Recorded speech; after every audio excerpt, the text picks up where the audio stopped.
Good morning, good day, and good evening.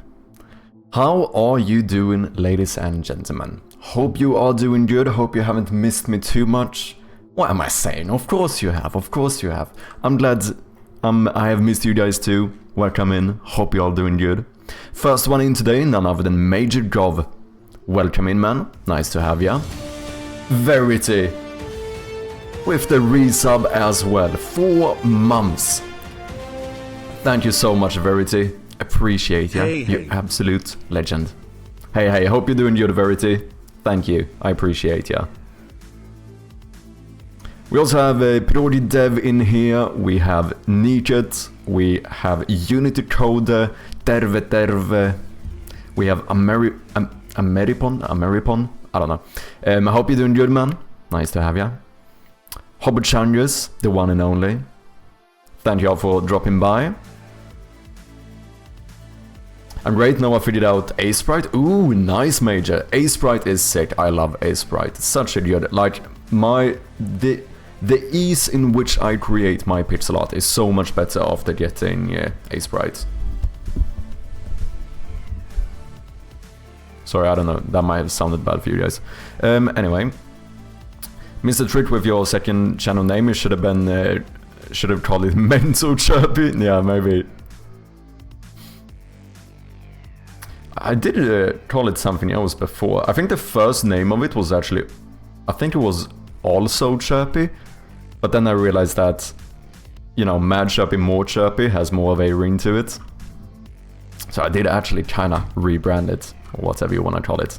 Updated trailers, nice. Yeah, indeed, we did finally update the teaser. I haven't, like, posted it on YouTube or anything, but at least on Steam and here on the stream, I did an update just because the old one was so outdated that it started to kind of annoy me. I almost didn't want to show it anymore, you know. And how are you doing, Verity? I hope you're doing well. Oh, America plus Nippon. Yeah, I see what you mean. Oh, interesting. I never got that. I actually did study Japanese for a little bit. It was actually the first language I ever studied by myself. And we got BXCast in here with the resubscription as well. Absolute legend. Muitíssimo obrigado, pa. Significa muito pra mim. Thank you, man. I appreciate ya. Dude, we started off with a hype train. We just got fucking started. I've been live for like 3 minutes and we have a hype train going. Holy shit. Thank you guys. Absolute legends. It really does mean a lot. I appreciate all of your support. Thank you. You touch my heart. And Ameripon as well with that Prime subscription. Thank you. Arigato gozaimasu. I can't... My pronunciation is shit, but yeah. And Unity Coder with the 100 bits. Thank you, man. Thank you all so much. Fucking hell, what are you doing? You're gonna make me start crying. I haven't even started streaming yet. No, but seriously, everyone, I really do appreciate it. Thank you so much. It does mean a lot. It does mean a lot. Well, that's a fucking start to a stream, isn't it? Also, Ameripod, I've been meaning to ask you. This is funny. Because for anyone who doesn't know, right? Ameripon, you do like... How do we put this? You are also a game developer, and you make games for like a more adult audience, right? Right? Let's just phrase it like that. Like how adult are like how adult are we talking? That has been something that's been on my mind for a bit. Like, are we talking like, oh, little, like, I don't know how to even get into this, man. I don't know how to, yeah, how adult. Yeah, I don't know. On a scale from 1 to 10, like, how adult are we talking? I've just been curious. What's up, Brainerd James? How you doing, man? Welcome in. A freaking hype train? Indeed, dude. We got a hype train the first 3 minutes of the stream. That's insane. And yeah, I know I need to fix my bot. It's still saying that Unity Code only gave 1 bit. That's not true. It does register it correctly though, so for like the supporter list and everything, it does register correctly, and I suppose that's what matters the most. Which, of course, for anyone who is curious, you can do !supporter, right? To see if you have been supporting the stream, you can see how close you are to reaching the threshold, or which rank you are if you already have reached it. And that is the way to get your name in the credits of the game. I'm good. My boys were off from school, so we had many day trips past week. Wait, the boys were off from... Oh, okay, now I get it. Sorry. Yeah. Oh, nice. Forgot to press enter. No worries. I mean, I thought I was being pretty naughty till I went down the rabbit hole of not safe for work games. I'm very tame compared to others, I think. Though I think most of my not safe for work stuff is more for laughs than to be horny serious. Okay, I see what you mean. Interesting. I mean, to be fair though, like, kind of surprising for someone who, you know, I've never really seen that side of games or games development, but I did see stats that, like, it is theoretically one of the biggest genres on Steam. So, I mean, there's that. So, ladies and gentlemen, what are we gonna do today? You might wonder. I think we're gonna work on some inspectable items. I think we're gonna do some inspectable items today, because we pretty much finished the wire puzzle last time, I think. I'm still working on my Dodo jump game, in case you wondered. Ooh, how's it going? How's it going, Hobo? I'm glad to hear that you're still deving it up.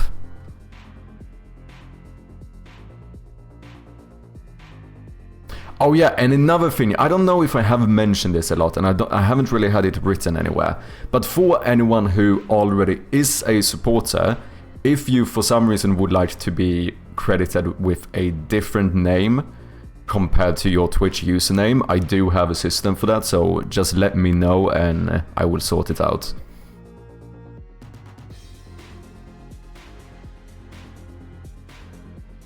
And how you been, Beardstash? Kommer Kepa? Yeah, slowly but surely making progress. Nice. Also, I worked in the actual Japanese adult industry for many years, so doing not safe for work games wasn't exactly a leap for me. Oh, I see. And no, I wasn't a talent. Well, not me instantly starting to search for a Maripon video. I'm joking. Hey, Verity with the 100 bits as well. Just in time. Thank you so much. Appreciate ya.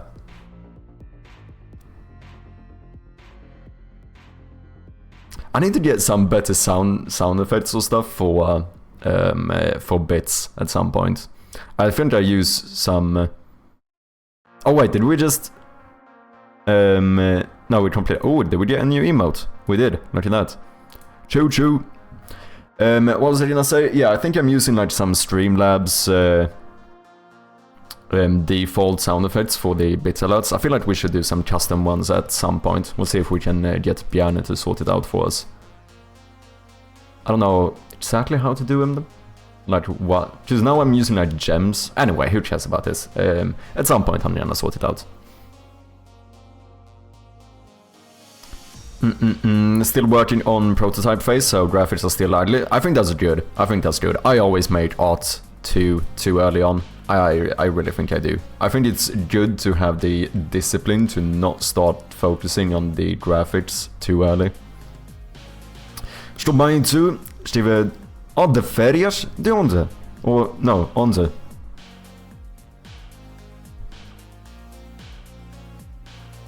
Que fixe, meu. Tá tudo bem? Muito obrigado. I care about you. Thank you, Brainard. I care about you too. How has your demo release gone so far? Do you have any fun stats?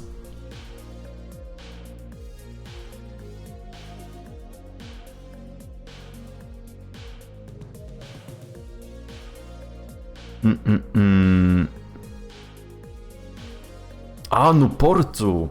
Ah, que giro, pá.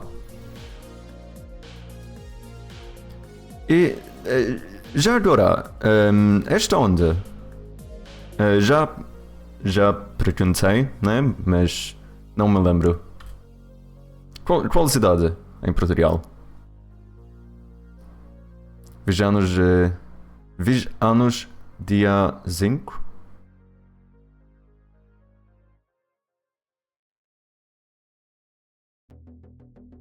Vige anos dia 5.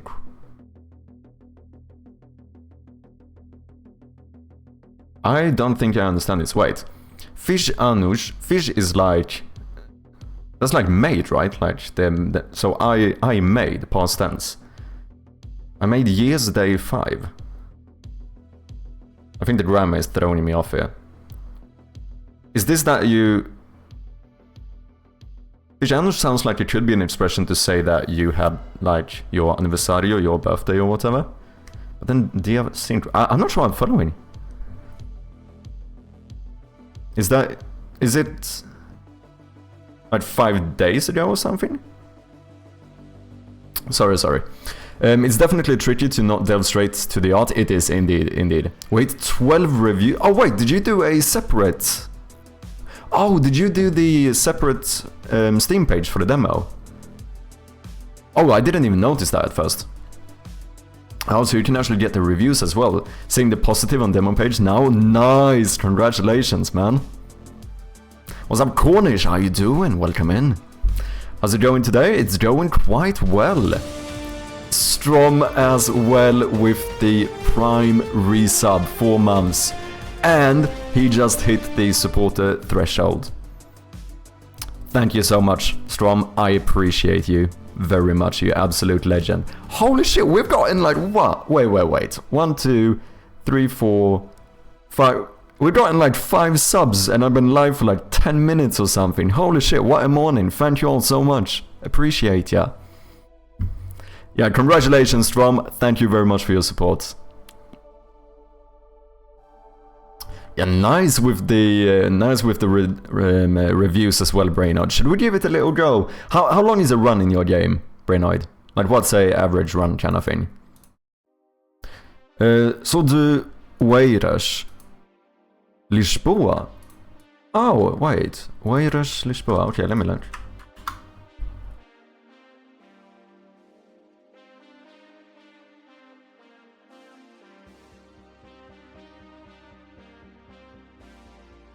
Okay, so this is like Lisbon center area or whatever, right? So wait, are you from the town Oeiras? Because I think this is like the community, or not the region of Oeiras, right? There's also a city called Oeiras. Is that, am I understanding this correctly? I think I am.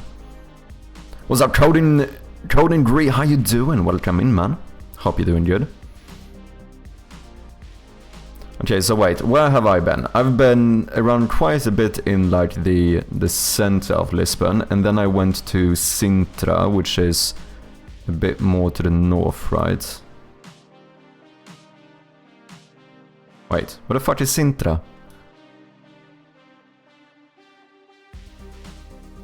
It's not this far up, is it? No. Because Cabo de Roca is here. Here it is, Sintra. Yeah, I've been here as well. Cabo de Roca. And I went to Cascais. And let's see, I also did a stop in Pared, which is... That should... Oh yeah, so that's relatively close. That's over here. I've been here. So I wasn't too far off. But I don't know if I've been anywhere specifically inside of this region. Cool stuff. Oh, it depends. 10 minutes if you're crap, 35 minutes if you're good. Okay, so like 15 minutes then. I think we should give it a go. Yo, is this the Portuguese stream? No. It would be fun at some point to do a full-on Portuguese stream, just force myself to practice Portuguese, but the only annoying thing is that I feel like, you know, it's one of them things where we're gonna cut off such a big part of the audience, which is a little bit annoying. Maybe what we should do at some point, just for me to practice a bit more, maybe we should start doing a little Portuguese voice calls and stuff in the Discord at some point. Because I do want to practice more. If anyone hasn't, feel free to join the Discord. That could be kind of fun. Because we do actually have quite a few Portuguese people in here. Yeah, it's a separate, so if you play, please drop a review. Oh, of course, man, of course.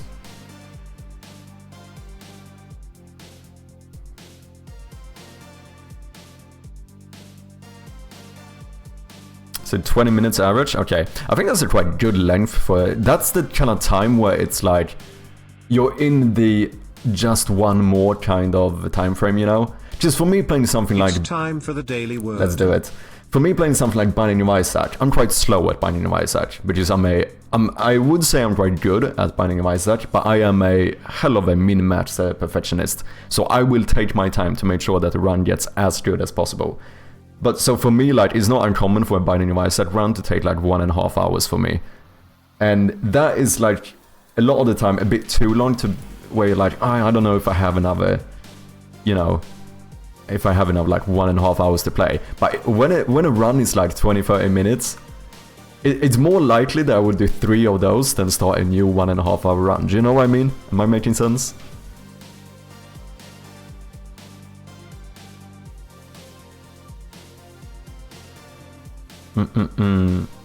I worked in Riseira. Don't think I've heard of that. Ooh, that looks nice. Oh wait, did I forget to show you guys this? I forgot to switch scene before, didn't I? Also, yeah, if anyone hasn't, go and wishlist Shadowloom. We would very much appreciate it. I forgot to show you the map before, I think. Sorry about that. Riseira. Okay. Oh, that's quite a commute, isn't it? How long is that? What's that, like... Nah, it's probably... It might be less than an hour. Out of curiosity, how long is that commute?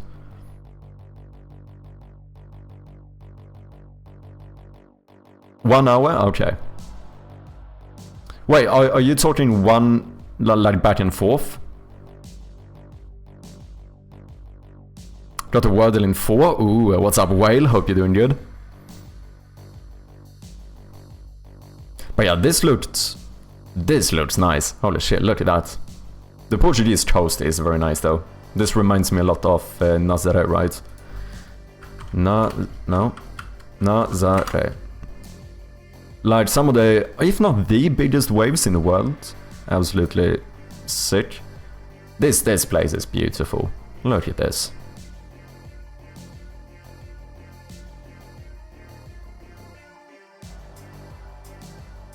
Yeah, I quite like this. I remember I ate some squid up on this mountain. That was kind of cool. Went up this little thingy. Whatever you call those. The little... It's not like a train, but it's like a little train cart thingy, you know? Like one of these. What do you call this? Elevador? Oh wait, do you call it... That's basically like elevator. Tram, trolley, oh, there we go, yeah. 50 kilometers, 1 hour, because I do national road. Oh, okay. Oh, if you're a min-max guy, a run could take 50 minutes? Okay. I want to try it though. I think maybe today, because I know I said it last stream as well, I think we might do a little... We might start off after the Wordle, we do a quick run, have a look at Brainard's game, and then we get to work. I think that's the plan. Because I do want to give it a go. Did I install it? I know I downloaded... Or I know I...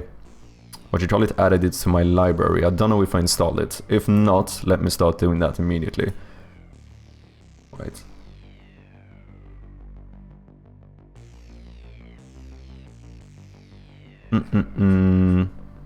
Should be here. No, it is installed. Okay, nice. Squid Eater, yeah. It was... okay. It wasn't like... best thing I've ever had, but it was fine. I ate both of them, like squid and octopus. I rolled an update 15 minutes ago, so let's make sure you have the latest update. Okay. I should have though, because I just started Steam, right? It usually... because otherwise it usually gets the update. Completed today at 4 PM. Yeah. I should have the newest one.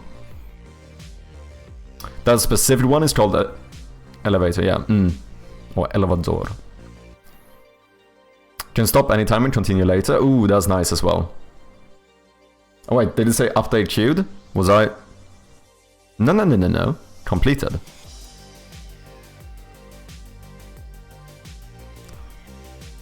But I think it was a... It installed quite quickly, because it was like the same setting I opened Steam, I think.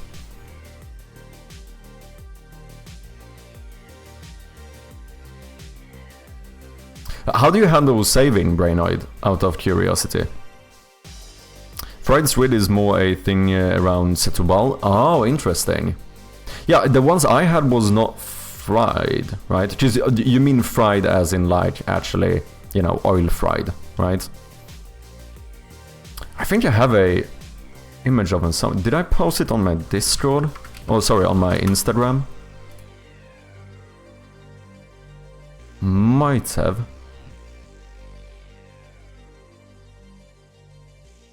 No, I don't think I did.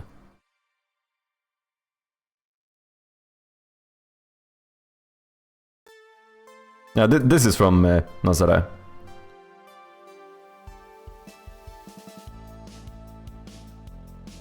This is also in Nazaré. Speaking of which, if anyone would like to follow me on Instagram, feel free to do so. Yeah, like deep fried squid sticks, yeah. Yeah, that's not what I had.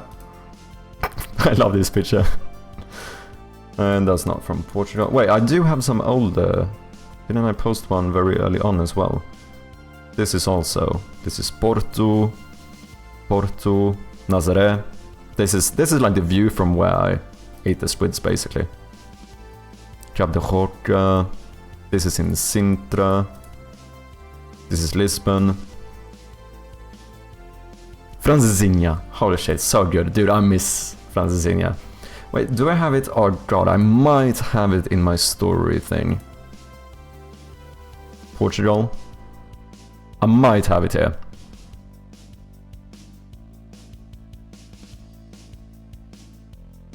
Here you go, here you go. This is squid. Or octopus? Shit, I don't know, I always mix them up. It's one of them. But I did have both, I had another one, but that one looks a bit... Because that was like a whole little squid, octopus, whichever one. My native land is Peniche. Oh, is it?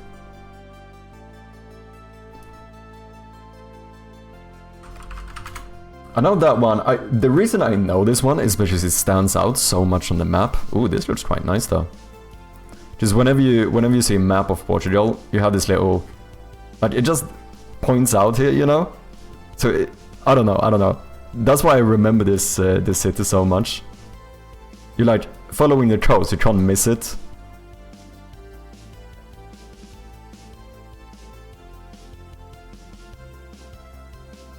I save it in a encrypted JSON inside app data. Oh, so do you have your own save system?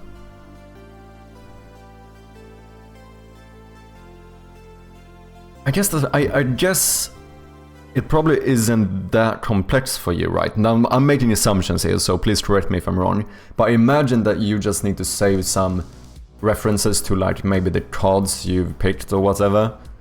Maybe like what your current score is or what like your currency you have. I'm making assumptions here because obviously I don't know the game inside out. And like where in the game you are. It's probably like, I might be wrong here, but my assumption would be that maybe you don't have that much like that many type of things that you have to save. Is that fair to say? Would you say? Like the fried squid a couple of months back was kind of tasty. Yeah, I've never had a big issue with squid. It's like I said, it's not like I wouldn't go as far as saying like I love squid. It's my favorite thing to eat, but you know, I have no issue with squid. Ilha das Berlengas. So beautiful, everyone should visit.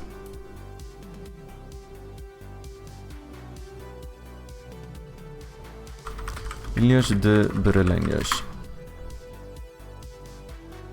Oh damn, look at that.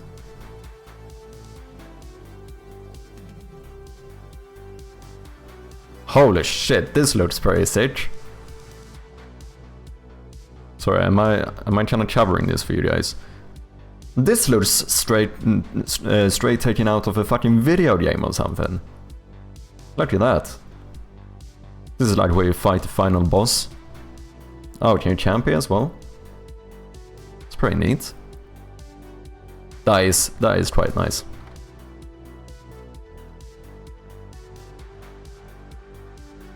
Wind Waker Island.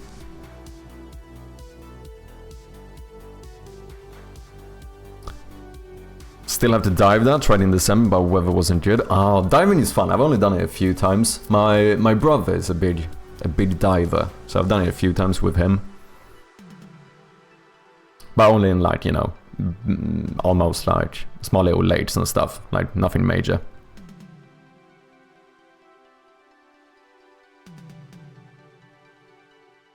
Have you read the C-Sharp's Player's Guide? What's up, Genesis? Hope you're doing good. I haven't, but I do have it bookmarked. I have been recommended it. The only book I've read so far, which I haven't finished, but I've almost read it, the full thing, is Game Programming Patterns. That place looks amazing. It did look really nice. Okay.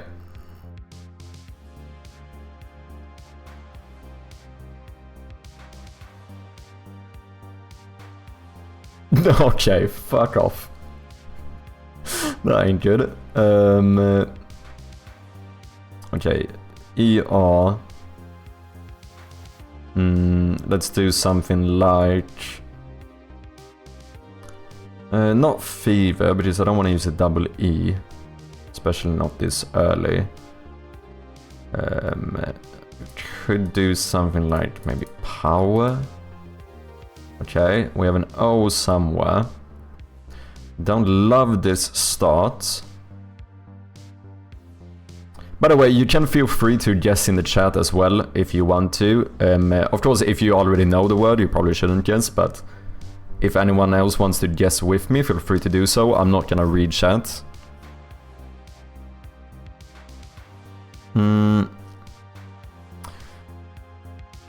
I will catch up with chat as soon as I get this word. Okay, I think I did something bad here. What vowels do I have left? Okay, we have A and Y. Should probably try to use those.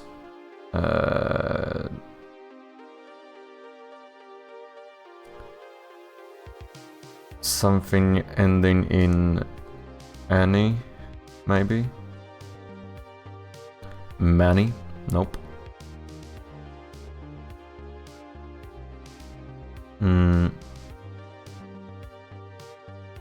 Let's see, adjectives often end in Y. Can we do some adjective here? Some double consonant A, something Y. To get both of those vowels in there.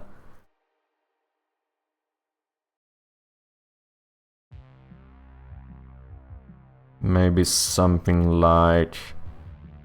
Okay, I'm gonna reuse one, because I can't think of a better word. I'm gonna go with manly. Sure. Ooh, okay. That was pretty good. Okay, okay. So we have M-A, and we know there's an O in there somewhere. Probably not mo... No, it's gonna be another... There needs to be another consonant here, right? Is it Mac OS? As in like the operating system? Probably not.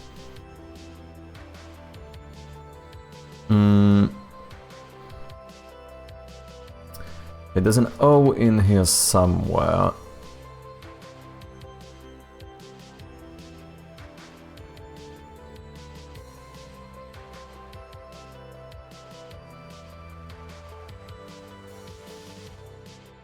I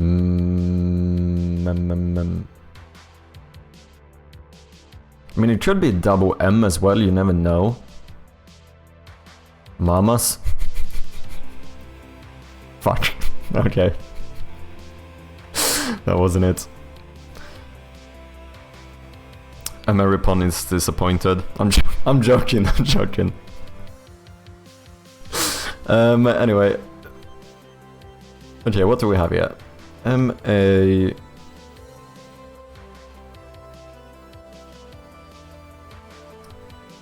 feel like I should have this.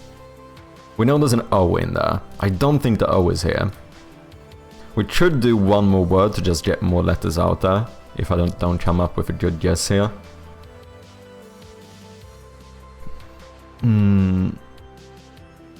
Matt... I feel like it's gonna be... But it should be a something like double consonant O as well. Macro, I don't think that's a word, as far as I know. It doesn't have... The O doesn't have to be here. That's an assumption I'm making. Could be an... Could it be another A somewhere as well? Macau? As in like the region, city, whatever.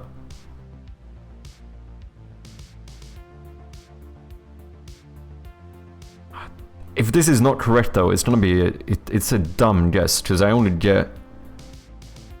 Oh well, I know... No wait, I know the A isn't here, because we've already tried. No, we know there's not another A.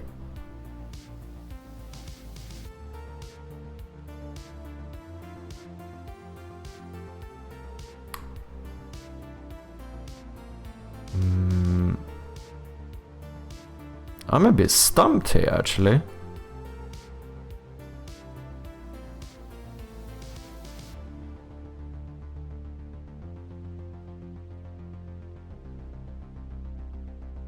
Macho? Maybe? Okay, fair enough. There we go. Okay, that one was actually a little bit tricky. I was quite unsure there. But we did get it. Did anyone else get it? Let's see. Did it? It's beautiful, but anxiety hits kinda hard. Damn. And no idea on this game. Sometimes it is a bit tricky. Mayor, maybe. Ooh, that would have been a good one as well. Macho, yeah, you got it, Verity. Wordle doesn't allow proper nouns, right? Wait, doesn't it?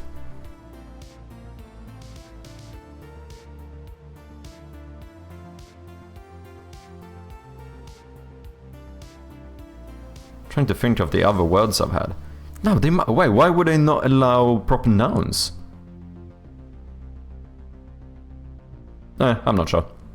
You might be right. What's up, João? How you doing? Bem-vindo. I love how you guessed the synonym of the answer. Oh yeah, manly, macho. That's true. That's true. Nice hair. Now you look like a real Viking. Thank you, man.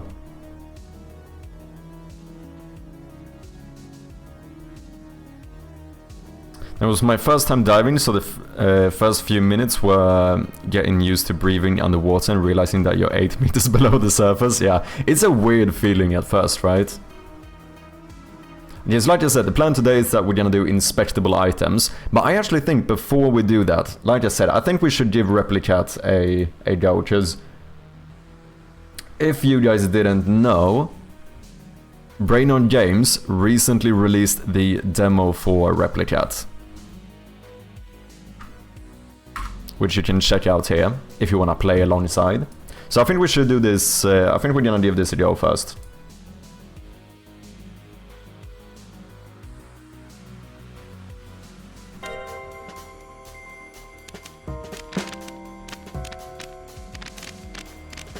Nice menu.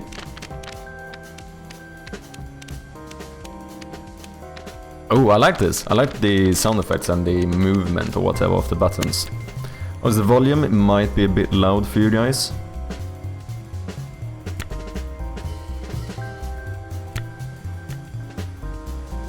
Oh wait, that's it.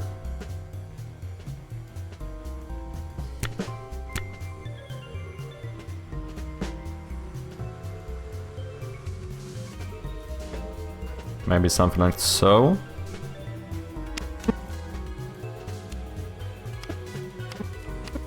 I think that should be fine. Oh wait, am I playing music in 2 places? I think I am. There we go. Replicat. Oh yeah, let's keep in mind this is a demo version and it still has bugs. Please do let me know if you find any bugs or if you think some mechanics are good / unsatisfying, not easy to understand. He is looking for feedback. Oh, a little animated thing here going on as well. Ooh.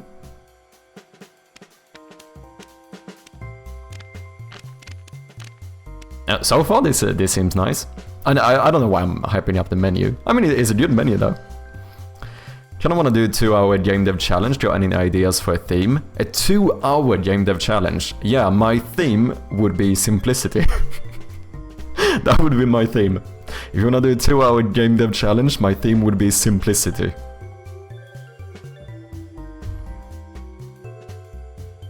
Brainoid, do you have a category on Twitch? Would you prefer me to stream in the category or stream in the game dev space?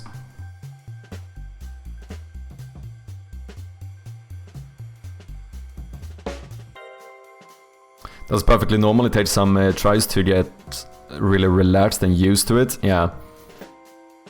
It's a nice place for the first time though. Great theme. I think it's a needed theme. I have yes, your choice. I find it always a little bit tough with this thing. It's annoying even as a game developer as well, because I see both sides of it, you know?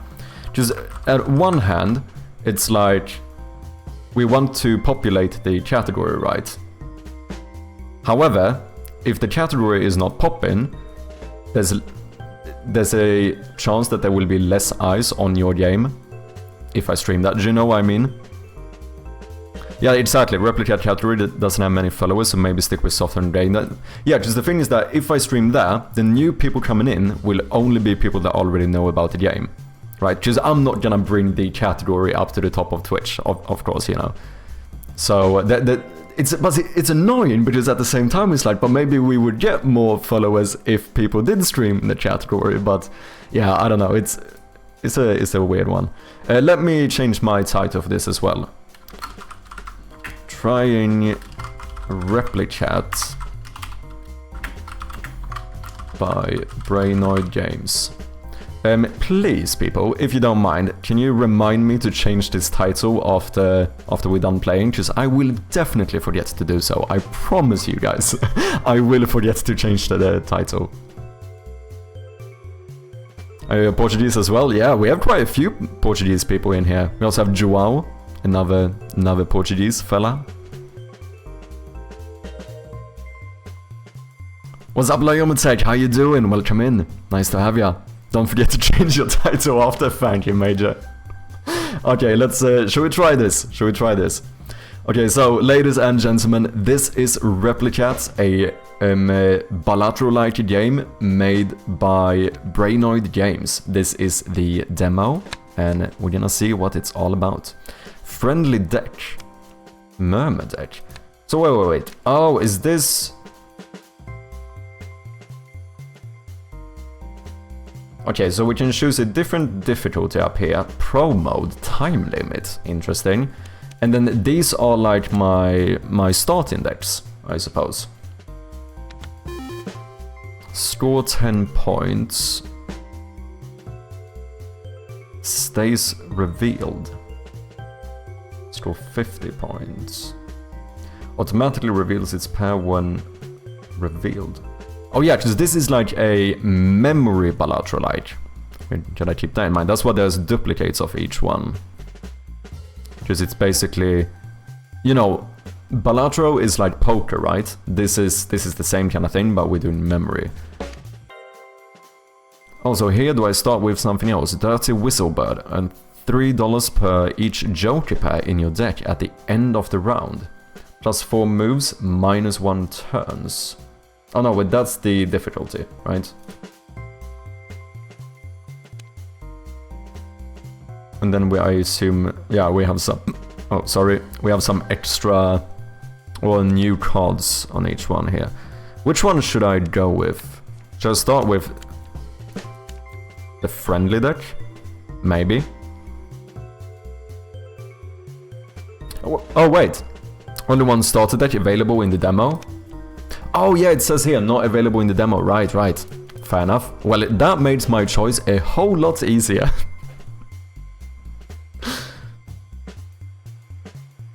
To be fair though, it's probably good to... I don't know, you might do it, but do you have these unlocked in the full game, like immediately? Or do you unlock them as you play?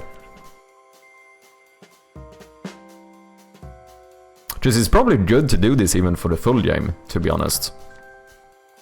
Like, as in like the first time you play, you only have... Yeah, you will unlock them as you play, nice. I think that's good. Gonna do bathroom brainstorm session before I start the challenge, nice. Okay, friendly deck, let's run it.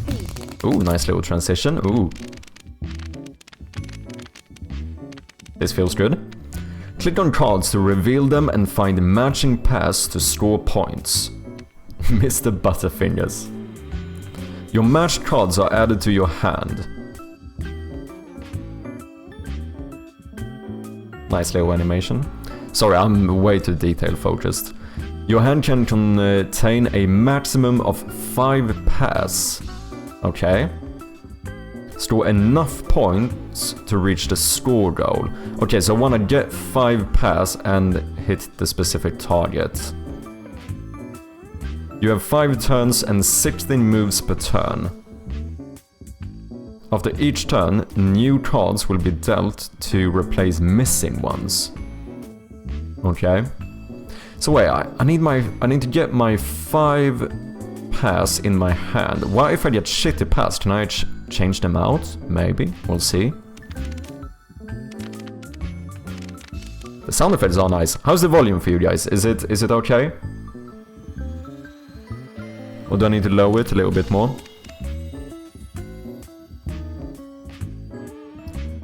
It did make the music as well, nice. Volume is great, sweet. Okay, let's try this. Okay, we have a cool cat, 100 points. The other one is obviously gonna be here, right? Nope. Okay, crying 110. Easy peasy, but that's like no points. You can play maximum 5 pairs which can be extended with curios. So I guess curios might be something like relics or whatever of other games. At the end of a turn, all the cards in your hand score points.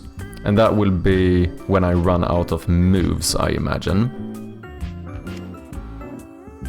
Oh no, wait, my moves, is that the... No, I have the moves per turn. When I run out of moves, we go to... That would be the end of a turn, right? Okay, yeah, I think that's it. Sweaty cat. Whatever I'm supposed to call it. Oh, crying, that's here. But no, this is like 40 points, right? That's not good. I need to find this one. What was this? The one with 100? That was not the one. That's a different 100. So I kind of maybe don't even want to take these. Because they might make it so I mean, to be fair though, wait.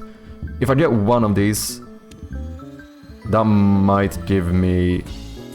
I assume that gives me 200 points. Since I have 2 cards that score 100. I assume that's the case. Which means that 2 of those would give me 200, and then all of the... Yeah, I should be able to reach 300 even with just those. Easy peasy. Nice little sound effect there as well. That's a new one. Easy. Crying. We saw a crying one. That was like... here? Or here? Shite. Okay.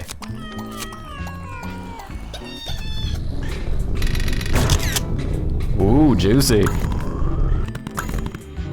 Okay, so yeah, that's when I ran out of the moves. Okay. Welcome reward. Level reward turns left. Okay, so we get some monies here. What's this? This is my... I can view the deck again. Oh wait, I can discard. So wait, is that... Can I discard from my hand? Maybe?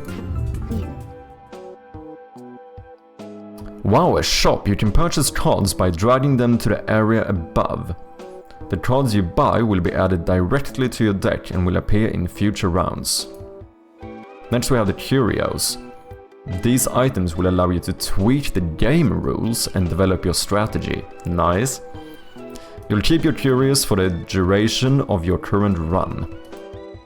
Finally, don't forget to burn some cards. Burning cards requires a bit of money, but it's essential for removing unnecessary cards from your deck. So that might be like the ones with that just gave me like 20 points or whatever. Unless maybe there's some curio thing that like makes 10-point cards be worth a lot or whatever.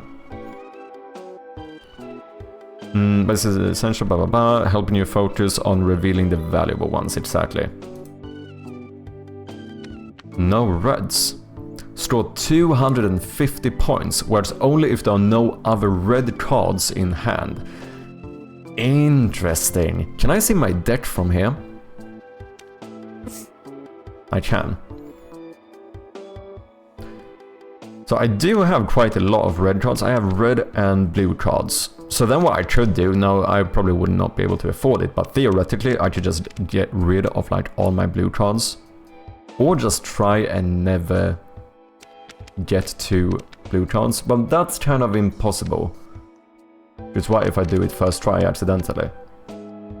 But that's when I think we did have a discard pile, right? So it's very possible that I can discard the cards from my hand if I, for example, get some blue ones. Score 50 points and gain $1. Well, how much do I have now? 61. So I probably get $2 for matching this pair then. Xkaz is forcing you to stand up for 10 minutes. Let's do it.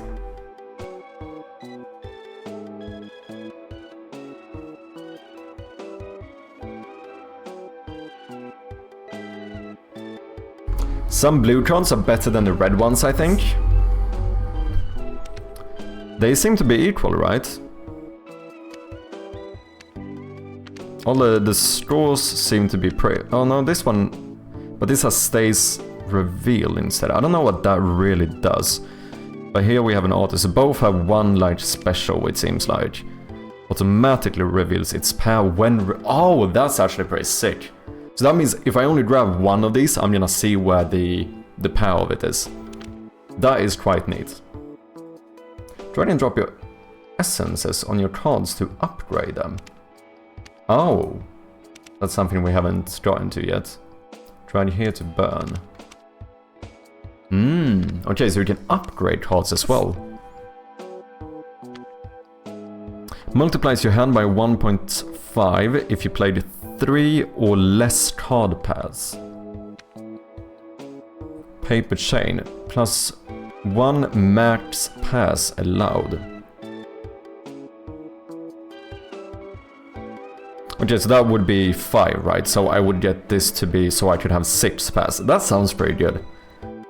Because, like, getting one more card or one more pair up here could be like... You know, that should be like 500 more points if I had something like this.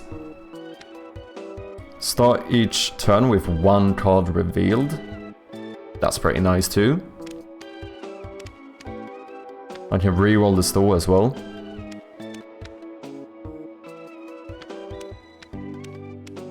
I think we might have a slight bug here.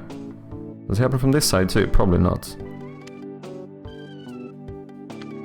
Oh yeah, I think I know. I think I had something similar in my game, right? This is probably because you move the card, so I enter... Oh wait, that's on purpose? Oh, interesting. I like jumping cards, fair enough. Permanently decrease points by 2 per mismatch. Wait, permanently decrease points by 2 per mismatch stays revealed. Oh, okay, so if I match this one incorrectly, then the score I get from this one will be decreased. But it stays revealed. That doesn't sound... Oh wait, if it stays revealed, does that mean I have to match this one before I can continue? Is that what staying revealed means, maybe? But still, that seems like I'm not gonna... it's still always gonna give me points, right? How many times can I mismatch it? That seems pretty good. This one seems really good, but it's harder because... no other... Wait, words if there are no other red cards. Oh, this was the opposite. I misread that one. So for that one, I only want to match the blue cards. And then this should be the only red card. Okay, okay. I think...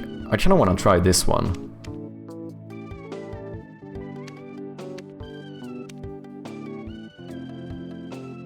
That one is pretty good too.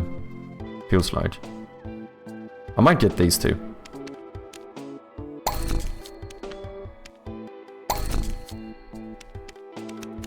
Can I have... Okay, we do have arrows here, so I assume I can have infinite amount of these. Oh, I have to hit 450 now.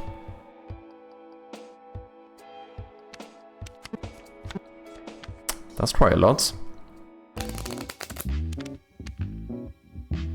Was the thing naming credits? You mean in the redeems? You can check the... I have a supporter panel below the stream, which gives you all the info.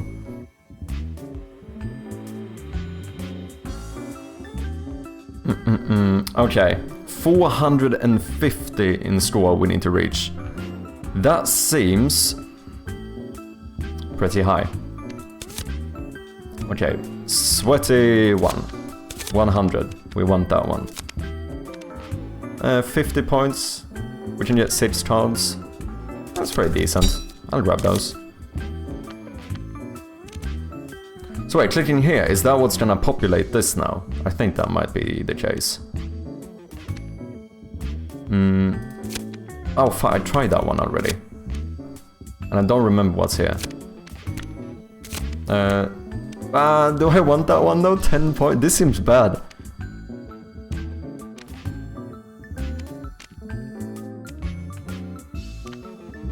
Okay, I think I had to... Oh, I can end turn myself as well, okay.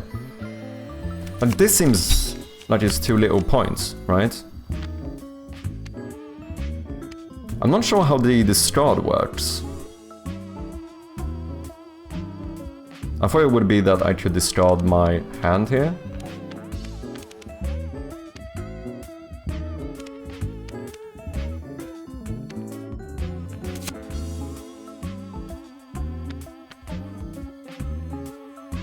Did we not see that one? Was that like here? Shite! There we go.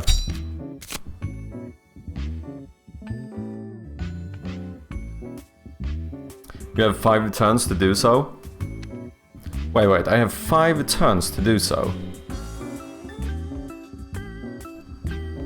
It's not high? Okay, fair enough.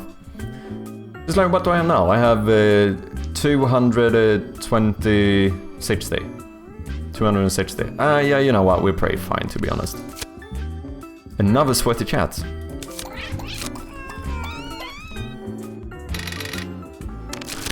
Oh, okay. Oh, okay, so that was 1 turn. Oh, okay, now I thought I had to reach this in my 1 turn, because I did it on 1 turn last time, right? Now I get it. Okay, yeah, then we chillin', fam. We are absolutely chillin'. Stay.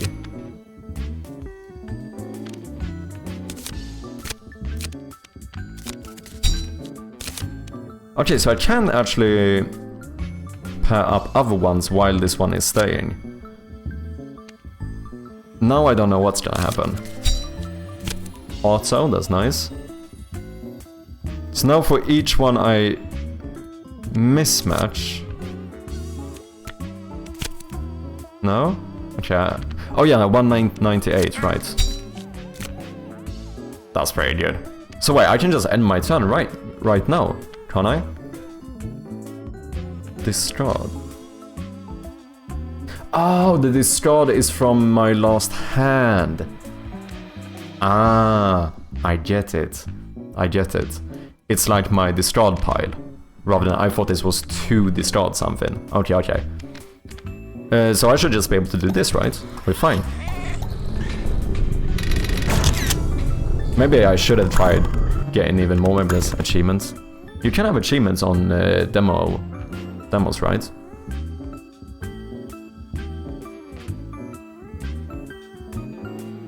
What's up, hey Jew, how you doing? Oh, no hat day, how you doing? I'm doing good, yeah. This is the second stream without a hat, cap or beanie. We have entered the no beanie land. How you doing, Jew? Hope you're doing good, man. Yeah, you can have achievements, but not bothering with them yet. Okay, fair enough. Yeah, I don't think Codra did a lot either. I think he had like... I think he made 3 achievements for his demo.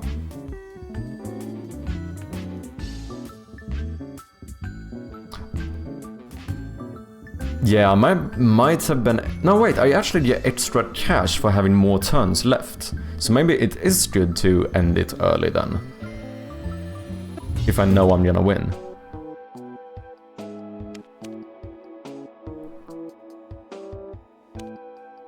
Store points equal to moves left times 20. You should have moves left before storing.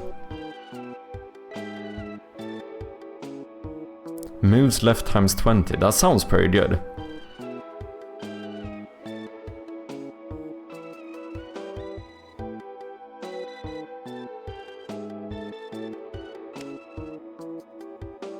Store 50 points. Start with 2 store points, doubled points permanently after storing with this...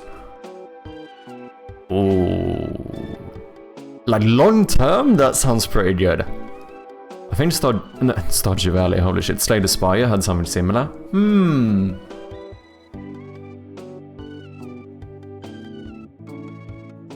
it it doubles the points. So next time this would give me 4 points. The time after that it would give me 8 points. 16, it would go up fairly quickly. But that means I also have to store this one, right? After storing with this card, so it won't do it every time I play, only if I actually match this.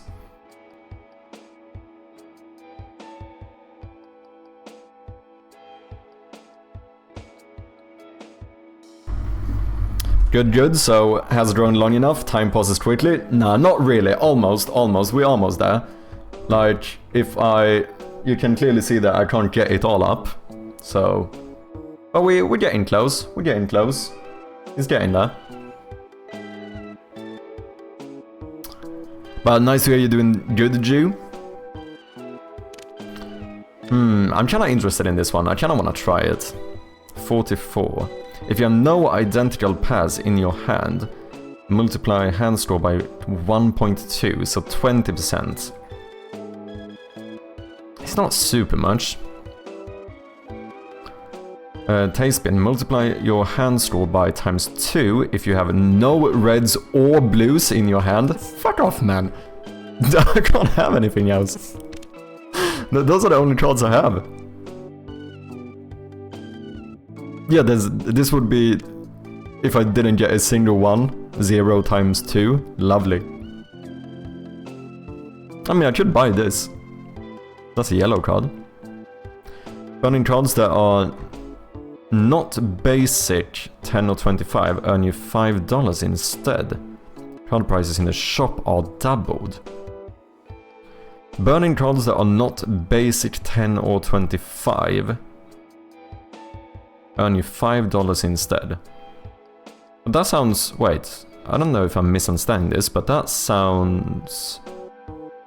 kinda bad. Just doesn't that mean that like my special cards would be sold for $5? Oh wait, no. They earn me 5. Normally I pay to this card. No, of course it's good. But then the card prices in the shop are doubled. I can't afford it anyway. What's up, Vexers? How you doing? Welcome in. I just came in, the first thing I heard is fuck off. Oh, that is bad timing. Sorry, man. You are very much welcome. You are very much welcome in here. I hope you're doing good, man.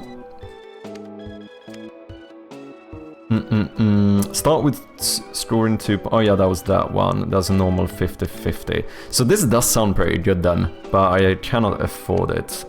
We can also re-roll the shop. I do kinda wanna try this one.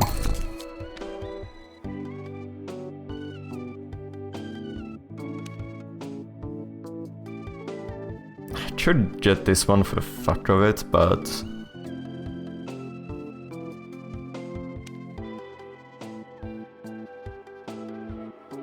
Equal to moves left times 20. I mean, that is...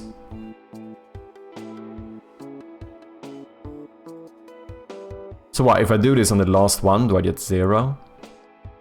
But otherwise, like, if I have 5 moves left, I would get like 100 points. That does sound pretty good. Oh yeah, that's true. I should probably burn cards as well, because we do have a lot of shit cards, right?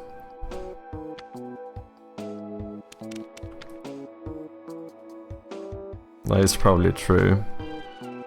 Damn, I kinda would have liked this one, but I couldn't afford it. That one sounds... Long Burning Coal sounds really good. It sounded shit first when I misunderstood it, but now I realize that... Like, rather than paying, I would get money for doing this. Okay, so I do assume that it's the tennis and the 20 that we want to get rid of. Oh, however... This would only be non-basic 10 and 25. Okay, yeah, I see. Okay, so I guess we get rid of this one. Nice little effect. And maybe this one. Oh, the cost increases! I see. And that probably makes sense. I think it's the same in Slay the Spire. I know I probably should make references to Balatro instead, but I have not played it. Wait. Red cards cannot store higher than 25 points.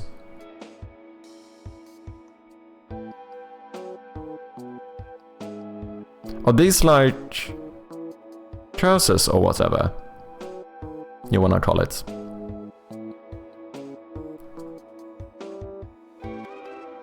That's quite messed up. Wait.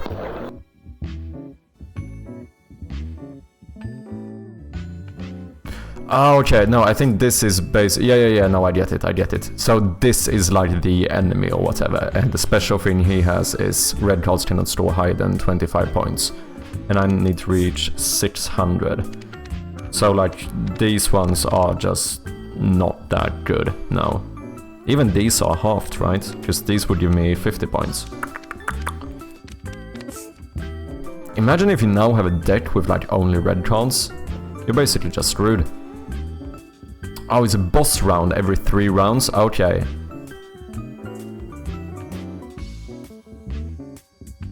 That's true though, I like the idea. I don't know if maybe I would have wanted more clear feedback on it, because I almost feel like I accidentally figured that out. I don't remember how this looked normally. We'll see after this, because I'm obviously gonna win, right? Red card, okay. Well, so that's gonna give me 25 points. I can't see how much points I have beforehand, right? But I don't think you... Do you do that in Balatro? I don't think you do. Okay, I'm only gonna get red cards. Shite. Okay. Surprise Chitty, we want that one.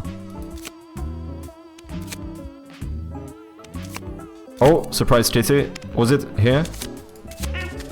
That's a good one. How's your game going, Jew? Oh no, I was not paying attention here. I think we should be fine here.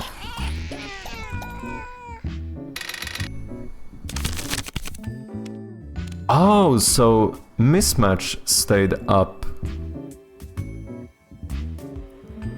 Oh, because this only populates the empty spaces. Okay. Wait, why is this one up?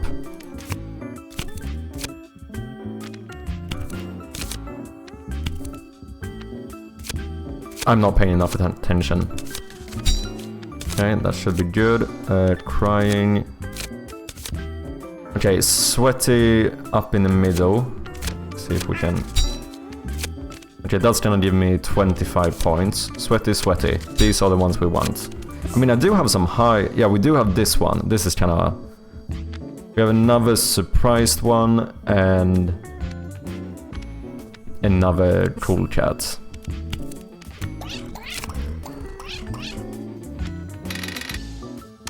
We should be fine. I think we should be fine.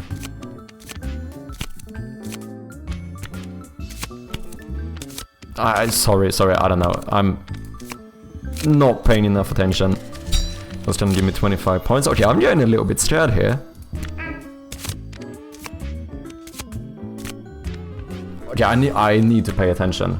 Okay, this is... No, that's red. Shite. Okay, that was the worst round so far. Okay, so I think these stay here now, so if I would have paid more attention, that would have probably have been good. We need 160 points. So if I get one of... Oh wait, that was drawn... Wait, drawn?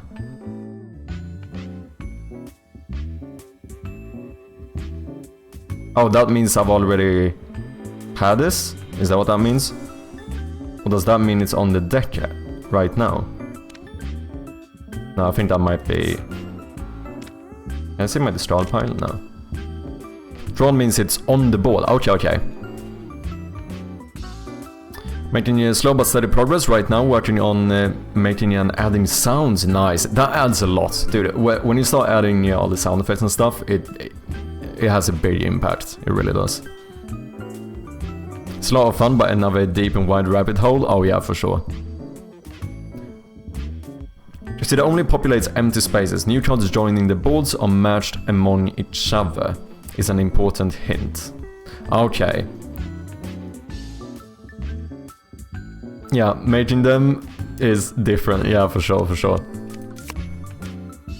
Yeah, my audio guy, Bjarne, he ended up buying an actual audio recording, so for Shadow Gloom, we're gonna record our own sound effects. I think it's gonna be pretty cool. We already done a few. Okay, I think it was Crying and the Fjortis one. I don't know how to explain it other than that. That's what we call, you know, I'm gonna drop this, never mind. Angry Chat, Dog Eye Chat is what I'm gonna call that. Derpy Chat, Streaming Chat. This is only 25 points though, but I think I'll take it. Derpy Chat 20. So this would give me 45. I have 2 rounds left. I might take it. I'm actually getting a little bit nervous here. Crying Chat, did I have that one? I don't think I did. We do have the Fjortis one, but that would only give me 25 points. Might do it though, just I need to match something. I might lose this.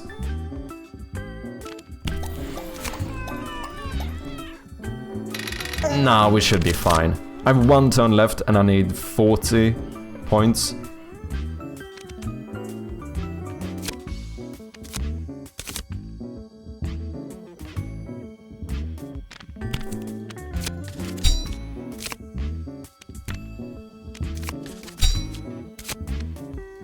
I should already be fine. No, wait. 25, 35. I need 5 more points if I'm not mistaken. That's the one that doubled, right? I think... Yeah, times 2. Oh. Oh, I see. Okay, it's just... Okay, so you can kinda hover them, but then if you wait a bit, that shows up. Feels a little bit long, because I almost thought I couldn't inspect them first. I'm just talking out loud here, by the way, just so you know, but...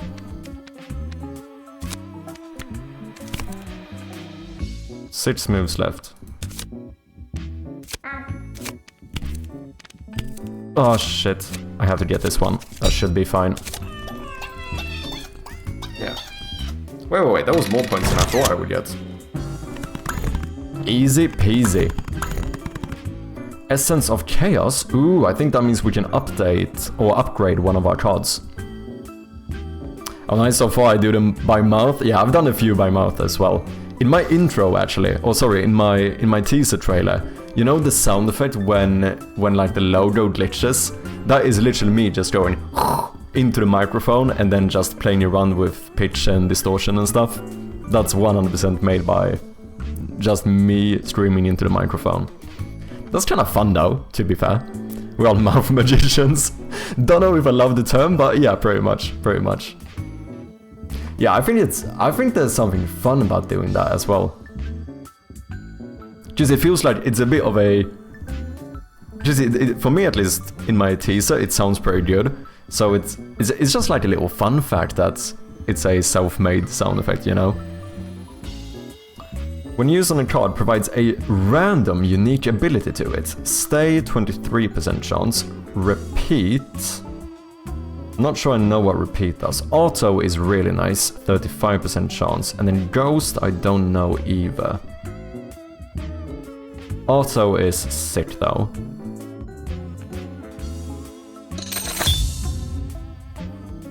Oh, now we get to pick a card here as well, that's nice. Earn a card to add to your deck.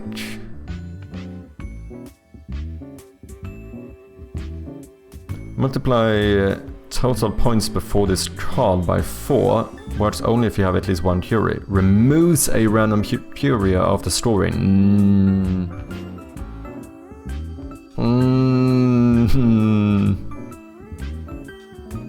I mean, if I don't have Curios though, it doesn't really matter, but this would make it so I don't have any Curios. Multiply total points before this card by 4. I mean, that is good. That's really good. But in terms of like Curios, I feel like I'm kinda screwing myself over. But imagine if you get this like late in a run, you could like annihilate the fucking scoreboard. Start next round with 1 extra turn. Earn money. Start next round with 4 extra moves. I think I might go for the money here actually. This sounds good, but like Curios can also be very good, right? So I think I want to play a run more with Curios. I think I'm taking the money.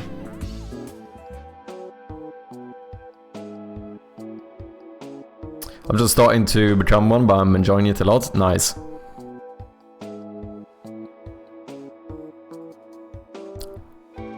Also remember when you pay it, it's 4 times 4, it was times 16. Oh yeah, I didn't even think about that.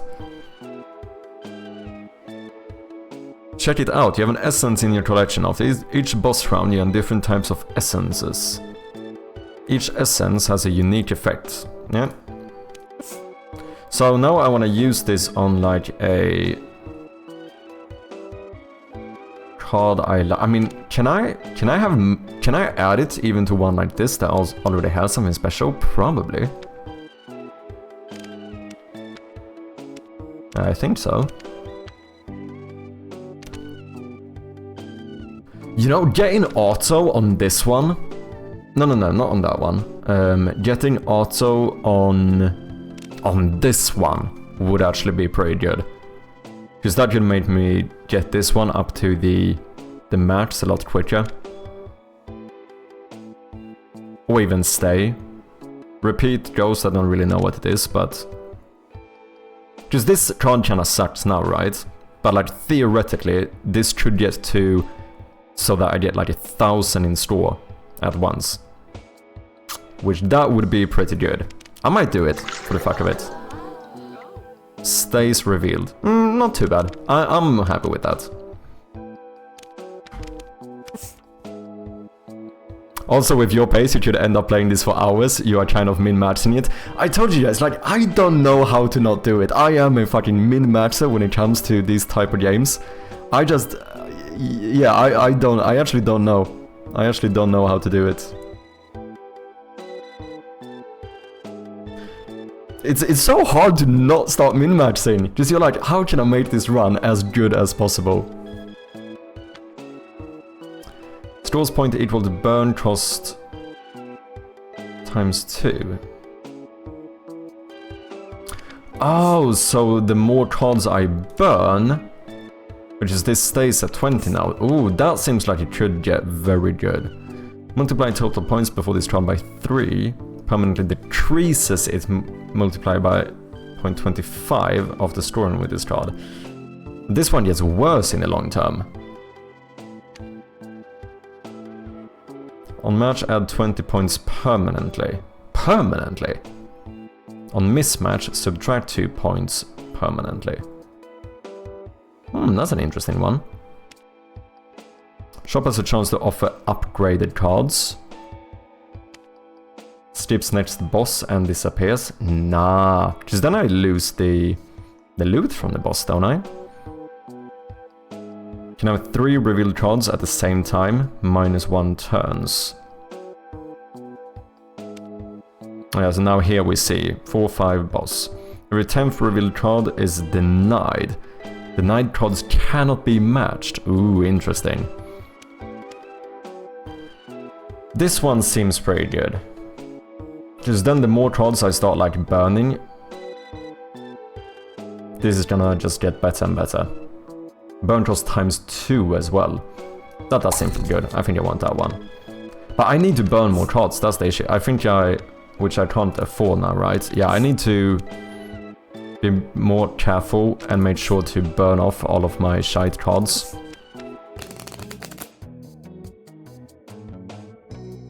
I really enjoy your playthrough, but yeah, I wanted to warn you, you might want to stop at round 6 maybe, so you don't play for 2 hours. We'll see. When did I start? I don't even remember. Oh, that's that one. Nice.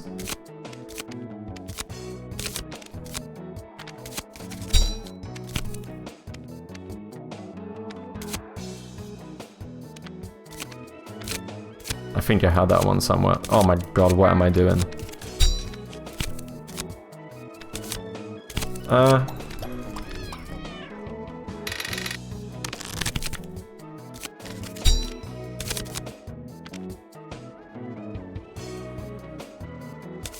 Shite! Where was it? Dude, this is so bad.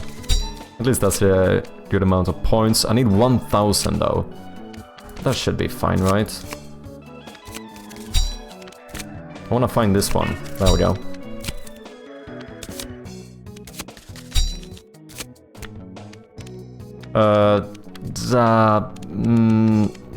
It's somewhere here. Was it here? Fuck. Okay, that one plus, I think, one of these. Nope. Was it this one? This should be fine. Here or something?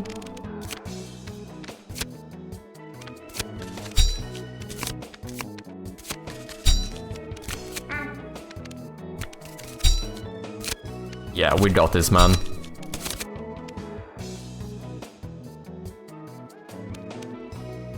I think I saw that one somewhere. That was pretty decent, though. Was a pretty good run.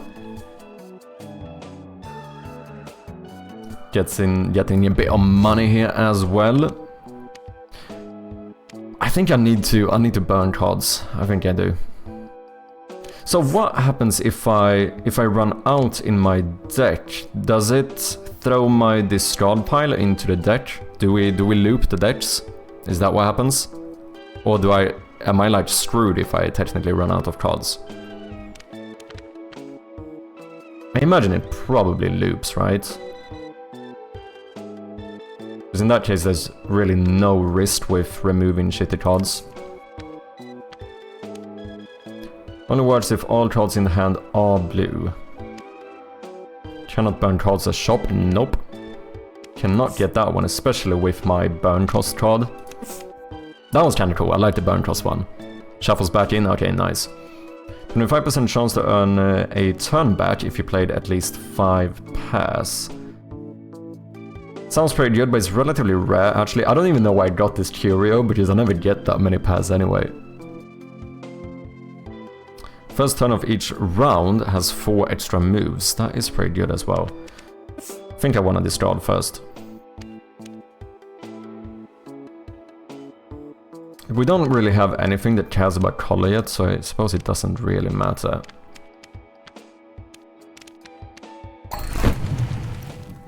$25. And the thing is that this card just gets better the more I... So, yeah, actually, it's pretty good for me to just keep burning cards.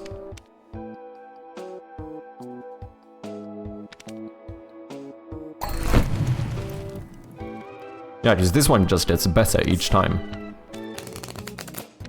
Okay, this is the last one before the boss, right? Oh, 2 stays? Nice. And then an auto. Ooh, this is very good. I can see this getting very, like... I can see this getting very satisfying towards the end when you have a shit ton of, like, stay and auto cards. You can just, like, spam click everywhere and just fucking points shuffling in constantly. I can see, like, the, you know, a good ending deck being really, like, satisfying in that manner. How am I this bad? Holy shit, it wasn't even the right one. I am actually just bad.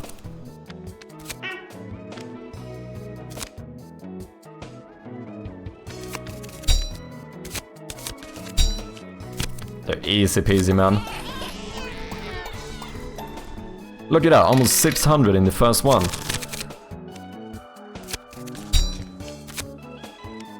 I want to get this one though. That's why I'm gonna keep going down to make sure I get that one. I want to make that card as good as possible for the end. That was like here or something. I think I... Oh no. Ooh. Come on, give me my burn one. There we go. Okay, I should get one more pair.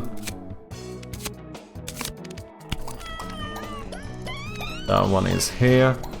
Am I gonna win? No. Almost.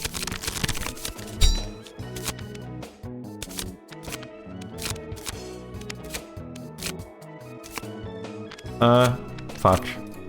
I hate my life. Oh my god, I keep mixing them up. Oh, Jesus. Where did I have that one? Streamer one here. That's... What is this? 300? I should be fine, right? I think I get extra money by having moves left, so... I think it's good for me to just end it here.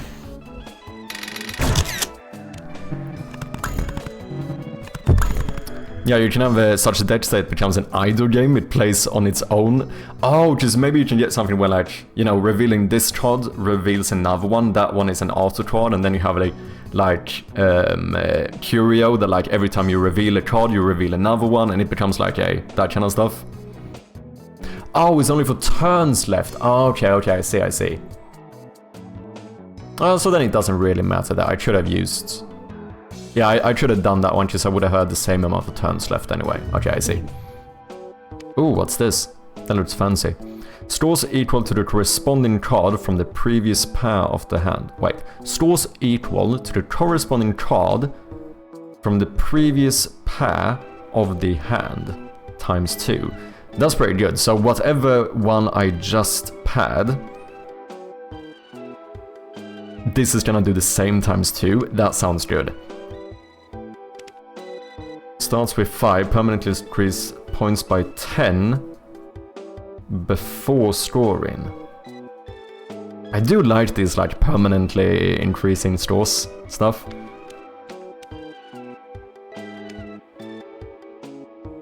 How much is a burn now?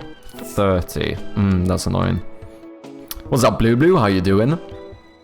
Apparently it's a sign of anxiety if you spam buttons in games. It's a sign of anxiety if you spam buttons in games. Interesting. Wait, was I spamming? Is that why you're saying this? How you doing, Blue? Hope you're doing good. If you have no identical pairs in your hands, yeah, 20% discount.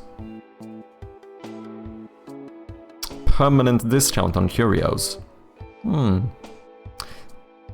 It's pretty good as well. So in a new round without spending any money at the shop? Nah. I think I want this one. And then I would have liked... I think I'm gonna save the rest for some burning, maybe.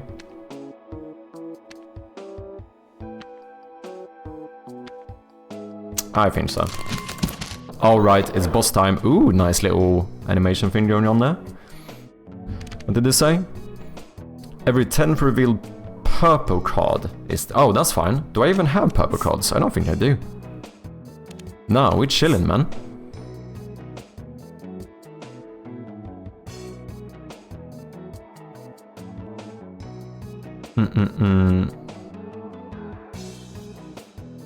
You were hovering and unhovering quickly, I guess. That's more because it's feeling satisfying, maybe, for sure. I opened Unity 7 hours ago and I didn't even look at it. Holy shit. Okay, Fjortis, Sweat. Was that Sweat or Crying? I think it was Sweat. Fjortis, Sweat, Devious. Cool. Fjortis, Sweat, Devious, cool. Derpy. Okay, we have Derpy. Fjortis, Sweat, Devious, cool. Fjortis. Another Fjortis. Sweat. Fjortis, Sweat. Another Sweat. Oh, easy peasy.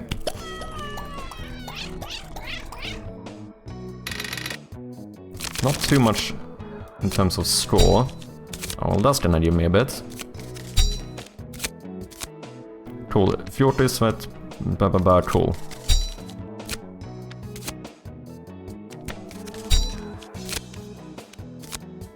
Devious. Let's go. Okay, I can sense how much better it goes when I'm actually trying to pay attention to this. So wait, I already did this one, didn't I? Yeah, I'm pretty sure I did. Oh, actually 6 pass. Holy shit, look at that. Nice. Okay, I have forgotten like everything now, so... Ooh. No, I don't want that one now. Is that gonna give me 0? Okay. Boom, and then we have Screaming. Well, that's more Screaming. That's Angry Screaming, that's like Surprised. Okay, Fjortis. Angry, Surprised, Fjortis. Angry. Now I would like this one, that would be sick. Devious, Crying. Fjortis. I had a Fjortis here, didn't I? Angry, Fjortis. Devious.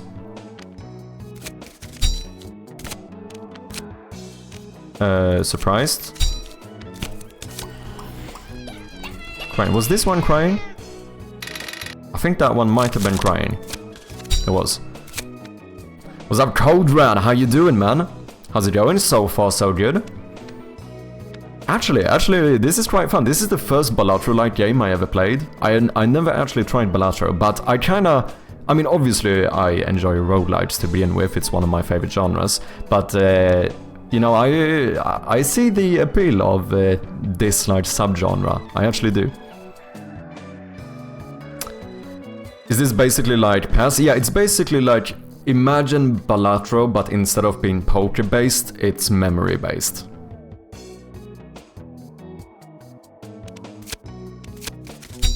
Nice.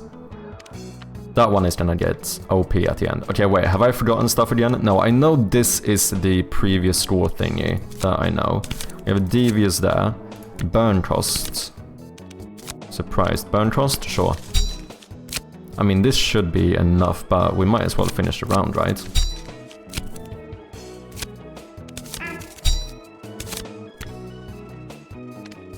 Why not? Sure thing.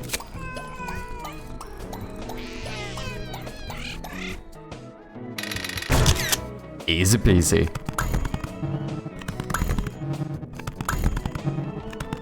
Nice sound effects here as well.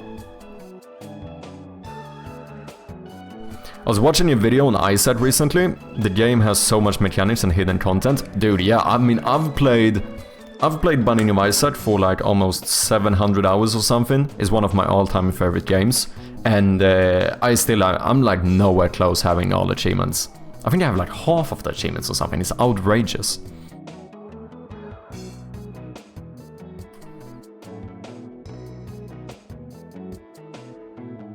I don't even think I've unlocked all of the characters yet. Like, there's a lot of content in Binding of Isaac, but it's a sick game. Holy shit. Okay, we got 2 Curious now, 1 Chaos and 1 Joy. When used on a card, adds a store multiplier to it. Ooh.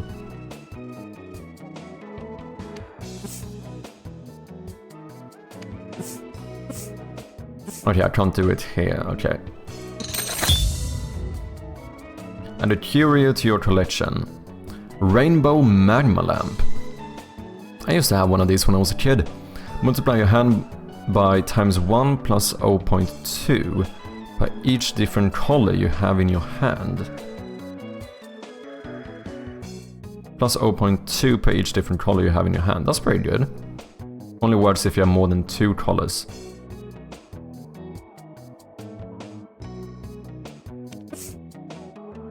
I don't have that many different colors though. So it would give me like 20% more store. I mean, that could be good though, depending on how high store I get. First turn of each round has 4 extra moves. Money. Replace cards. Replace 2 random cards in your deck with these 2 cards. Nah.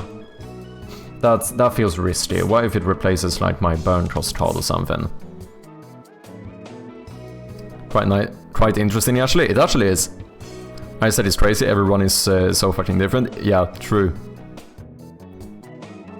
I can't name it Lava Lamp because it's copyrighted. Oh, damn.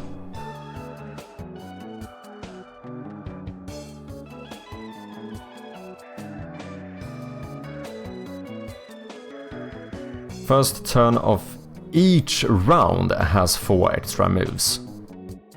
First turn of each round.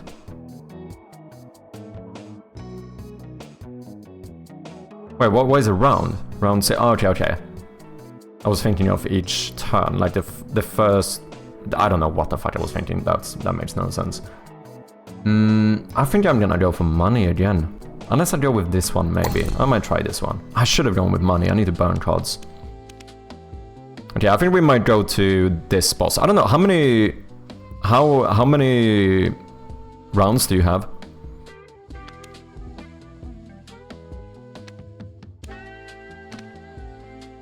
$75. Gain 2 moves on match. That's actually pretty good. And $1 for every $5 you have at the end of the round. Could be good as well. We should probably do this too. Oh, 21 rounds? Okay. Yeah, I think we might try it a bit short then. But you did say you can save runs, right? Essence of Joy. So, can I do multiple of these? Like, I added one here, didn't I? I think I can. Stay. Or will I switch that one? Stays... Like, can I add another? Oh no, this card is already upgraded. Okay. Auto. That would be quite unnecessary. I mean, a multiplier though. Multiplier on an auto? That should be pretty good. Oh, but I also have that card. I did not understand this one. Wait, permanently decreases points by 2 per mismatch. No, this one is gonna become shit at the end. I didn't even think about that. Burn costs? That one is gonna get quite good. I might do a bit of chaos on that one. It autosaves, nice. I will add overwriting essences in the future. Yeah, that could probably be nice, especially when it's random like this, right? So this way we would like to do something with a... Wait, add store multiply. Is that all store or the store of this card?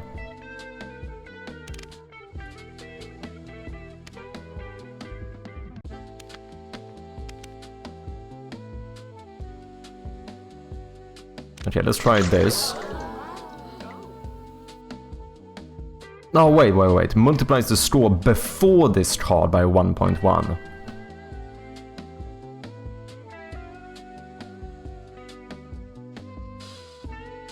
Then you probably did not want it on one of the high score cards. And then Chaos, I think Chaos could be think I might do Chaos on the burn cost. Stay, I'm pretty happy with that. Okay, so it's nice that we get, because some of these already have like auto and stay. So I like the fact that you get this little outline and stuff, like you can kind of clearly tell which cards have been upgraded. That's a nice touch. Gain 2 moves on match. 18. How much is burning? 30. I might get this one. And then I might also burn my last tenner.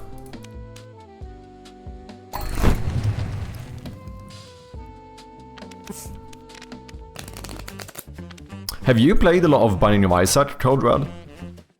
Out of curiosity.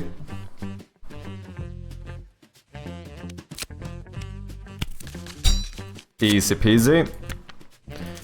Devious, angry, surprised. Devious, angry, surprised, crying. Fjortis. Devious, angry, surprised, crying for Fjortis. Devious, angry, surprised, crying, Fjortis. Nice. Devious, angry. Surprised. Devious, angry, surprised, crying. Devious, crying, Fjortis. Devious, crying, Fjortis. Fjortis. Fjortis. We have 2 Fjortis. Those needs to be these 2. Fjortis, Fjortis. For anyone who doesn't know, I remind the mnemonic that I use to remember this one is Fjortis, because you know back in the days in like the 2010s or something when all the girls would do this. That's what it reminds me of, and we used to call those Fjortis. So, in case you were wondering.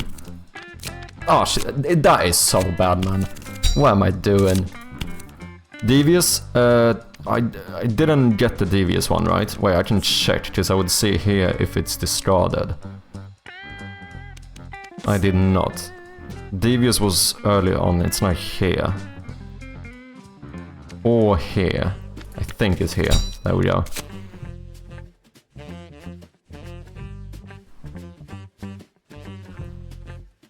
You have lots of stay cards, it's gonna be interesting. Stay seems quite nice, to be honest. Not really, I have like 10 minutes playtime back in 2014 or something, damn. Was looking for some ideas before I learn more about it. You should give it a go, man. Like, Isaac is addictive. Holy shit, it's so much fun. Crying, wasn't this one crying? Another Fjortis. Shite. Okay, we have a surprised one here. That's a surprised one. I think we have a Fjortis down here. We're gonna start surprise, surprised. Fjortis, Fjortis. Another Fjortis. Previous card thingy. Plus moves. Fjortis, previous card. Boom, boom. Burn cost. Nice. Yeah, sure. Why not? Look at that. 1500. Isaac, what's up, Spec? How you doing? Welcome in. A fellow Isaac enthusiast. Name of the PNG is think.png. Oh, interesting. Oh yeah, I suppose it's... Oh yeah, it might actually be more of this kind of thing. Yeah, I see what you mean. Manual lamp, proceed. Oh, yeah. Rebirth is the one I want to play? Yeah. You should play the newer one. And then of course you should buy all of the DLCs and then spend like 500 hours playing the game. Like a true gamer. But yeah, you should start with Rebirth. And I don't think like of course you don't have to buy all of the DLCs and stuff. They add a lot of content. There's a lot of, especially like the last DLC they did, adds a lot of content. to the point where I would say it's almost like a full-on like expansion pack or whatever. How the DLCs work, you just have like... many of them add a bunch of new items and like trinkets and stuff. And when I say a bunch, I mean like a bunch. You know, Isaac has like thousands of items. However, some of them also add like multiple new levels and bosses and stuff. So that's what I'm saying, like with the last one, it added a lot of like proper content for the game as well.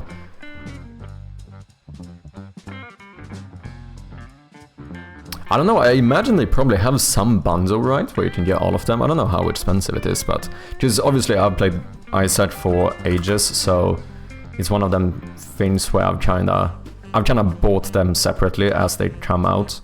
Base game $14.99, that's not bad. Complete bundle. Oh, I don't think I can see the price to say actually have everything in the bundle, but I would say if you enjoy Binding of Isaac, getting the DLCs is worth it, but if you just want to give it a go, I wouldn't say that you have to do it. 800 hours? I think you have more than me. I think I have almost 700. Oh no, 620 I have. But it is like my most played game on Steam. It's a fantastic fucking game, holy shit. Binding of Isaac is so good.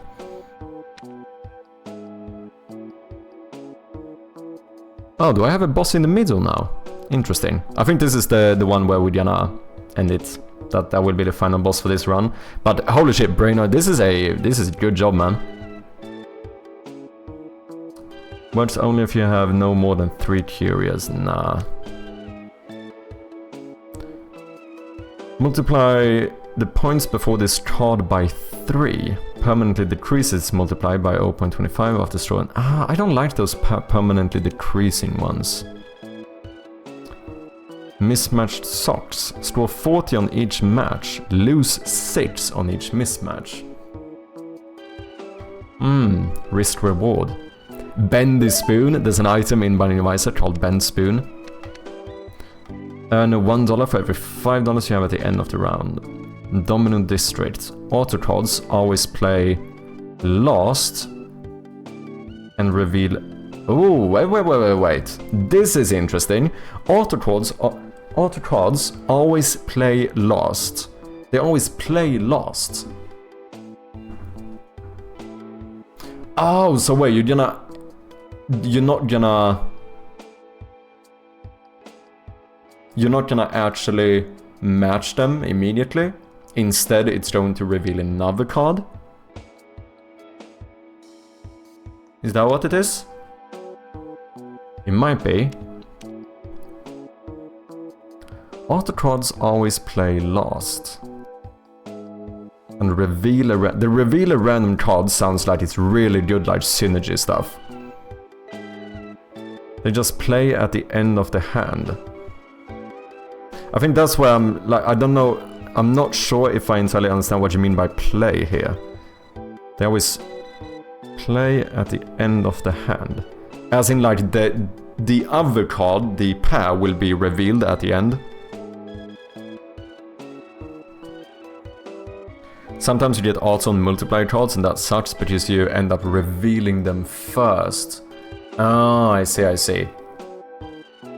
Okay, so I think I get it then. I think I want to try this. The reveal a random card sounds really good. I think we're gonna try this one. What's up, Pete Gawley? How you doing, man? Welcome in. Hope you're doing good. And then I might do a bit more burning, because this one gets better the more cards I burn, and we can burn 1. Should we do a... You know, it's actually better to get rid of... Oh wait, I have this one. That one I don't want. I realize now also it's actually quite good to have multiples of the same one, because obviously that increases the chance of me making that pair, right? Imagine having a deck with only one type.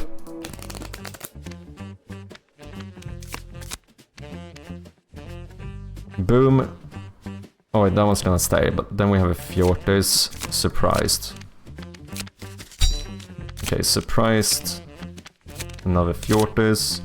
The moves thingy.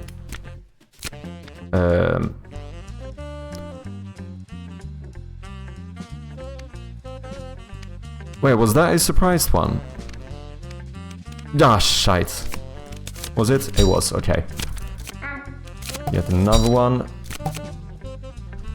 Oh wait, so that one did... Oh, is it just that I don't get the straw? We'll see what happens. But it revealed this one.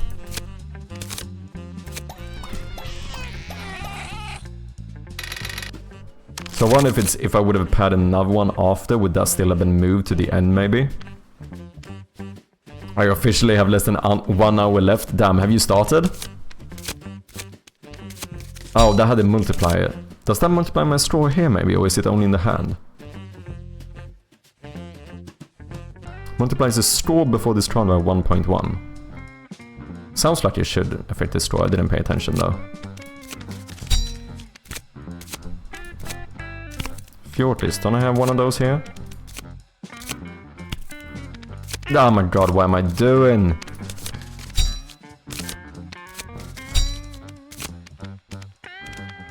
Okay, I need a reset. Never mind. You're getting lucky now.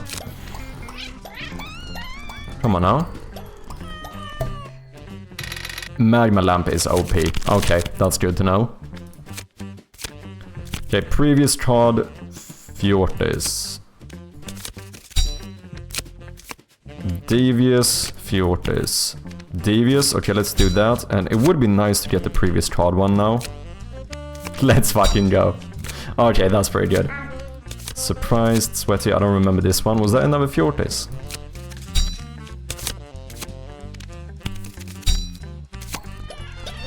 Dude, I am a natural, man.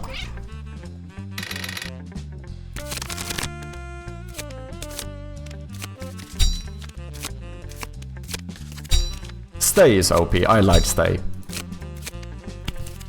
Look at that.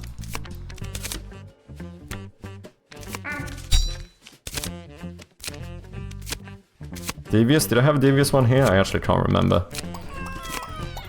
But this should be more than enough. Okay, Magma Lamp is way better than I first gave it credit for. 4 hours later, you'll still be playing and notice it's done no work, probably. No, I think next run, or next turn is gonna be the last one. Yeah, because we're on a boss now. I do have to get some work done as well, but this, like, seriously, Brainoid, this is really nice. Ooh, Joker matches with any blue card, copies the behavior of its match. That's pretty sick. An auto card, 30 points, pretty good as well.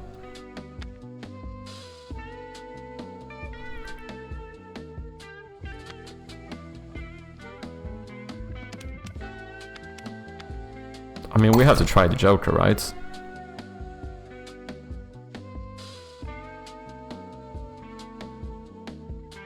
This one should be good as well.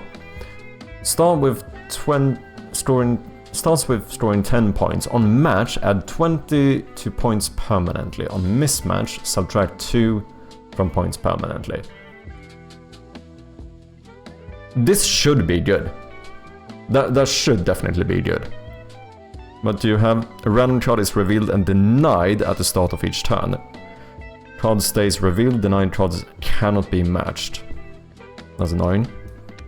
I wanna try this one. End of my 2-hour game challenge. How's it going so far? Dun dun dun. Okay, let's see the random card. That is so unfortunate. Why? What was this? Was that crying? Screw you, man. Devious. I forgot this one as well. Fuck. No, it was that one. I think that should be good. Okay. That one's gonna stay, and then we have the screaming one. I forgot and like the entire top row. Previous card. Joker.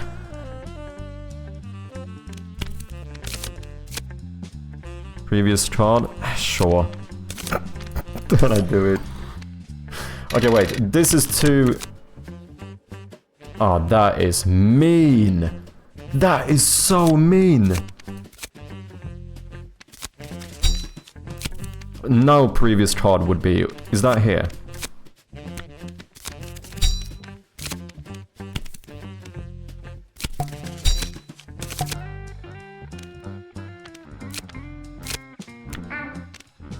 That's bad, but I'm gonna do it anyway.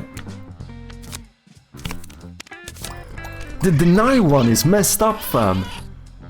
That's messed up. That's not okay. That is not okay.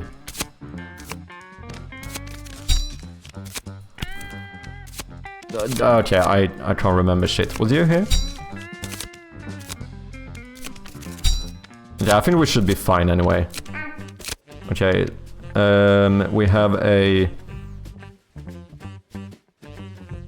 devious one down there. Oh, let's go. We should be fine. The thing is that with the denied ones, I have to remember where the opposite of the denied one is. That's messed up. That is another reason why stayed cards or staying cards are OP, because now I'm never gonna waste a move trying to accidentally double check this one. Same with this as soon as I find it, but it's gonna take up my entire board.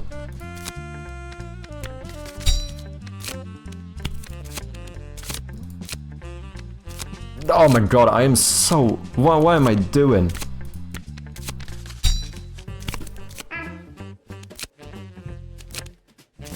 We had the sweat up here, right? I need better cards though, I need like this one.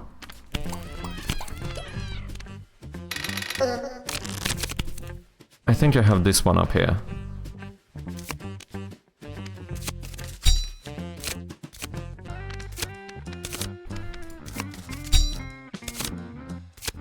Oh, that grabbed the other one. Okay, this one I cannot do. Or do I have multiple of that one? Because in that case it might be fine. Draw... No, I only have one.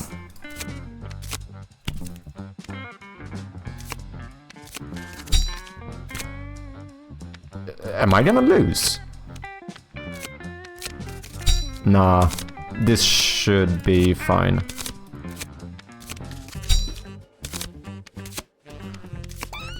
Oh, was it there?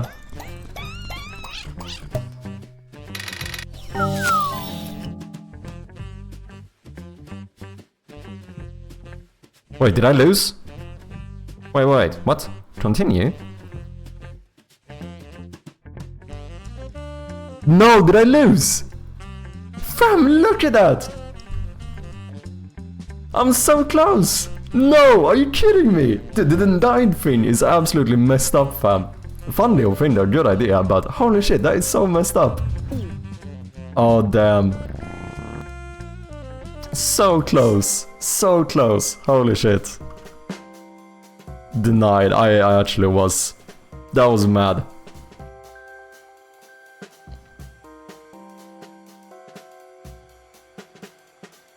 I got bullets movement, camera cursor and shapes. Ooh. Thanks for playing. No worries, man. Thank you for making the game. This is actually really impressive. Nice one. Nice one. Holy shit. Good job, man. That was fun. In case anyone wants to check out the game, you have the link right there.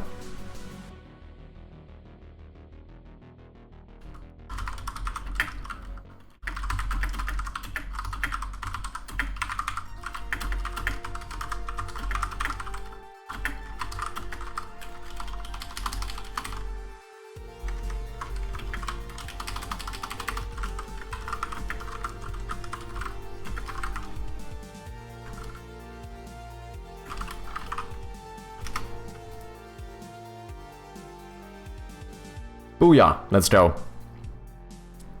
Don't forget to change your title. Thank you very much, Major. Appreciate ya. I would have forgotten.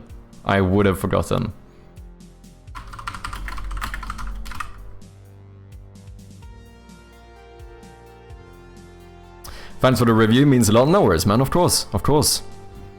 Also, for anyone who doesn't know, Brainoid is yet another developer who streams here on Twitch as well, so check him out and make sure to check the game out. Okay, should we get some work done? Holy shit, we need to get to work now, people. We can't be just playing around all day.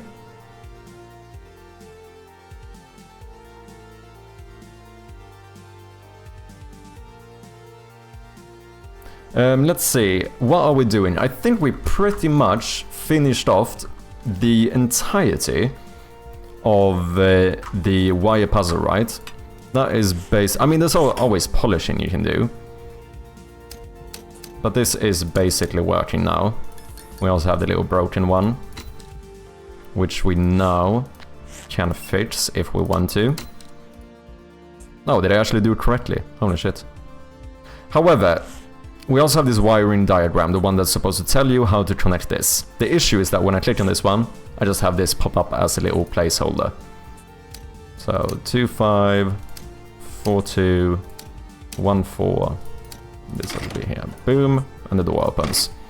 This is probably not going to be connected to a door later on, but for testing purposes, it kind of works. However, I think for the inspectable items, I think I want to do something similar to the map, right? I also have a bug here I need to sort out at some point. So, my thinking is that we could do something similar to this, where when you click on the map, you like bring up the hand and you see it kind of actually holding it. I think I want to do something similar for like inspectable documents. I think that could be pretty sick.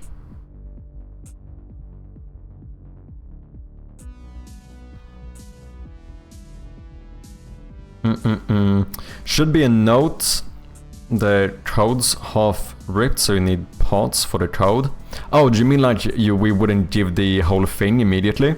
Like maybe you need to find... Like you would get half of the Y diagram basically? That could be an idea for sure. I was actually, for a bit I was thinking about doing something similar with the map as well.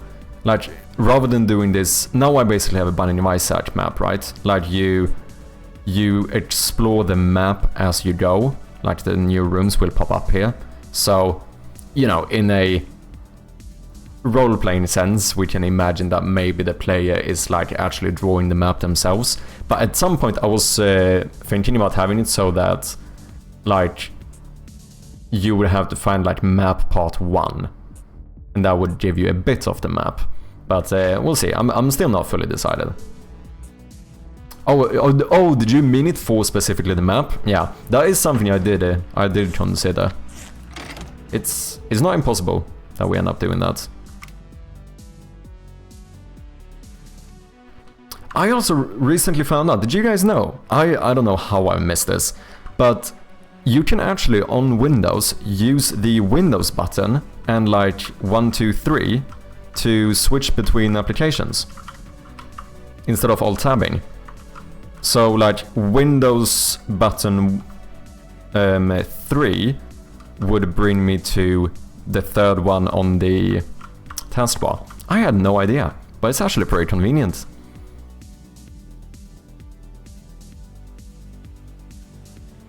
Is that Windows 11 only though? Not sure. Can't say for certain.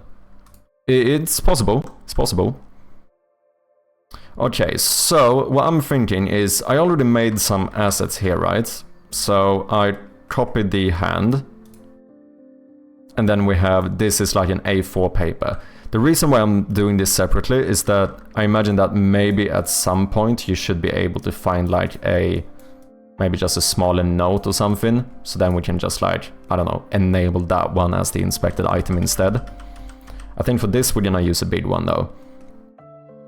But then I think for now we're gonna do the puzzle a little bit more interesting, where rather than just saying exactly how to connect it, I think I still want the player to actually think a little bit about how to connect it, even though we kind of give it away. So I think we're gonna do something like, maybe we show you how to connect like one of the wires, and then maybe we say that number 3 should be connected to number 4, and then maybe we say that the 5th one on the right should not be connected. So you still have to kind of Do you get what I mean? Like, you kind of have to still think about it a little bit. It's still going to be relatively easy once you have this document, but at least it's not going to be like straight copy-paste exactly what to do. So, I started doing something here. I was thinking we could do something like this. Oh, this is uneven, that's annoying.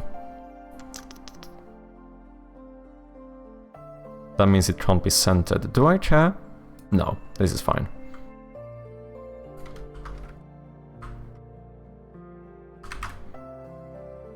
So I'm thinking we could do something like this to kind of show the wires, which means that now we also need to make one that connects to each of these, right?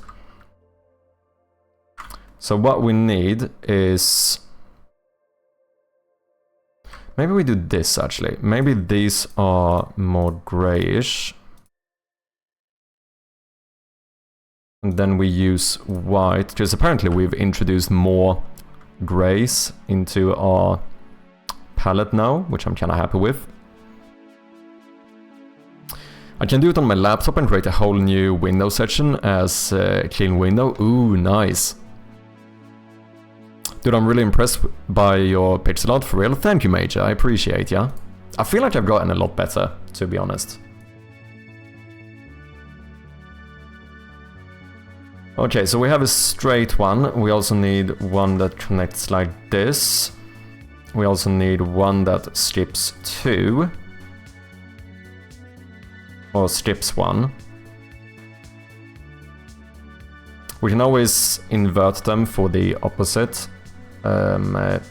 So we should need 2 more wires, if I'm not mistaken. We need one that actually skips 2. And last but not least, we need one that skips 5.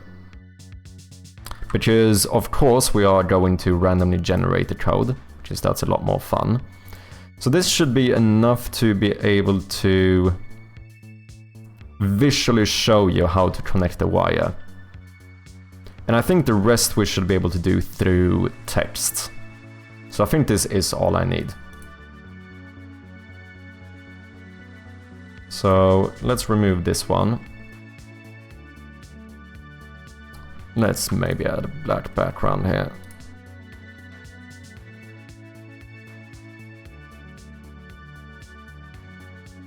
Should we remove the corners as well? No, I might keep the corners. Teach me for sure. Are you doing riddles? Yeah, maybe. I mean, it's something along those lines. Like, I kind of want to make it a little bit... a bit more interesting in that way. Where you kind of have to think about how to connect it somehow. So... I don't know if we're gonna do a, like, conventional riddle for this thing. Because the weird thing is that this is also... maybe I'm being too realistic here, though. Like, in some regard, this is supposed to be a wiring diagram, and it would be kind of fucked up by a manufacturer to make one that's, you know, make one that's like a riddle, but maybe I'm overthinking it. It's very possible.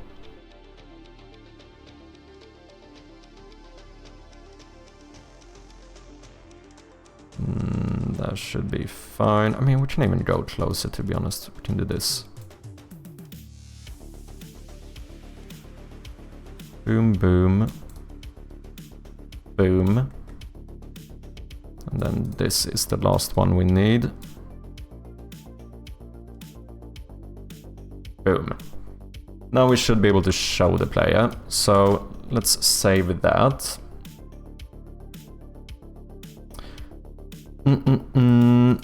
How are we gonna do this? UI. I guess we need a new game object here for this.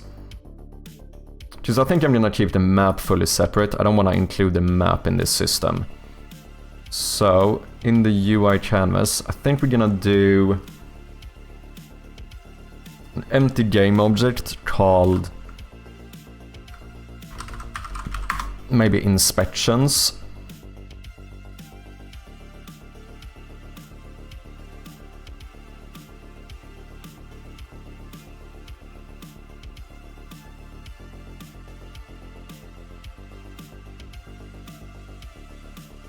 And then let's go to our in-game UI. Bada bing, bada boom. We are going to grab this, and we're going to call this something like inspection hand.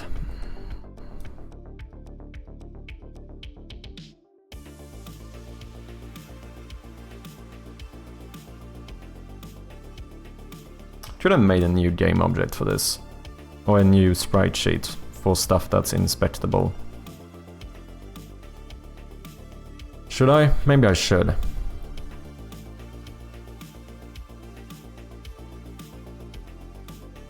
Didn't know where to put it, but I put it in creative, just an idea for the reader type thing, if you ever did. Let me see. Oh yeah, I've seen similar stuff before. I think don't Silent Hill do something similar to this? So this would be like getting a certain word, I assume, like you would scroll each one to get like basically a password. Something like that could actually be interesting. And maybe have like a hidden document inside.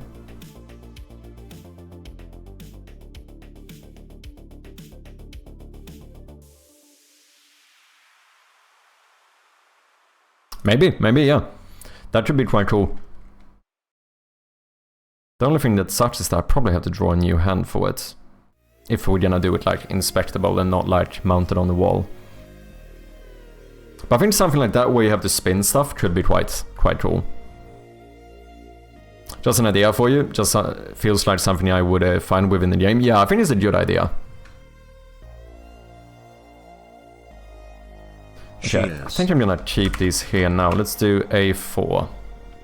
What is up, Strom? Cheers, man. Appreciate ya.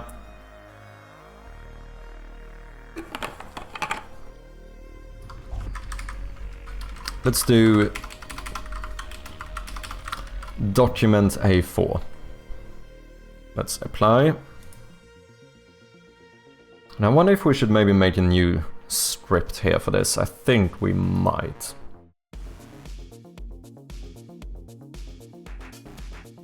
Or should the inventory manager handle this? No, I think I might separate this. Inspections. Let's do a... Let's make this one 320 by 180. Then I would like a... I would like an image. Which is going to be... lit.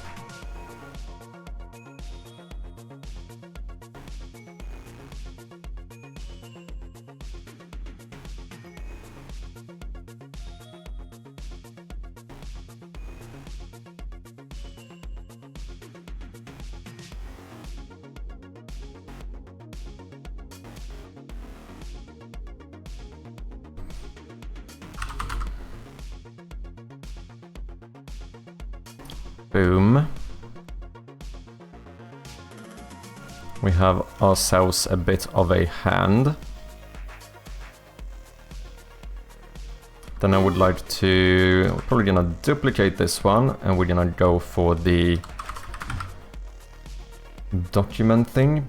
Boom, boom, boom, boom. And let's see, the hand needs to be in front of this one, so the documents should be behind it.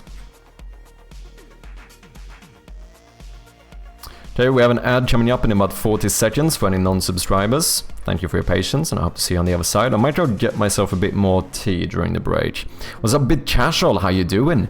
Guten Abend. How you doing? Hope you're doing good.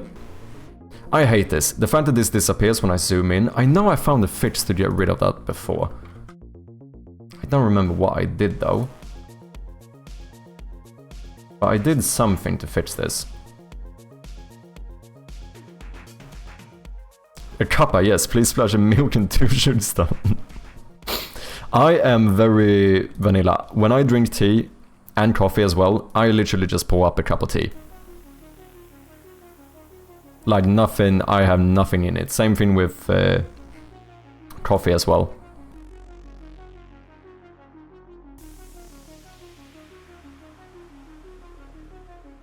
Oh my god, I hate that these disappear when I zoom in. It is, frankly, quite annoying. How do I fix it? I know there is a way to... What happens if I switch scene back and forth? Does that do anything? Nope. What if I... Does anyone know? I know I managed to sort it out before so that this didn't happen. Because I think the issue is that I... Or was it switched back and forth between 2D, 3D? No. I think it's because this is on another Y or Z thing, whatever you call it. So I think I zoom in through this one so it disappears, which is kind of... What the fuck happened now? Oh, that's the game, so it's unlit, okay. Oh, now it works! Or well, at least I can zoom in way closer. So fucking weird.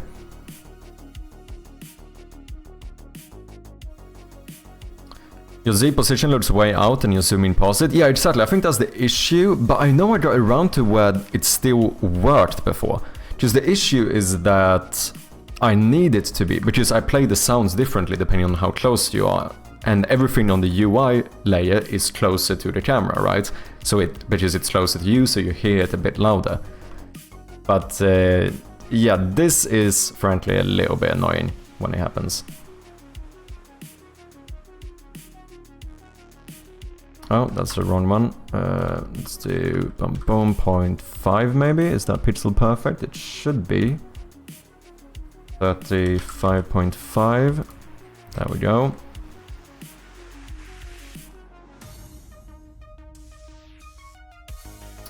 Can you not just code it for false and true if visible or non-visible? Or I'm way off with what you mean. Yeah, I don't think... Because the thing is that, like, this is... The issue is because of the 3D space, right? Like, what I actually do here is that I zoom my camera in through the document. So, like, the solution, realistically, would be to put this at, like, I think -10.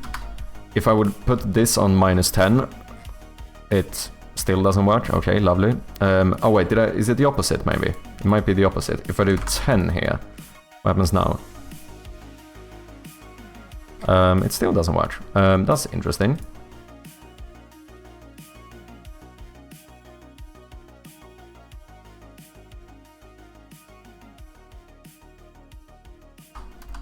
Oh, is this because I'm playing around with local and world positions, maybe? Should be. Because, like, if I would put it, like, here... Now I'm gonna be able to zoom in way... Not really, actually. That didn't make that big of a difference. And now it's even worse. But here's the thing. Like, I know I got this to work before. Like, I know I did. To the point where this was not an issue and I could zoom in. I just don't remember what I actually did to make that happen. Why is it 3D? Because apparently pretty much everything in Unity is 3D, even 2D is technically in a 3D space. Because you still have the three, like you have X, Y, and Z, which means you have 3 dimensions, right?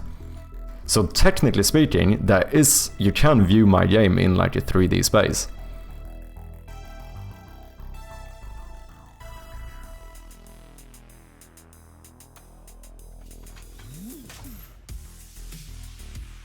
What about bringing it back some so it's further away from the room when you zoom in? Yeah, but that's like manual labor, right? But look! Now it works! Now it works. This is what I mean, like all of a sudden, this is not an issue. And I don't know, like what did I just do to fix it? I have no clue, but now I can zoom in however much I want. And the Z value is the same. This has happened multiple times, so there is some fix, but I don't know what I actually do.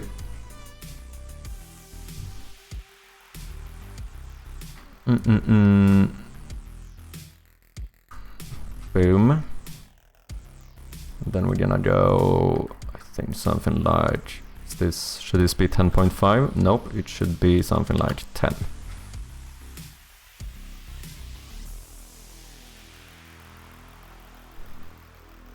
That looks pretty good. Okay, so let's call this one document A4. Let's call this one hand. And now I don't really know what to do. Like, I assume whenever we inspect something, we're gonna do some do tween animation to like move this thing up, similarly to what we do with the map. And then we need to select which size of document we want to show. And then I guess maybe like instantiate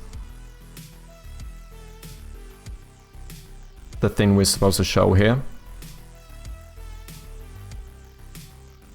Something like that. Hold up, did you do any of the lock position for anything? No, and it's nothing I changed now. I actually don't, like, every time I've managed to fix this, it's like by accident, you know, which is weird, but I don't know. But I wondered, is this gonna... I kinda need to change how I do my items. I think we might need to use a bit of inheritance here. Because how... when you choose to inspect an item, how do we know what you want to inspect?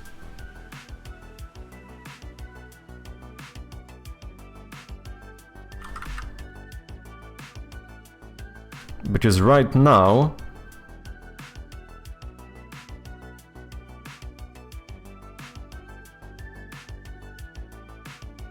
if we go to like documents, here we have the wiring diagram. What I can actually select here is that this is of type document, it is inspectable, this is what actually triggers the inspection event instead of the use event. However, I think we need like a reference to what we want to inspect here, right?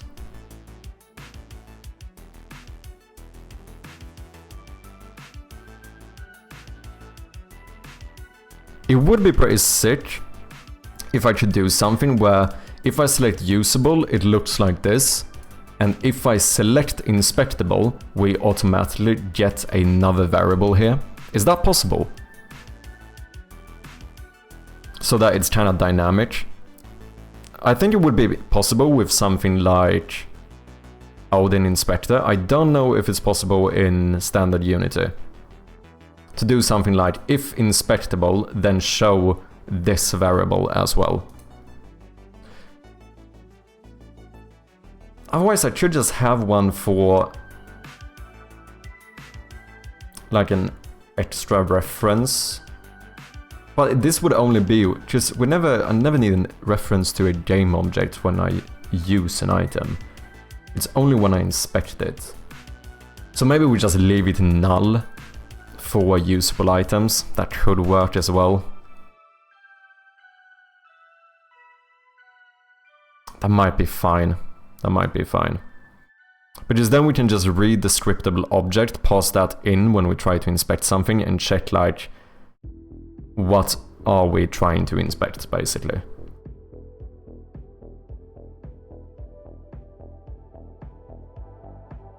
Maybe add more here as well, so we can do like inspectable document A4.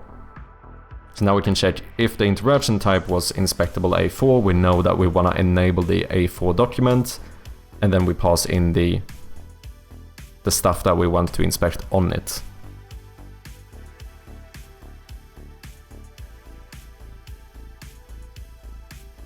I might, because otherwise I would need yet another enumerator that we never would use for the usable items, so that would feel unnecessary.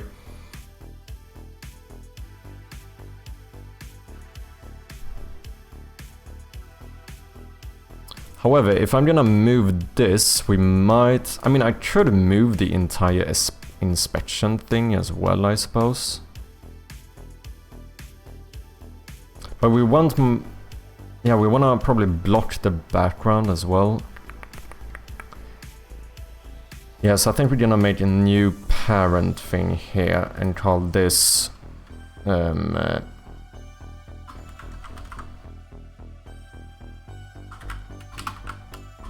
don't know, inspection objects, whatever.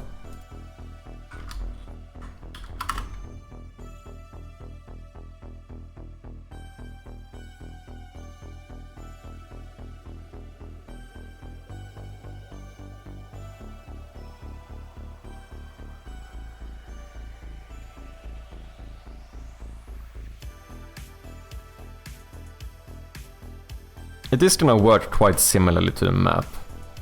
So I think we're gonna enable some background blocker with a slight tint to it. And we animated this to be brought up with programmatic animations. Then from the event, well, before we do that, we read the item you're trying to inspect and we set this scene up the way it's supposed to be. Probably a bug in the editor that has some weird control edge case that unbreaks it. Yeah, maybe. Yeah, just it's hard because I don't feel like there's like... It's hard for me to tell if I'm doing like a specific thing that causes that to happen, you know? Okay, let's set up the document as well. So let's do... I think we're gonna instantiate that maybe as a child game object of the document that we are inspecting, rather than having them all in the hierarchy and like enabling, disabling them. Which is how I do it with like different rooms, for example, as of now. But that's because I kind of need to save the state of them. And otherwise I would reset the prefab each time. But here it would be pretty much fine. Another thing I've been thinking about, should you have objectives in a game like this? Or should it be more open-ended, less hand-holdy? That's another thing to consider. Like, maybe we should have an object like this you can bring up where it says like, oh, find a way through the locked door, blah blah blah, or whatever. Where we kind of lead the player, or we go like, fuck it, find your own way. Like, both are valid, I think. Not sure what... I think this might be one of those things that maybe we should try without it, and then during like the playtests, when we start having more content, we see whether it seems like... Because if it seems like a lot of people get stuck not knowing where to kind of proceed, then we might need something like that. Because I think games like Resident Evil has it in some regard, like, right? Resident Evil map. I think you can kind of see on the map what you have done and haven't done. If I'm not mistaken, like you can see locked, unlocked doors. That is kind of... Like here you see rooms you haven't been to, right? Which that I already do as well, to be fair. Maybe that's enough, but even here you can see that they highlight certain objects and stuff.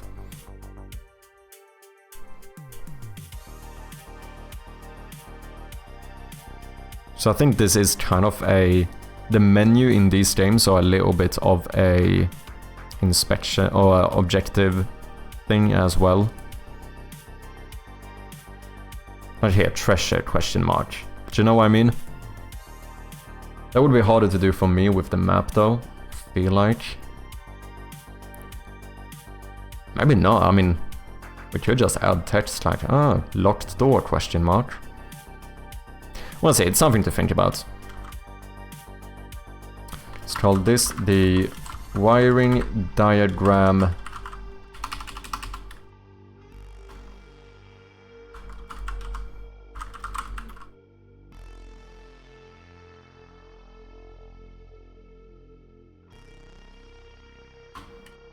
sure. Here we would like to have a few things. We would want to have a image.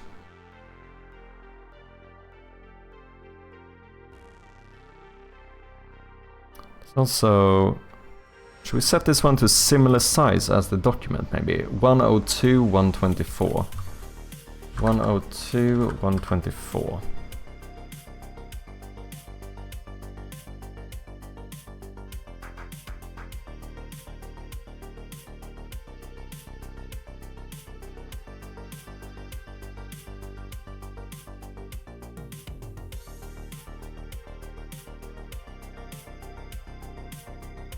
Let's grab this. We're gonna call this puzzle wires. I I don't know, illustration.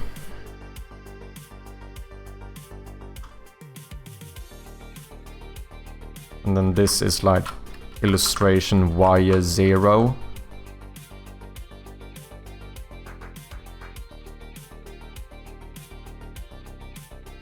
Illustration wire 1. Wire 2. Wire 3. Last but not least, we have Cheers. wire 4. Cheers, Jin. How you doing?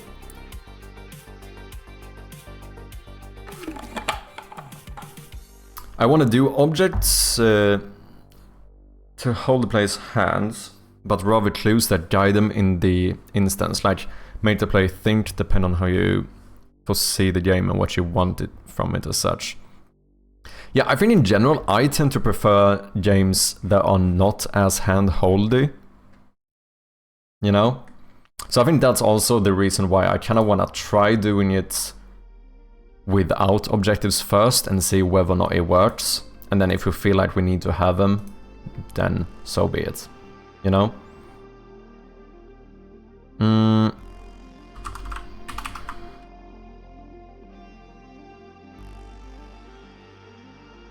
Is this too small?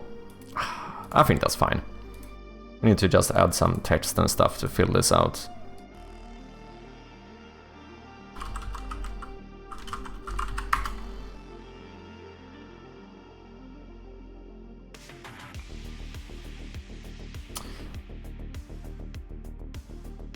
Yeah, I think I'm gonna need to make a separate script for this object to make sure that this becomes like initialized correctly, because it gets a little bit tricky now when we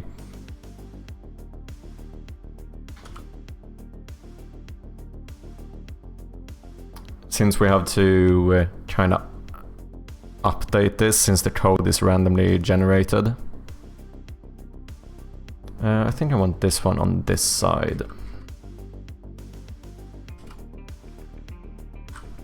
0.5, 0.5. Okay. Let's maybe put you like here or something. Whoops. Let's do 20.5, 21.5. That should be pixel perfect. Then we are going to add some text to this. So let's do a text mesh pro. Let's use our, instead of special elite, we want special lit. To make sure that this is actually a lit material.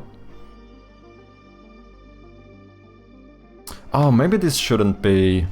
Is this gonna be too dark if I do it like this? Because this is not gonna be highlighted. I didn't think about that.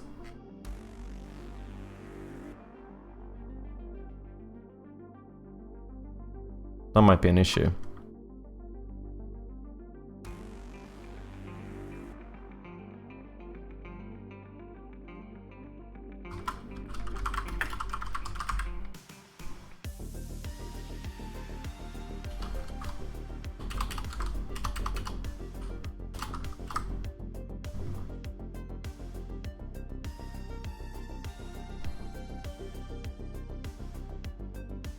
I think this is gonna be too dark.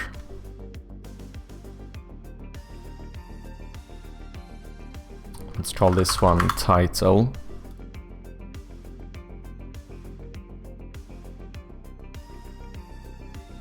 I see this as pure puzzle. Harder the puzzle, the better. I don't know about that. I almost think the opposite. Because this is not a puzzle game, you have to remember. Like, in some regard it is. Of course, like we still have like the puzzle tag and it's in like the puzzle genre. But we also have to realize that this is a horror game. I don't think people play horror games to do puzzles. Do you know what I mean? So I definitely, we have to be careful making puzzles too hard. Like, if it's for hidden stuff, I think it's fine. Hidden stuff we can make incredibly difficult to find, because that's just fun. But for like main story, like progression, I think we have to make sure that it's never too difficult. Like this specific puzzle, for example, I'm not trying to make difficult whatsoever. It's like, if you find this diagram, it's gonna be relatively easy to solve it, right?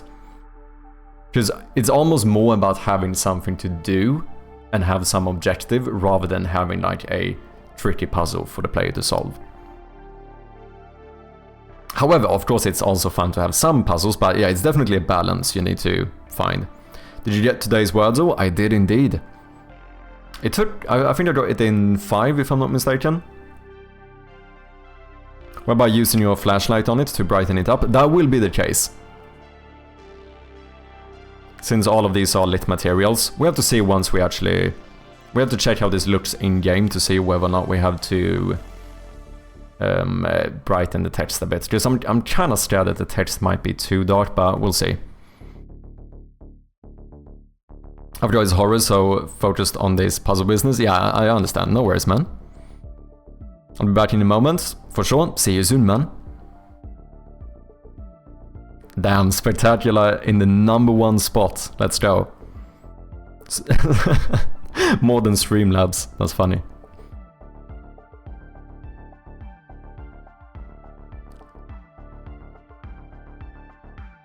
That's how you know someone's OG, eh? Okay, let's duplicate this one. Why can I not duplicate this? Oh, am I clicking the wrong button? I am. Okay, fair enough. Let's do something like illustration text.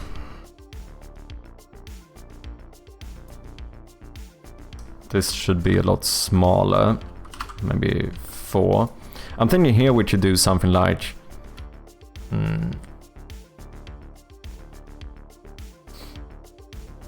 Maybe do something like this, like the ground wire should be connected like this.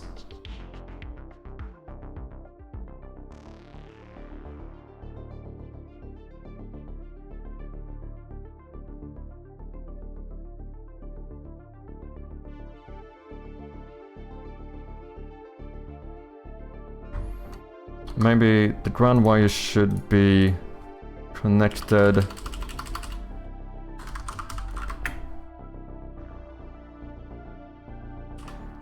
I don't know, we can change this later. Let's just do like this for now.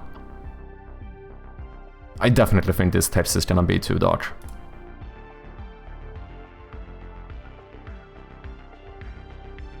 And then we show that one. And then what I'm thinking is that we could do more fun stuff down here.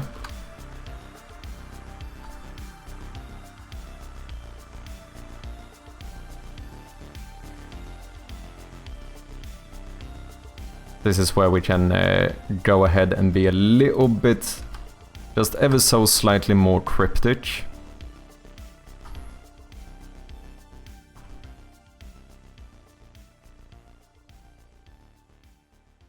So maybe we say that something like, you know, for example, it might say that the fourth wire, no.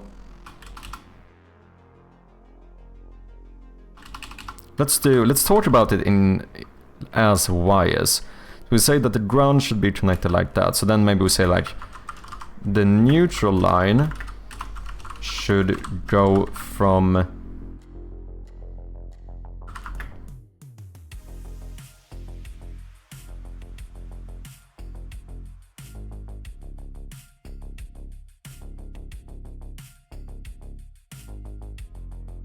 Can we say node?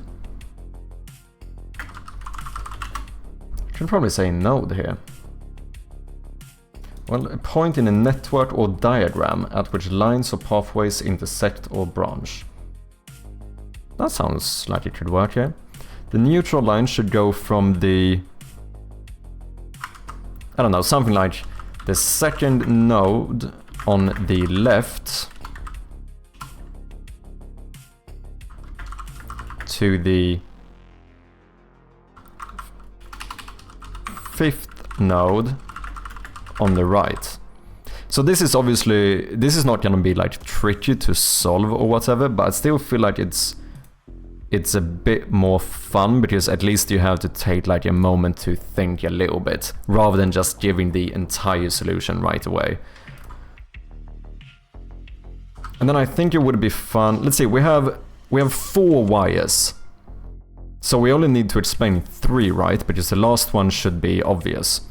So I think we're gonna do one more where we do something like, for example, the third node on the right does not need to be connected. So now we have 1 wire here. Oh no, we need to explain 1 more wire.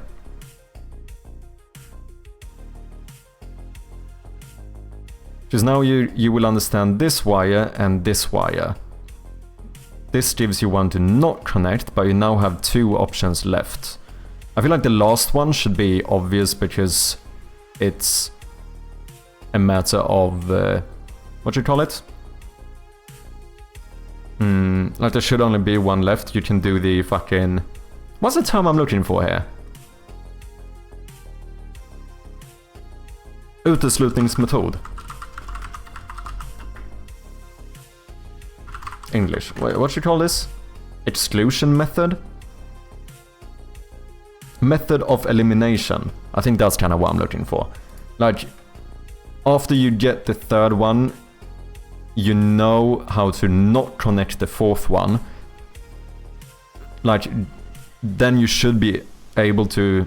Yeah, you're able to eliminate this, which means that there should only be 1 possibility left. That's what I'm thinking. So what we should do here is have 1 more of these where... Should we explain it like this?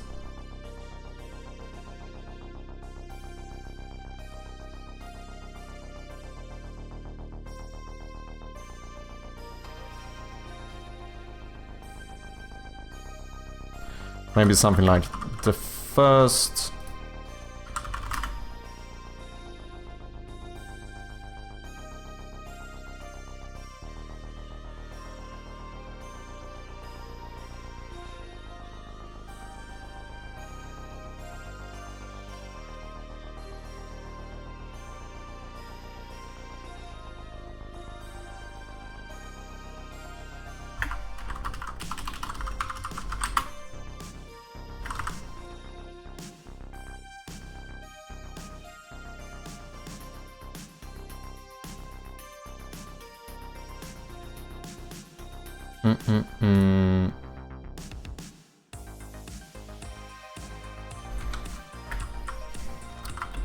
The first phase should connect. Can I explain this in a different way? The neutral line should go from the 2nd node on the left to the 5th node on the right.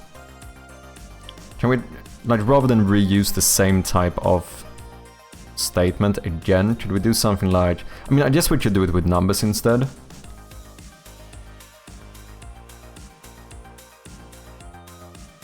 But that's kind of the same thing, like 1 to 2, that would give you the... It's the same thing as saying 2nd there goes to blah blah blah.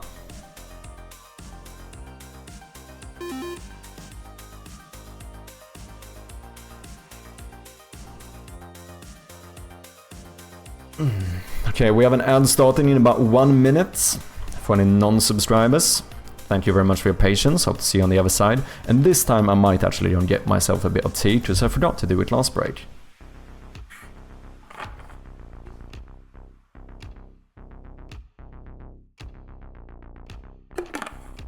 How could I explain this without giving them a number?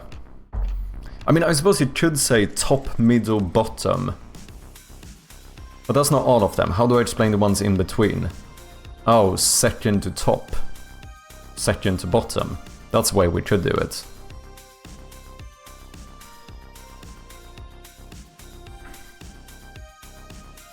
Something like from the...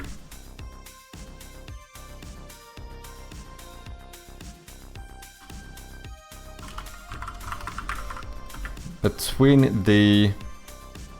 like... top node, left, and second to bottom node, right. But you could do something like that. Okay, we have the ads are running, so I'm gonna take a quick like minute break and just go and get myself a bit of tea, and we'll be right back. Thank you very much for your patience. Cheers.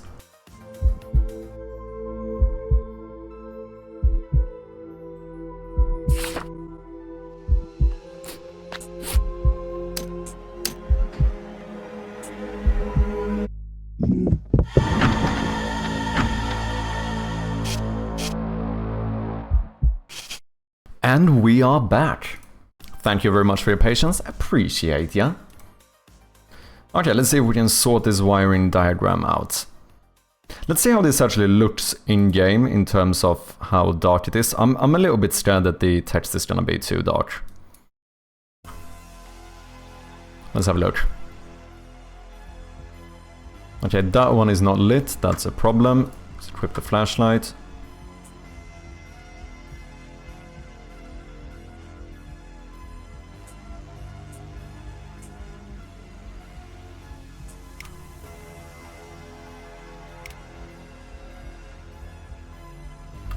I mean, it's not too bad.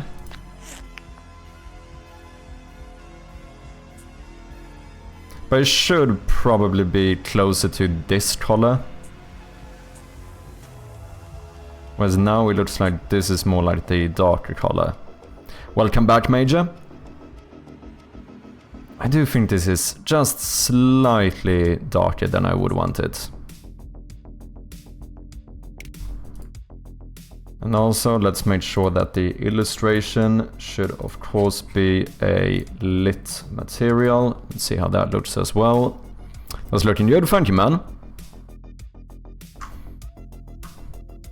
Yeah, now that one is lit too.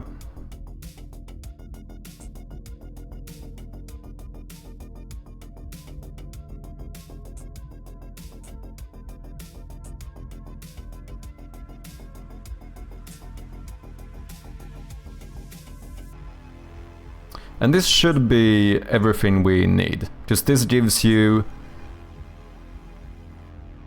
It tells you how to connect the first, second and third wire, and technically speaking it tells you how not to connect the fourth one, which means that there can only be one more possibility left. So with this you should be able to relatively easily figure out how to connect everything. Maybe the title should be centered as well.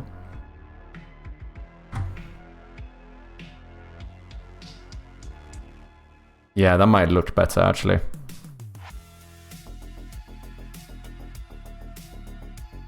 You could always give it a slightly lighter shadow to bring it out a bit under the light. Wait, how do you mean a lighter shadow? Because wouldn't the shadow be dark on black, which means it wouldn't be visible? Or am I misunderstanding? This would be wire 2. Now let's do wire description 2.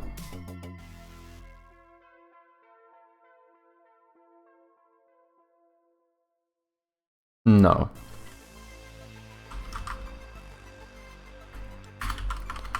Wire description 0, which means that this would actually be wire description 1.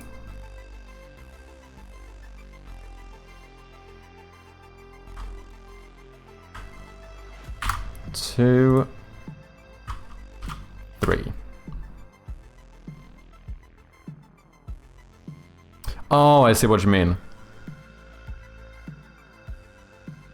Some shadow is always lighter than the actual darkness. I actually don't even know why these turn out darker. Oh yeah, I think because I actually know what the issue is here. It's because the colors don't match on the text as it does in game, because this is white and the text should be white as well. with this gray overlay, this for some reason becomes darker. Yeah, because I just realized now, this looks more like this, but this is supposed to look like this. I know I had the same issue with my inventory items as well when we show like the stack number, the stack amount. So we could just be a little bit cheeky and just make this look... That looks kind of fine, right? That looks relatively close in color. Let's see how this looks in game. I think this might be fine. Because it did, I feel like it was a little bit, just a tad too dark before. Yeah, this is, I think this is better.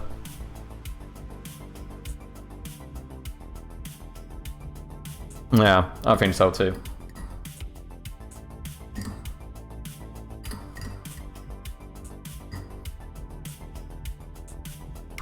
Nice. We also need to...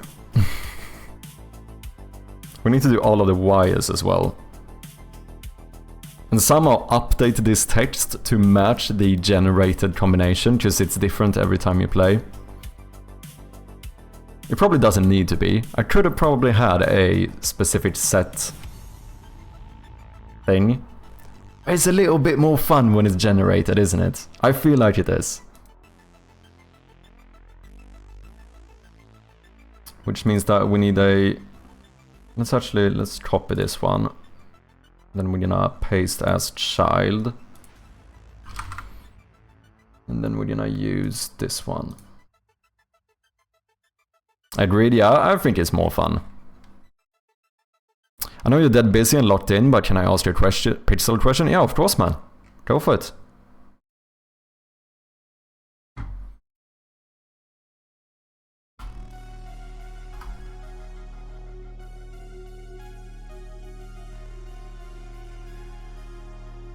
So this would be 0 to 0.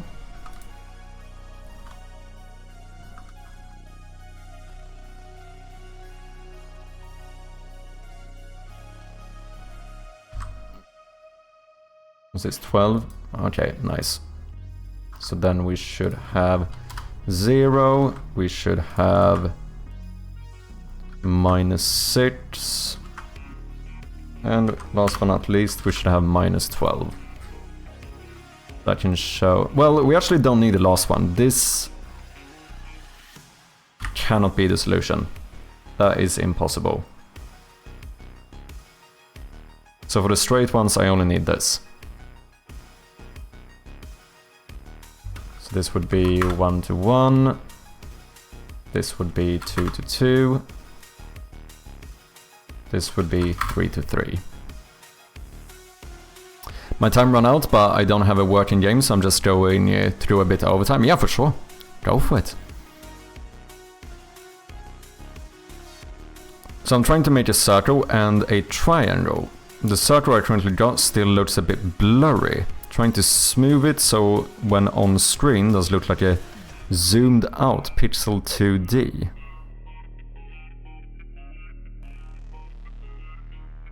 It's a bit blurry. Trying to smooth it so when on screen it looks like a zoomed out pixel 2D. Also, how do you do triangle without it looking all pixelated? Wait, so wait, are you gonna zoom in and out on the pixel art? Is that what you're trying to do?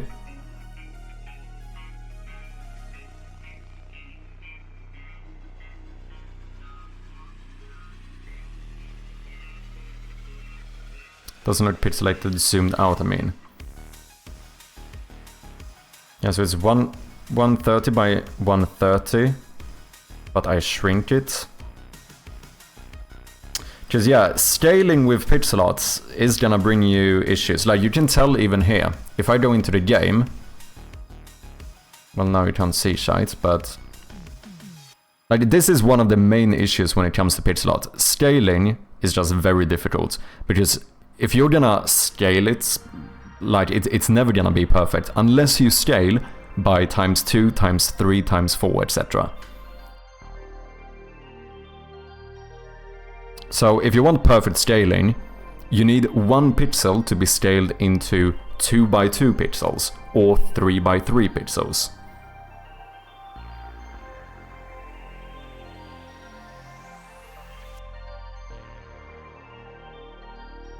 Oh yeah, that's a good shout, Red Cabin. In your import settings when working with pixel art, that is very interesting. So if we look at my, or very important, if you look at like my import settings here for the puzzle, 2 things you need to note with Unity and pixel art. You want filter mode to be set to point no filter and compression to be set to none. Because if you don't do that, it's very possible that you start getting like anti-aliasing and stuff, and it is gonna make your pixel art look blurry.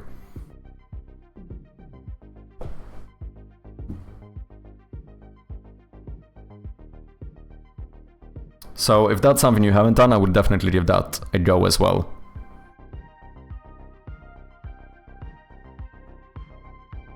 How you doing, Red Cabin? Hope you're doing good.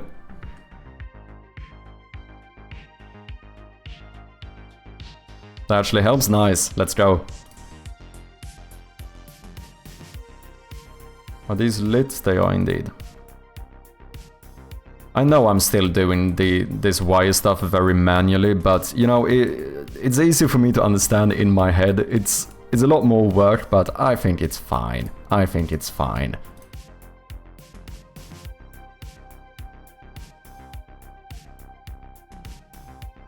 I know I should probably instantiate and move these and stuff, but it's easier to just do it this way. Okay, I'm gonna be real, it's just easier.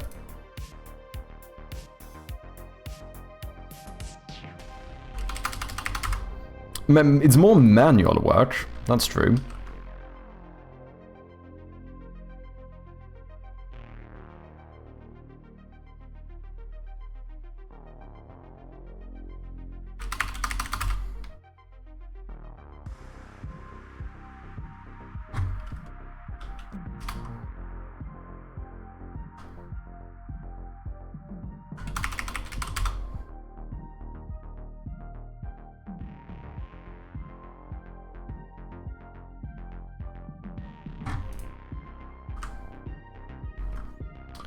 Boom. Should have one more, right? I do indeed.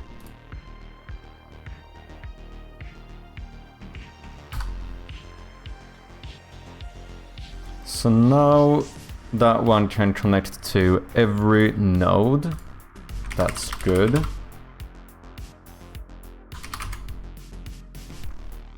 I'm okay, bruised myself in the face trying to pop a pimple, but holy shit, man, sorry to hear that. But glad you're doing okay otherwise. I'll be back, need to watch a video for my engine, how to change them settings. Oh wait, this stuff for the import, I can show you again if you want. It takes 1 minute, that's no issue. It's wherever you import your art, so where you have your art in your folders. Oh, you're using Godot. Okay, fair enough. Yeah, then I can't help you. Then I can't help you. That I don't know. But I imagine they probably have something similar. But there is probably... Oh, you have Unity? Okay, but you're using Godot. Okay.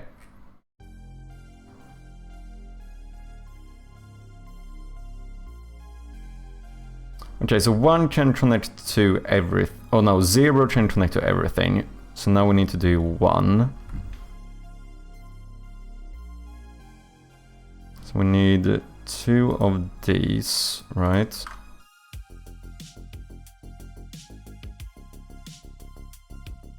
This one we can just flip, or not like that, like this. And then rename this into 1, 0. Then we can duplicate you, flip you back, and move you down. And this is now 1, 2.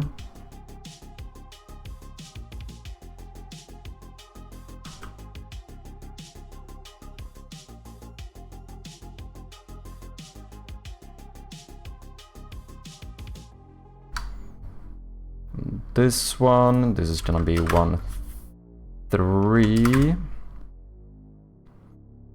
Are you cringing at me doing this, Red Cabin? I feel like there are like 100 ways of doing this a lot better. But I can't be bothered. Sometimes, like, I think this is the thing, like, as a programmer, you can always find very, like, optimized ways of doing something where you... well, you basically use programming, right, to not have to do as much manual work. But sometimes, as a newbie, I just go... It's way easier for me to wrap my head around just doing the manual labor, do you know what I mean? I'm not sure what you're doing. So basically, this is a wire diagram for my wire puzzle. So I want this to only give the... but the code is randomly generated, or like the actual connection. So I want this diagram to like hint the player on how to connect it. So this illustration is only gonna show them how to connect one wire. So the way I do it is that I manually create every possible wire that you could get, and then I'm just gonna, depending on which one is correct for this run, in this generation of their combination, we're just gonna enable that specific wire. But I feel like a smart person would do something different when, like, well, like for example, all of these look the same, right? So you could obviously do something where you take this one and like just change the Y position depending on where it's supposed to be. You know, I'm doing a lot of manual work. The thing is that like through code this seems quite complicated, because I understand if you're doing like non-pixel art, yeah, like 100% I would draw a point from this to this, right? But I can't do that with pixel art. Like I have to instantiate, or I have to update the image of the pixel line and then position it correctly, and that feels like a lot of work. I don't know.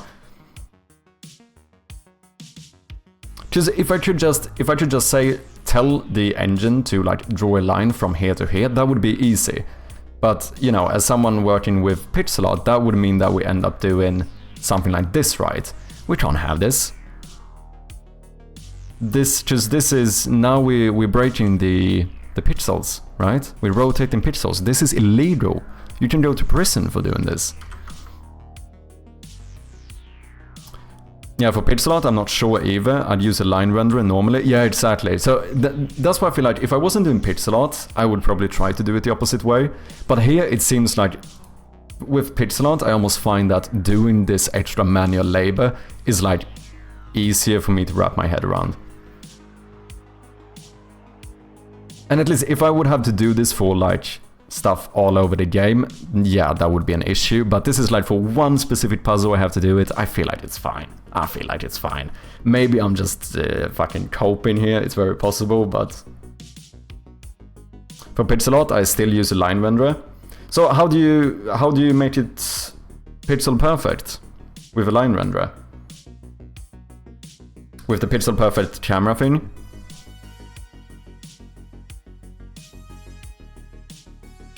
Are those sub viewports? Okay. Yeah, there probably is something I could do in Unity, to be fair. But this works. It works, okay? It is functional. It's functional. It might not be the most optimized way of doing it, but it does work. Yeah, sometimes it's better to just get it over with in strange snowflake situations. Yeah, that's what I kind of feel like. Because I feel like in some regard, for me to look up how to do this in a pixel perfect way through code, like overall, I think that would take me more time than just doing this manually. Even though this feels very like, you know, inoptimal or whatever.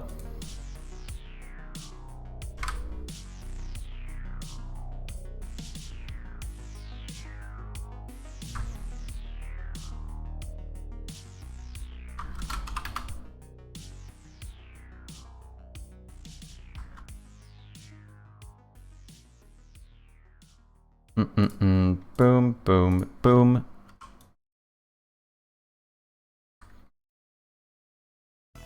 This would be 2, 1. Like, I'm almost done at this point, right? Because I don't need to do the last one anyway. So now we can actually duplicate this one. And then we just flip it. Like so. This would now be 2 to 3. We duplicate this one, flip it. I guess you should be at like -6. Yep. This would be 2 to 4. That one is done as well. And now we have one last node to do, which is this one.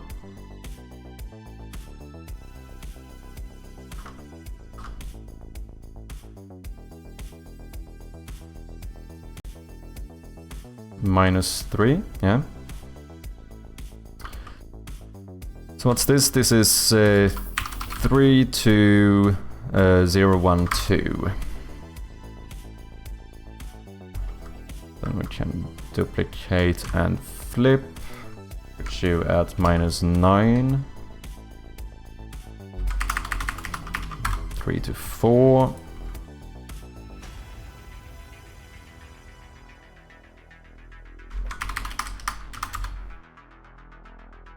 We need to strip 2, so we need this one. Bada bing, bada boom.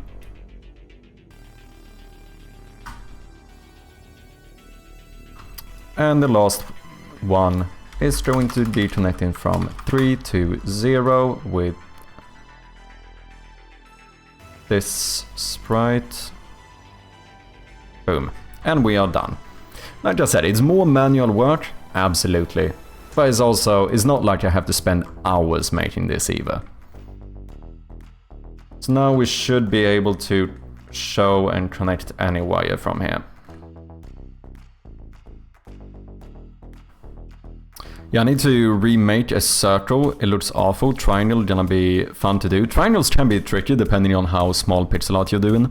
I don't know, but you said right, did you do 130 by 130? So we're basically working in a similar canvas. Just that I do... Oh no, wait, I do... My height is 180, so I have a slightly bigger canvas.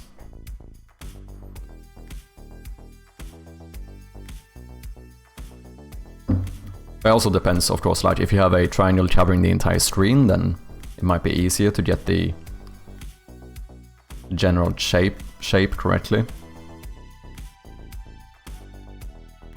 Okay, we have basically everything.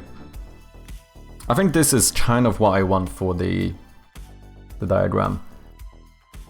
We need this to update correctly somehow. Now we do have one issue, I just realized. How do I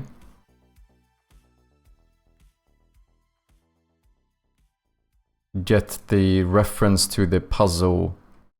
We need to check what the code is.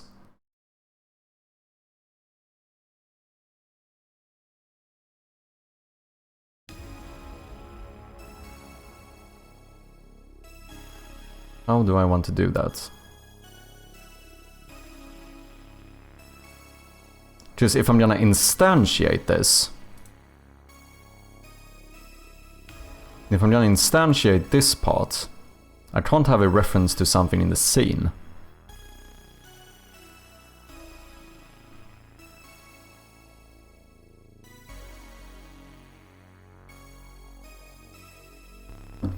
So I'm still trying to figure it out, so I made them bigger and shrunk them. Oh, wait. So wait, are you drawing in a bigger pixel scale and then shrinking them into the engine? Because what I do, my game's native resolution is 320 by 180. So all of my sprites I import are the same size, and then I do the opposite. I scale it up to 1920 by 1080. I think that's easier, like, long term to work with. Because otherwise you kind of have to... I mean, I suppose what you do is you draw it low res, scale it up, and then scale it down. But that's like a lot of extra steps.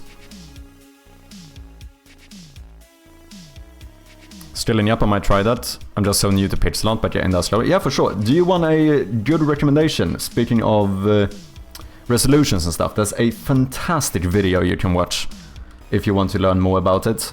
This is the one that like taught me 90% about scaling resolutions and that kind of stuff. So I would highly recommend that you have a look at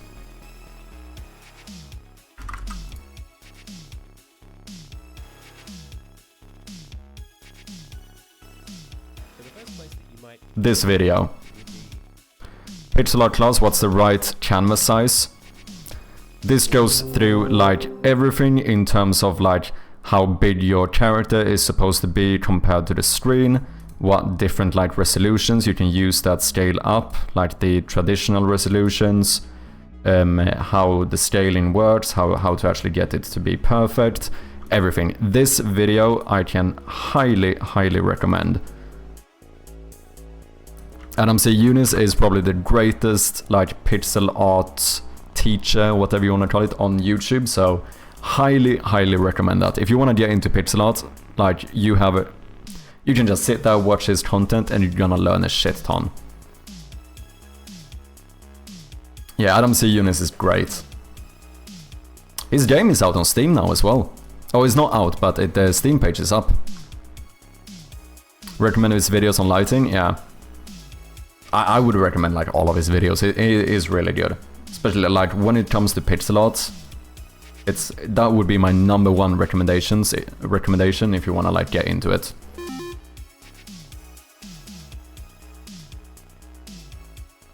Palettes as well. I learned a lot from his like palette video, and like most of my first pixel art, I actually used a palette that he made as well. Because I was like, I still don't understand color theory enough to just like randomly make my own color palette. But he had a couple of ones that you can find on, what's that website called? Palettes, Low Spec is the website. So I just got one of his palettes from there as well. We have an ad coming up in about 15 seconds for any non-subscribers. Thank you for your patience.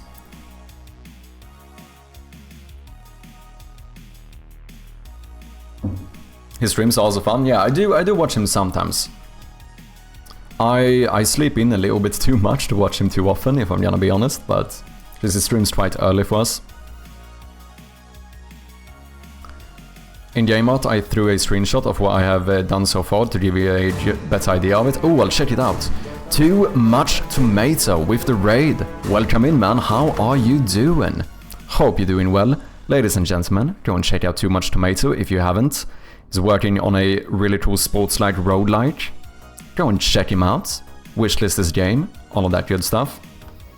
If anyone coming in from Too Much Tomato does not know of me, I go by Mad Sherpy, and I'm currently working on a point-and-click horror game called Shroud of Gloom.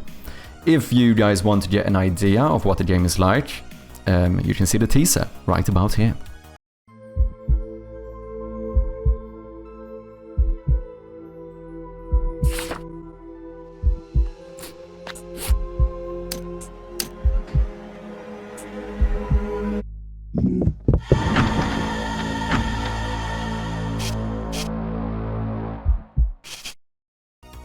There we go. Thank you so much for the raid, man. I appreciate ya. Doing great. Glad to hear it. And yes, ladies and gentlemen, Tomato also has a game up on Steam called Torso Tennis. In the summer. Wait, are you in a festival? Or is this just random Steam thingy? Do they show this unless if you're not in the festival as well? I'm confused now. Anyway, go ahead and wishlist this game. Show some support to our fellow developers. Grid-based action roguelike with auto-battler-inspired shop and synergy systems. And there is a demo. Damn, I need to give you a demo a go. I do have the game wishlisted, I'm just not logged in the browser.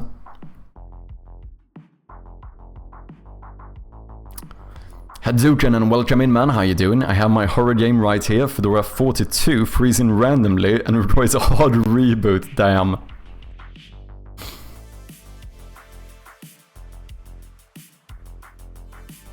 in an ad, but see you looking at also. Oh shit! This is so unfortunate. Wait, this is weird. This is weird. Wait, I'll wait for the ads to. I'll wait for the ads to finish.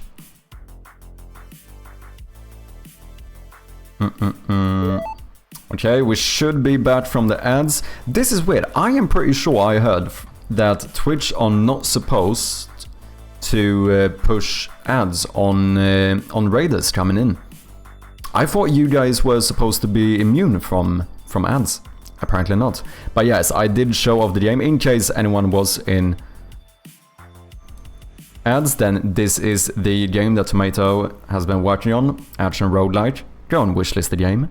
Show some support. And we are currently trying to make inspectable items in my game. So trying to do something similar to the map, where you kind of have an animation of the hand actually bringing up the document. But we do have a bit of stuff we need to get working here, because the... So this is supposed to be the diagram for a new puzzle that we implemented. So we have this puzzle now, we have to connect the wires correctly. However, because I'm a little bit mad, I decided to make the actual wiring connection randomly generated. So it's not the same time every time you play. So we actually need to somehow make this document update correctly how you're supposed to connect it, depending on the combination that, or the like connections that were generated. But yeah, what have you been up to, Tomato? Anything new, anything specific you want to share? Feel free to do so.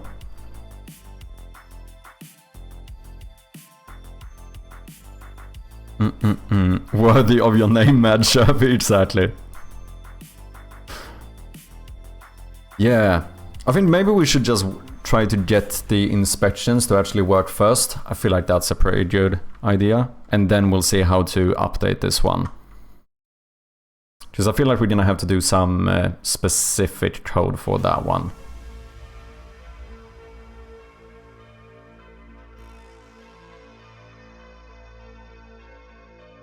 Oh, that's it? Okay.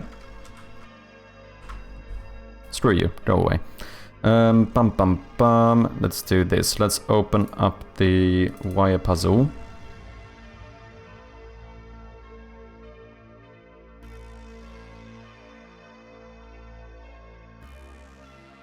Absolutely mad, been focusing on a lot on making videos this month. It's going really well, forgot how much I enjoy editing. Screw you, man. Oh, you should edit my videos too then? Yeah, I was gonna say it as well. I have a full edit backlog I can give to you if you enjoy it that much, I promise you. I have like 6 videos you can make for me if you want. Damn, I wish I enjoyed editing that much. I really do, I really do. I'm a bit jealous actually. Okay, let's do this. Can I not like close other tabs, and then I would like to open, let's have a look at the inventory manager. Here we have our, do I not have like an inspection event or something? I don't? No, inspect item event, so we pass in an item. Yeah, so we are gonna need to add a bit more logic to the item, because we need to know, this is just a reference to the scriptable object, but we need a reference to what are we actually supposed to inspect. Unless I do another, we do some array of a serializable class in the inventory, or on the inspection thing, where we check like if it's this game object, then do this. Then I don't have to add extra logic to the... I might do that, because I don't love having to add extra logic to my scriptable objects for items, because I'm just gonna add a bunch of variables that we're never gonna use for the non-inspectable items. This is when I really should have something like the Odin inspector. Because then I think I could do something where, like, if this is not a inspectable items, then hide these variables in the inspector. That would have been pretty neat. I can make videos for you really poorly. I need to prepare a new video for Indie 3 Fest, Best Indie Game Fest. Interesting. Wait, Indie 3? Or the Indie Fest? Is it called Indie 3? Wait, is that like a Steam Fest or like a external fest, whatever you want to call it? It's bad because it's easy to procrastinate from dev tasks by making videos, but it's my focus this month. No, I understand. I feel like, because it's a hard balance. Like, I want to work on my game all the time, but also I need to start editing.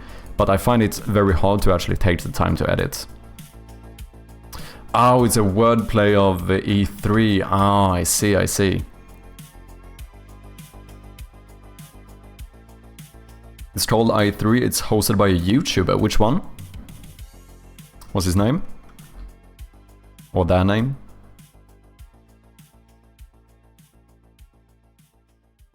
Best indie games. Okay, I need to look this up. Thanks for sharing.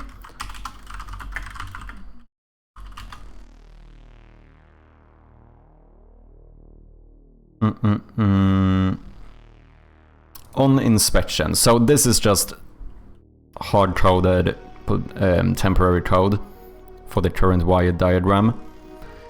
So all of that is gonna be switched out. So I think we're gonna make a new class for like the inspection UI. And then we pass something into that one from here. I think that's how I wanna do it. I mean, really, no, I don't need to do that. That's so unnecessary. I should just remove inspection entirely from here. And just have the inspection UI listen to that event. Yeah, the inventory manager. Maybe we make like an inspection manager or something. Do I need to do something different here? Yeah, we might need to listen to this event as well, because we might want to like... I suppose when you click on it, we want to like close the inventory, maybe? So... let's keep this for now, but let's see if we can... How do I close the inventory?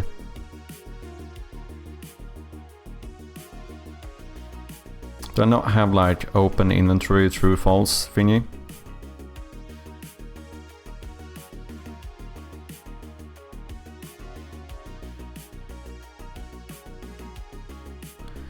Bad part acquired.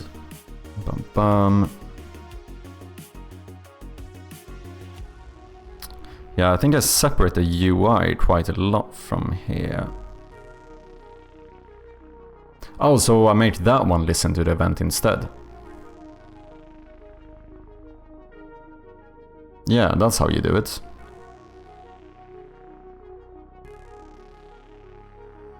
Inventory. We just have this one subscribe to the event. And then we call open inventory false whenever you click on it. On an inspectable item. I think that should work. Let's subscribe to a item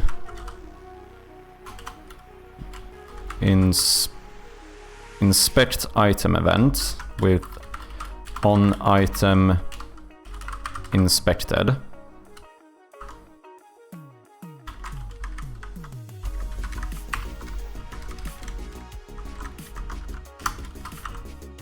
Boom.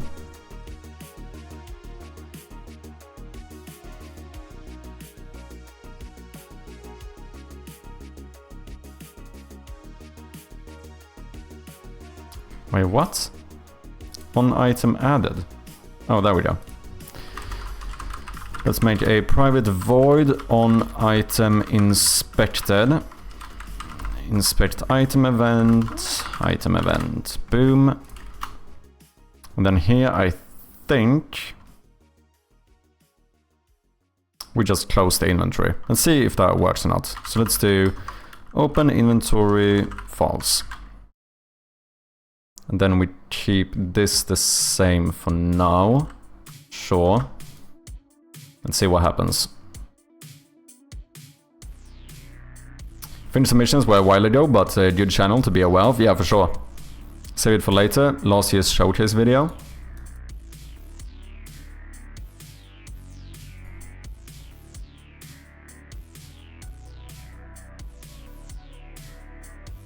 Best indie games. Oh, event page. Oh, it's like a curator page on Steam.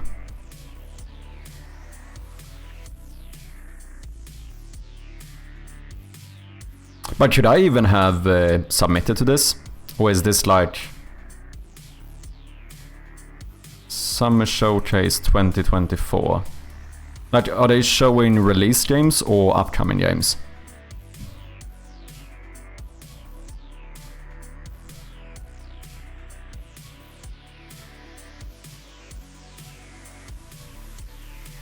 Oh, but this is cool. Thanks for sharing.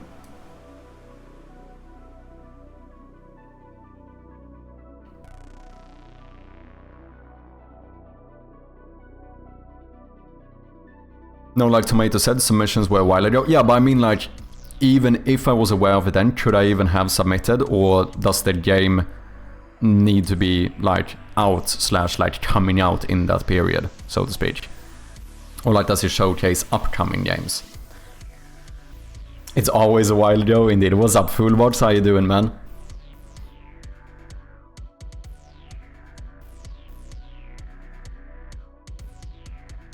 I think upcoming games are highlighted in i3, okay. But depends on the showcase, what they focus on. Yeah, I suppose they have different ones, right? Definitely something to look into.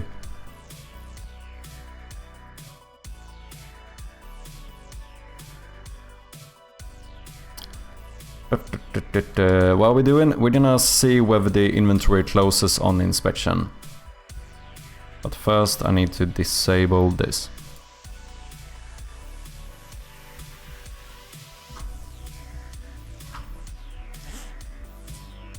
So when I click on this one, it should show the text up here, the temporary one, and then close the inventory. That seems fine.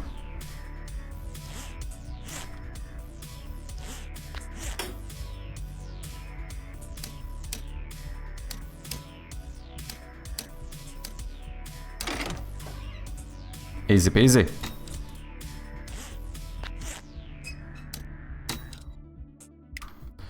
Nice, nice, nice. Okay, so this is what I want to do. Obviously, we don't want to just show the text up there. We want to do something a bit more fun whenever you inspect an item.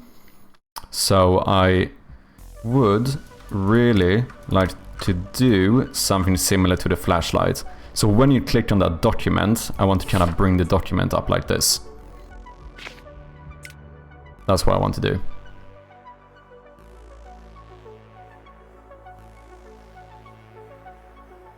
I heard that the show says showcase games that features torso soon. Still waiting for the Steam Torso Fest. Chiseled Abdominal Festival, exactly. That would be sick. Whale, I don't think your link is functional.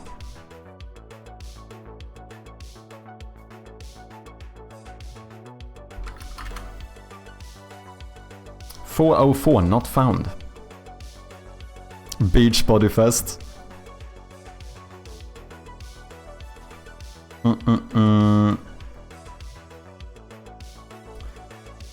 Okay, so I think we're gonna do something like a inspection manager.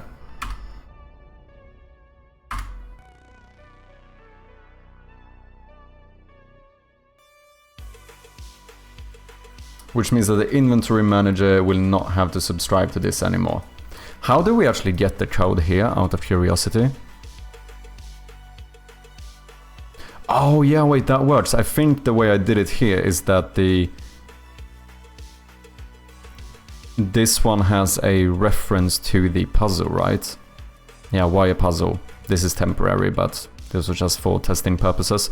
Please don't shame my code. I'm joking.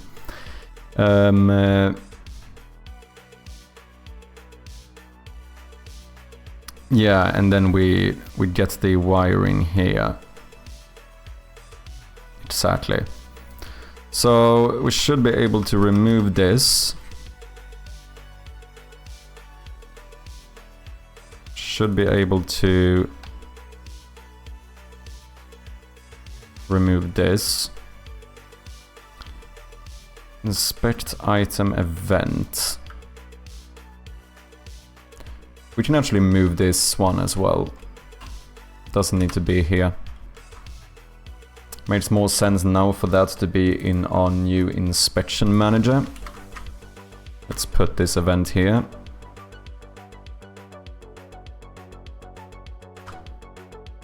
IntelliSense is broken. Who should have seen that one coming? Code not done with vibe coding? Boo! Okay, fam.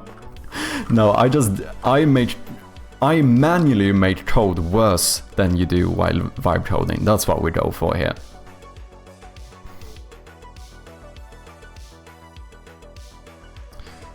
I see what you mean about scaling pixel art. I did a 68 by 68 triangle and it came out alright, a little bit fuzzy, but not as bad as the circle did.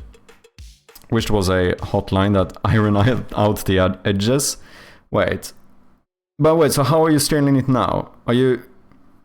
So you do it 68 by 68 and then you scale it down?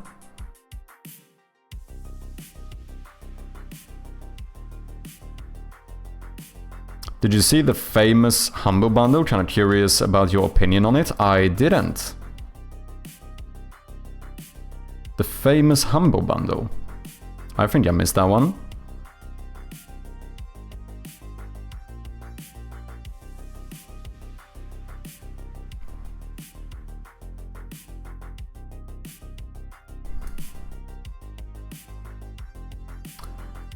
Work smarter, code faster. The complete vibe coding, automation and profit super bundle. Okay.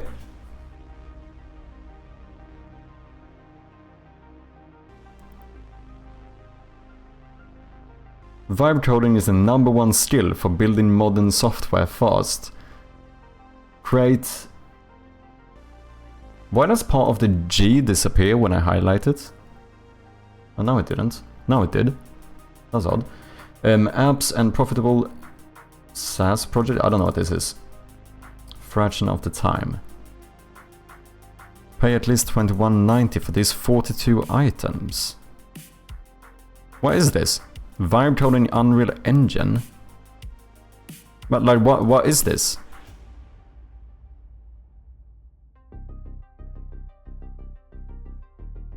Is this a tool for Unreal Engine?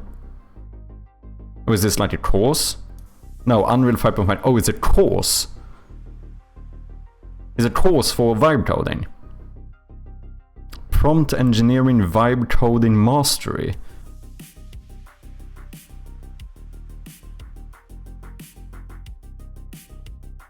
Fundamental Agent Monetization course. Is a course on how to use AI stuff. That's interesting.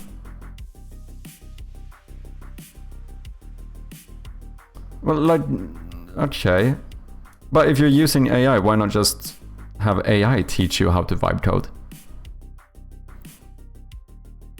No, I don't know what to say about this.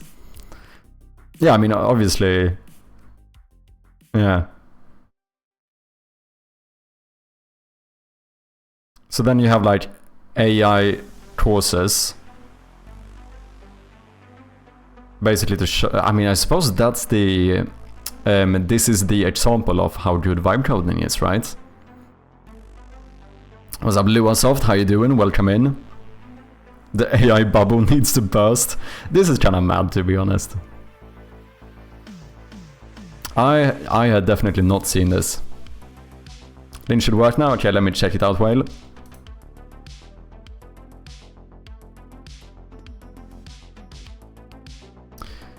Yeah, I don't know. I feel like it's...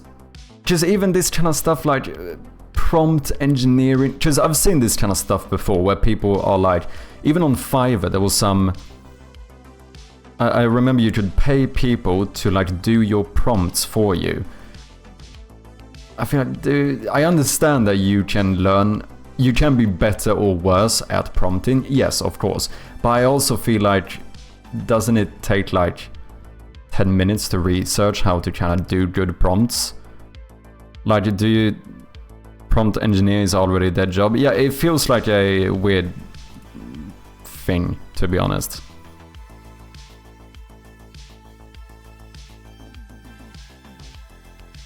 ChatGPT does AI prompt better than people? Yeah.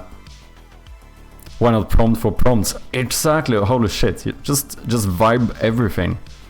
Yeah, I don't know what to say about this. This is outrageous.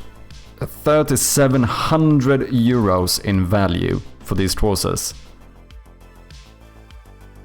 How much was that prompt one? $99 for a prompt engineering vibe coding mastery. This cannot be worth. There's no way this is worth it. No way, no way.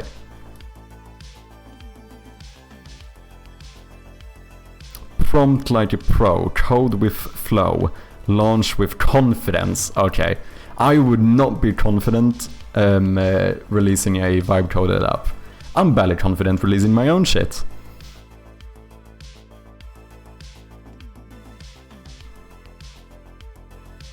Just pay for shitty JavaScript course instead? Yeah, kinda, to be honest. I don't know. I don't know what to say. So is this this is the 2-hour game challenge?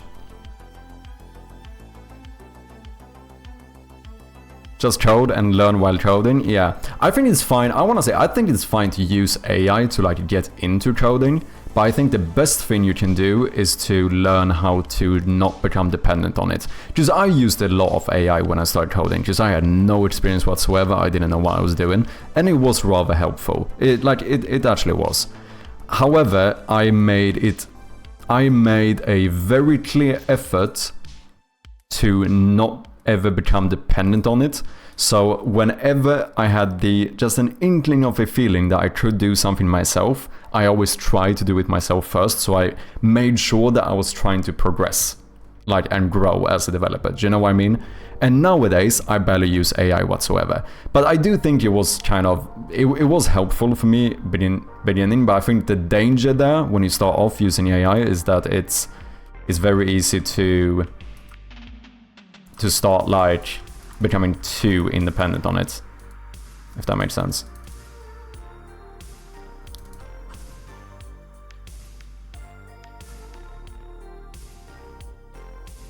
Oh damn, these have a lot of health. What a slow. This is quite cool. Oh, I can hold? Oh, nice. Hold to shoot. I would say one thing. I understand that you made this in 2 hours. You definitely need to add some background, because it's a little bit disorienting at times, because it's hard to tell that I'm actually, like now, for you guys watching, it's hard to tell whether these are moving slow or if I'm standing still. Do you know what I mean? So like if the background was moving a bit to kind of show how you're moving, I think that would make it a lot easier to like understand what's going on, if that makes sense. Let's be clear here. I very much understand that you did this in 2 hours. But like if you want feedback, that's like the first thing I notice. And maybe we are following the mouse cursor a bit too much. I don't know how to do it, but maybe have it locked more around here, so if I go further, it doesn't... Yeah, there's something about this that feels a little bit too... I don't know what to say. You understand what I mean? Once again, I understand that you made this in 2 hours. I want to be very clear about that. Otherwise, really cool. You definitely made some like survivor-like thing out of this. Cool stuff, whale. Wait, give me a second.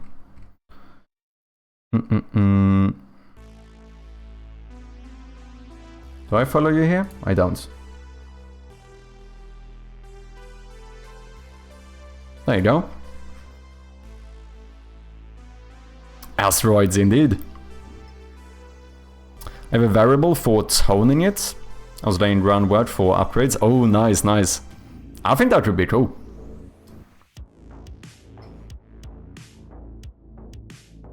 Yeah, I'd say the number one thing would just be to have some reference to the movement, so just any type of like pattern or whatever on the ground, and that would be sick. I read a hell of a ton of documentation in other people's code. That's how I basically learned programming. Oh yeah, interesting. Yeah, I can imagine that being very useful as well. I learned coding in a very brute force manner. That's kind of how I like to explain it. Like I was basically just brute forcing, trying to write code. It's always breaking, and then like learning by trying to brute force fix it. Does that make sense? And then obviously with the occasional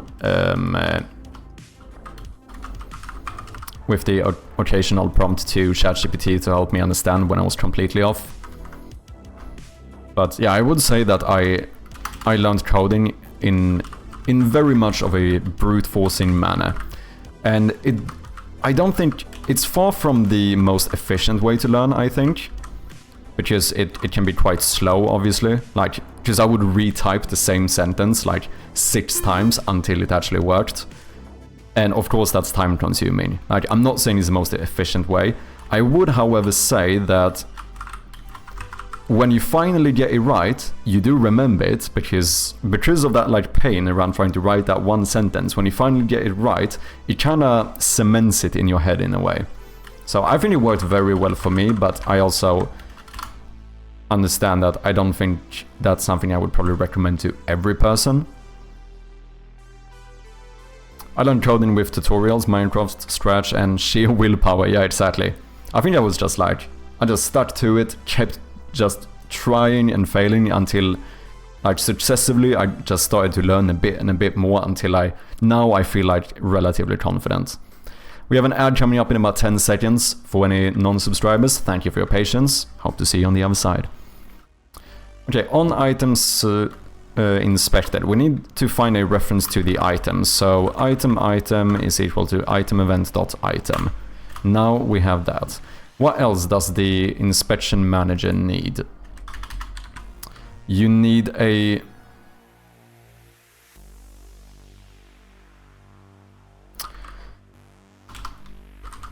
We need a reference to... We need to make the animations. So I think we're gonna do something like a... like the inspection transform.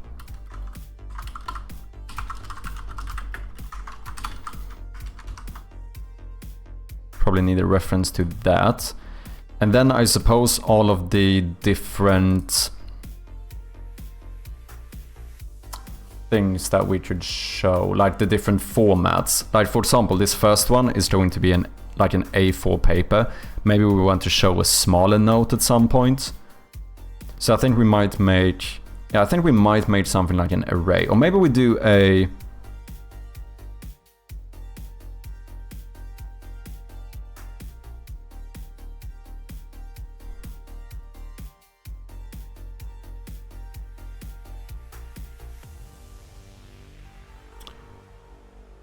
how do I want to do this? I began my coding journey as a hustle for lunch money in school. I would mirror web games on a custom domain to circumvent the school's domain blocking so other kids could play games during lunch. I mean, that's very sick. I respect it. I highly respect it. That's kind of cool, man. Me, when I learned coding years ago when I'm 17, I learned coding when I started coding like, what, 2 years ago or something? So quite late in life, I would say. I did actually try a little bit. I remember I downloaded Unity once when I was like maybe 12 years old or something.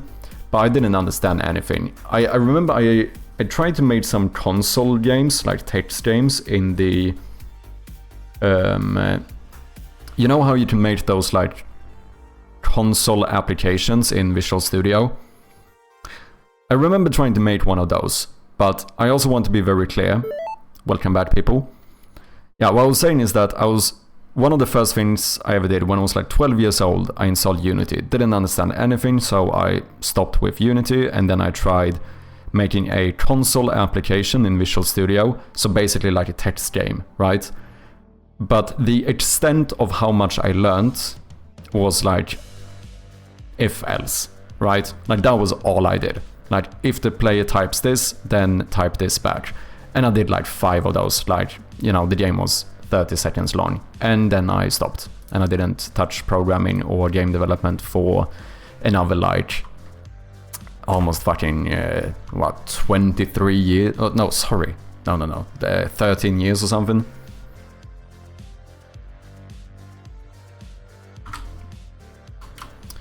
Is there something else we need a reference to here? Yeah, I think I'm gonna be a bit cheeky. And I might just do a reference to the wire puzzle to be able to get the correct code. Which is, I don't know how to pass it in with this event. Is there a better way for me to find this? Make it a singleton. No, I'm not doing that. It's fine. I think I'm just gonna do this for now, it's fine. But instead of no programming, I went to Minecraft command blocks. Interesting. Yeah, a lot of people get into game development through like Roblox and stuff nowadays, right?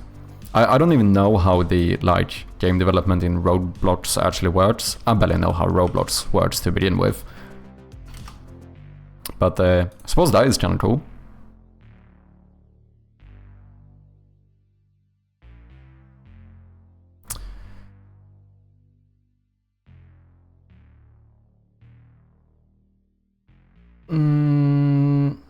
I'm gonna have to hard code stuff in the manager if I do it this way. Oh, I don't like this.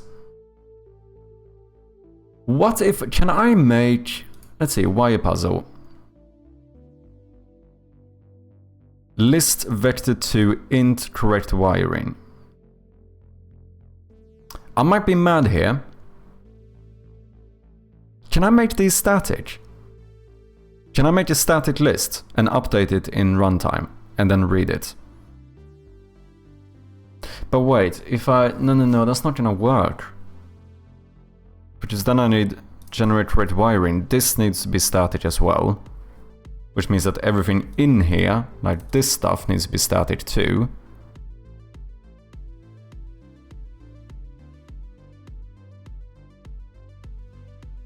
Or does it? Technically, all I need to do...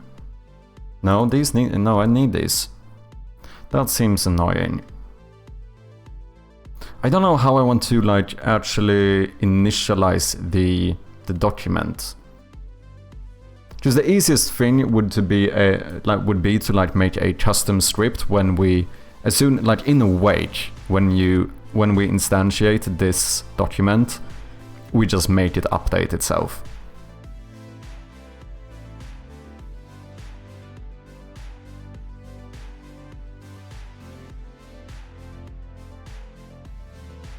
Just do a singleton, please.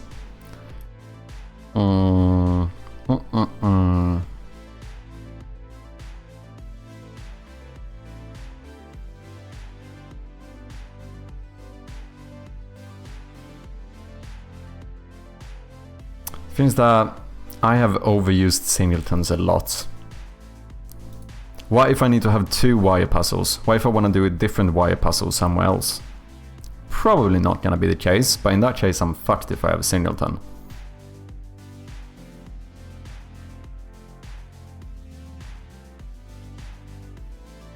But the thing is that if I'm gonna instantiate this as a prefab, then I can't keep a reference to something in the scene. Because otherwise what I could do is to actually have this wiring diagram just disabled And what we actually do is when we pass in this item, we enable it.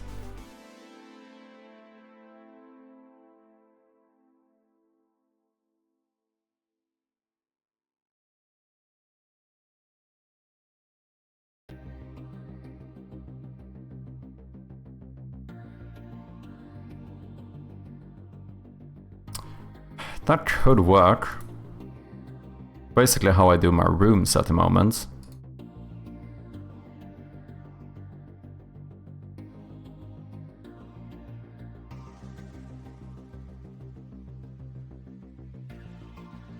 You have a singleton that keeps track of the different wire puzzles. What if... I mean, my inventory manager is already a singleton. What if I keep the reference to the wire puzzle here? But why would that be in the inventory?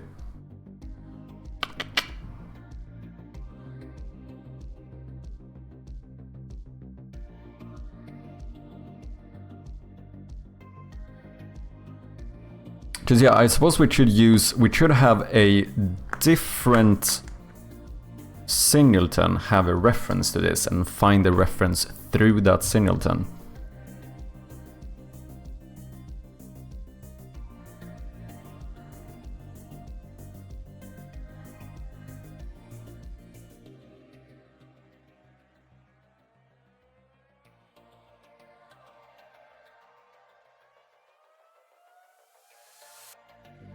This should also be a good place where we should have the save file, to be honest.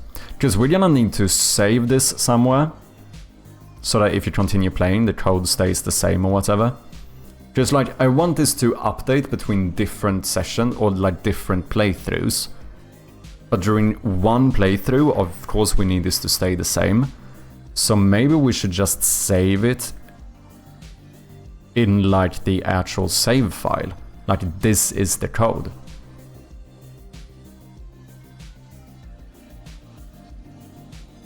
And then for these type of objects, we can actually read it from the save file instead. I did buy easy save, I haven't implemented it yet, but that could be one way of doing it. Because I probably will need to save this anyway. Unless I save the state of the wire puzzle.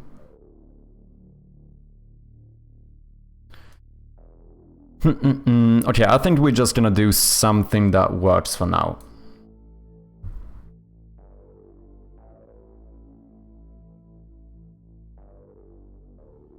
So I'm just gonna enable and disable this instead of instantiating it. That's what I'm gonna do.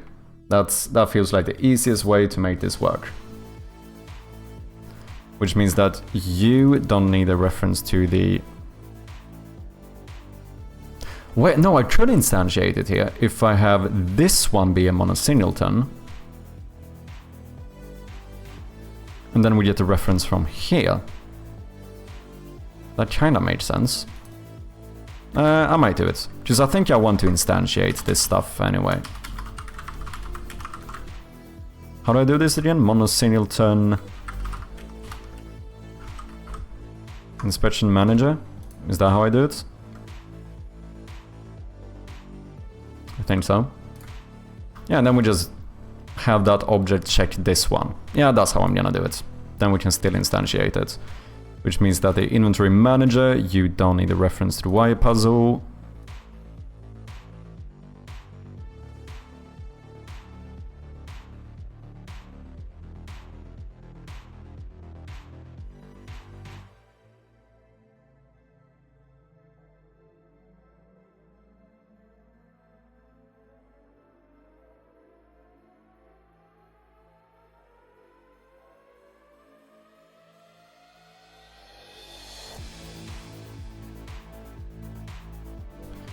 You know, instead of having these public, I should probably have made a public function to return these.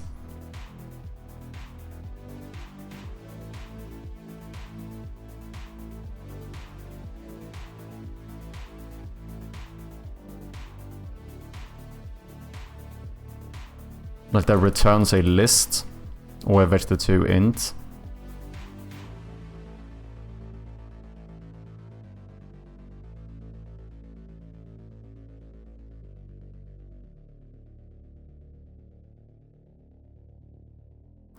Did I remove the thingy here? Shit, I kinda wanted to see how I did it here.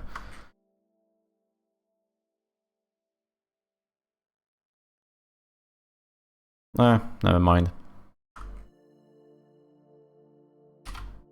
We'll figure it out.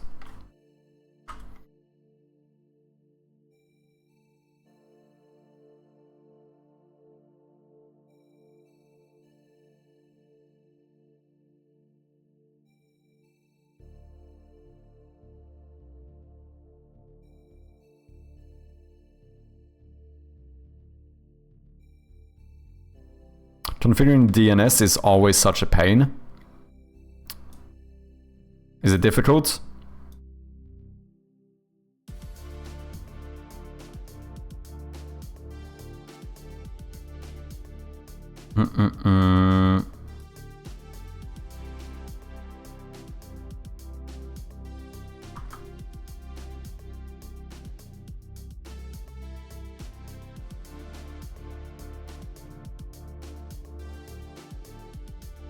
Okay, on item inspected, we get the reference to the item.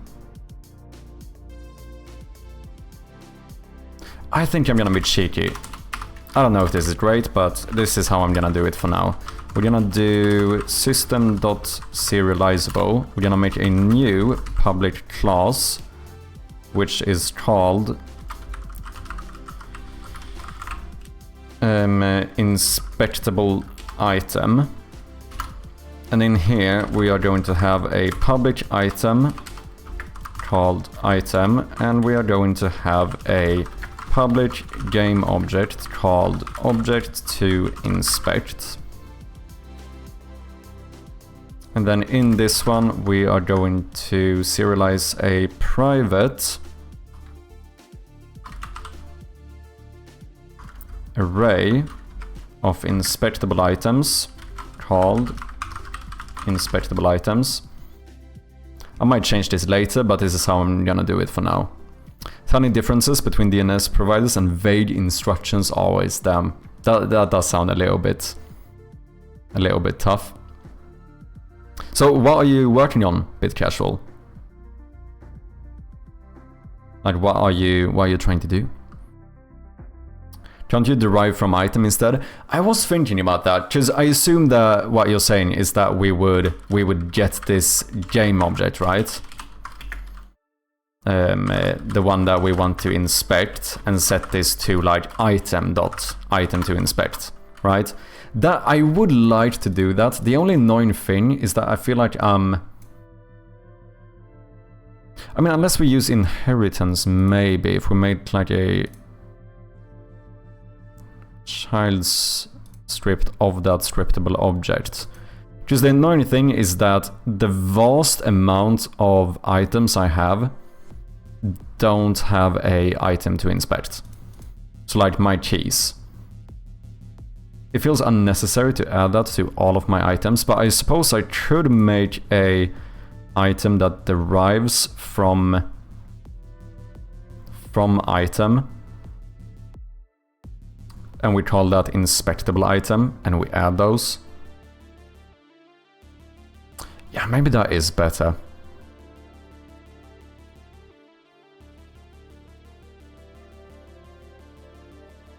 Because fortunately right now I only have one inspectable item, so it's only one I need to change.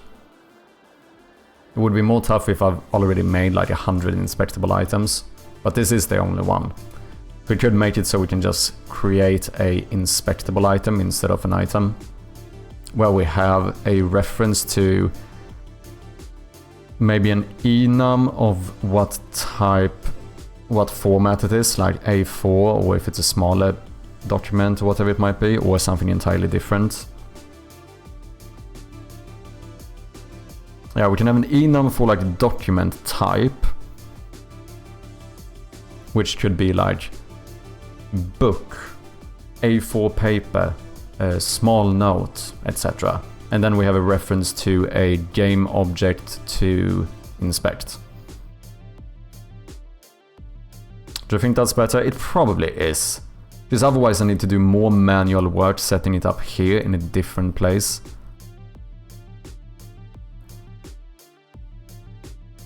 I would love if I have like Odin Inspector right now, where I think you could make it so that if I set this to inspectable, then we show those variables, and otherwise we don't. I mean, I suppose I could keep those as set to like null on all the other objects, but that feels... Yeah, like having a key have variables for like the document type or like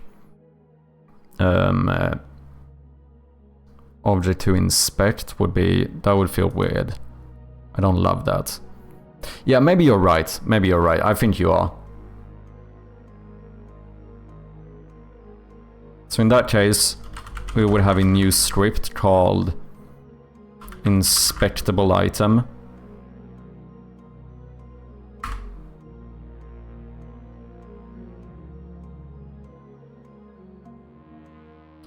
Which means that we would have to remove this.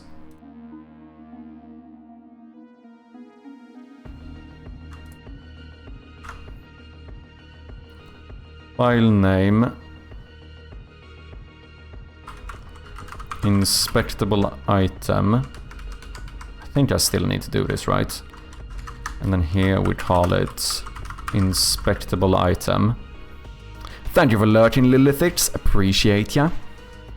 I am making a GDPR compliant newsletter service for small local clubs and local papers to send emails, allowing stuff like football clubs to email people legally. Because even small clubs need to do GDPR now. Yeah, I do suppose that, like, I think GDPR is good in the sense of, like, obviously it's nice to protect people's data a bit more. But also, I do see the argument that it, like, complicates things a lot. Right? But I mean, still I would say that it's, you know, it's worth it for the privacy reasons.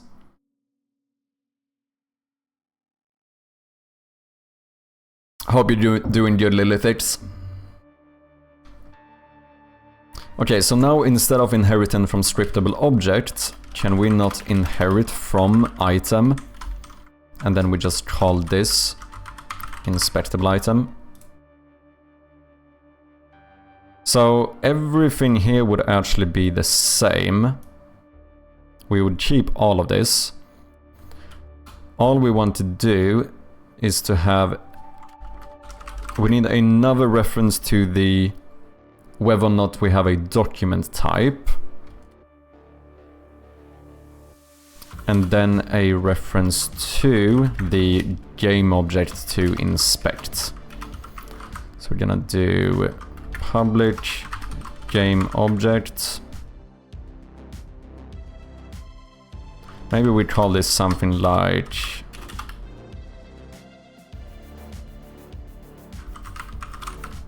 inspection prefab. So I think the enum is actually gonna live in the inspection manager. So I think we're gonna do a public enum called document type, where we have none if it's not a document, in case we ever have something else that we want to inspect that's not like a proper document. And then we want like maybe A4 document. Wait, I can't have spaces, can I?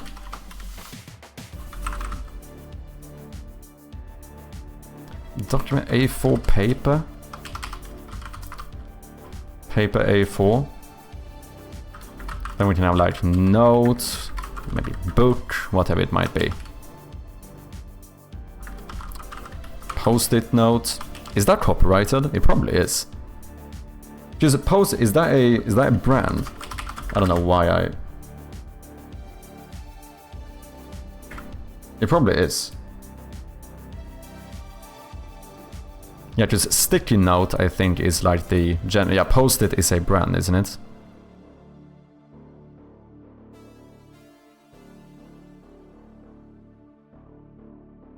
Yeah, so I imagine that Post-it is technically... Did I call it? No, I think I actually did call it sticky note in the Game Jam version. And I think that was because I was a little bit like, I'm not sure if I can say Post-it note.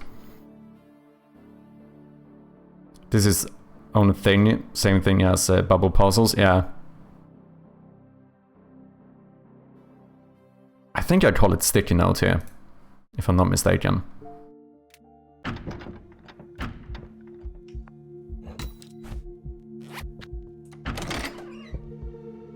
Go away. Yeah, sticky notes. I do indeed.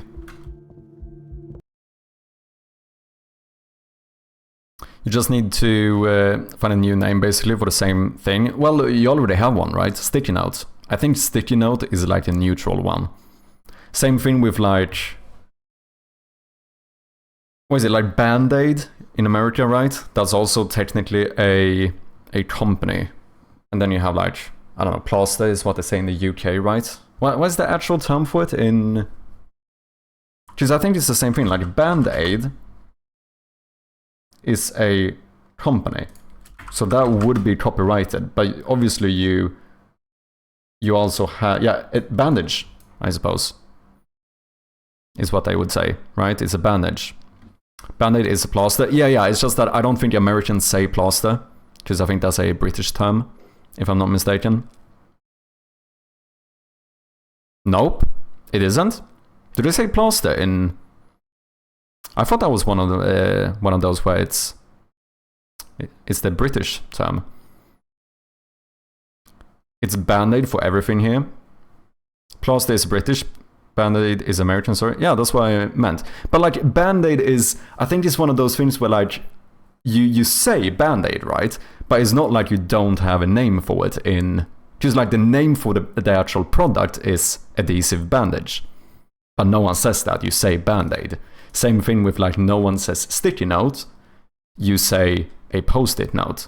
It's just that like when the brand kind of becomes more famous than the actual product. Does that make sense? You kind of get what I mean. So I think it's a similar thing that happened to post-it notes.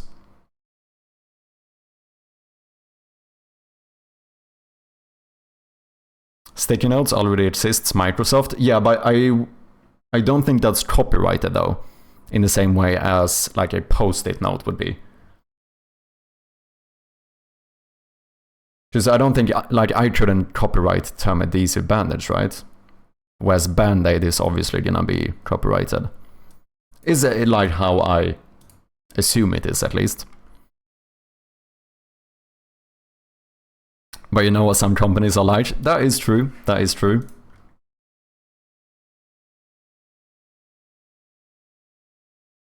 It's all neutral stuff, everyone uses it.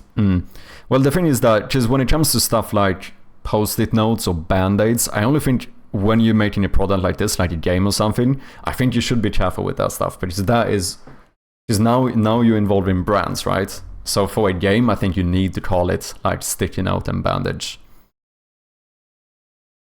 Okay, so our inspectable items should now have a public inspection manager.document type. That's gonna be an issue. Let's do this. I know I'm being inconsistent with like capital and non-capital naming here, but oh well. And that should be everything we need.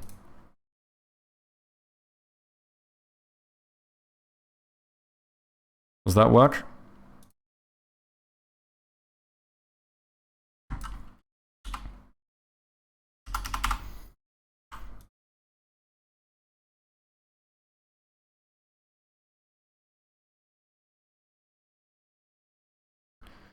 Inspectable item does not implement interface member.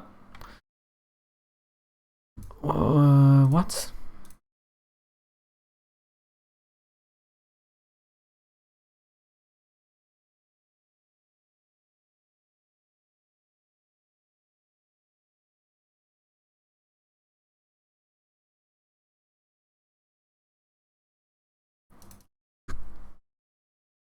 Oh, this is a old script for the Game Jam inspectable items. Inspectable. I need to start removing all of these. So this is...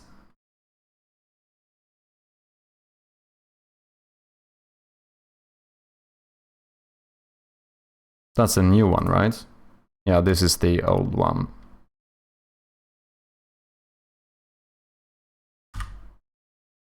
Let's remove that one.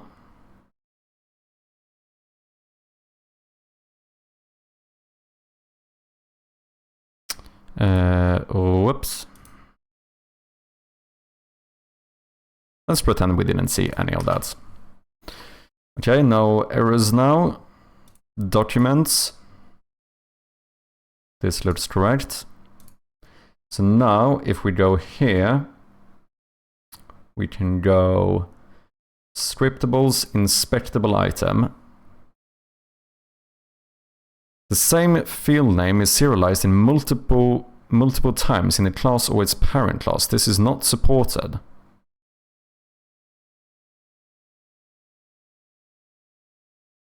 Oh, yeah. I have to remove this, right? I only want the additional stuff now. Of course.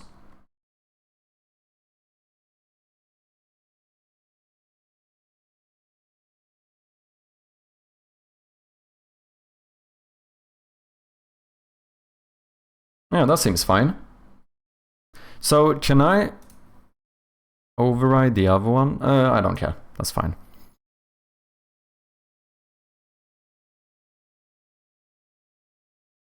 I mean, the name isn't the same as the product, if you get me, but I don't even think there's a patent, so technically it doesn't matter.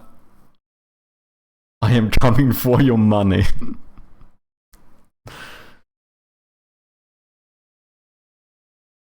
You have to set the function in the original class as virtual, yeah, so I can override it. The thing is that I think that was a mistake from the old one, because I don't even have functions here. But I had an older script, which was also called Inspectable Item from the game jam. So I think that's where we got some issues. But this should be fine now. So we should be able to set this to Inspectable. This should be Document. But yeah, well, I could make these virtual and actually override them, right?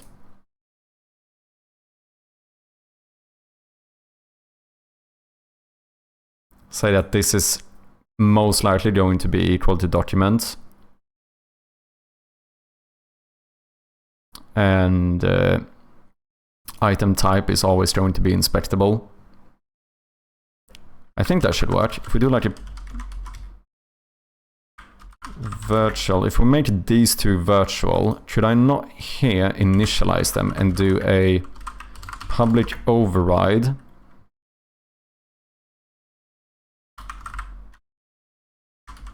Item type, and actually set this to...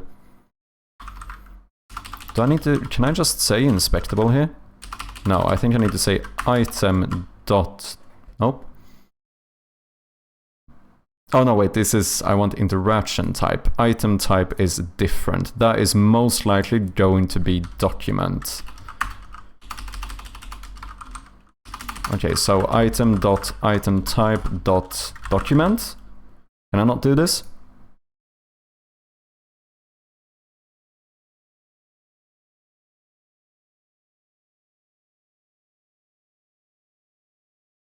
Oh, I'm being a Dumbo.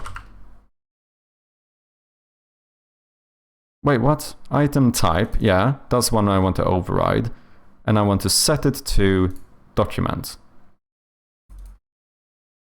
Oh wait, I already have access to this. I am so confused. Can I not do this? I need to name it. Wait, am I being dumb?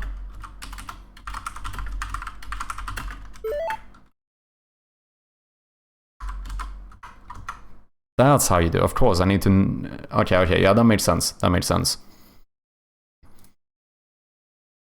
I think it only works for functions. It seems like I'm not getting an error now. I think I just needed to... I was trying to use either one of these, which is... That was clearly not working. But I think this might be fine. This doesn't really matter, but it's gonna make my life slightly easier because it's gonna be initialized correctly.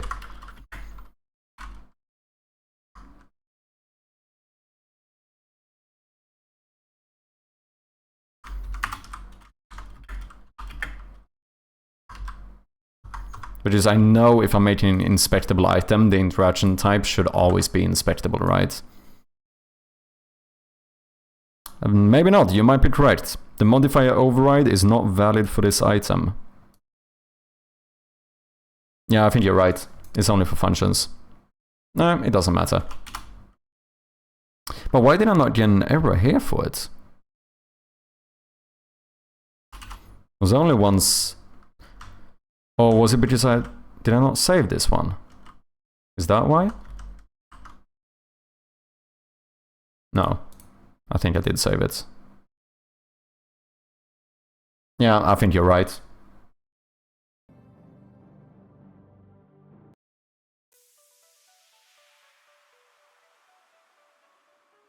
Okay, so let's get rid of this stuff and this stuff. It's fine, this is me like trying to save like 0.2 seconds. It's literally only for me to not have to set document and inspectable here. Okay, so we're gonna call this wiring diagram. Inspectable. The sprite is going to be, let's use something like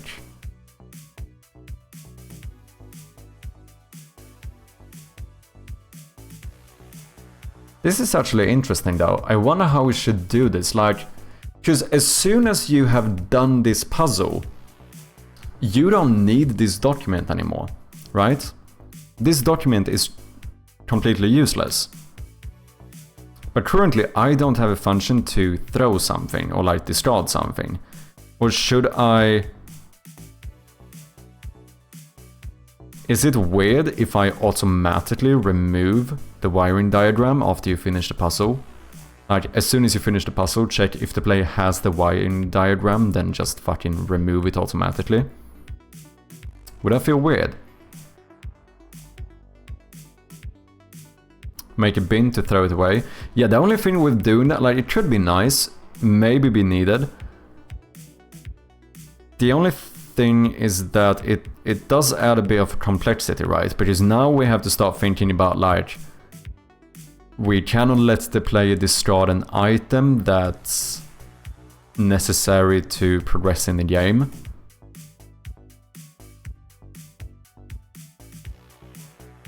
If you want to set the item type, can't you just make a constructor that sets it?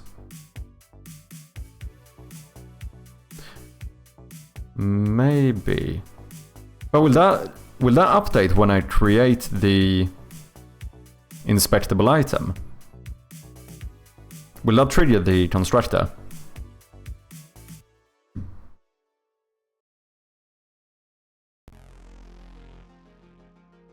I mean, in that case, we can definitely try it. Why not try it?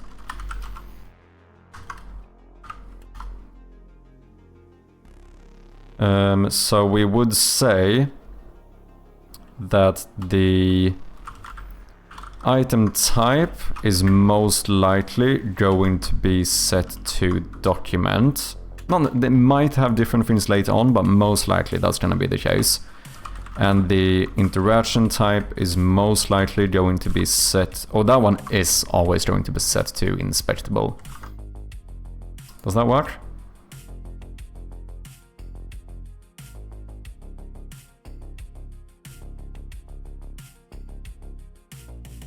That seems fine. Let's see if it updates correctly here. Scriptable, inspectable item. Oh yeah, that did work. Absolutely true. Nice. Thank you, man.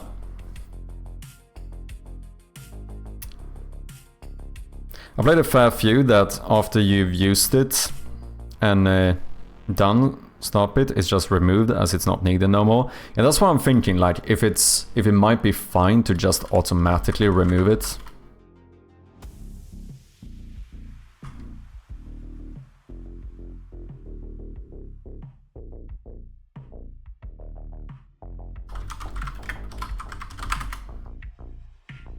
Because there's a few questions, like if we're gonna introduce a system to discard items, we need to make sure that the player can never discard something that they might need.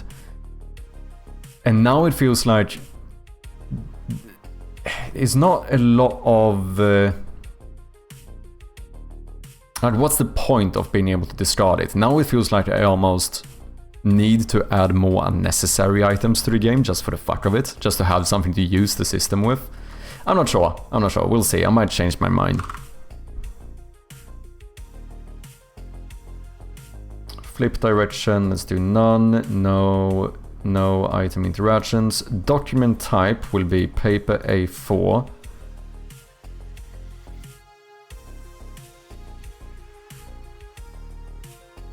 This is the collectible item, okay. Wiring diagram, which means that you probably have null reference now. Yes, we're gonna put this here instead. Then we need to make our prefab, so we're gonna go... see, document A4, here we have wiring diagram.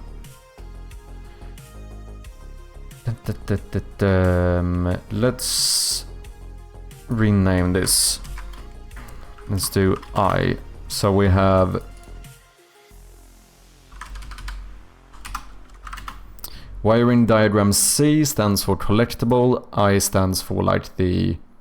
so this is the collectible prefab, this is the inspectable prefab. Which means that the inspectable prefab should now be the wiring diagram I. So now this scriptable object should be set up correctly.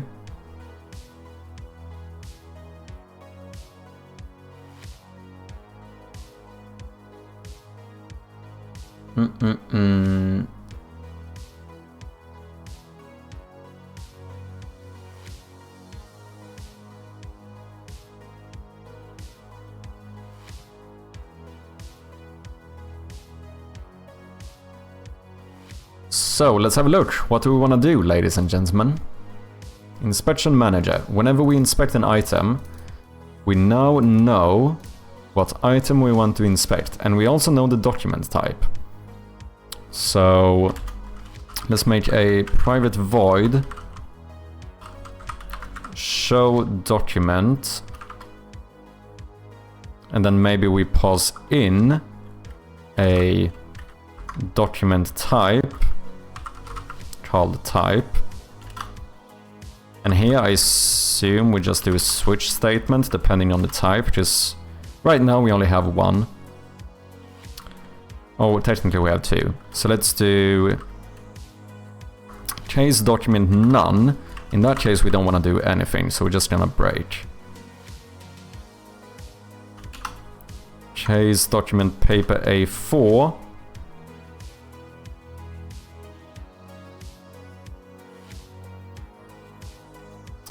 Well, we need a reference to all of these document types.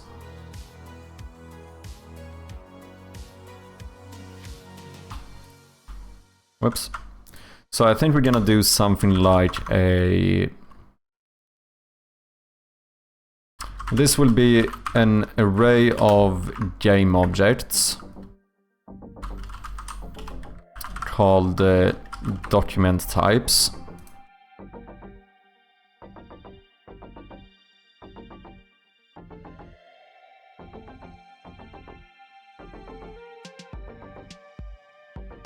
No, we don't need to do switch statements. We can calculate this somehow. We made sure to set those up. So paper A4 will be the first in the array, so we just use the index of this one -1 and activate that one. So much less code. So we're gonna do a check first if type is equal to document type none. That means that we don't want to show any documents. In that case, I would like to return early. Otherwise, otherwise we say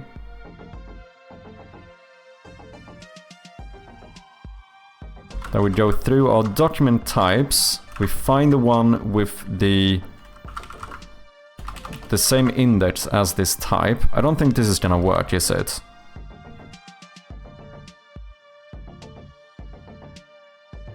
There's no way that can work, right? Then we go set active true. Do I not need to like cast that to an integer or something? Oh, do I not? Is it gonna understand that I want to get the...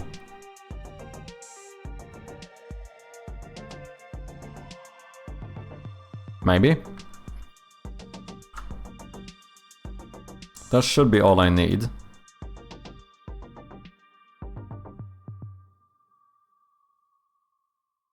I can't set an enum to null, can I? Because the default is gonna be 0.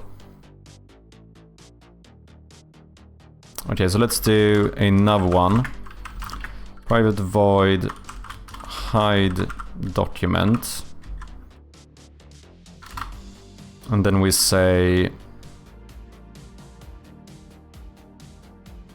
Can I go for each type... type.set active false. Can I do this? Yeah. So now we can hide them all after you are done inspecting the item.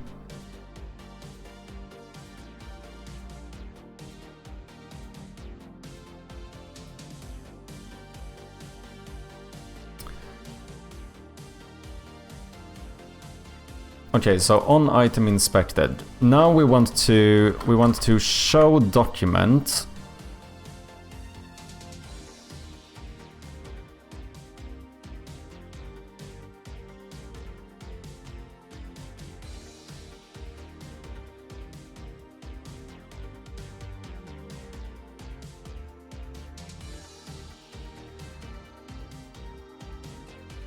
No, there's a better way of doing this in case we have other inspectable items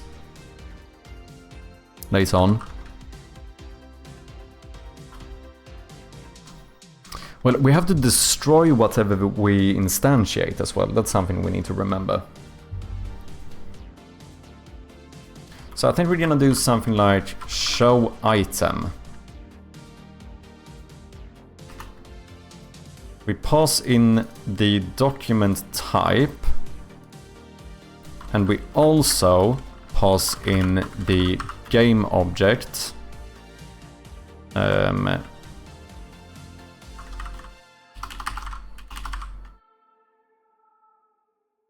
Which is going to be the inspectable one, right? So we can go show item. We pass in item dot item type. No. Document. Yeah, document type. Item dot document type. And then we pass in the item dot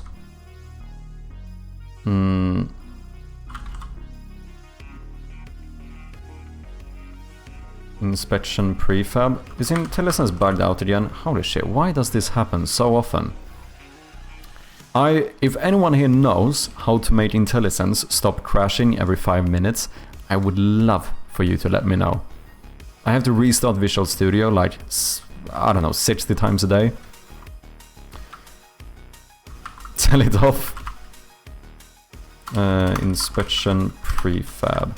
Because I heard someone say that you can just like refresh this, but that doesn't seem to work for me.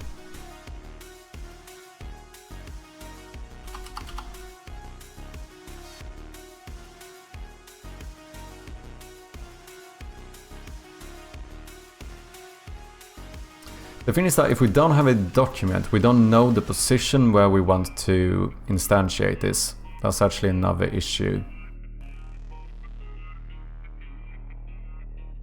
I mean, we could have inspectable item actually set a vector 3. So that we can make an override to it if we need to. So let's do something like a public vector 3.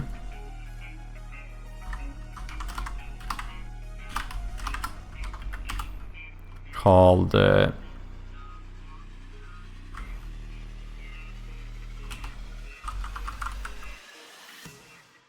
position, sure. Because now could even pass in the item dot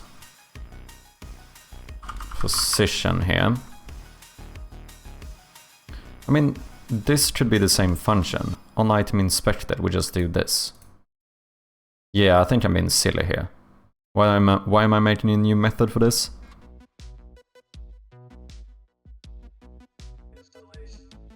Maybe it could be good. What if I set this to public? Then I could make it so that at some point, maybe you could inspect something just by clicking on it. So when you click on it, you instantly bring it up. Is that something I might want? Could be. But my TV does it with my internet sometimes, and I'm like, no, sort it out, and it plays. Maybe I need to give it a go. Okay, I'm gonna keep it like this for now. Let's have a vector 3 position. So now, let's see, if type is none, that's when we want to do some special stuff. That's when we actually want to use the position. If document type is set to none, then I guess we want to... This is weird, like we want to instantiate it behind the hand.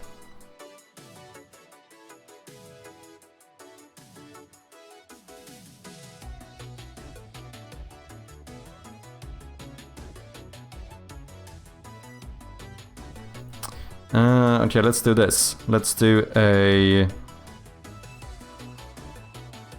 empty parent.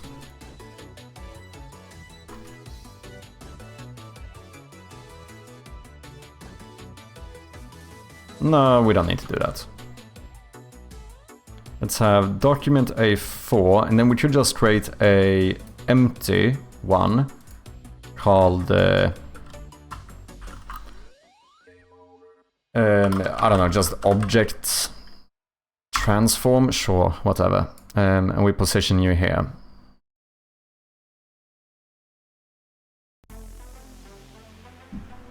Now we can say that if the type is none, then we would like to instantiate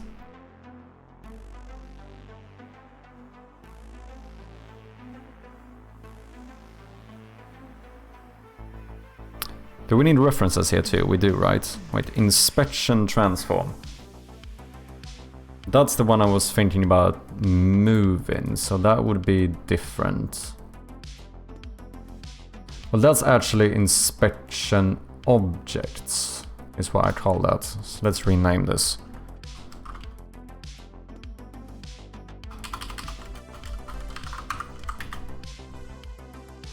Then I also want a reference to the transform for the... I'm going to call this object transform, sure. So...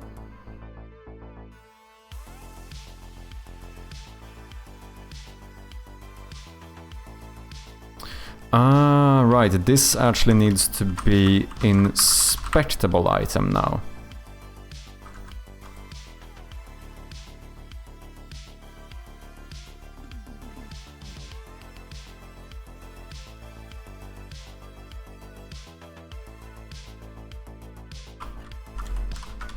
And then here we would like to instantiate the game object. And then transform parent is going to be the object transform. And can I not do position here? Instantiating world space.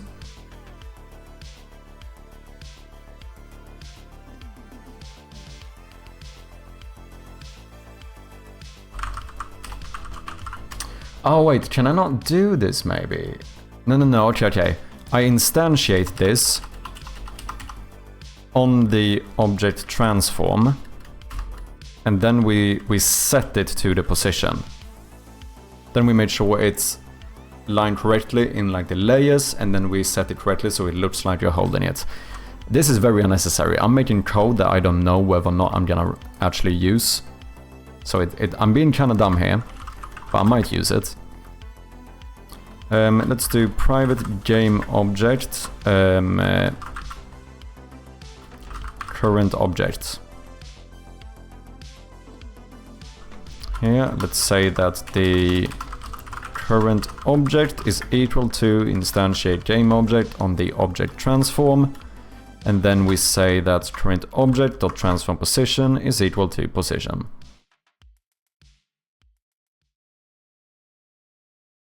Last but not least, we have to return. So now we can inspect objects that are not...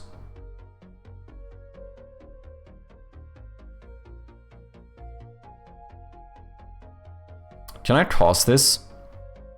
Can I not do something like as inspectable item? I think I can. This doesn't work either, so I think we need to cast this to an int.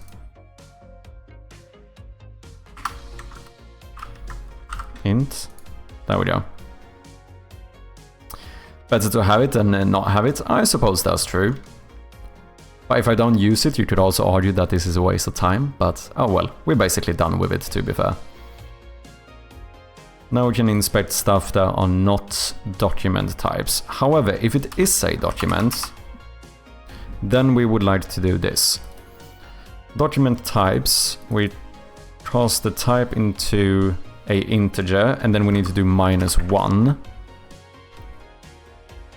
Since none is 0, but that's not a document, so that would give us a null reference. So in this case, paper is going to be 0. So we activate the document, and then we want to instantiate. So current object is equal to instantiate game object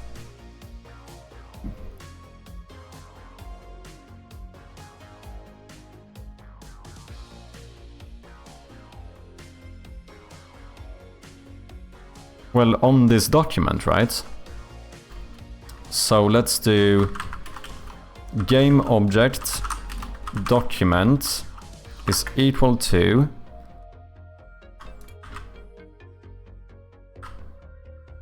document types with the type -1. And then here we tell the document to be activated. And then we instantiate this game object on the document.transform. I don't think we have to worry about position here. Even if this is a bit OTT over the top, I think. On the script you might not use, time is only wasted if it doesn't actually work and you have to delete it to redo it, see it as progressive code learning. Yeah, to be fair, the way I often view it is that as long as I'm learning something, I don't really mind. It's practice in the end. Okay, we instantiate the game object on that transform. What's up, Nijet? What are you working on? I'm trying to do inspectable items. So similarly to how we like bring the map up, if you like inspect a document in the game, I want you to actually bring up the document in like a first person view. So trying to sort that out. And I think we're getting pretty close here. At least to get the general inspection to work.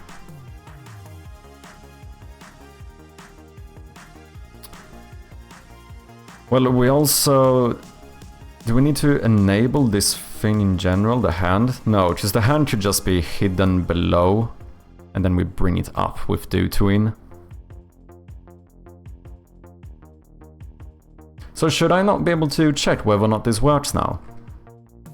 I think we basically are there, right? These circles and triangles are breaking my soul, damn. You'll get there. I believe in ya.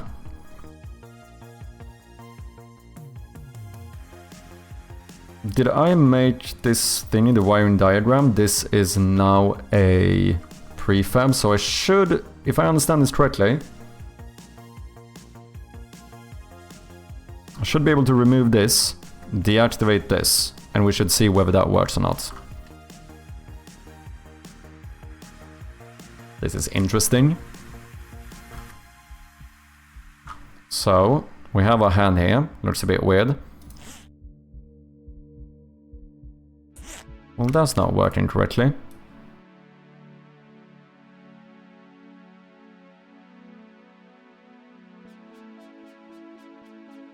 Oh, do we pass in the wrong item maybe? Do I pass in like a null item or something? In my dev tools. Yeah, I do, missing item. So this now needs to be on new wiring diagram.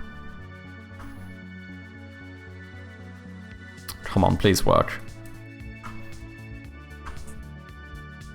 Okay, now we have it. So when I click on this, we should enable the document and instantiate the text on it. Scheiße. Oh, I'm probably missing a bunch of references in the inspection manager. I think that's it. Indeed I do. Indeed I do. So let's have a look. Inspection objects is gonna be that one. Object transform is gonna be this one. Document types we are going to add our document A4. Wire puzzle is gonna be that one. We don't need it now, but might as well add it.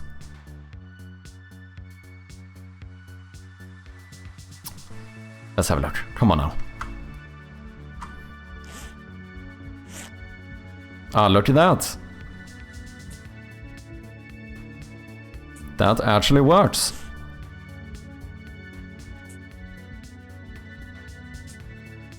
I remove it from my inventory though. I also think we need to make sure that this is in front of the inventory. It is. Oh, I don't enable the background blocker, that's the issue. But overall, this seems pretty good. So, show item here, we also need to say... Well, we need a reference to the... image? No. How did I do it on the map?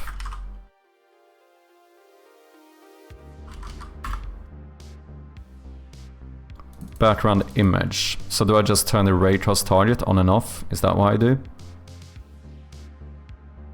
Dot game object set active, ray trace target equals true. Okay. Let's do a private image. Background blocker.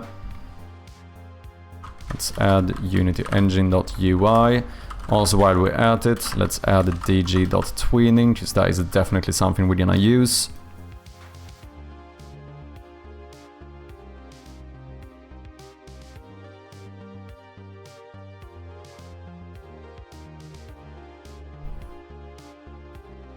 Is it cheeky if I just copy-paste the transform thing we do here?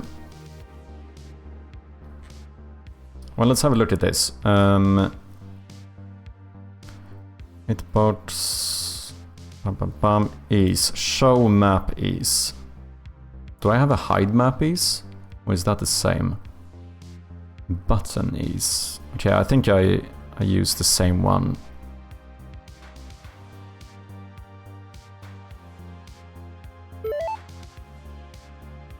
And then we set the target position. And then we do local move Y.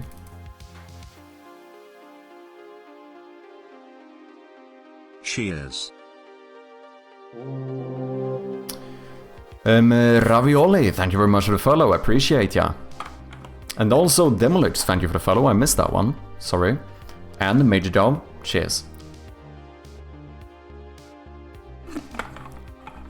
Okay, so I think we're gonna do something very similar to this.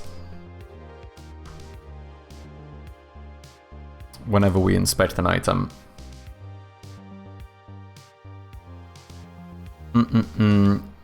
We need to set this up first. And then background target alpha, depending on show. Oh yeah, just I need to be able to hide the document as well. I think I'm gonna do two different... Okay, so I think what we're gonna do is have an animation here. I'm gonna make a separate function for the animation.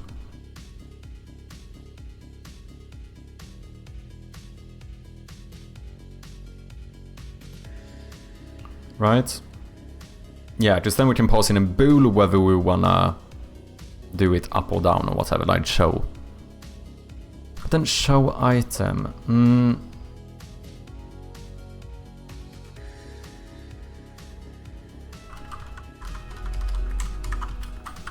Inspect item. This is more like, technically now what we do is that we initialize the item. So should we call it that? Initialize item.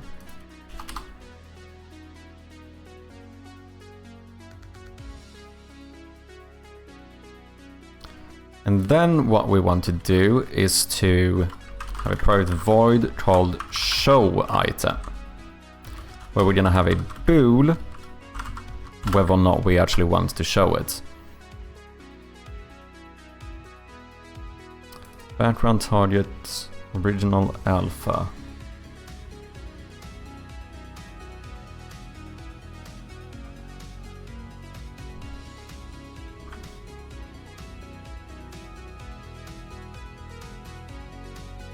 So on the map, did I get that in awake? Is that why I did? I did indeed. That feels a bit weird.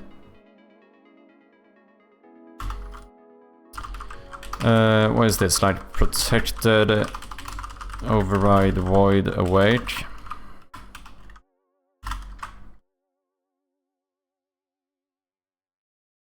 Wait, background image? Why do I call it background image here? Oh, I do. Maybe that makes more sense, to be fair.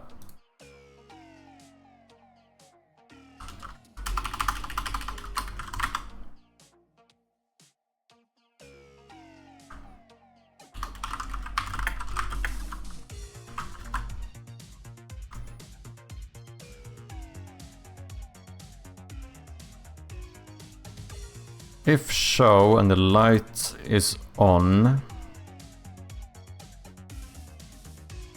Oh yeah, just I changed this depending on if the light in the room is on or not. We slightly changed the value. And then we fade in this one and on what? Disable background.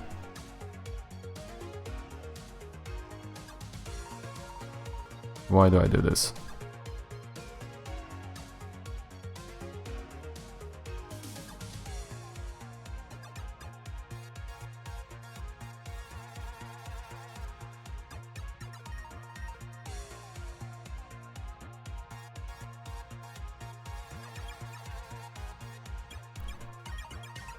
I guess that works. Yeah, I'm gonna copy paste a bit here from the map because I basically want these inspections to work very similarly. Map target position, or this should now instead be called item target position. Depending on show, it should be the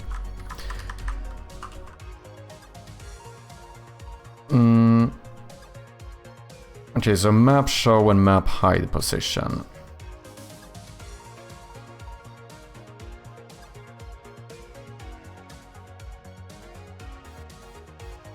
Can I not just hard code this? I'm gonna hard code this. I'm gonna do a private float map show position. I'm gonna set that to probably 0 actually. And we're gonna rename this into... This should just be called show position, to be honest. Then we want to have a map hide position, set this to something, and then we rename this into hide, nope. Hide position. This should have changed here now too, yeah. So float item target position, depending on if show is true, it's the show position, otherwise the hide position. Map transform is now going to be inspection objects. .do local move to the item target position in the animation duration. Private float animation duration is equal to something.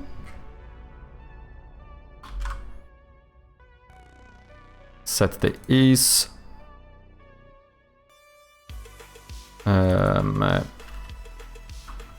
Ease.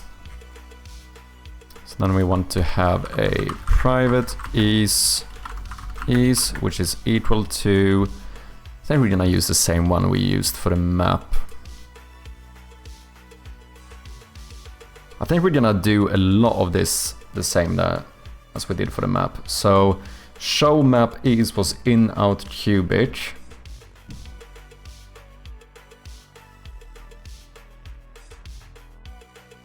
So I think we're gonna set this to ease in out cubic. The animation duration.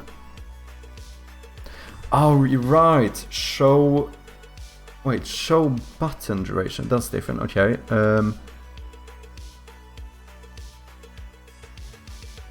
Map animation duration 0.65.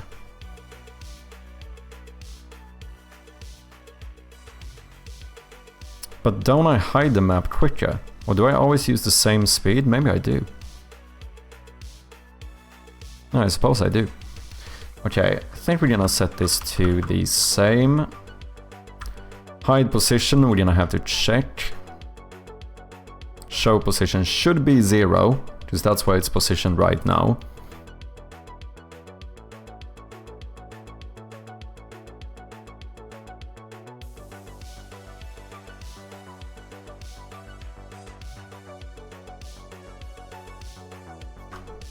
Yeah. So let's find our hide position. So we're gonna enable the documents. We're gonna grab this. We could potentially have a bigger document at some point, so let's have a bit, and let's put you like here.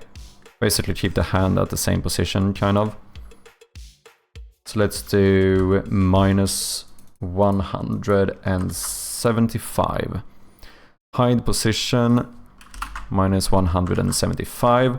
Which means that when we trigger the animation to show this, we are going to bring this up to apparently not 0. This is not positioned at 0. Okay, that's good to know. This is going to be the show position, so minus 19. Boom. I was moving the correct object, right? Yeah, I was. And then the background image is faded in and out.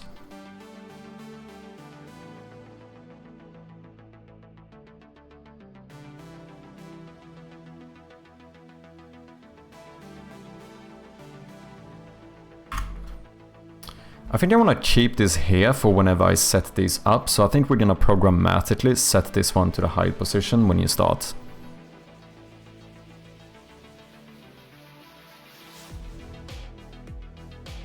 So in a way, I would like to say that inspection objects dot local. Is this a transform? It is a transform. So local position.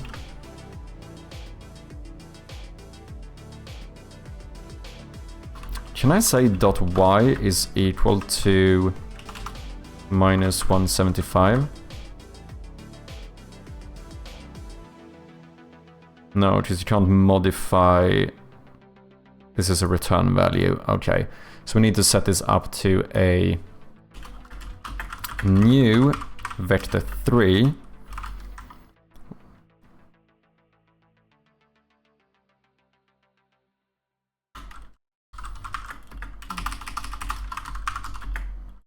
vector3 position is equal to inspection objects dot local position.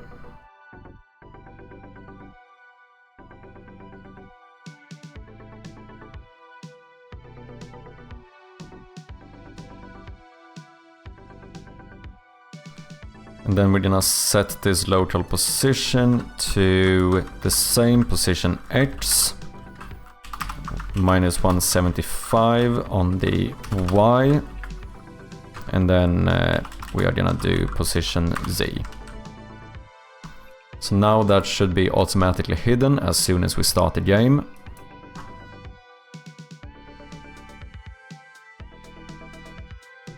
Nope, because we have a null reference, okay. Probably forgot to... Neckert 20 is forcing you to stand up for 10 Let's minutes. do it.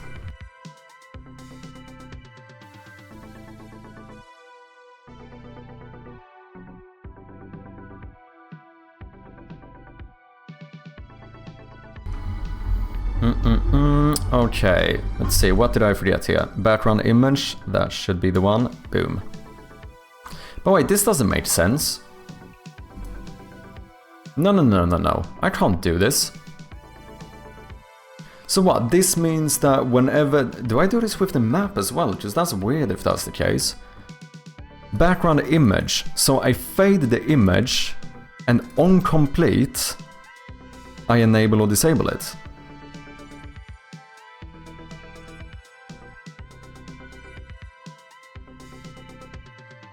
Wait, do fade. Background target alpha.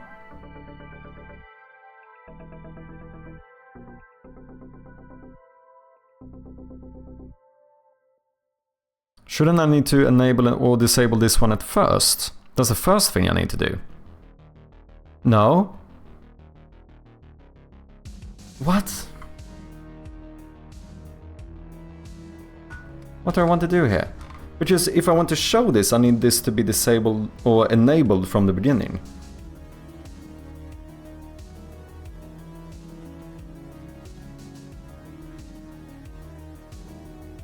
Because otherwise now it would be hidden, I would fade it and then enable it, which means that you're not gonna see the fade. I think this is an issue I have here as well. Oh, have I not noticed this?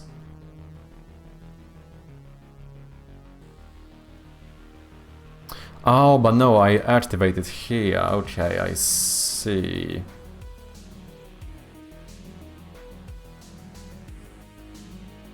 So what we can actually do... We can always show this one first. So then if we pass in false, it's gonna set it to false here and hide it. Otherwise it's technically just gonna set it to show again, which is fine. And here if you do false, it's gonna set it to true, which it already is. That would be fine. So let's just make sure that the background image set all dirty. That sounds dirty. Dot game object set active true. Let's always set this active at first. And then we do this.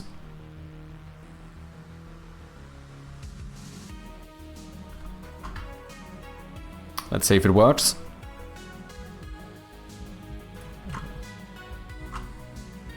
Yeah, I can't see it, so that's probably good.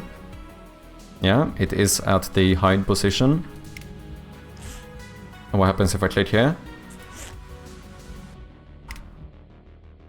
It stays down there, okay. Is that because I don't... Do we not trigger this correctly? Yeah, we never call this function, of course. So in here on item inspected, we can initialize the object and then show item true. I think that should work.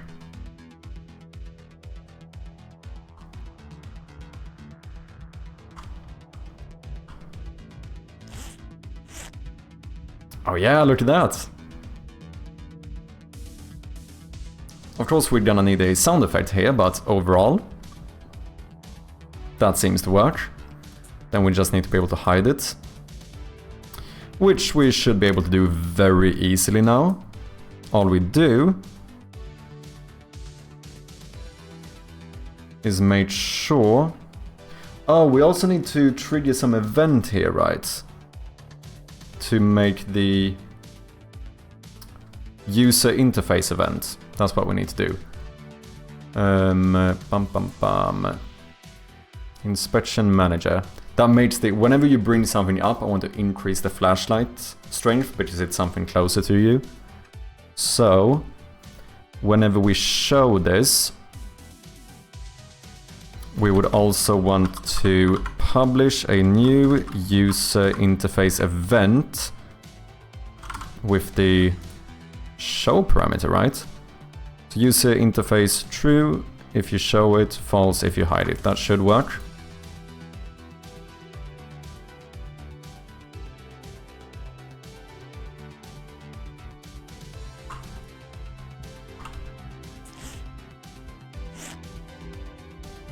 Yeah. Oh, that was weird. It became smaller again. Why did that happen? What am I doing differently here? User interface event. Static bool. So if I pass in true, user interface open is equal to is open. This should be true. You should stay that way then. That's a bit odd.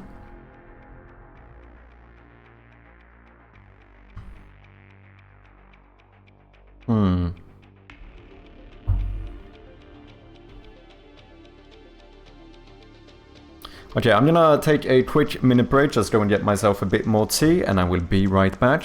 We'll see if we can figure this out. We're definitely getting there though, so that's nice. Exciting stuff. See you in just like a minute or so. Thank you for your patience. Cheers.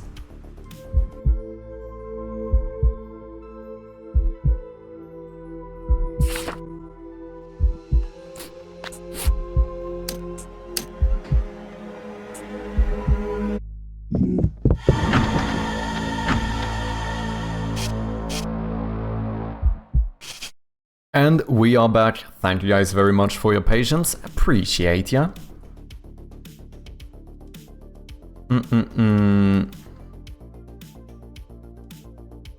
Okay. Code productivity. Did bro really go code Dreamworld? I did indeed. I still do it. Like, I will randomly think of stuff to code. I actually did it now as well when I was making my tea. I'm trying to see if I can remember what it was though. I had some epiphany where I was like, this is how I'm supposed to do it. Oh shit, wait, did I lose it? No. Yeah, the thing I was wondering is,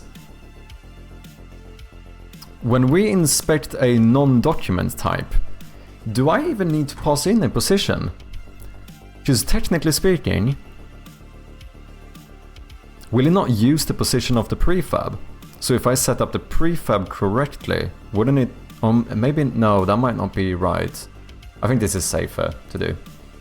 I think you need a holiday? Nah, I'm good, man. I think I'm definitely a... It's definitely gone a bit far though, that is definitely true. Like, I will lay awake for like 2 hours trying to sleep, thinking about this fucking game and the code and stuff. Like, I am... Yeah. I'm doing fine. I'm doing fine. I'm not obsessive whatsoever. Shut up. Okay, inspection objects. Document.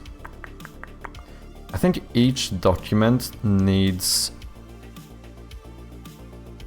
You need to be able to click on the document, so I think we are going to make you interactable.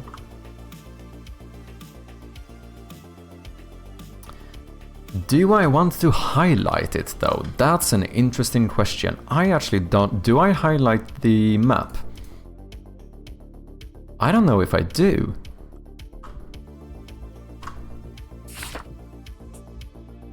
No, this is not highlighted. I don't think it should be. I feel like it shouldn't be. So let's say no to highlight.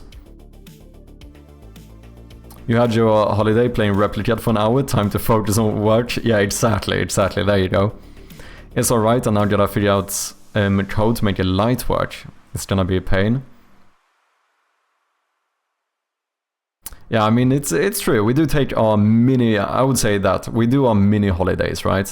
Where we are distracted for like 10 minutes and then get back to work. That is my type of holiday. Raytraced alpha pixels, don't need to. Always interactable.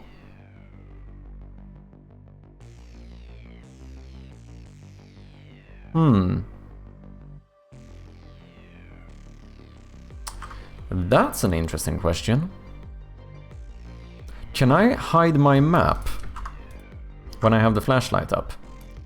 Or when I turn this off? I can't. This is non-interactable. You probably should be able to do that, since you can still kind of see it. But by that reasoning, we should actually make the map or the inventory interactable as well. Maybe I should. Just that we're gonna keep it dark, but technically you can still look through it. Maybe. However, I realized that I need to make this semi-lit. That is probably the first thing we should do. So let's duplicate this document, put you in the same position, this time with a unlit material, no interactions, and then we're gonna do non-lit interface layer. Then we need to do the same with the hand. We're gonna duplicate you, do unlit material and non-lit interface layer. Now this should all be semi-lit.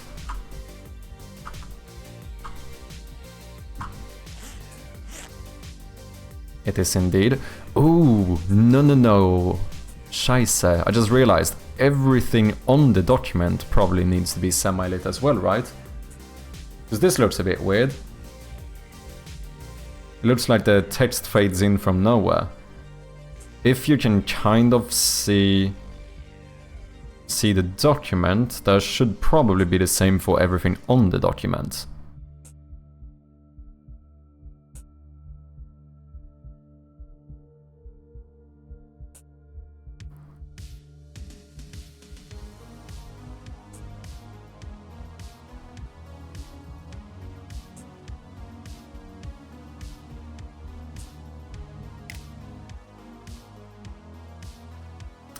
What is the actual position of the document? Because that looks like it's a bit too much to the right. I think we need to reposition this.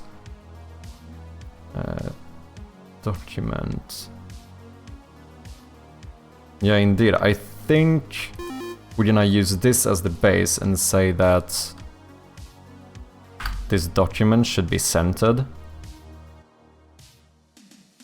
Which means that the hand should be over here somewhere.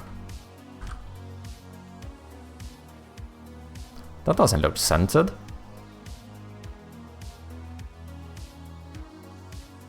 That is not centered. How is that centered? There's no way.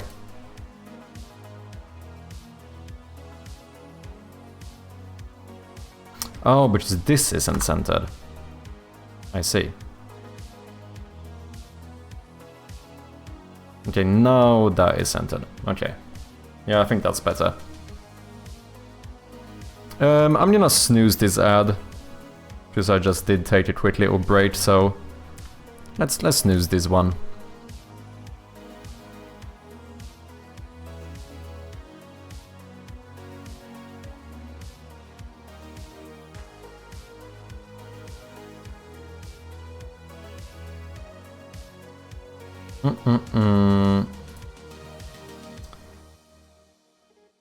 Document A4. I guess I can make semi-lit text as well, that should be possible.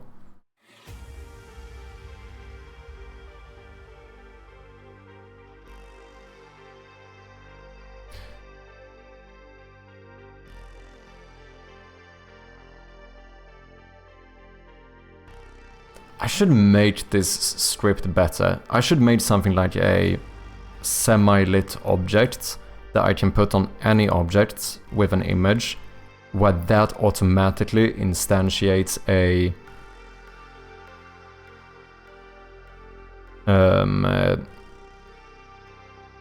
child object with an image, sets it up at the same image with the like correct material and everything, rather than manually having to create it. That would make my life a lot easier.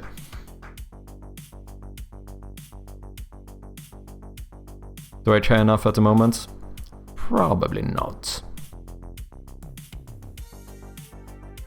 It would save me time though, it really would. But first I just want to make sure that we can actually close this as well.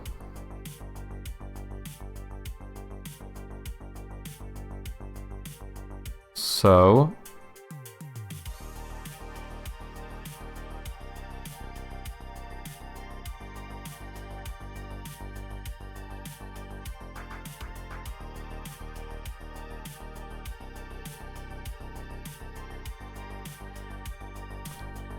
see, we have a background blocker, then inspection objects.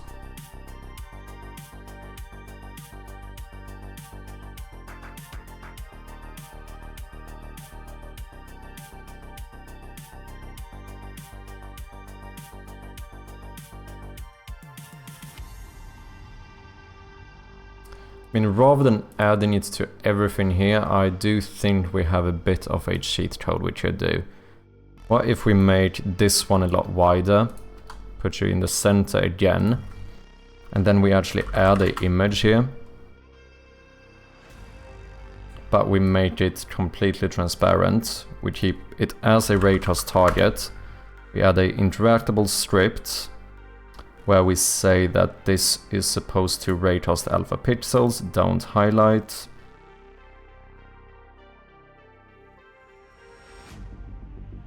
And then let's just like publish a Unity event on click, where we're gonna tell the inspection manager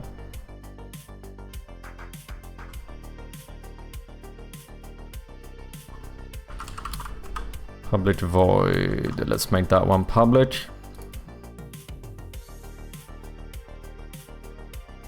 So that whenever you click on this one, we're gonna show item false. Why did you go?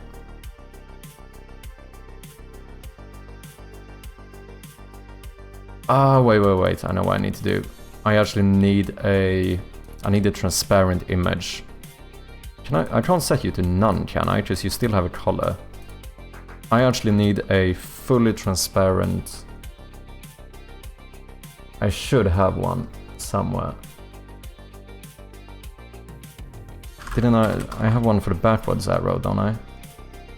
Yeah, this is just like a fully transparent one. I'm gonna use that one for now, it's fine.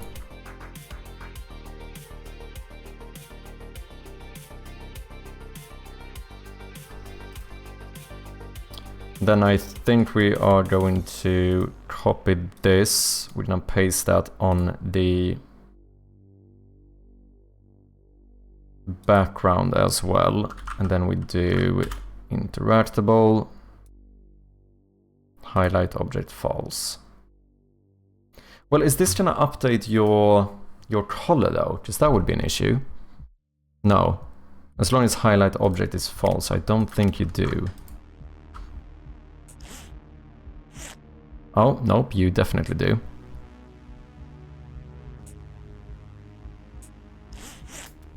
Okay, that was odd. I should click on the background, but not on the document. Your face cam being on the left is so weird to me. No joke, man. It's weird to me as well, I should say. It feels so odd, because I'm always in this corner, right? The only annoying thing is that most of the time I end up like blocking the inspector when I'm over here. To be fair though, I can also go up here, if that's better. I can also go over here. I can be whatever you want, man. At least here I'm on the same side. And you can still... Because usually it's when I'm down here, in middle. Okay, let's just do this. I'll just sit here while I work on my game. Perfect, innit?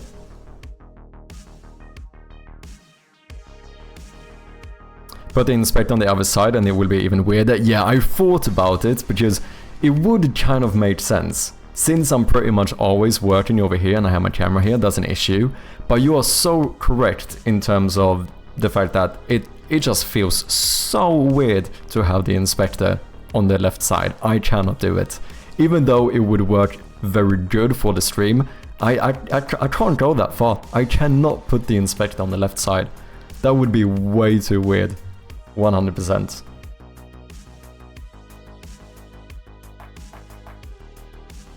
Okay, so wait, how do I do it with the map then? Open map, background blocker. Oh, it's because the parent object is interactable. Well, how the fuck does... Wait, can I make interactable... Oh, I don't need an image for something to be interactable? Oh, I'm just a Dumbo, I didn't know that. I don't need an image? Damn, I must be a good coder. Wait, is this actually gonna work? And that did seem to work. Then we just need to make the same thing here. We are going to... Well, but here the issue is that I need the... Ah, shite. I can't move... I can't make this interactable because this is always gonna be visible, so that's gonna be an issue.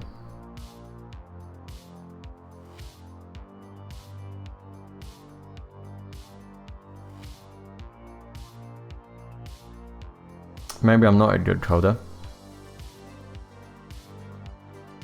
Now don't do that, I hate your layout already, I don't want it to be worse. What is wrong with my layout? My layout is top tier, fam.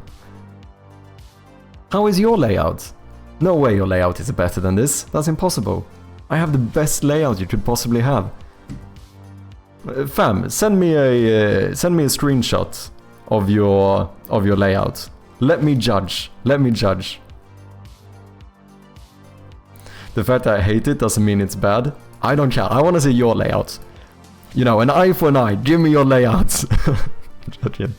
But also, yes, please give me your layout. I want to see how you do it.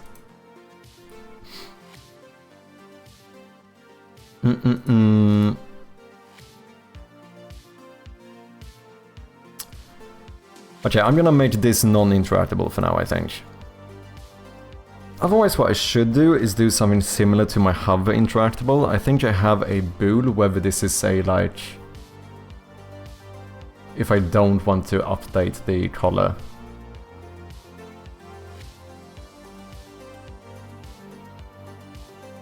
But for now, I'm just gonna do this.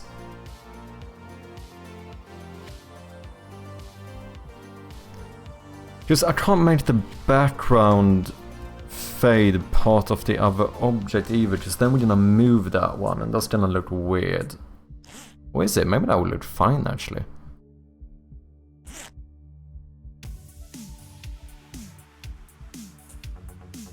This is not working. And then it does work. Wait, what did I do? Reload.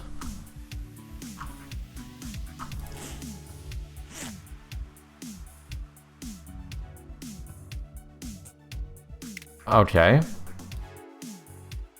Interesting.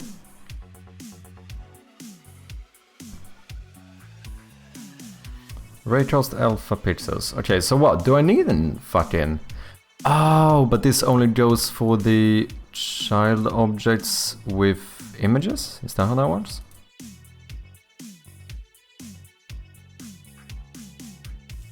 I'm so confused. I don't know how my own system works anymore. Why do I have to click like 4 times before it hides it? First of all, not seeing game and scene at the same time is crazy for me. I did have that for a very long time. I still do it every now and then, but I mainly do it when I need to. But just like for me, look here, if I'm working in this scene, why do I want to see the game? Like, this is how the game looks. I get more info from the scene view than I do from here. And this is only because this is semi-lit, so if I'm working on the actual room and not the inspection, this is how it looks, because there's no light on. I can't see shite. This doesn't help me. But sometimes I do it, like... But usually it's kind of the opposite. If I wanna see, like, how this moves outside of the screen while I'm in game mode or something, like, I do split it like this every now and again. But most of the time I kind of work like this, so I just have one big scene window.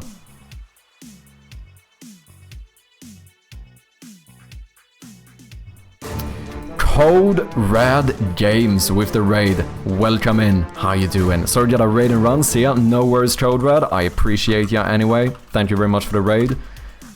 Big shout out to the one and only Code Red Games. Check him out. Check out this game Roguelite if you haven't. For anyone coming in with Code Red, if you don't know me, I go by Mad Sherpy and I'm working on this little point-and-click horror game, which this is absolutely not a stolen tactic from Code Red Game. However, if you want to see the trailer or a teaser, then here you go.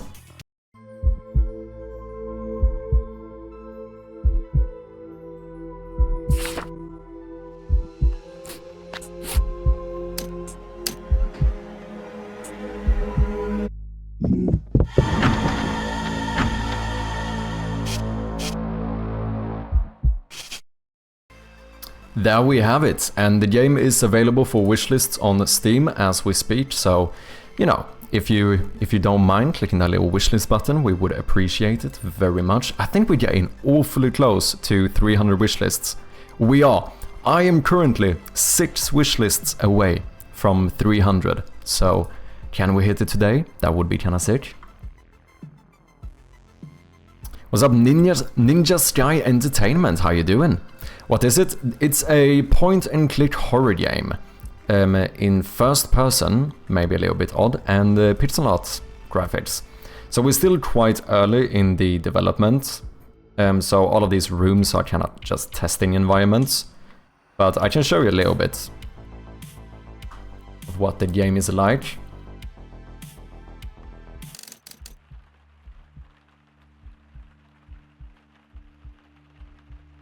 I sent my layout above, by the way. Okay, I'll check it out. Hope you're doing good, Ninja Sky, as well. So yeah, it's a point-and-click game, but spooky.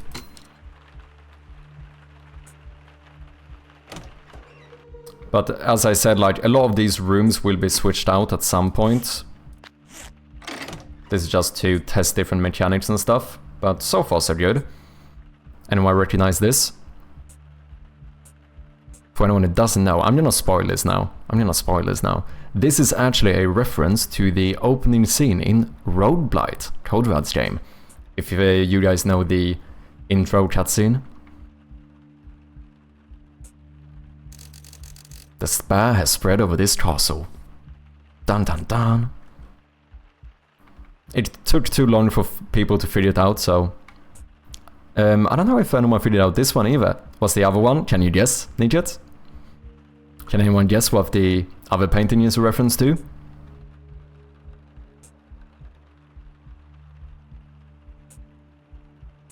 I couldn't before. Okay. Maybe with the message? I need to make this stay a little bit longer. I feel like they're a bit too stressed at the moment. Any idea?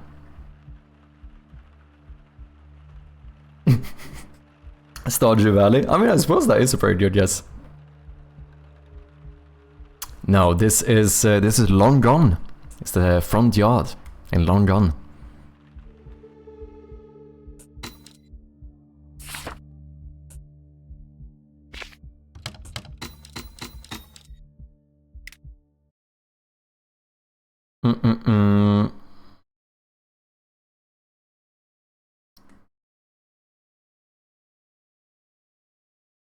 Yeah, I'm just doing some Maya game design at the moment. Ooh, nice.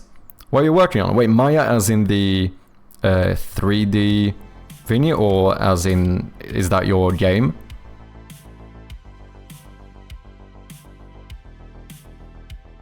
No pictures of Slender? Well, I am now disappointed. Should I make a reference to Slenderman somewhere as well? Maybe. Any chance you are planning to make games in Unreal Engine 5? Maybe, you never know. Not in any time in the near future. That's something I would say. No cats in the game. That's a very sick emote as well. Our 3D modeling is like 3ds Max. Yeah, I've heard of it. I've never tried 3D modeling, but it is something I want to try at some point.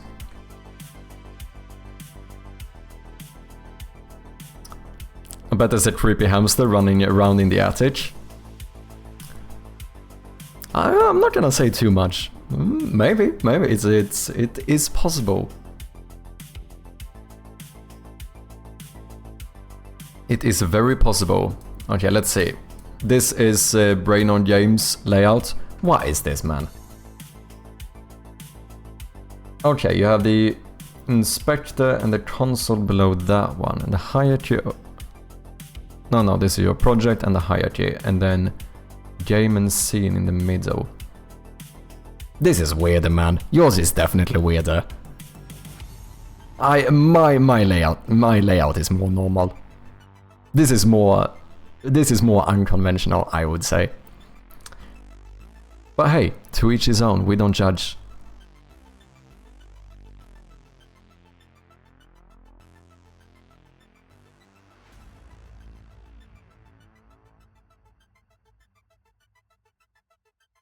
Do you use your own script, or is this an asset for the colorized hierarchy?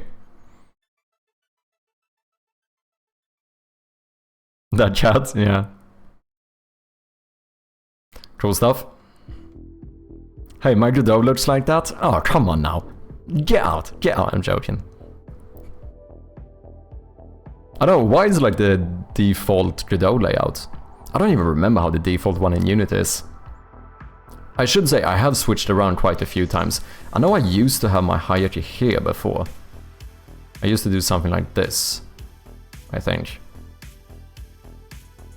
But then I'm like, most of the time I don't need to see that much of my hierarchy, I really don't.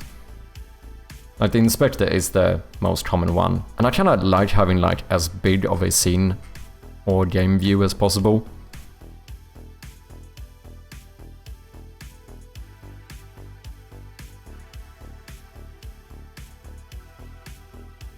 Building a Hawaii survival island. 100% from scratch, but lightning, etc. Ooh, sounds pretty cool, man. Custom script? Okay, gotcha. I did try one before, but then I got this asset, for these like separators and stuff, which is called Better Hierarchy? Is that what it's called? It might be. No, Hierarchy Designer, that's the one. It's free. It's pretty nice.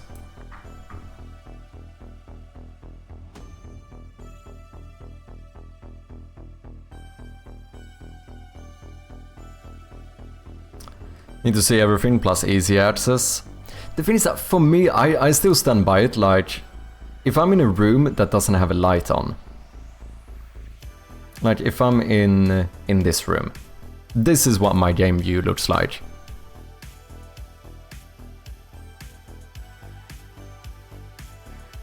Like this is, I don't gain anything by seeing this. It's different when obviously if I have a light on in the room.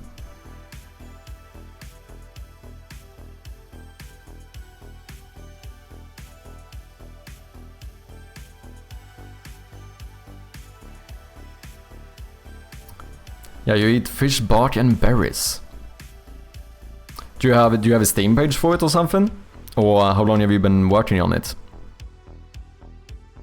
I don't like seeing too many items in my hierarchy, so I avoided things like that. Ah, okay, gotcha. Yeah, I think it's pretty nice. It does make it easier to navigate, I feel like. But I suppose that yours, technically speaking, does the same thing, just that you don't get the extra slot, because you colorize one of the objects, right? I even started making my own custom icons. So all of these rooms have my own custom icons, and then we have like these little boxes for like furniture, the green one for items, and then a little puzzle icons for the close-up puzzles. I think it's pretty neat. I quite like it. 1 year so far. I won't be on any platform. I'm building my own download app, etc. Damn. How come? What's your thought process behind that?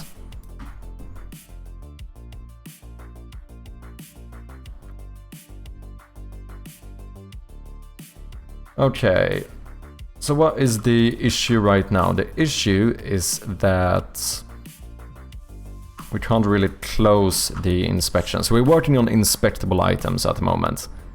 So similarly to my map, which I bring up like this, I want to do that with like documents and stuff as well. Oh, now it just doesn't work at all. Okay, that's interesting. Oh, did I disable it? Is that why? That would make sense. I did indeed.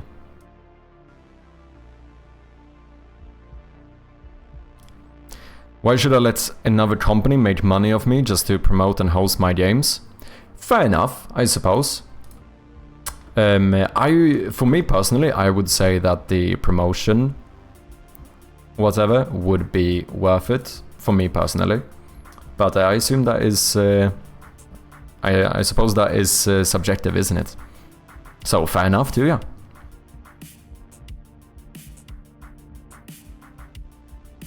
I think my process is just that, like, the vast majority of people are already on Steam. So for me it seems like, even though obviously, you know, it's a Steam fee and they take a pretty large cut and stuff, but I imagine that I would lose out on potential players by not being on there. It's kind of my thought process.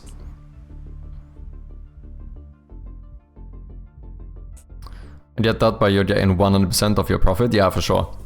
No, I mean, each sale would obviously be worth more because you'd get a bigger portion of it. But then I suppose the question is like, does that mean you're gonna earn more now? Because it could also be that you get less sales because of it, but yeah, like I said, I fully understand what you mean. Ooh, okay, that worked. And now I could close it again. The only issue is that I actually lose it. Why is that?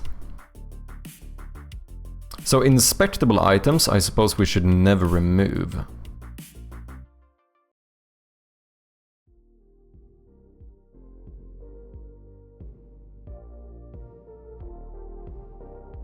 Inventory manager. Do you do something dumb here when I inspect it? No, I think I removed that. So is it maybe in the inventory item script that I removed this? Because since we closed the inventory, there's no need to actually ever remove the item. Interact. Yeah, amount minus update amount. I suppose we should only do this if it is usable. High description we always want to do. But to remove amount and then update it, yeah, this is what destroys the game object. So I think we're gonna just copy this and make sure that this only happens in whenever you click a usable item. And not when you click on a inspectable item.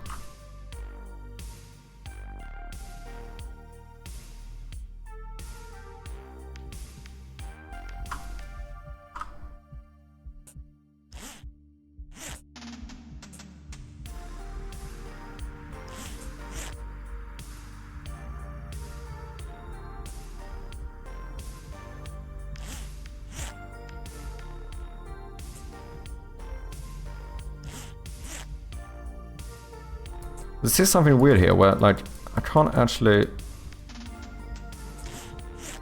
Is it that only the hand that's working? Is that it? Oh, so do I have to click on the hand? Why can't I click on this one? Oh, wait, wiring diagram. Is it because this prefab No, wait, you should have raycast targets.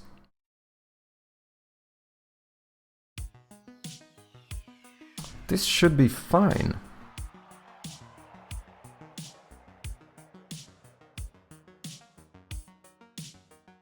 And that would be a...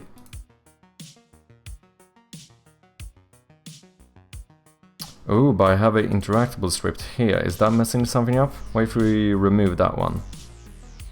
Maybe that was the issue. I had double interactable scripts.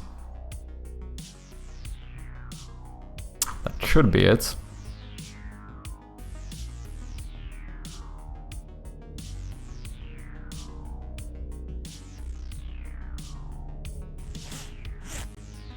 There we go.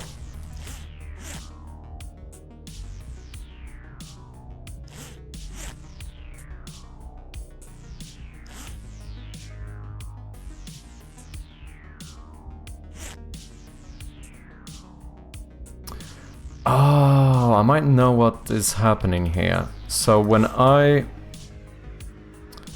close the inventory, I set the user interface open to false. And that might happen after I set this one to true. Because you can see how the light gets smaller now.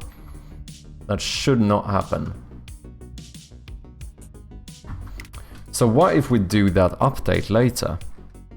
Shouldn't that work? Inspection manager. Show item. Like what if we do it after this fade?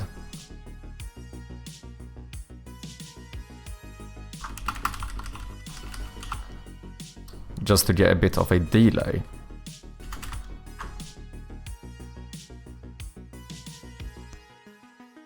There might be enough.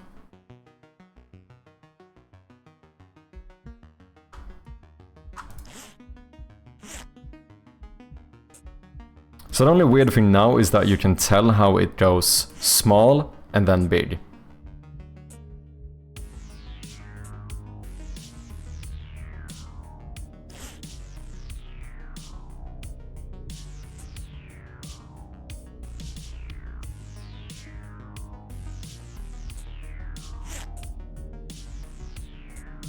That I don't love.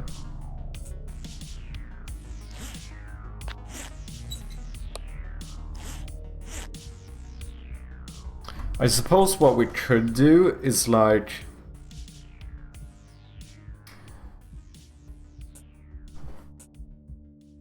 somehow make this the inventory, not turn it off.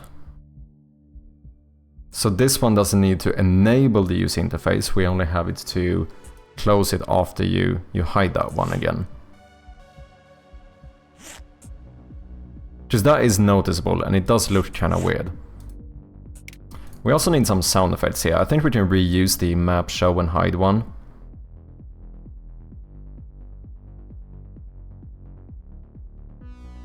At least for documents. So let's do...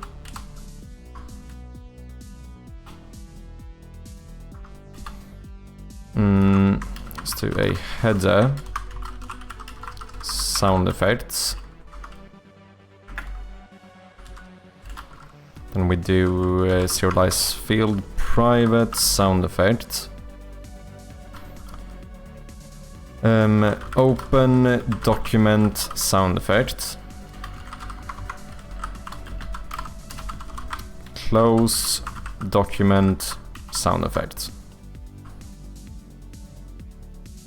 And then show item, bum bum bum, nope. Well, actually this is where we want to trigger it. But we need to know whether this is a document or not.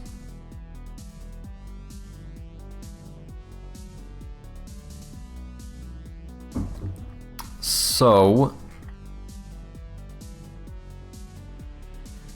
we need a reference to the item we are looking at.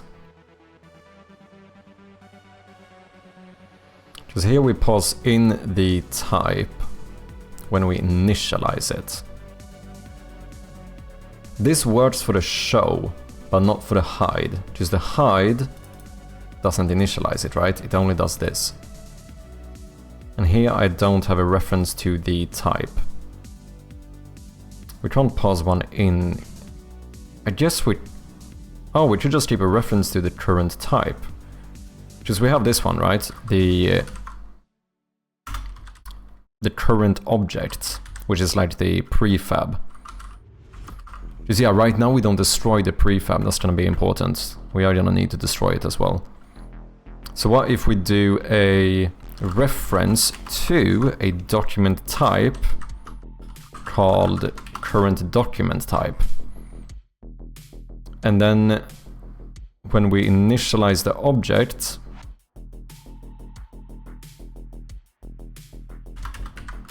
we just say that the current document type is equal to type.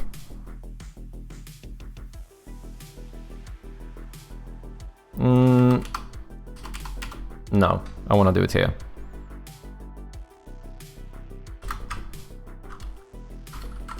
Current document type is equal to item.document type.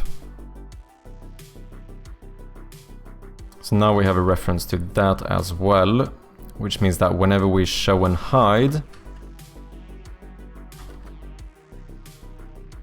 we can now say that sound effect SFX is equal to, depending on show, if show is true, then it would be... Well, this is also only if it's a document. So first we need to check the type. If...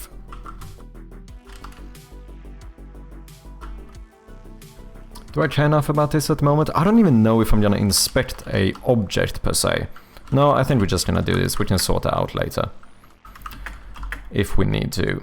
So depending on show, I would like to say that the sound effect should be, if that is true, open document sound effect. If that is false, then close. And then we need to be using chirpy.audio.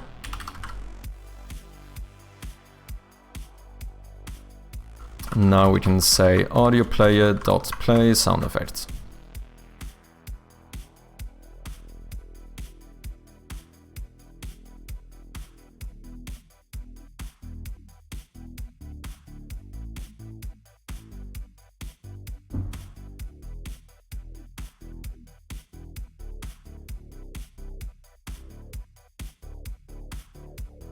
I changed the volume. Depending on if I hide or... Why do I change the volume here? That's dumb.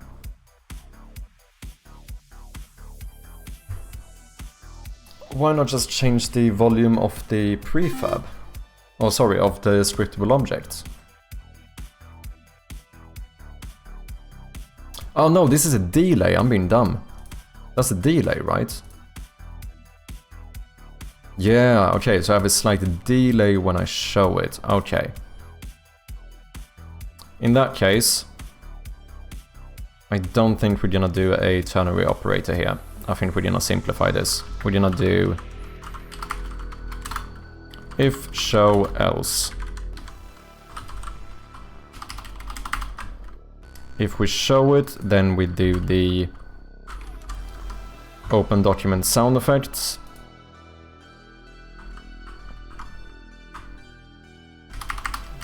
Okay, we have an ad coming up in about 10 seconds for any non-subscribers. Thank you for your patience. We're going to close sound effect, and this will be with 0 delay.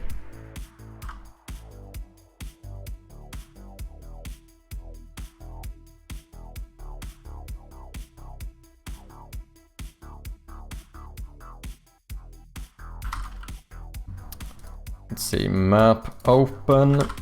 So I'm gonna rename this and just say like document open, document close or something.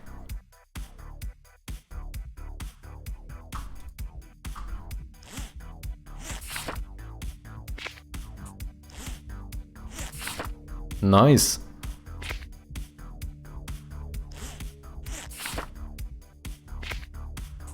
Oh, it's kind of slow now when you close it to make the light smaller. I don't like that. There's like a delay everywhere.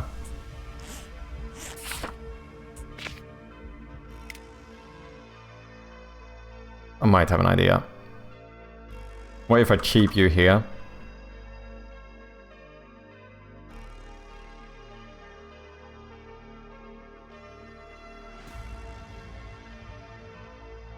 But then if we show...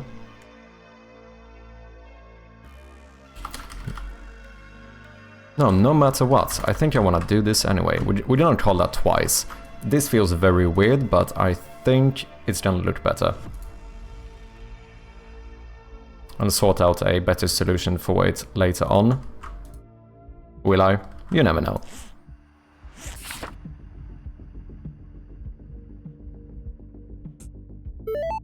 Oh no, that got doubled up. We go... Okay, it looks way better when closing.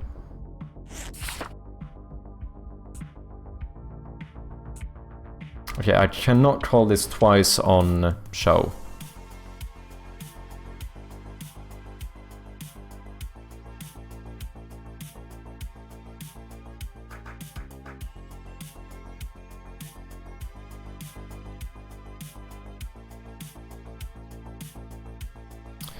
But wait, it worked when I had it like this, right? When I didn't call it, but no, that's when the... That's when it later got set lower, right?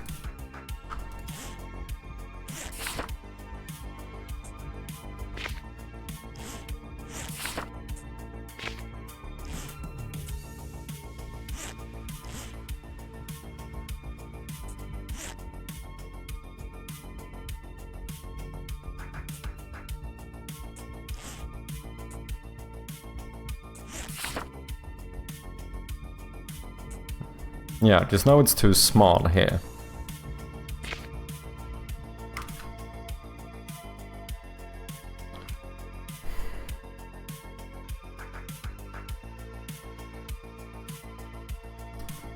I mean, I guess I could...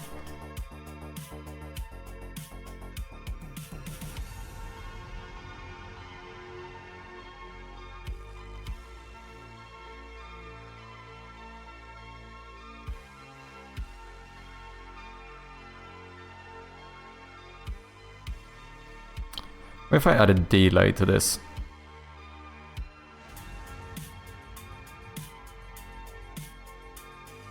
I mean, that's kind of what I tried to do here. Because this would be called after 0.7 seconds, but that's too much.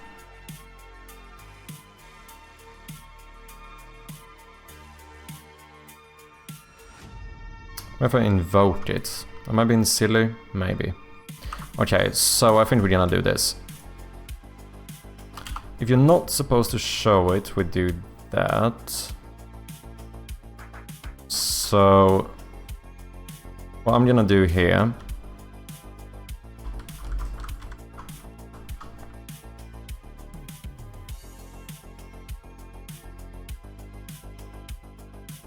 Well, I can't do this in the disable background strip. That feels weird.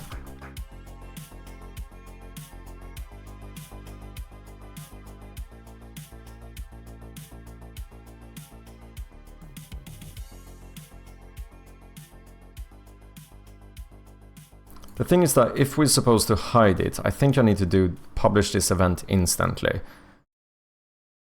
Maybe I should just have a look at the inventory manager and see what I do here and see if we can fix this.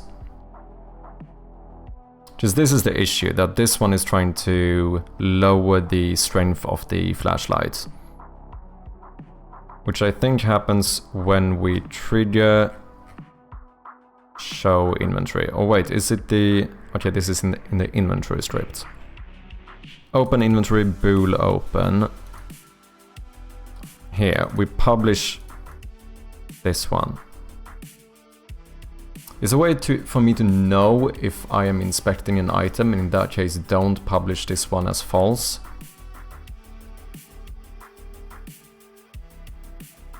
Like, I do want this to be published immediately when you open the inventory. I also want it to be published immediately when you close it, unless I'm inspecting an item.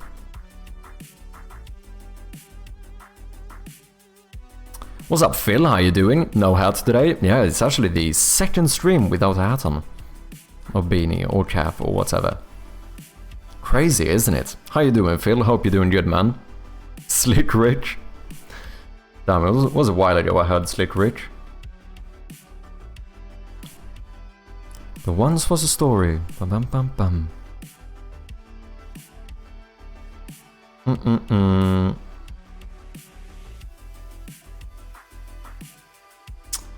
I mean, I guess we should calculate it. See whether...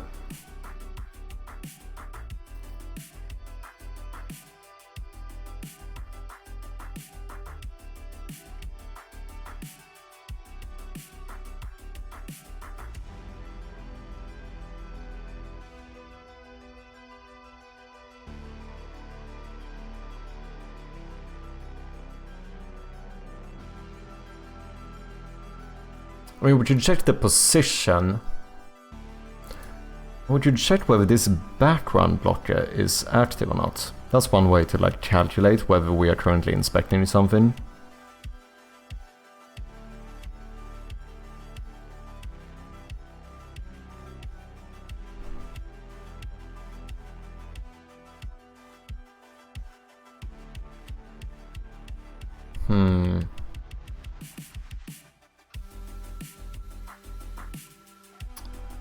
Or we just go a bit cheeky and we delay it. I think that's what I'm gonna do for now. So what I'm gonna do...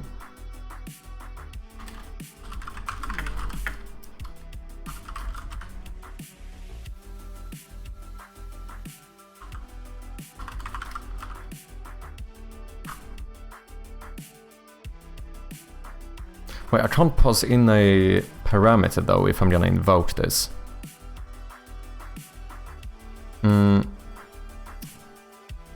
So in that case, this is gonna be true. So now, if you want to hide it, I just wanna publish this as false. If you're gonna show it, then I'm gonna try to invoke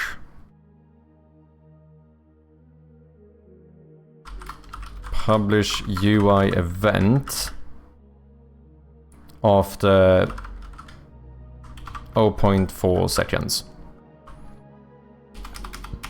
This is a bit messy, but I want to see whether this works or not.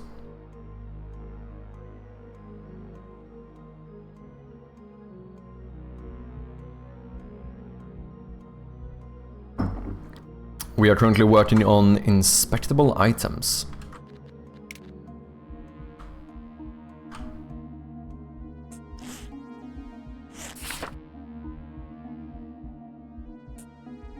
That was fine. And here it goes small.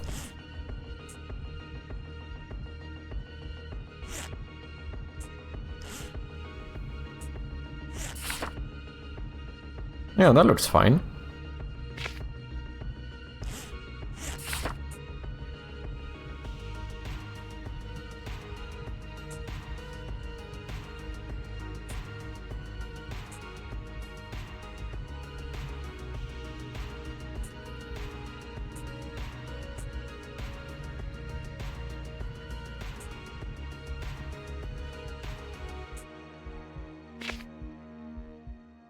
Okay, I am pretty happy with this.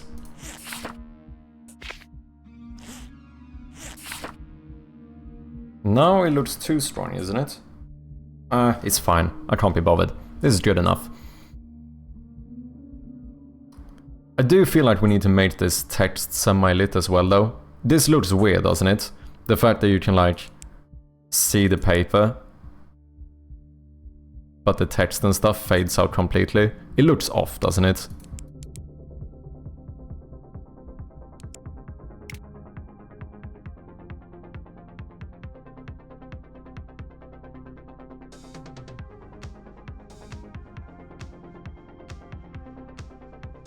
It looks pretty normal, do you think so? feel like it looks a bit inconsistent when you can see the document but not the text. Like the fact that I can see the right side of the document but not the right side of the text.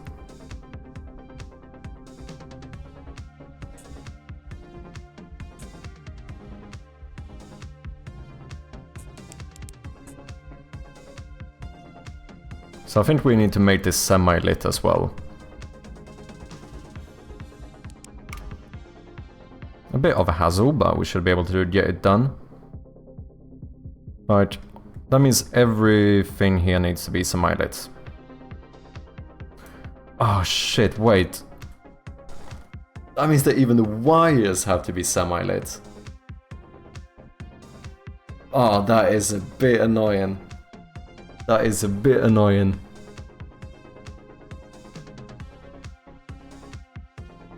Because we have quite a few wires.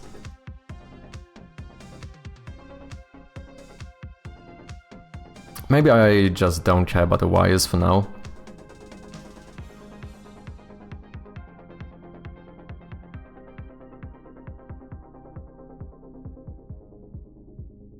Well, I see if I can make that script I was talking about. We can just add that script to everything and it, like, creates it. But that's a lot of instantiation. We would instantiate, like, fucking 30 objects at once when you open this up. That might be a bit much.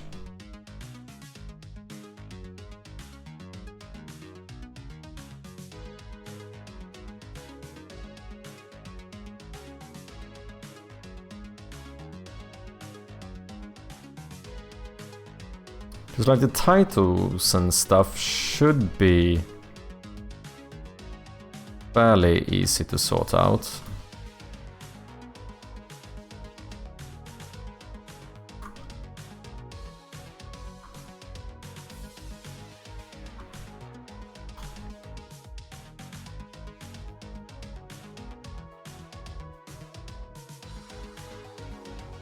I think we should try and see if we can make this update correctly first, that's more fun. Because right now it doesn't actually help you. So what we're gonna do, we also need to make sure of this, hide the document. Let's see, show item. Right, when this is done, it should be here. When this is... Well, I know how long the animation is. The animation is 0.65. So what if after the animation we hide the document? So we actually made this a... Let's make this an IEnumerator. And then let's rename this into something like hide item.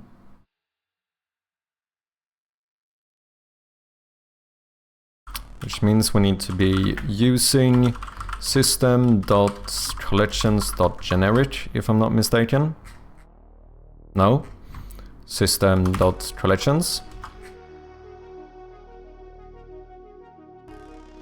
Yeah.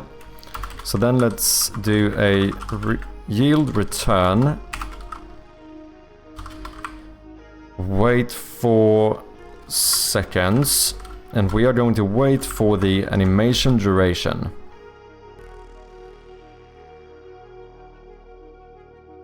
Yield return new, wait 4 seconds. So once the animation is finished, we're gonna loop through all the document types and disable them. And then we're gonna say that the current document type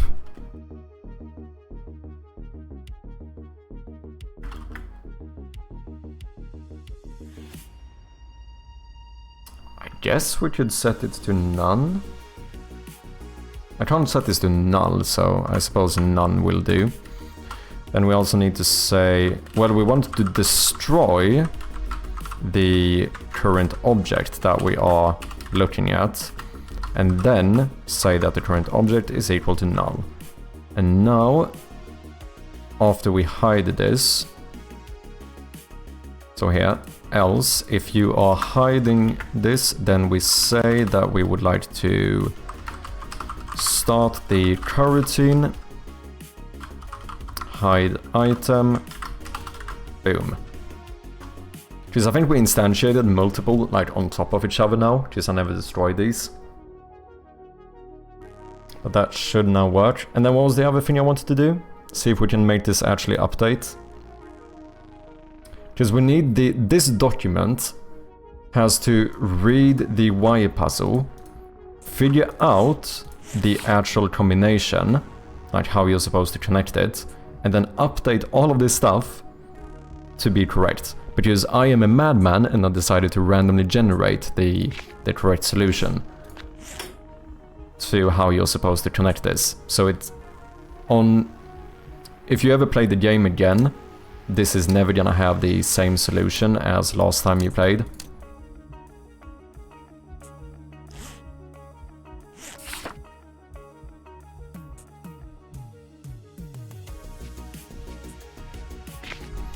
And this is pretty fine, even though that's a prefab.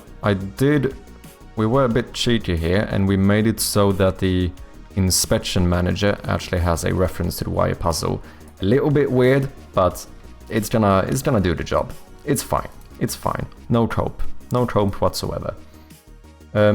Wiring diagram.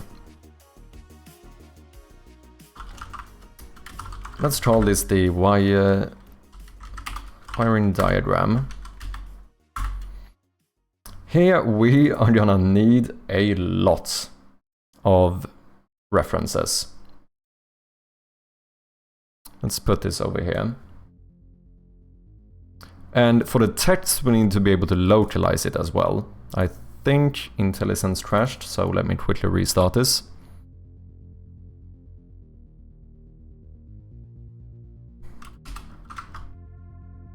So, we are going to have a reference to a private wire puzzle called wire puzzle in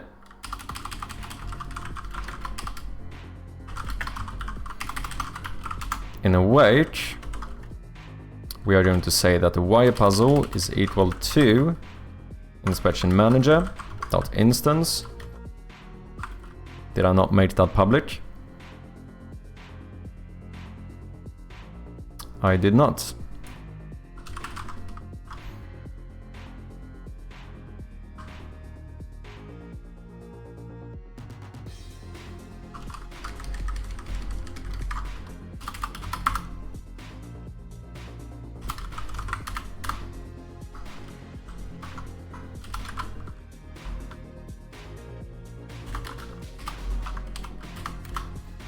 Okay, so we have a reference to that one. But we also need a bunch of other stuff here. We need each of the 4 different strings that give you clues. No, not the first one. That one is always gonna be the same, and then we're gonna show you how to connect the wire instead. So we only need...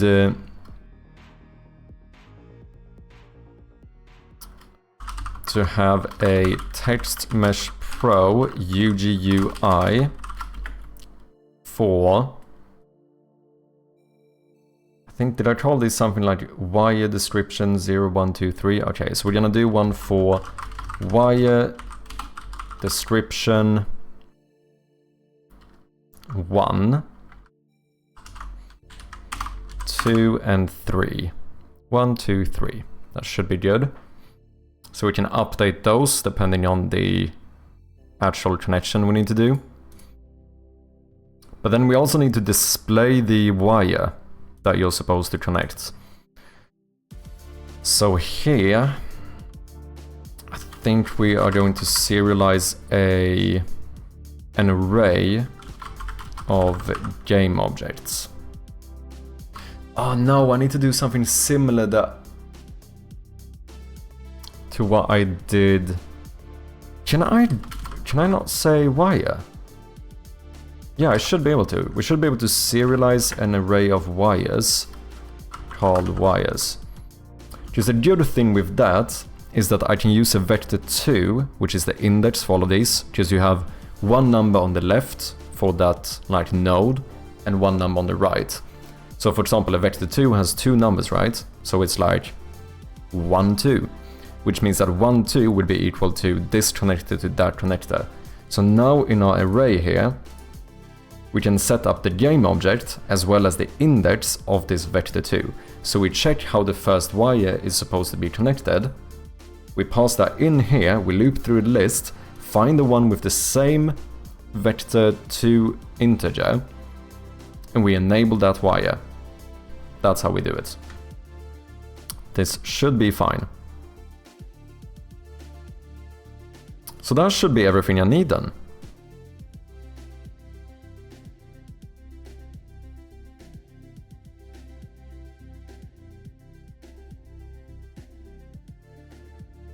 Well, how do I localize these ones?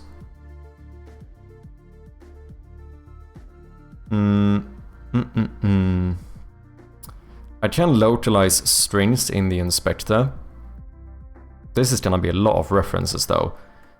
Because, let's say, the neutral line should go from the, would be the first part. And then we need to check which node it actually is for second. The node on the left to the, this needs to be a variable as well. How would one do this in a good way? Because I don't want to have like string for part 1 and for part 2 and for part 3 and then pass these variables in the middle. That seems unnecessary.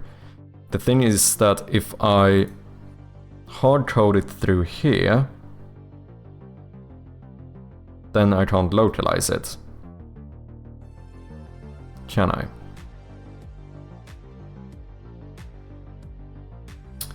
Or maybe I can. Just don't you have like variables for localization? Isn't this thing? Edit table entry? No, smart? Is that how you do it? You can have... I'm pretty sure you can have variables in here.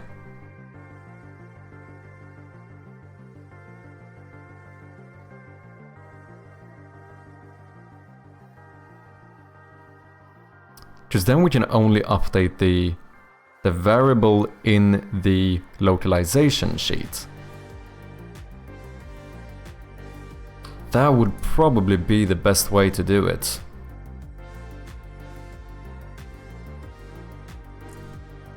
So like what this would actually look like is that like this one, for example, should be like the neutral line should go from the,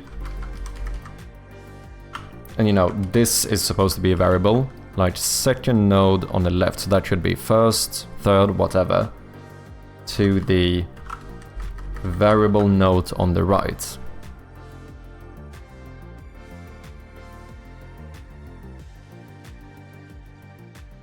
I think I should be able to do this with Unity's like localization thing.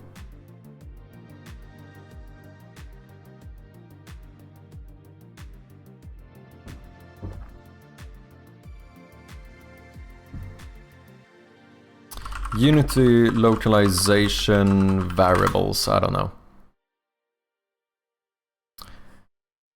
Persistent variable source, editing local variables in runtime.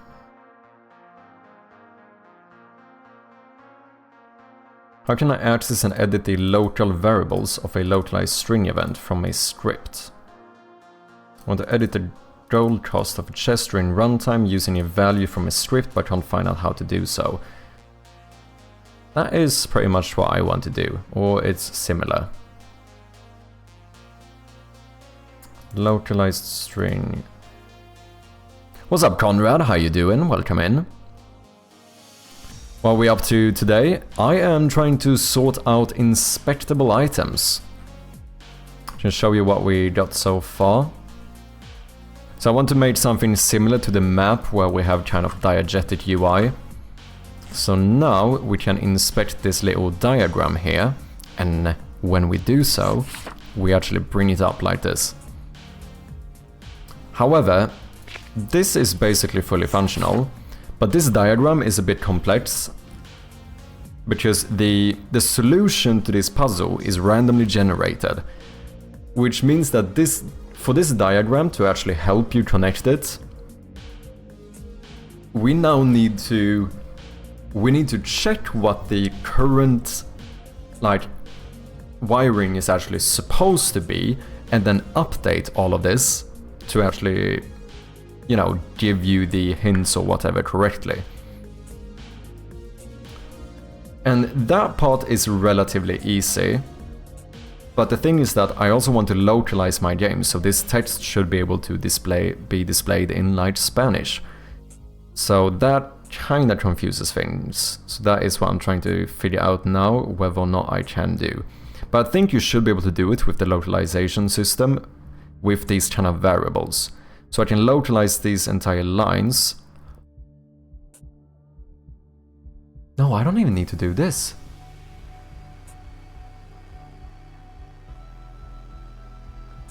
I add multiple.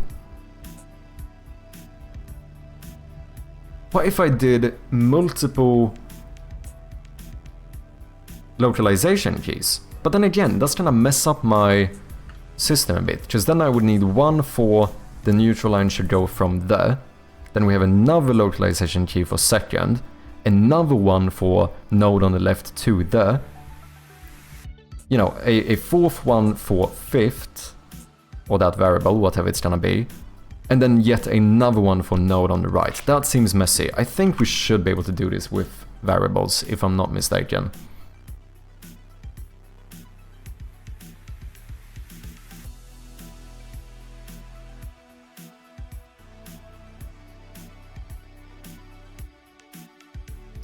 Let's try doing something like this. Here, for example, wire description 1. What if we localize this? Localize. Local variables. Is this not maybe what I'm looking for?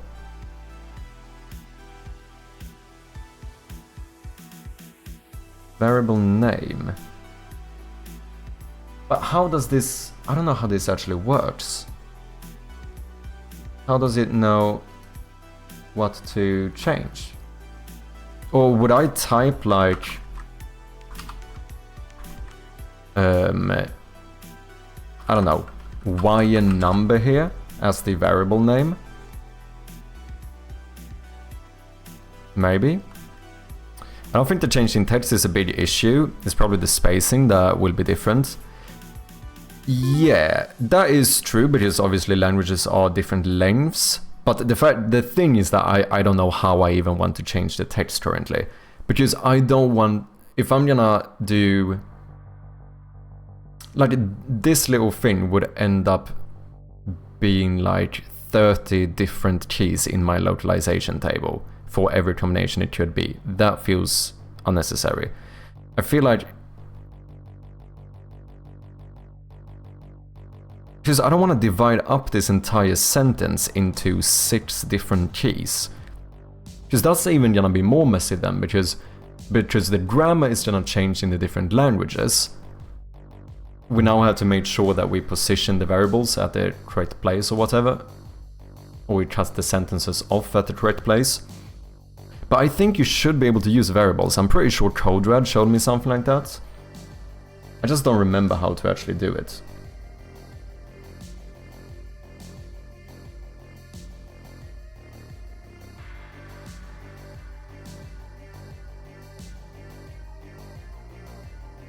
But isn't this the Unity localization smart strings? What is this?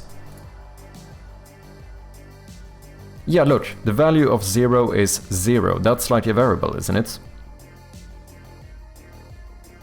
Wait, this is not a smart string and will use string.format when arguments are passed. This is a smart string, you only use smart format every time. What?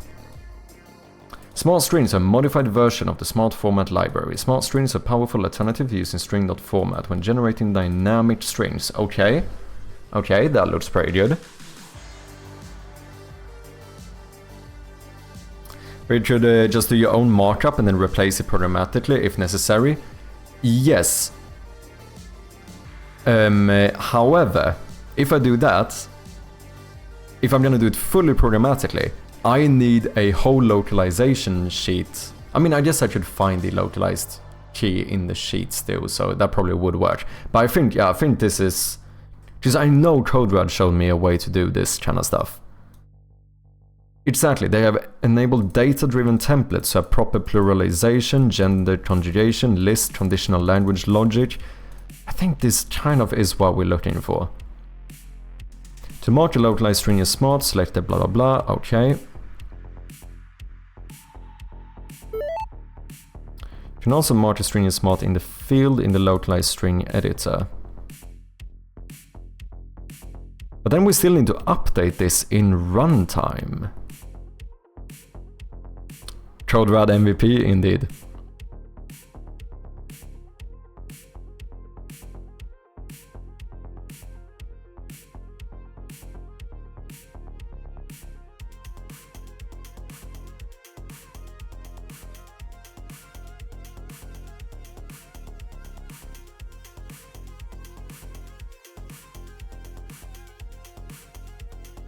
Formatter options, format name.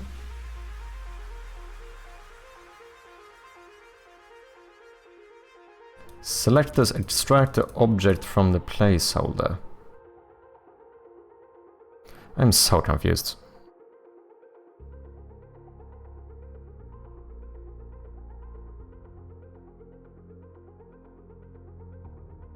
Wishlist Shroud of Gloom and then also wishlist Roadblight, indeed. And go with Hemomancer while you're at it as well.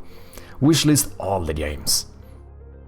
If your wishlist is less than like 100 games, you're doing something wrong. Do you know what I mean? My wishlist is getting massive, not gonna lie. Holy shit. Was Roadblight? Roadblight is CodeRad's game. I think, do I still have a command for it? I might. I don't. Oh, that might have been through Streamlabs now that I think of it. This is Roadblight. The demo is out. I've played this demo for like more than 30 hours, I think. It's really good shit.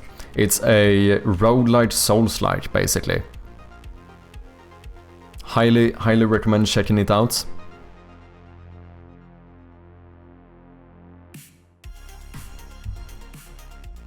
I have about 150 games listed, damn. Cut from a lot more, yeah. Mine is getting quite... I actually don't have 100. I only have 86. Damn. Shameful. Shameful. We're getting there. We're getting there. Yeah, this game is really sick. I am very excited for the full release. You part-time gamer? Yeah.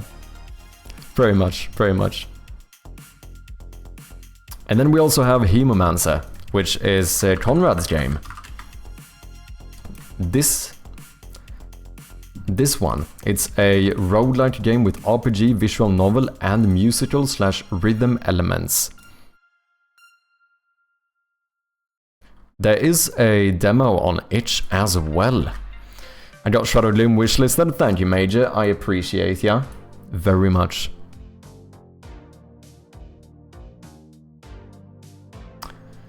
Steam page is very fresh, but it will get better, promise. Working on a trailer. Ooh, nice, exciting stuff. Good stuff, indeed.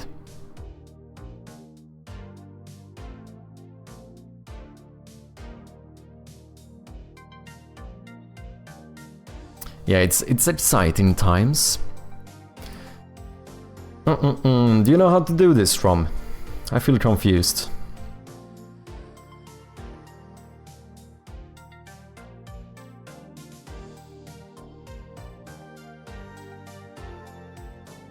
Did you localize your games? So I was muted for a bit while we were working on. No worries, man. I appreciate the lot. I'm trying to make this document to show you how to connect the wiring diagram. However, we have like variables in the text here. But the thing is that I also want to localize it. So I don't know how I'm gonna like pass this stuff in correctly.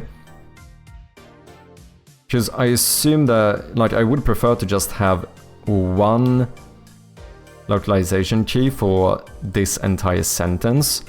And then I suppose I need multiple localization keys for these like variables in between. So here it would be first, second, third, fourth, and fifth.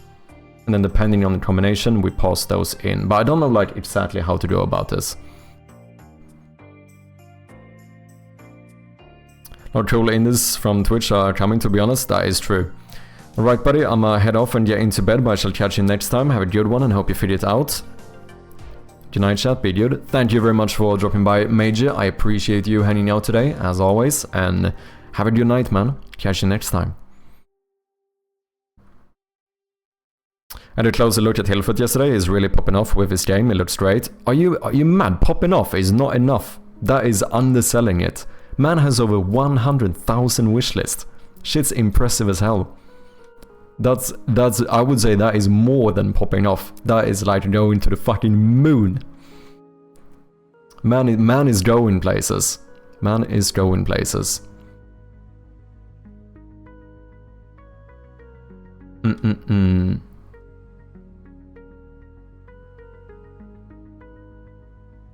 Variable name to check for. Local variable with the specified name exists. Okay, so I think local variables is what I'm supposed to use.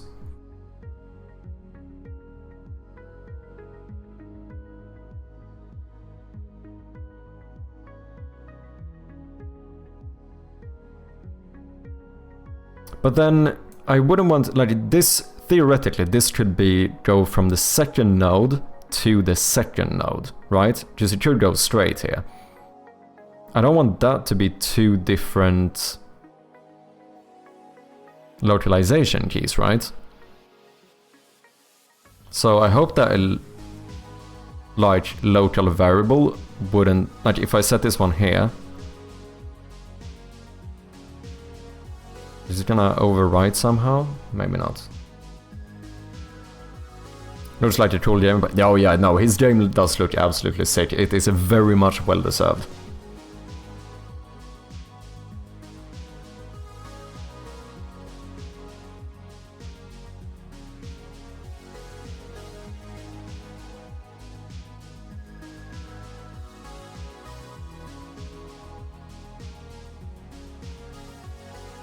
Oh, it would be so easy if I didn't have to do localization.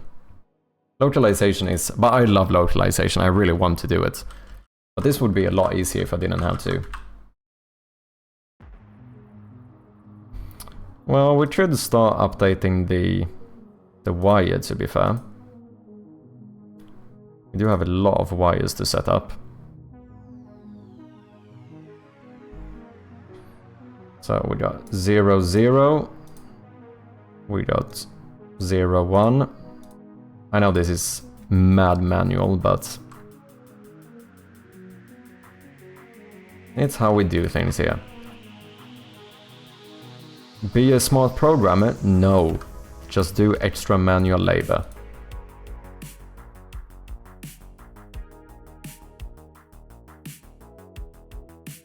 Wait, I should be able to select multiple of these, can't I?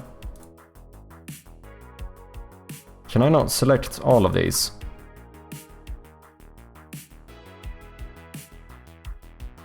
Oh shit, I can't. Oh right, I think it might only work with like prefabs and stuff.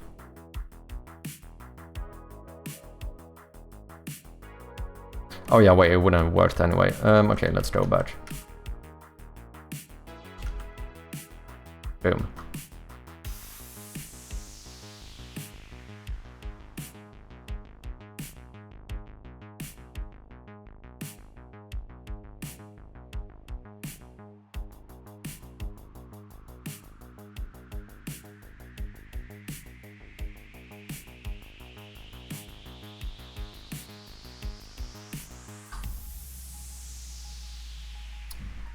Let me move for a bit so you guys can see what I'm doing. Not that it's really very interesting here. This is very much just clicking on the same things over and over again, but at least you can see something happening.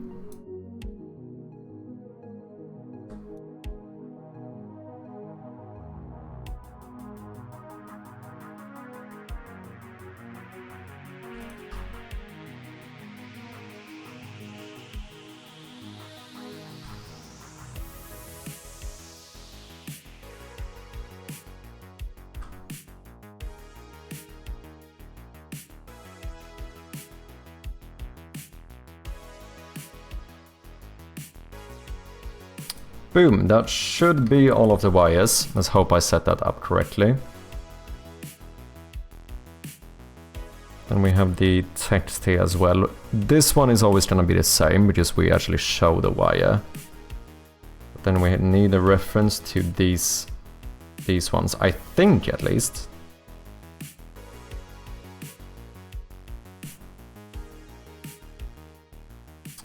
Never played with smart strings or persistent localized variables. I built all mine by combining localized strings in code. Probably way easier way to do it. I just didn't take the time to learn those. Okay, gotcha.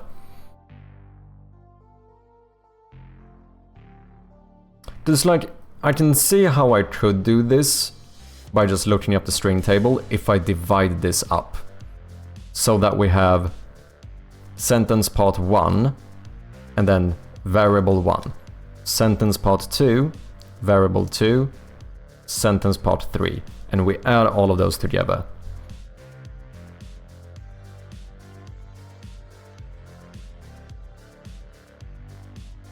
But then that could be very weird if we do another language where, say that the grammar is so different that you would start with this variable, or like end with this variable, or whatever it might be. Because now how we broke apart the sentences might not be correct anymore. Like maybe you can't make that sentence. Like in your example, I'd have string 1 for the neutral line should go from the... Yeah, exactly. And then you would have like a localized value for this or whatever. But also, it becomes so many localized... It becomes so many keys in my localization table. But I just felt like I didn't fully understand this either. I mean, I was kind of skimming through it, to be honest. But it did seem like you should be able to update this in runtime as well.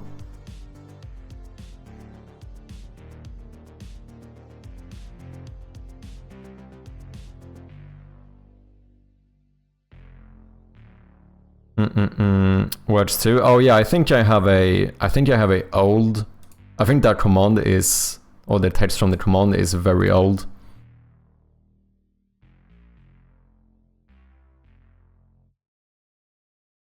But it should still be functional as far as I know.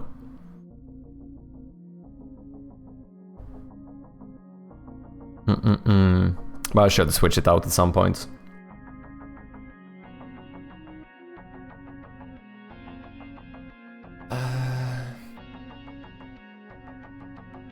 It feels messy to break it up like that. I think doing something like this and passing in a string is what I want to do.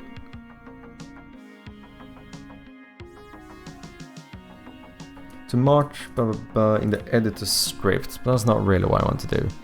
Introduction. Smart string consists of literal text and format items, also known as placeholders.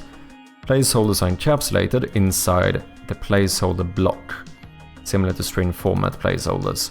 Placeholder can consist of multiple components, including selectors, format and name, format options, format. So selectors can have like a slider and a value. Format and name, choose. I guess that's what I want. No, format options is probably what I want. I'm not following. Following diagram illustrates the steps taken to format a placeholder. The first sources are evaluated until the source data has been selected and then the formatter is applied. Smart format, parse, is literal text, yes, write into output. Otherwise, try each source against the format item until one succeeds and extracts the current value.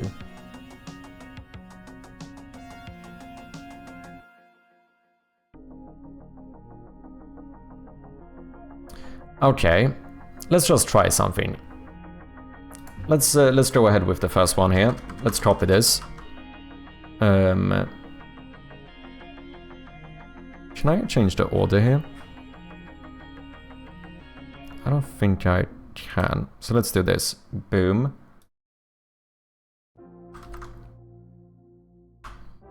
And then we do...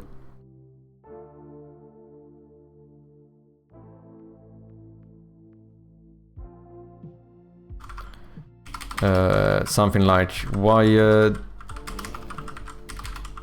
description 0. That one's easy because I don't have any variables. Via description 1. This is where we need to start passing in variables. And then we would mark this as smart, as far as I know.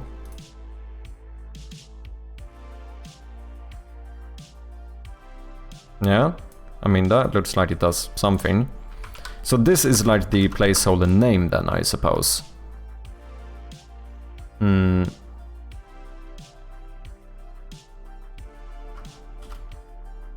So I should call this anything, right? Just 0, 1, as in like value 0, value 1. Yeah, both words, just for I mention it, in case you ever need to trim his length for whatever reason. Yeah, for sure. No, I think I should switch him out, because he also just looks cleaner, doesn't it?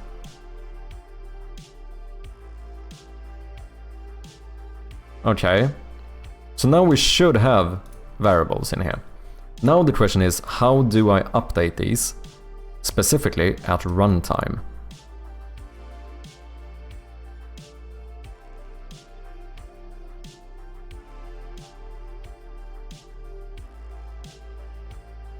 As int variable.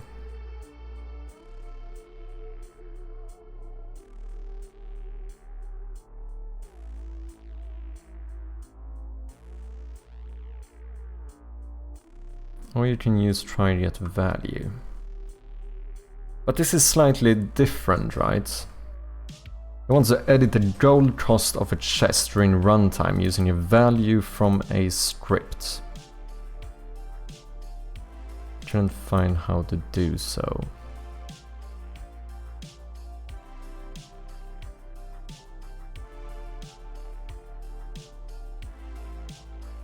But this is different, right? Because now we are just puzzle piecing the sentence together. That's not really what I want to do, right? Like, I want to just switch out these, technically, with another localized string. I want this variable to change into another localization key, which says something like first, second, or blah blah blah. But the thing is that should change as well.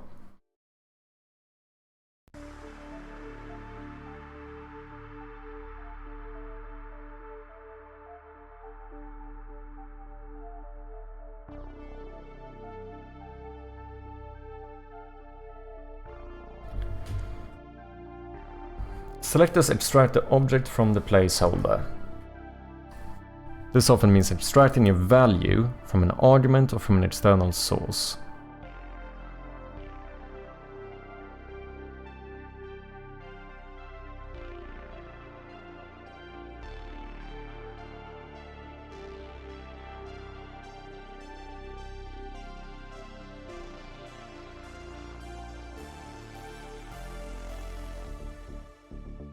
The value is count.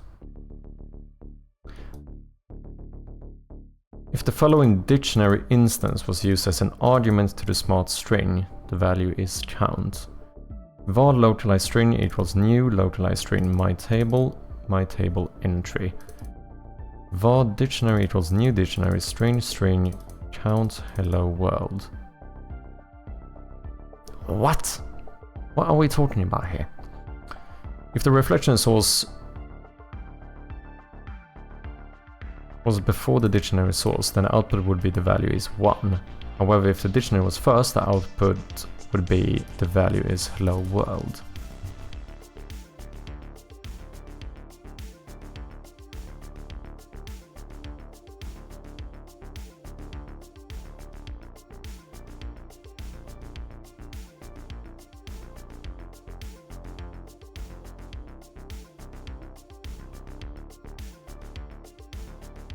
Localized string event inspected, displaying a smart string configured to use a slider value as its source.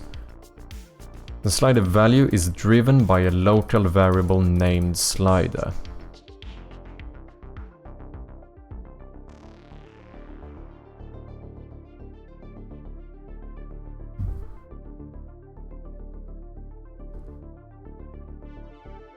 Okay, so we can have local variables here.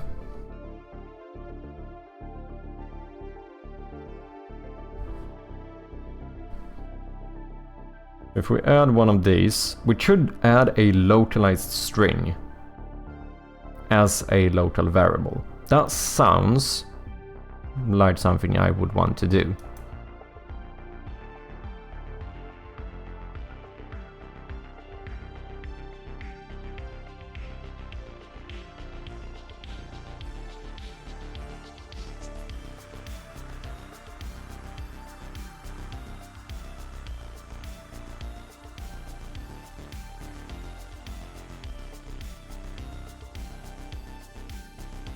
So would I just use... So should I name this one 0 then? Because I named it 0 here. And then the string reference would be via description 1.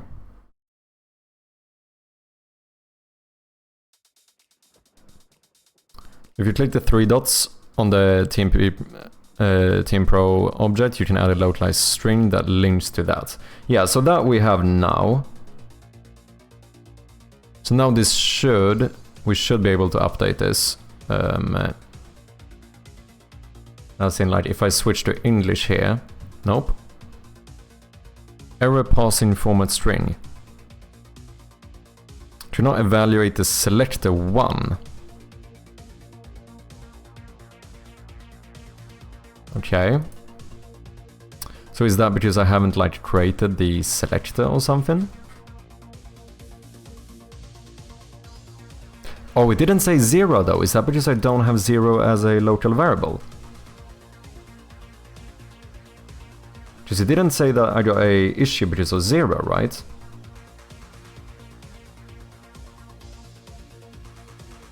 So what if we add another one, another localized string, we call this one 1. Is it gonna work now? Now we switch to English. Nope. Do not evaluate the selector 1 at 66. The neutral line should go from 0 to the line on the left, blah blah blah, 1 on the right. Why do I only get this for the 1 and not for the 0?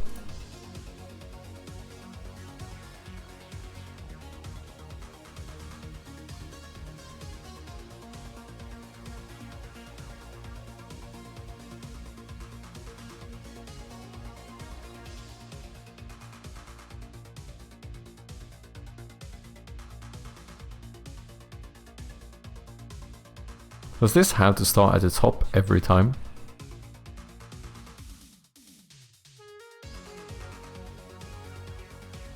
Shared entry.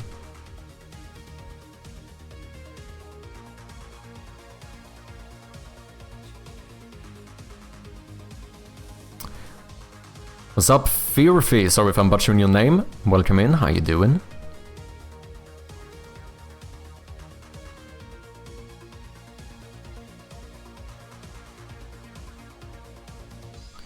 Okay, let's see. Let's take our wiring diagram. Let's instantiate this one for now, so that we have it in game. Boom, like so. Yeah.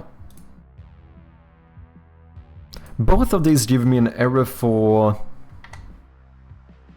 the selector 1. Why am I not getting an error for selector 0?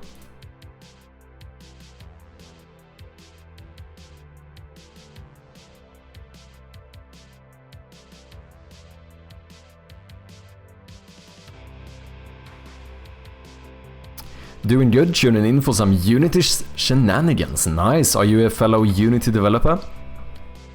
I'm currently working on inspectable objects for or documents or whatever, really, for my horror game here, but I'm having some issue getting this to work with the localization. Because I am a madman, so I decided to... This is basically a hint to how to connect a wire puzzle. But of course I decided to make the combination randomly generated, so I need this to update correctly. And I'm gonna be honest, I'm struggling a little bit here. I haven't really played around with these like localized variables and stuff that much. Neutral line should go from variable node to the left to the variable node on the right. Okay. Then here we now have two local variables, one called 0 and one called 1. Oh wait.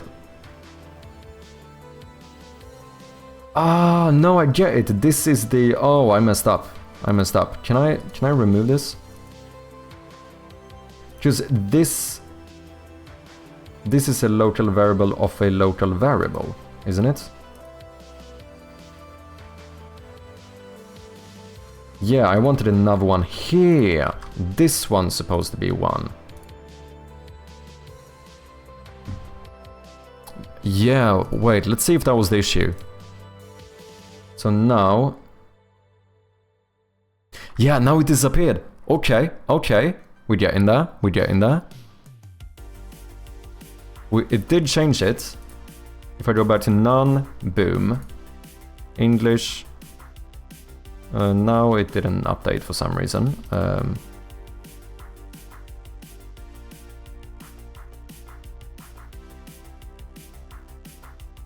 That's odd. But it did look correct there for a moment.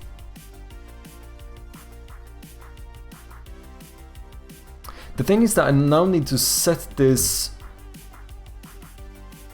Like, we need to change this during runtime, right?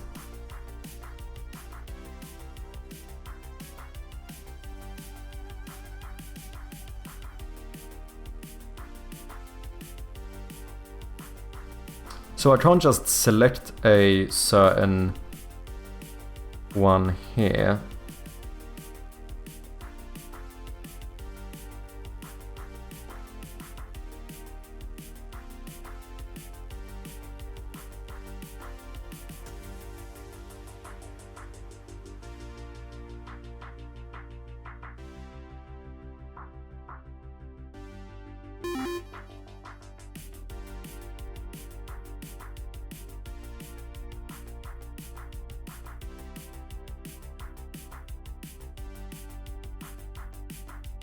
Wait, I can do local variable of a local variable. That's mad.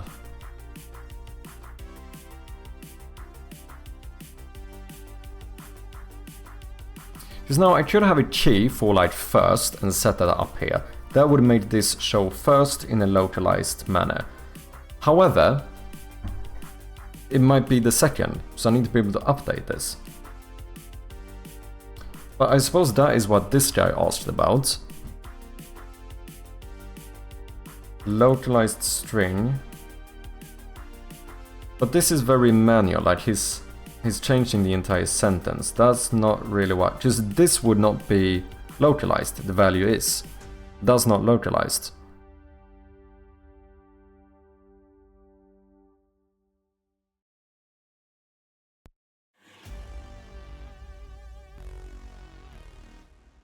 Localized string chest name as string variable dot value musical chest.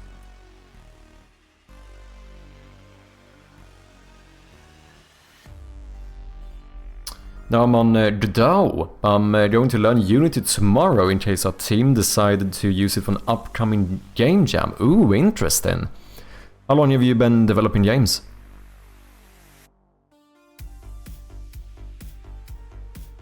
Let's try to play this and see if this updates.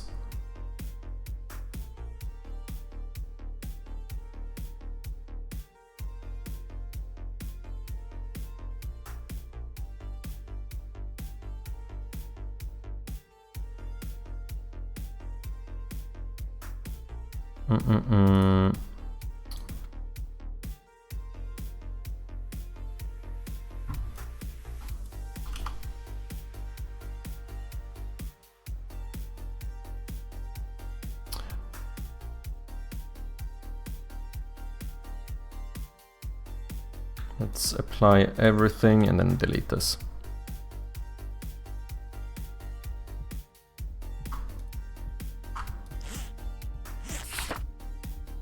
That does update, like, because you can see that the variables are cut out from the sentence now.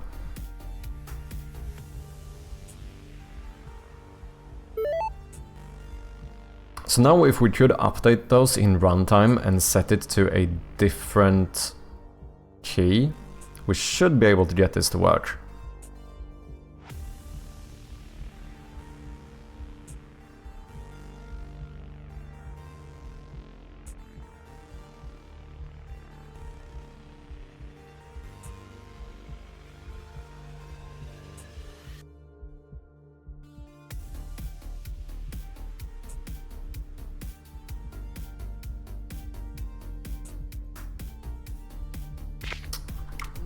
Okay, let me take a quick break from this and see if we can update the wires correctly. Let me think about how to do this. Well, I guess we do want to do that.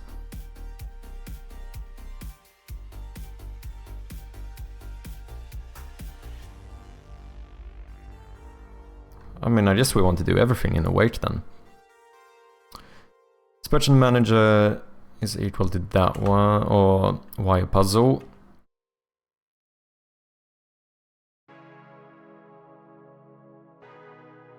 We want to go through like for each wire in wire.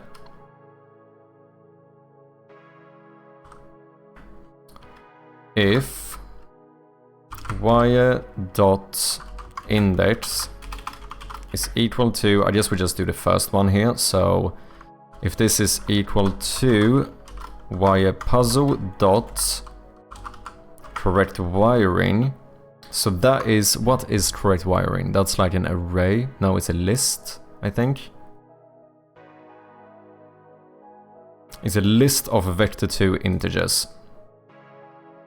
So if we do the one at 0, right? With the index of 0. Oh, what am I doing? So if that is the same, then I would like to say wire, not whatever that is, wire dot wire object set active true. And see if that works.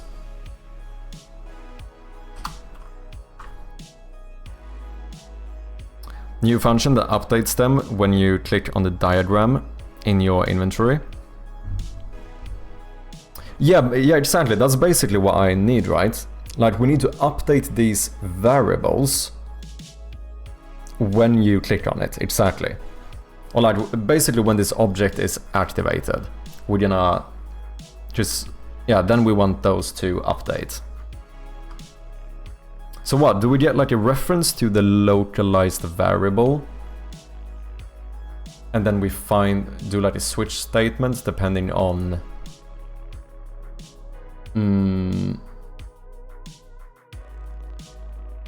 what the combination is supposed to be, find the right localized key and update the variable to that one, maybe. Should work. Let's see if the Y updates first.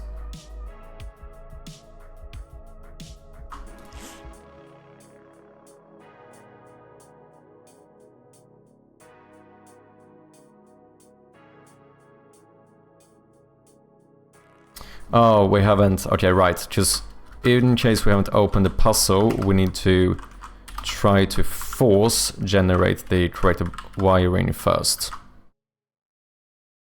Otherwise, that is going to return null.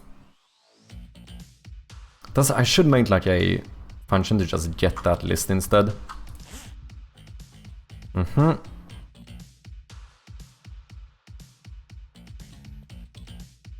Object reference not set to an instance of an object.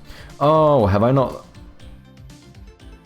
wire puzzle is null here. Okay, yeah, that's the issue. Okay, fair enough. Boom. This month marked a year, if I recall right, and nothing to show. No worries, man. Besides one unfinished / ongoing title. I mean, as long as you've learned stuff, I feel like that's the most important thing. Especially if you're doing it as a, you know, as a hobby. Oh, look at that. The wire is updated. The ground wire should be connected like this. So let's check whether that is correct. So that would be 0 to 4. Let's do it with double check. Indeed, the first element, the first correct wire is from 0 to 4. So that one updates correctly now. Easy peasy.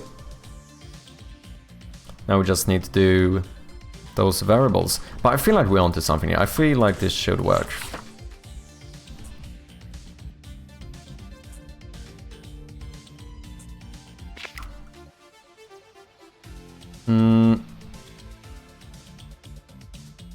So, let's have a look.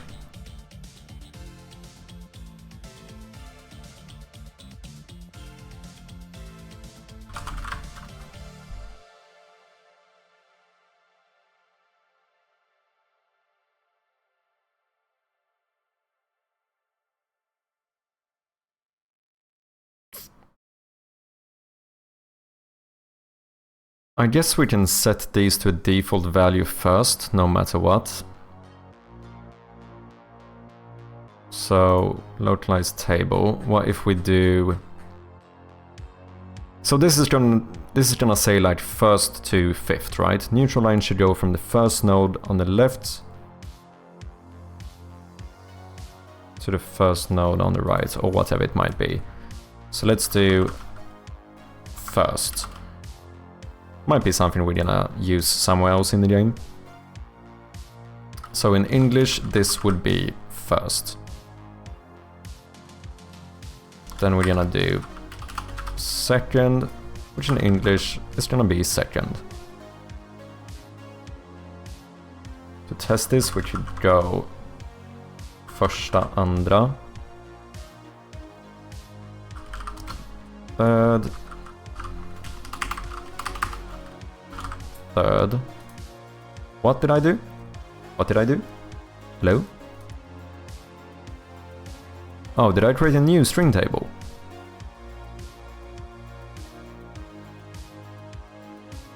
Excuse me? Oh. I switched here. What's this? No idea. Did I lose all of those? No. They got moved. I am so confused. Oh, is this like... I have no idea what I'm doing. Second, third. What happened to my first?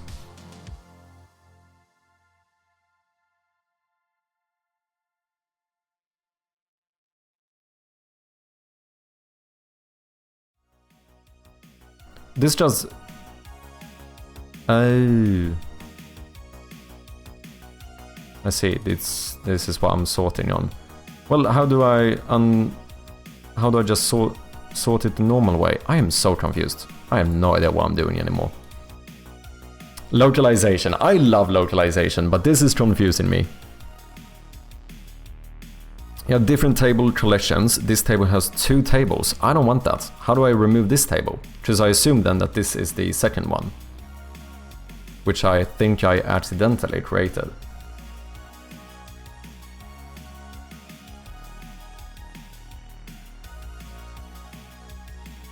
I only want one.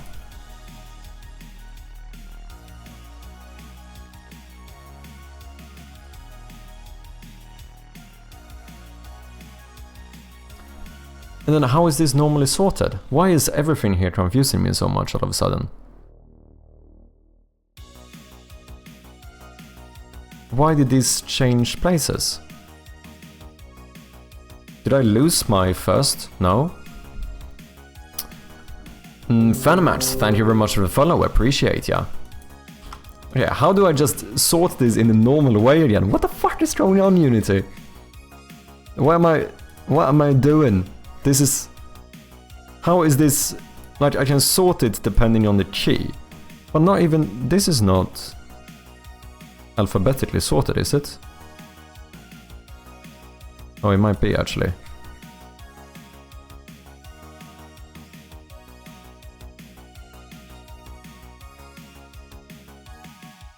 Key ID.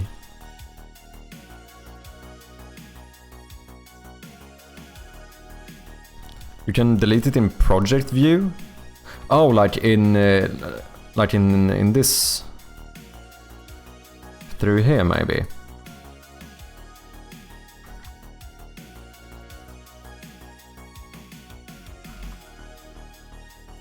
But this is scary. Like, what if I delete the one I actually want? I am from Brazil. Ah, bem-vindo. Muito legal, cara.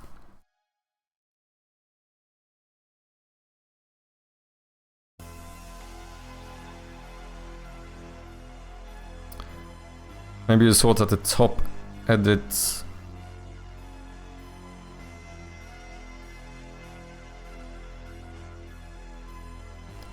I don't know why this is confusing me so much.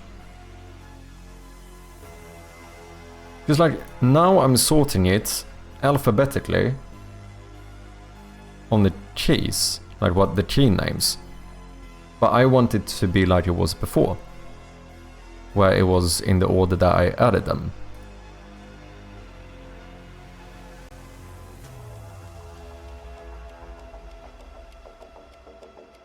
I mean, we have enough to try. What if I close this one? Close tab. Add tab. Nope. Windows. Localization tables.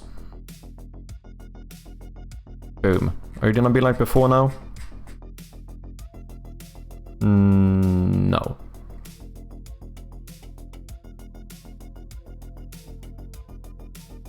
So now first is up here for some reason. Screw you. Okay. But the thing is that I don't want to call this wire first, because what if I want to reuse first somewhere else? That feels dumb. You know what? This is fine. We have enough to test it at least. Just want to see whether or not this... Oh, well, I do need all of them, don't I? So we did up to third, if I'm not mistaken.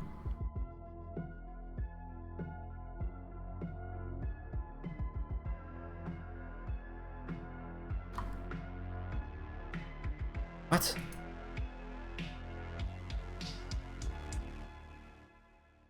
Where's the add button now? What the fuck is going on? I am so confused. Why? What are you doing? Where's my add button? This has never happened before. During the time I wrote all of these localization stuff.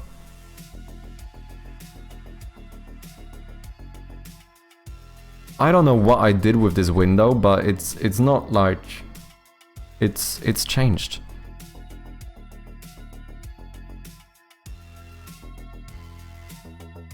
Oh wait, have I just gone too far? Do I have too many values here? Is that it? So what, if I delete... Have I just filled this one up maybe? If I delete third, what happens? Ah, okay, that made sense. That made sense. Add new entry. But then this is fucking weird, because now it teleports me here. And now I'm gonna have an empty one here somewhere. Am I not? New entry 1. This is weird.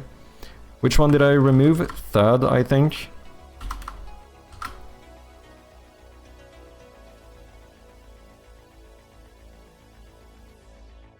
Bottom right. Ah, page size. So wait, can I set this to 100? There we go. Okay, nice.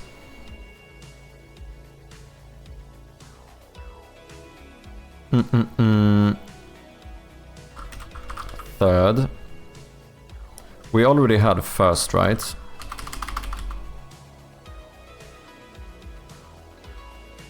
So let's make this into fourth.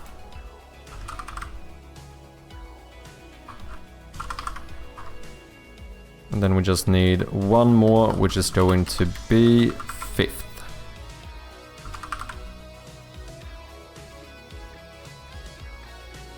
Also, don't forget you can use full string styling in localization, like size, bold, color. Oh, interesting. Oh, that's good to know. Yeah, just maybe we do want to make like these bold, for example. Because then I could even do it here in the sentence thing, like we made this variable bold, right? I think that should work. If we want to like highlight those. What's up, people? How you doing? Welcome in. Sort by key ID. That is probably what I want, right? Oh, I probably can do that if I add this and then do this. Ah, yeah, you are correct. Now it is sorted by key ID and then we can hide it. Thank you. Appreciate ya, Blue. Okay, but that should be all of those I need to get the first sentence to work. So now we have a variable for, let's set this to none. And what this actually looks like in the sheet is more like this. So we have our first and second variable. And we have those here. So what I want to do, which is what happens if I set this to first, and then we switch to English. Yeah, look at that. The neutral line should go from the first node on the left, blah, blah, blah. Perfect. So this is now what we want to do at runtime. We want to change these depending on what the combination is, or what the connections you're supposed to make are. Depending on that, we want to update these local variables.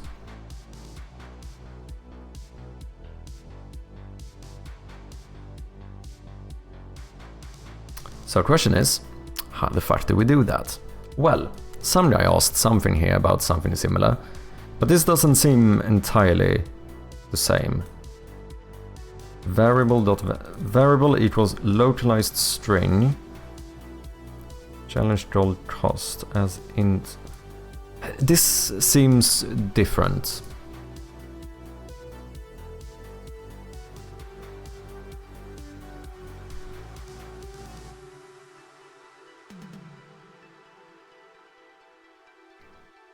The value is localized string dot get localized string.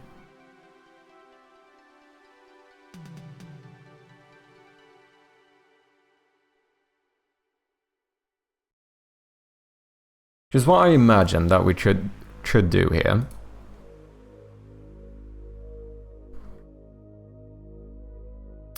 I think we should let's separate this a little bit. So let's generate the correct wiring, and then I think we want to let's make a few functions here.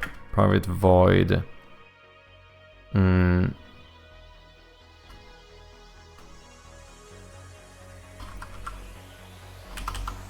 I don't know.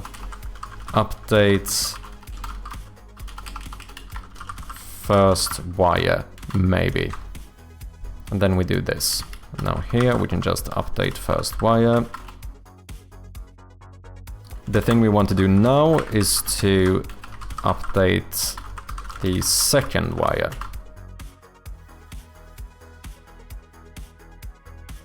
You can use dot arguments for non-smart. Is that better? I barely, like, what's the difference between not using a smart string and using a smart string there? This is the best example? Okay. Localized string event.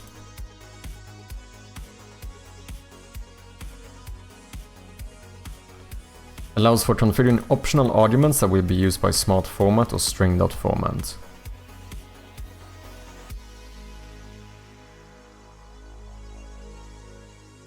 This example shows you a localized string event can be dynamically updated with a few different localized string or new formatting data.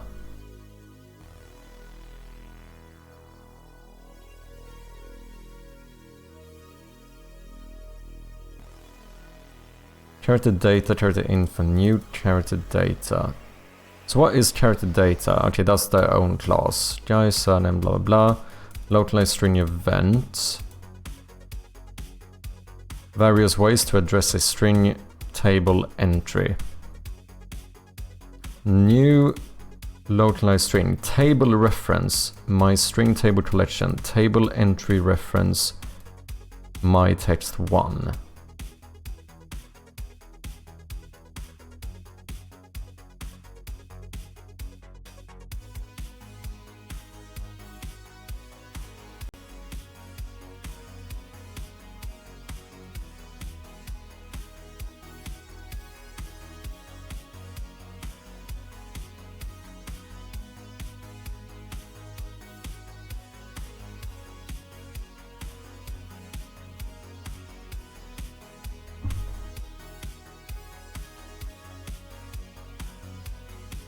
String table name.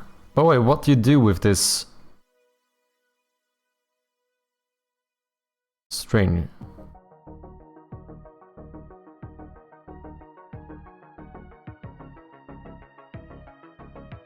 What's up, Darth? How you doing? Welcome in. Love the stars, thank you, man. Appreciate ya. Small strings, you can put a localized string inside another one, for example. Yeah, that is exactly what I want to do. And you can name variables like var name instead of 0. Yeah, just what I want to do is... Yeah, I want to put a localized string inside of another localized string. That is what I want to do.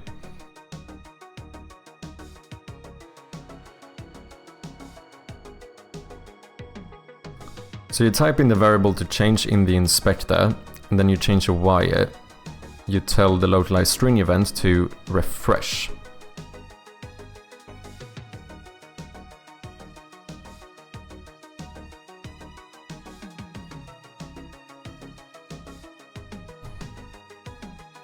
I feel like I shouldn't be this confused.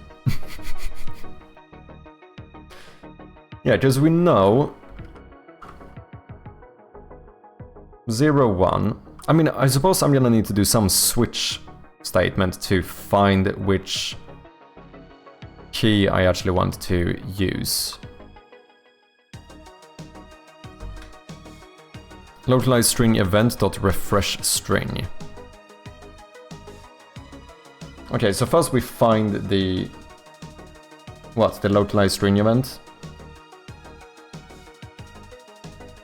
And I guess we should do this in each method, since we're gonna do this for multiple things. So then we would go like localized... what is localized string event and localized string? But I need to refresh the event, which means that I need a reference to the event. How do I get a reference to the event?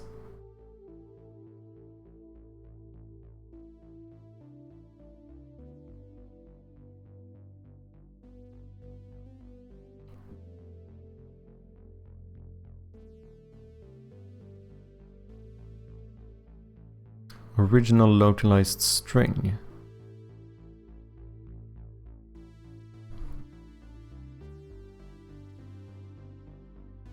Ah, get component. Yeah. Okay, so then we can just get component of wire description 1. So localized string event.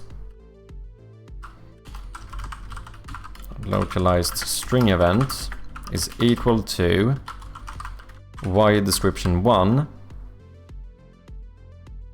dot get component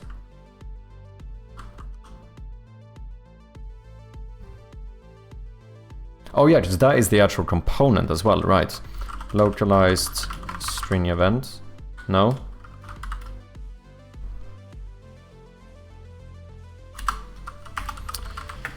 Is this Unity dot Unity engine dot localization?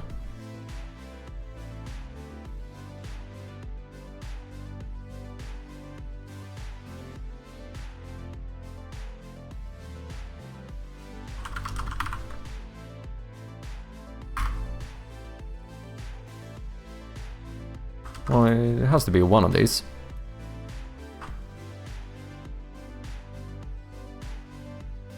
Localized string event. Is that not what they call them? Oh, localize.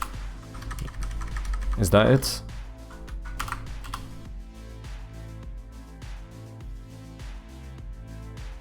Localize string event.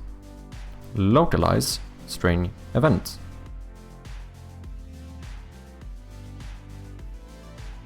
Dot components. Ah, there we go, thank you. Okay, so now we have a reference to that one. And we know that at the end, we want to tell it to refresh the string. And in between here, we need to calculate which key to update the variables to, right? So I don't want to do that twice, so let's do a private. Well, we want to return like a localization key or something, right?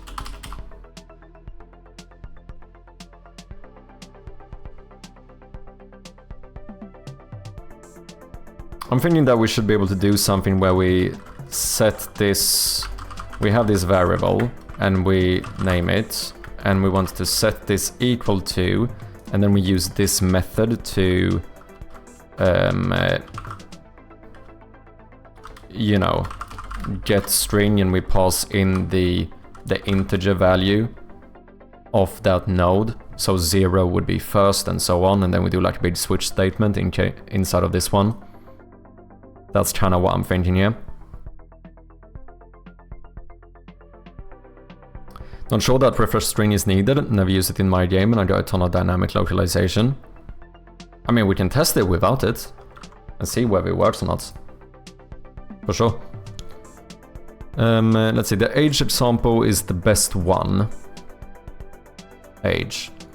Character data, new character data. Name JSON and blah blah blah. Age equals 17. But this doesn't have anything to do with localization, does it?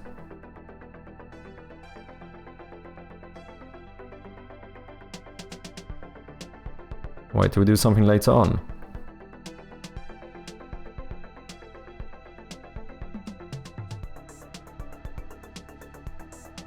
Oh. Localize string event dot string reference dot arguments new character info.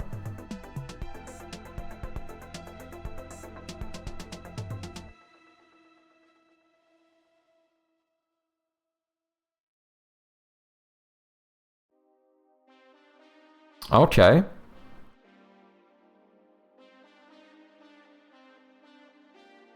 There we have that stuff.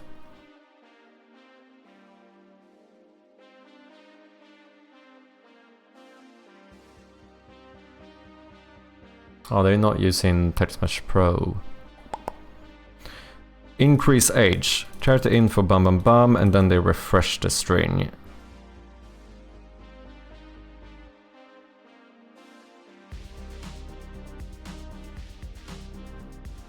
Arguments equals localized string event, string reference arguments. We are assigning a new localized string, so we need to copy the arguments across.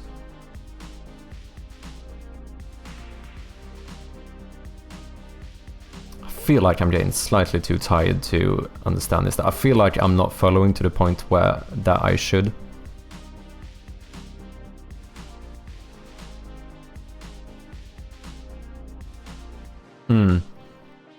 When you click the button to change the value of age, it automatically changes the text. But like, where am I Character info. Okay, I update that one.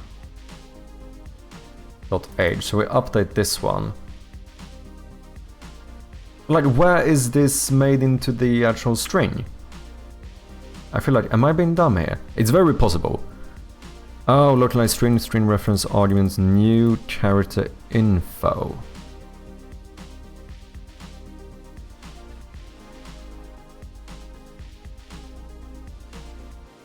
Jai 3.17.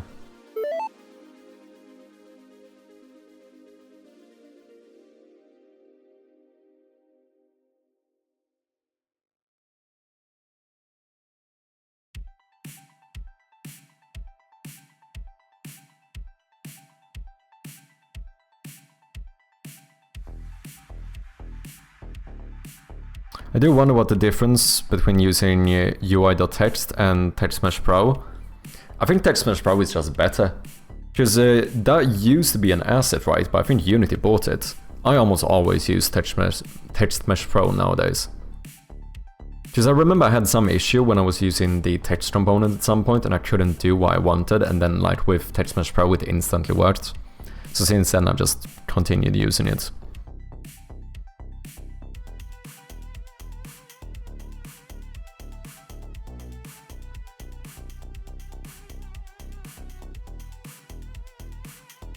You can do it in the inspector too. Change the arguments to be equal to whatever variable you want it to. Yeah, so like I think what I want to do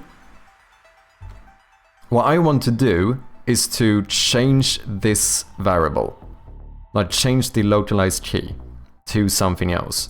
So really what I want to do is that not to change this entry name? No. I need to change this localized string into something else. That's what I need to do. I need to get this local variable called 0, and I need to change the string into another one. So we need to find the localized, no, find the local variable. We want to update it to the correct localization key. And then refresh it, potentially. That is basically what we want to do.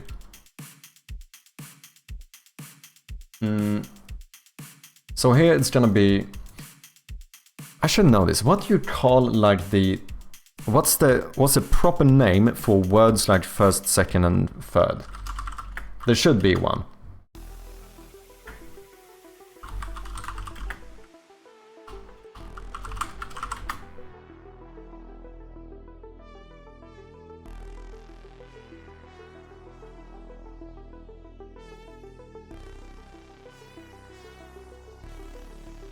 What do you like call those?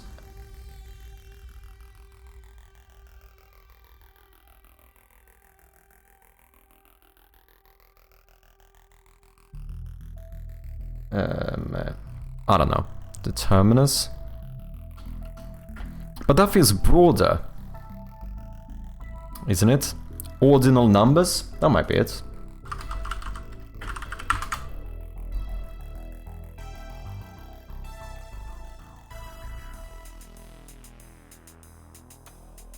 Is it? Oh yeah, wait. Yeah, why is ordinal numbers 1 to 10? First, second, third. Yeah. That seems right. So... Well, this should return like a... This should return a localized string. That's what it should do. Right? Can I do localized string?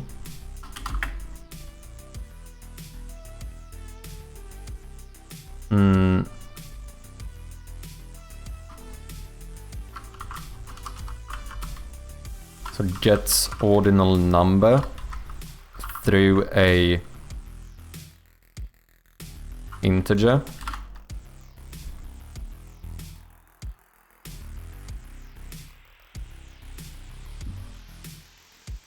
Localized string.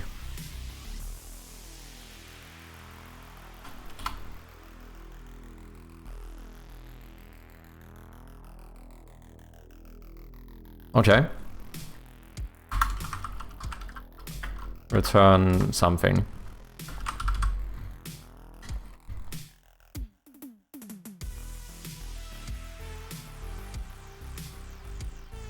Okay, so how do we find the reference to the local variable?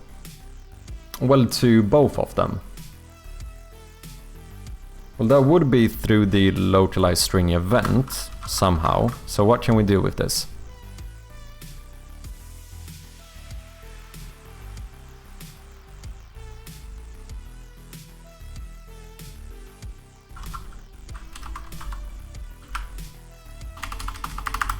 I think I should read the documentation. It's a setter, not a getter. It sets the localized string event's arguments to be equal to the assigned value.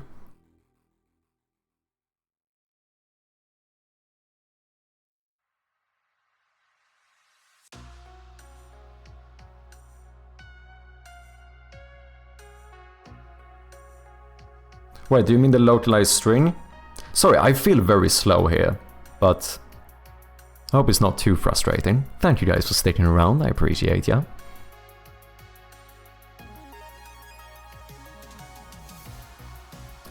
String reference.arguments. Is that what I'm looking for?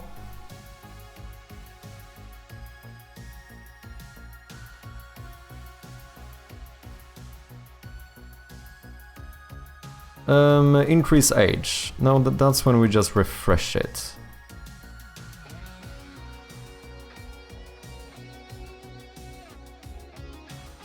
Change using localized. Change using key name.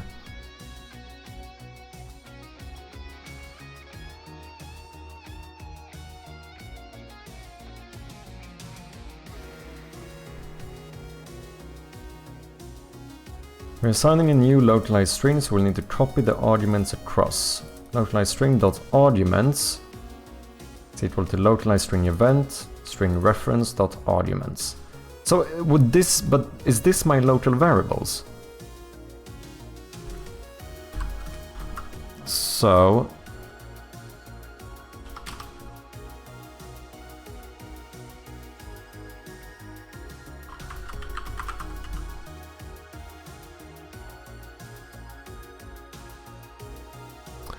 localized string event.string reference.arguments equals new character info. We can add a listener if we are interested in the localized string.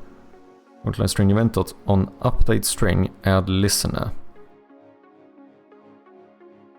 You're not slow, you're just new to smart format. Thank you. I appreciate you. But why do I need to add a listener? Because that would be like listening on when it changes. Like, do I not just want to change it?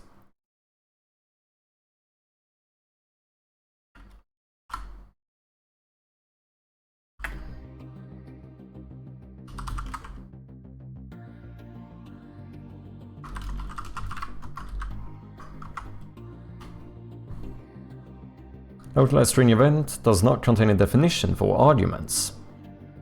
Am I missing another?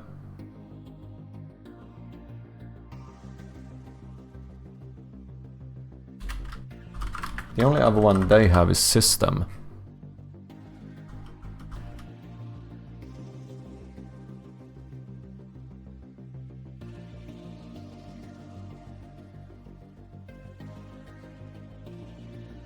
Oh wait, that's the localized string though, not the localized string event. Right. So I need to set up a new localized string. So in this case the listener just debugged something, okay. Okay, so I think we need to...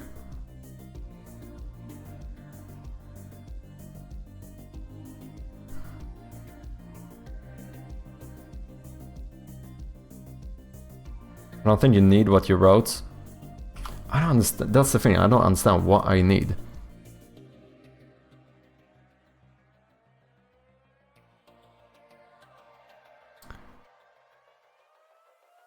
Localized string equals new. I do know how to... I have gotten a key before. That is something I have done. Is that here? String language localized. Localization setting, string database. Get localized string async. Menu language. So this is the string table and then the key.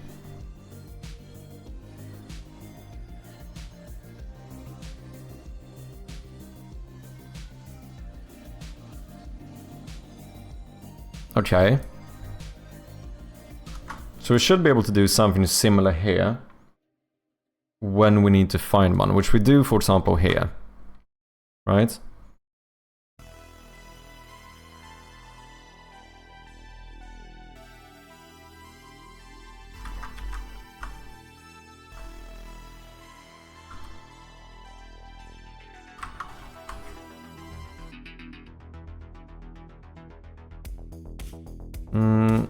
Screw you.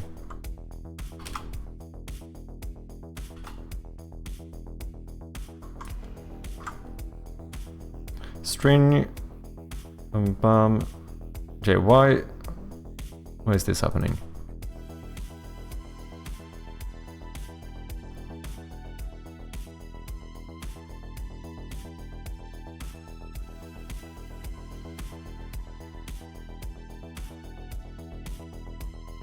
Oh, because this function would need to be async, right? The return type of an async method must be void. Can I do this without awaiting? Maybe. And here I suppose I need to get whatever the current locale is.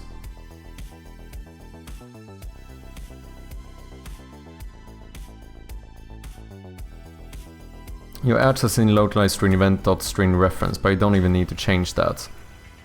On my project I always rewrite the string reference completely when doing dynamic localization. If that can help, here's the code.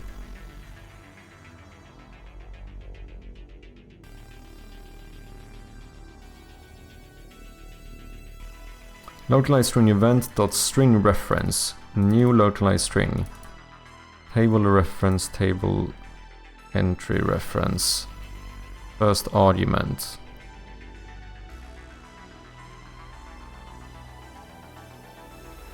But this is the thing, now I feel like we need...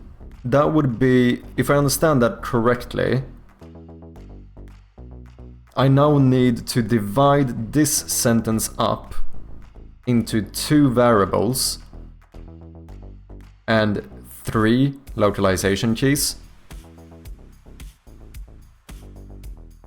So like the first table entry would be the neutral line should go from the second one would be node on the left to the. That's the thing that like seems unnecessary to me. Like, can I not just switch, if I understand that correctly, that is.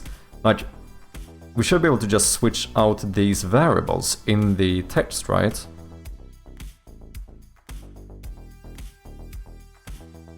First argument, second argument.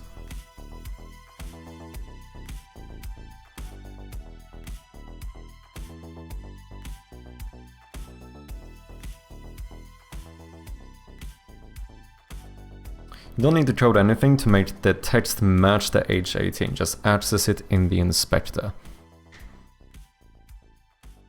But like here, the thing I suppose, like, because I need to access this through code, right? Because we are gonna, we're gonna update this dynamically.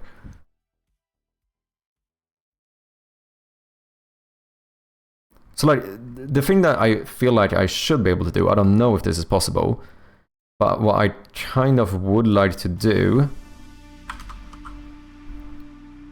because this updates correctly when I change these, like I would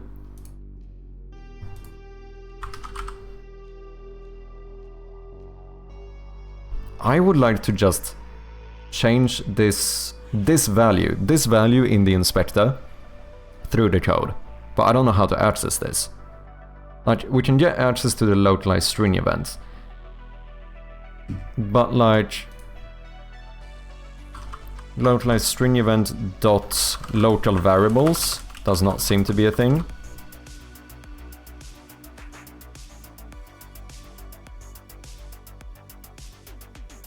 So like, how do I find this one? What's up, Gamian? Welcome in. You see where it says local variables? Yeah, here. Copy property path, what does that do? mstring reference dot m local variables. Bottom. Here.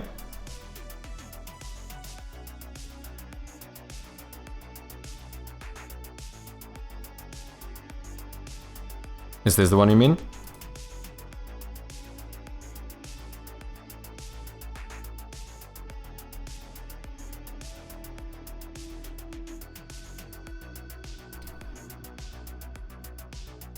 You can add variables there.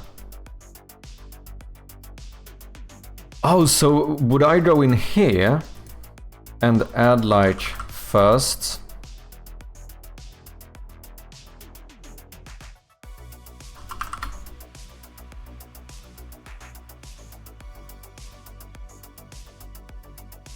Second. Is this what I would do?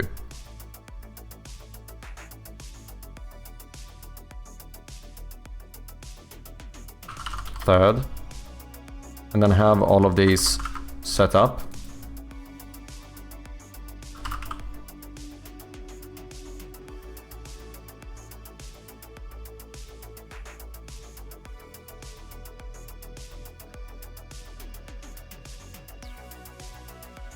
What's up, Rune Sun? Nice to see you, man.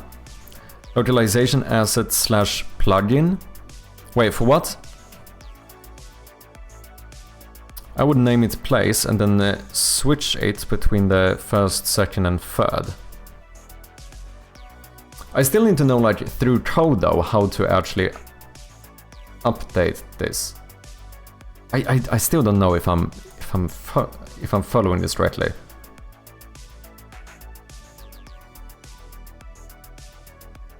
Can I now use these local variables to change this local variable? Because that would be good, but then how do I do that programmatically? Me neither, but my day is coming. Oh yes, my day is coming.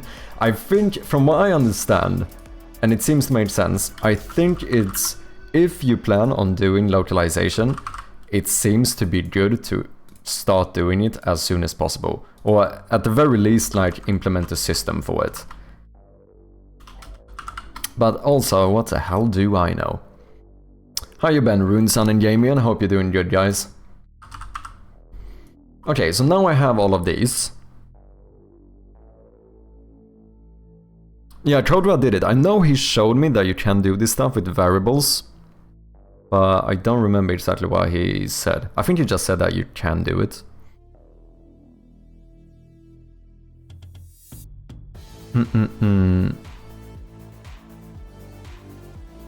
What's up, Muniz? When I use Unity's localization library, I did most of it from code.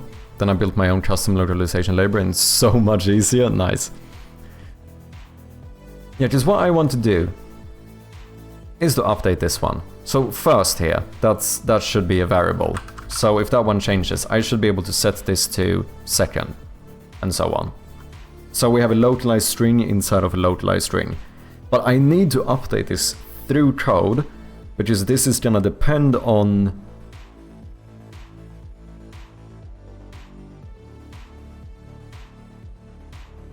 what combination or what connection is generated, right? And I just don't understand how I'm supposed to, like, access this stuff.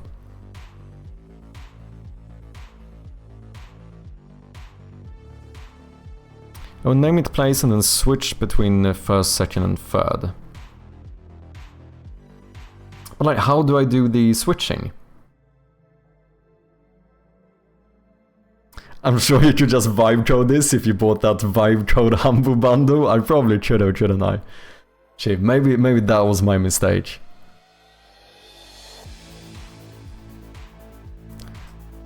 I think localized string event.string reference try get value first is the way to go. Or in this case, what you're passing in there, is that the variable name, which in this case right now is called 0.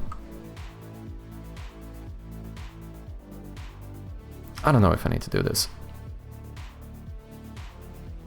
Yes, 0, okay. So localize string event, we would have the string reference. What can we do here with the string reference? Refresh string get localized string. But that's different. Contains key.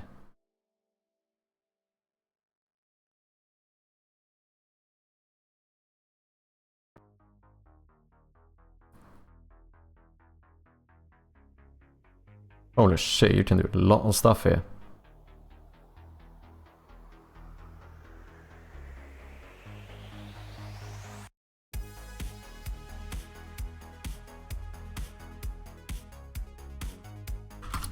Try get value. Can't believe that was a thing. It was lurking earlier. Thank you for lurking, man. I appreciate it. Yeah, it was quite surprising. What I'm trying to do with local variables. So this is one. Let me switch back to no thingy here. Boom. This is what I want to do, right? Like this text should be localized.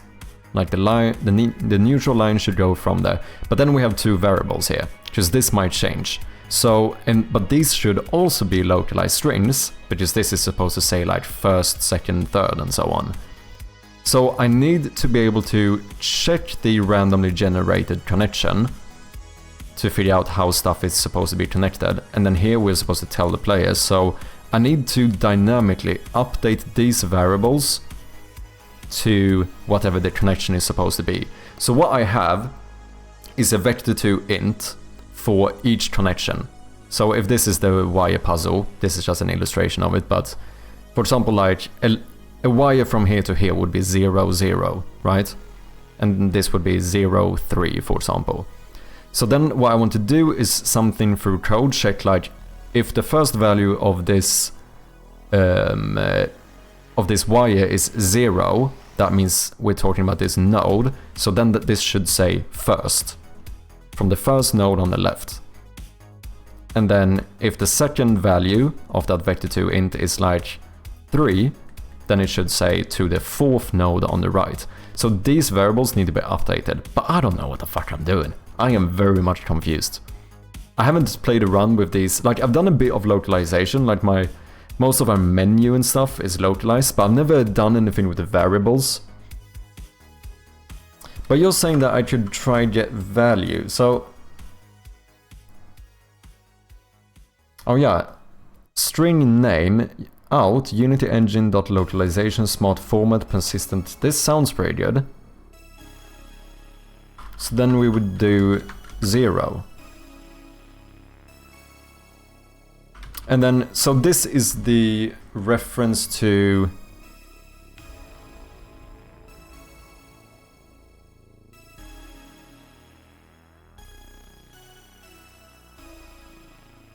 What, I variable value?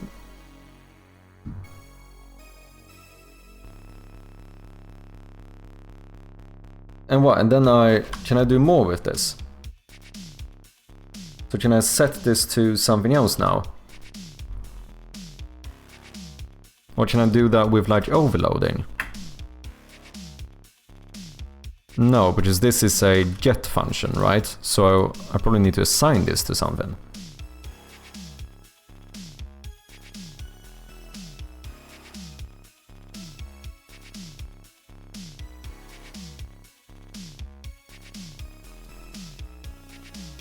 So we did a variable name. So we want to update this localized string, right? Can I access that one here? Don't think so. Or is that the one I'm getting? Is this a reference to the localized string? Why am I so confused?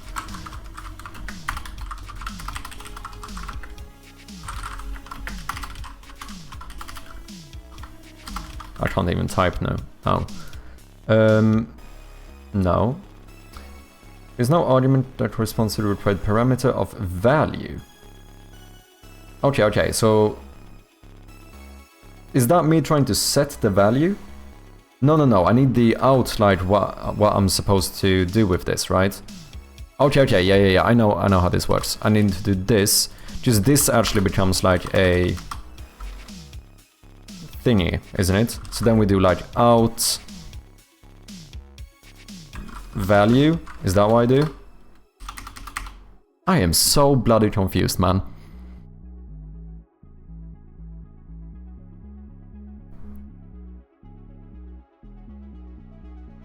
Try to value 0 out var value.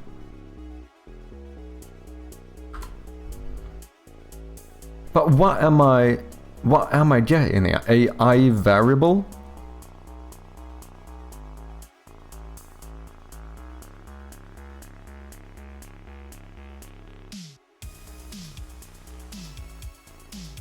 Is that what I'm getting?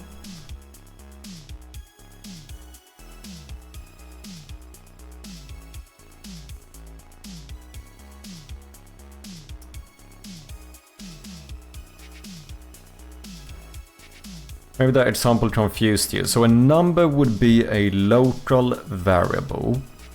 Same in every language.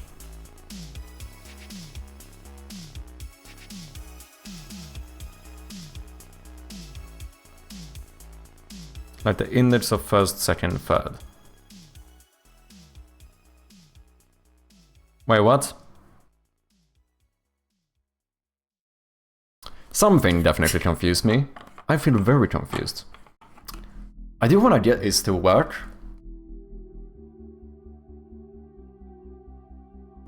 I haven't been this confused in quite some time. I suppose it is because I'm trying to tackle something completely different. Like, I haven't worked with these local variables whatsoever before. Like, it feels like it should be easy. Like, what I want to do is just to set this to something else. Like so. Boom. And we're done. Like, this is what I want to do. But through code. I don't even understand what I'm getting here.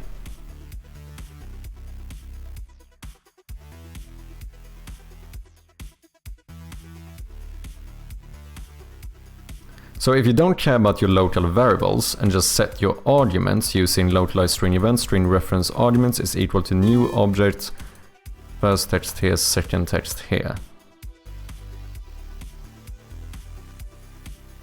Okay, so then I could do something like that and pass in the keys of those arguments. Because that would update the first and the second one. But the way you did it, that would be a string, right? So it would be hard-coded as first text here. Or is that a reference to a... Or is that a reference... Wait, would you actually type first text here? Or is that a reference to a localization key? Because then I could pass in the keys that I want, right? If I find those localization keys for like first, second, third, I can pass those in the... Okay, wait. Let's say this. So... You're saying that I can do...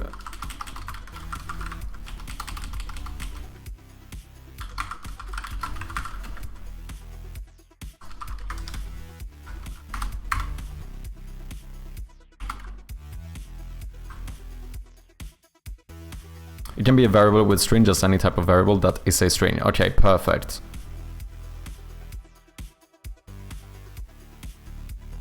Yeah, sorry about that one. Okay, dot string reference dot arguments is equal to new object array, and then it would be like the whatever, the first and the second key. Boom. And then at the end, we would refresh this string. So now I just need to get these. So this is where I think, could I not have a function to find a specific key?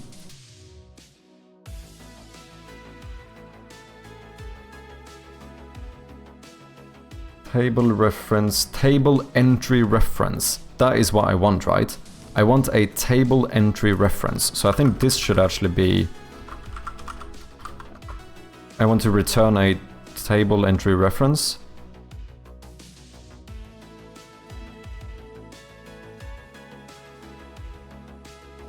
And then here I would do something like string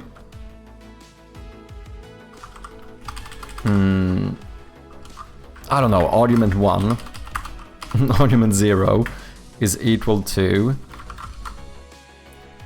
get ordinal number. I would pass in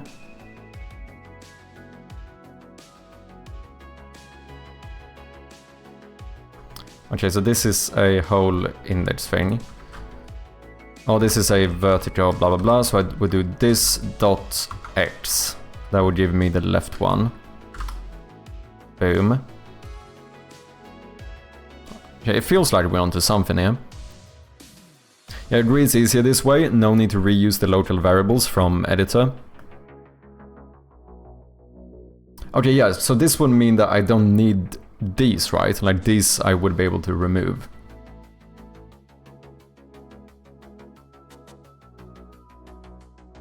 It's confusing because half the chat is telling you to do smart format and the other half is saying hard code everything. Yeah, I suppose I don't really mind, as long as I don't have, because the main thing is that I don't want to divide up this full sentence. Because that would have been easy, right? If I would have done the neutral line should go from the as one localized key. And then we do the second one and we just like puzzle piece this sentence together. But that feels so unnecessary. It feels like I should be able to do something better.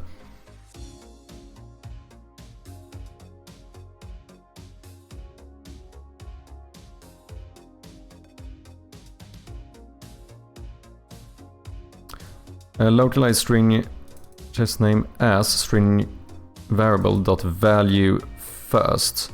Literally, okay, so is that's how I find the one I want.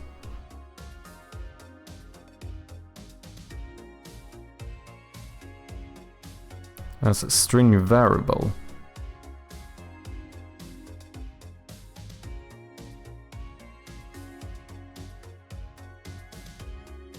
Do not write that code. Rarely ever do you want to cast something and then continue on the same line. Private Void start chirping. What's up, Japan? How you doing, man? Yeah, don't split because that doesn't work in other languages. Exactly, that was what I was saying. Like, it seems fine to do that at first, but then when you have a language with a different grammar, it's no longer gonna work. Because now maybe that variable needs to be in a different place.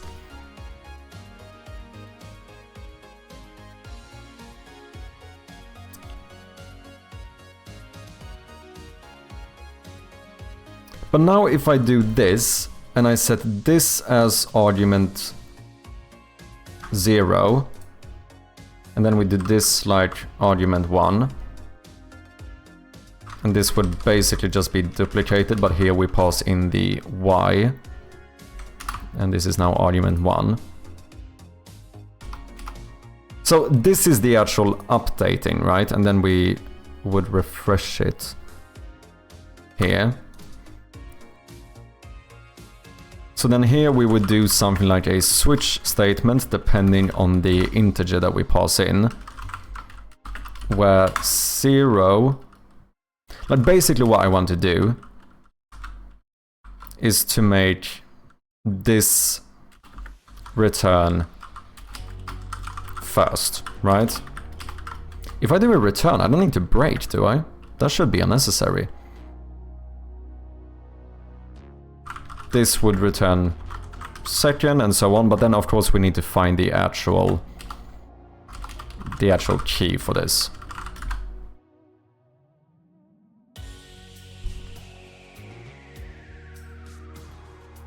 Literal default is not valid pattern. 0 null as appropriate to match everything. Use a discard pattern. What? Would I do this? What? I am so confused. Okay, we just don't do a default then, does that work? suppose.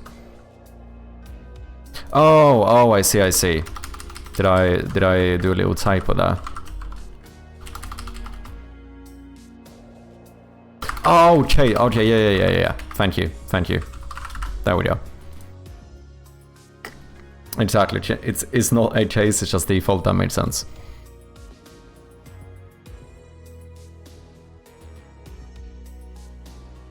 With grammar, it does work as long as you have a system, like you wouldn't include the in the translation, so you can figure out if it's le or la. Yeah, but that's for like, but that's still the same grammar, basically, at least. But what if you have a language like Japanese or something that like completely inverts the entire grammar of the sentence?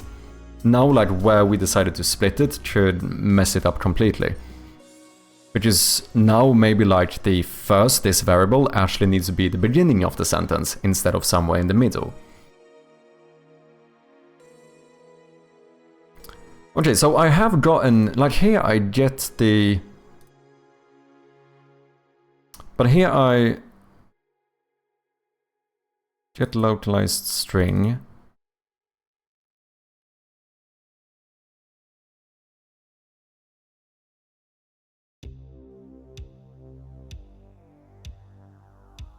Language localized. But what, do I pass in? Oh yeah, locale, I pass in. So this should just be whatever the current locale is. But we should be able to do something similar, right? And just return whatever. So we just return get localized string. Can I return this?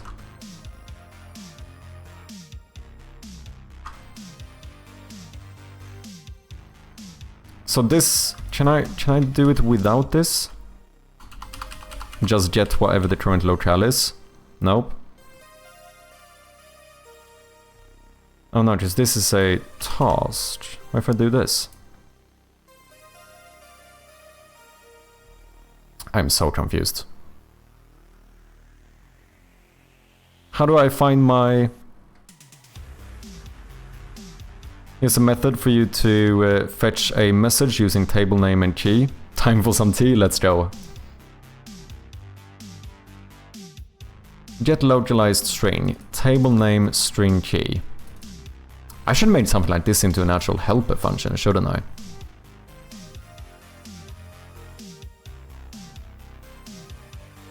It's better to return a string reference and let the plugin handle the update.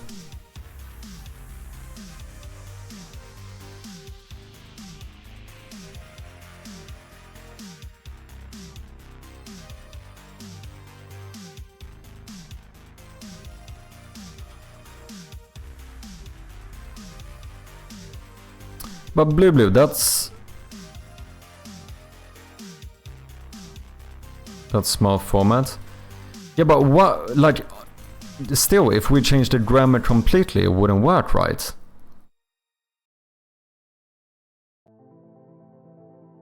Because, like, for example, no, it would be watashi wa namae wa chirpy desu, right? So now the is, like, the chirpy, if that's the variable, is the last to second word, we have something at the end, whereas in English it would be like, hi, my name is Chirpy. So now I would put the variable right at the end, so if I've split up that sentence, it's not gonna be correct, right?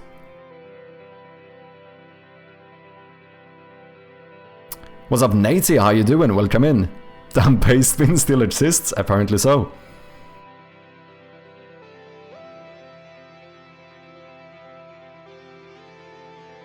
But you include that in the name, even the this? But it feels like that could get very messy. Yeah, exactly. Like this is what I mean. The difference between Japanese and English grammar. It's like almost as completely switched around as it could be. So I feel like if I put a variable here, imagine if I have 3 variables in this sentence. Like all of those would be at completely different positions in this sentence. Like if, say that suit, shop and street were different variables. like, I can't just translate one portion and put the other one in here, because the grammar is completely different, except for the fact that we say like I in the beginning of the word. Otherwise,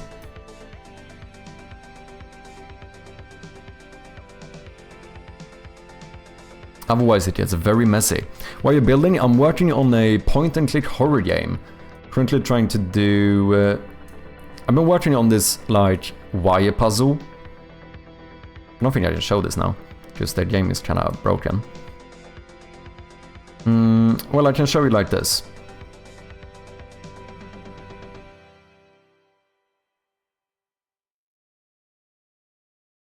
So I have this wire puzzle where you have to like connect wires, but because I'm mad, I decided to randomly generate the correct connection.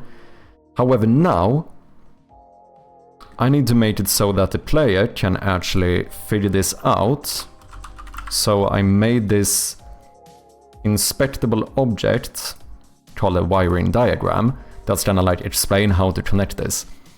But then it's a little bit messy because I need to make sure that this updates correctly with the generated code. However, if you want to get a slight idea of what the game is like, I do have a teaser I can show you right about here.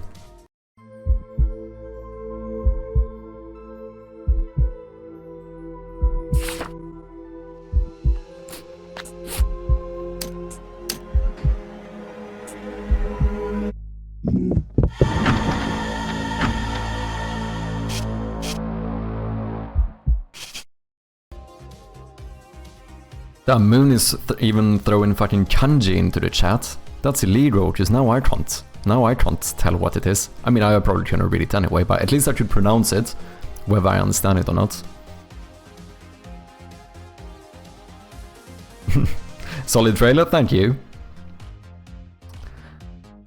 Amazing design, man, thank you so much. Appreciate ya. Yeah, and if you're interested, you can wishlist the game on Steam. We are like this close to 300 wishlists. It's pretty sick. We're getting there.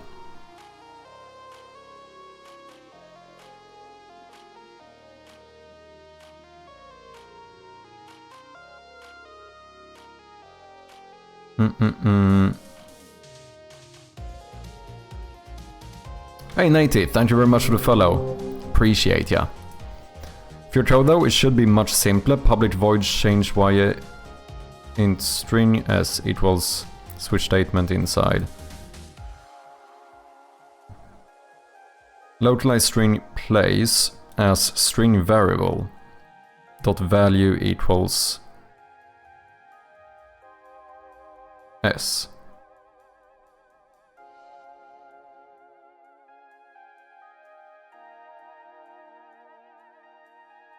But wait, where do we get this string? Are you in Portugal? No, I am in Sweden, born and raised.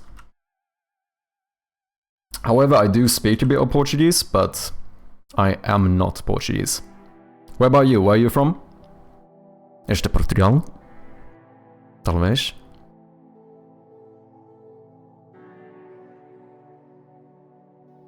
My spelling is terrible. I only heard the word, don't know how to spell. No kanji now? Dude, I don't even know if I can do this anymore. I probably can't.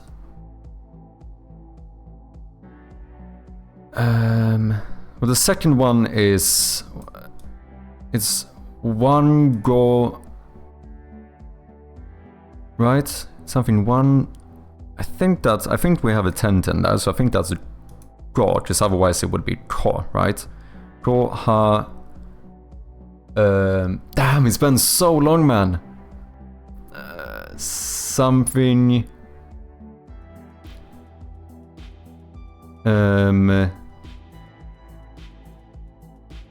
The end is Kashi, right? Yeah, I'm so messed up. Dude, I need to look at Japanese at some point again. Holy shit.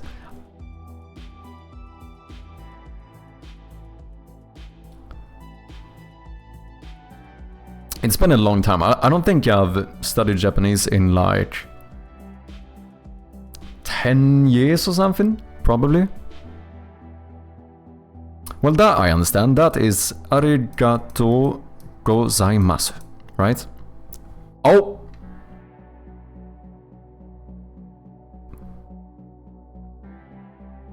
Love you, Muniz.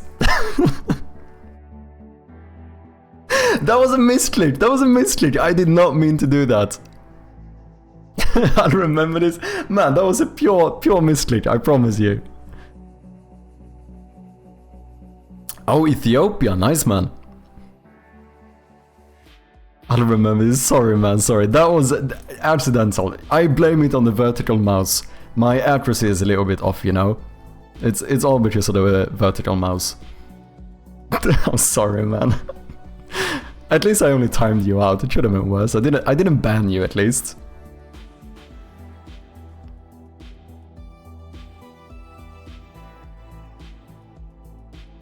Okay. I never really got into kanji though. I know so little kanji, it's shameful. All I really like, I know what, like the kanji for like jin, nihon, nihongo. I know tree, I know forest.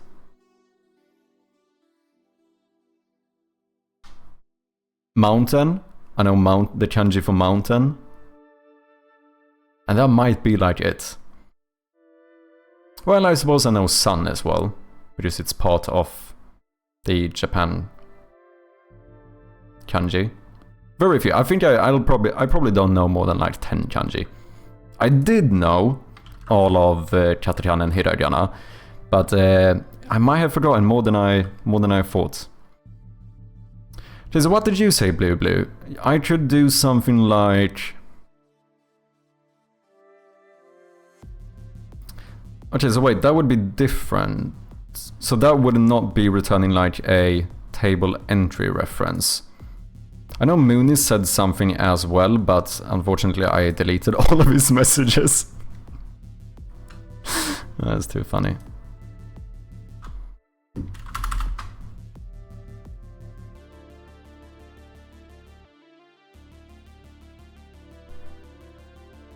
But where do we get this like localized string?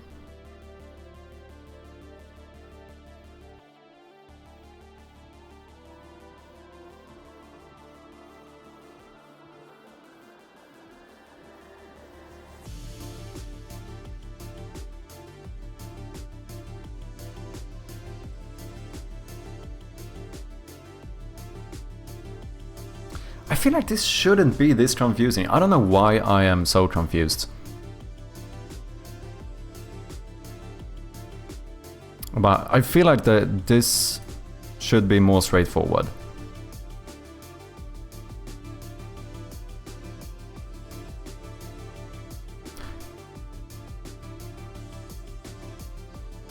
That's what you use try-get value for.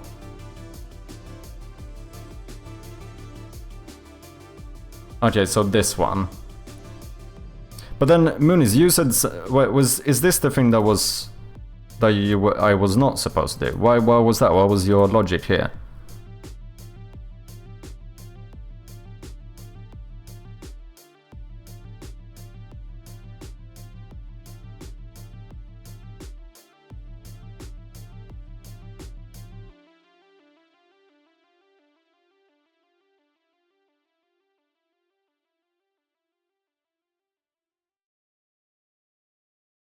Out I variable.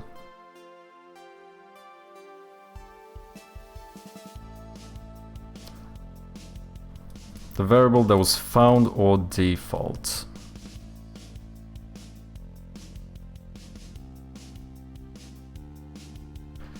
This example shows you how to get and add a local variable using try-get value. Float variable place store equals null. If not, localized string try-get value place store out variable place store equals new float variable. Localized string dot add place store. Oh, so this would be like creating one. Okay. Otherwise, place store equals variable as float variable. And in my case, this would be what? As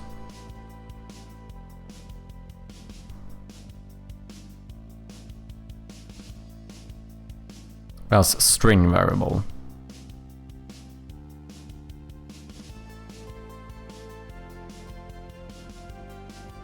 That uses the in-editor thing you were doing before. Up to you how you want to do it. Wait, the in-editor thing? What do you mean that, like, what, it kind of like uses this, like in the inspector? Like the way I manually did it? Is that what you're saying? So what is like the pros and cons here?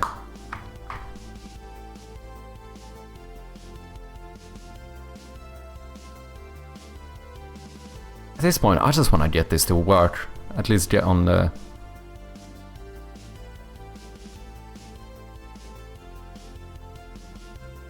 Smart format is less code and easier.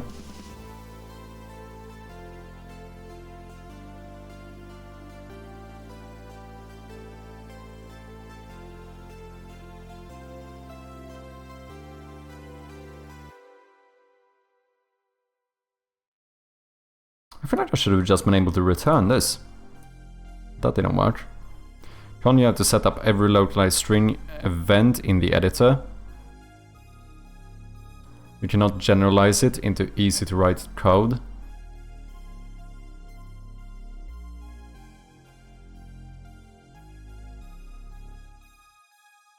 Well, am I not kind of forced to set up every localized string event in the editor anyway?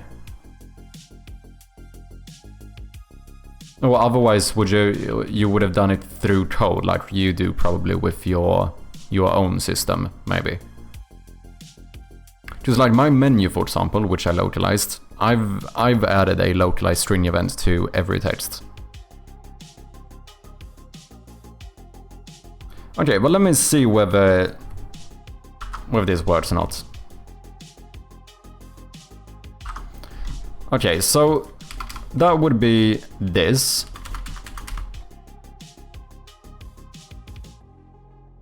But then we should like... This returns a bool, so we should do something like this. Yeah, but for smart variables, on every new object where you need a smart variable, you need to add them manually to each one. Okay, so as in adding them like this, the way I did here. Exactly, okay. So the other way would get around having to do this, basically. I would just look up the table instead. Oh yeah, wait, you sent me a fucking code. Where did I put that? Holy shit, I have so much stuff open. Yeah. Yeah, what did we do here? Because I do suppose that if I don't have to set that up, it's also kinda neat.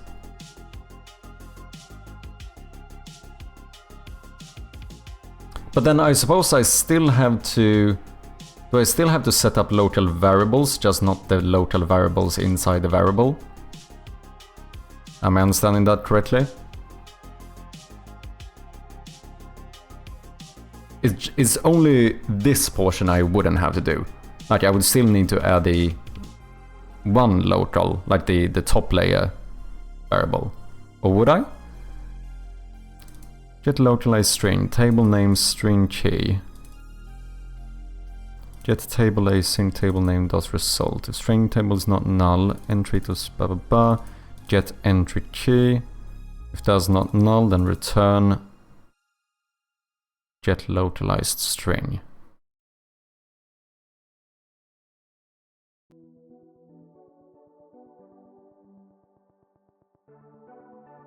Or force everyone to speak English, yeah.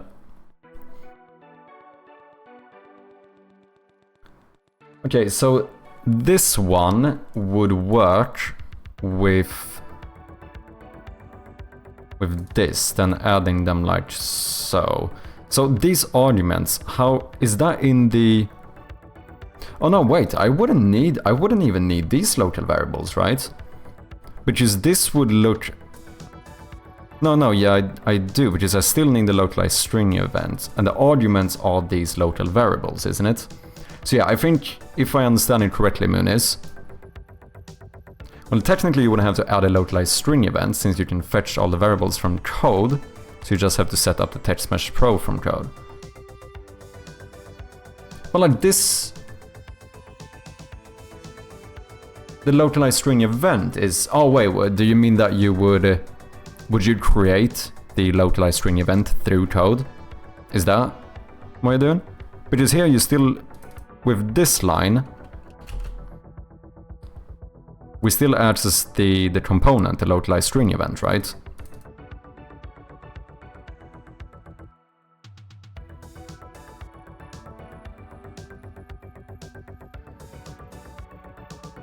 Which makes me assume that you still...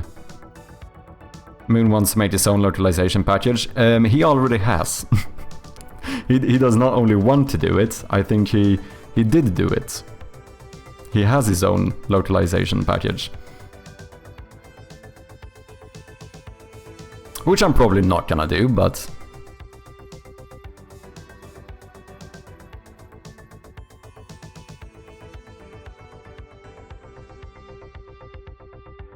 You can fetch the localized string from localized string event using string reference. Yes, but I still need this component on the text, don't I? Because this is the localized string event. Or am I misunderstanding this?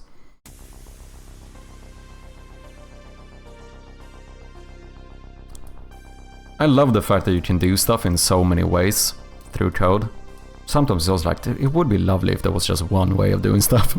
Do you know what I mean? Nah.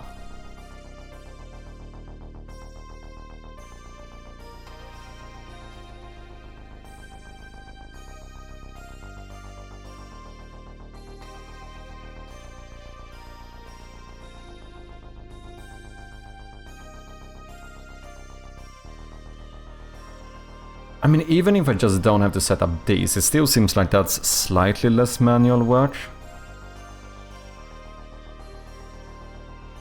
I don't know which thing I want to do. Let's try something, see if it works, and then we'll figure out this later. So you're saying that I could do something like this. Then this would be get localized string. But wait, no, this doesn't work either, because now how do I know which... Oh, well, I changed... Oh, yeah, so what I would do here is to still have some switch statements, such as this one. Did I just change this into all lowercase? I did not even know that was a thing.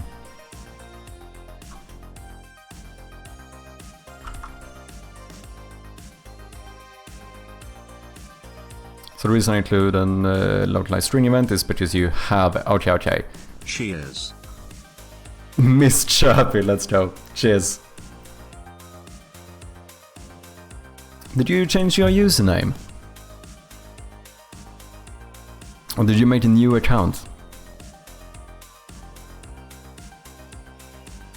No, okay, yeah, you did. Because you're still VIP. Thank you. Cheers.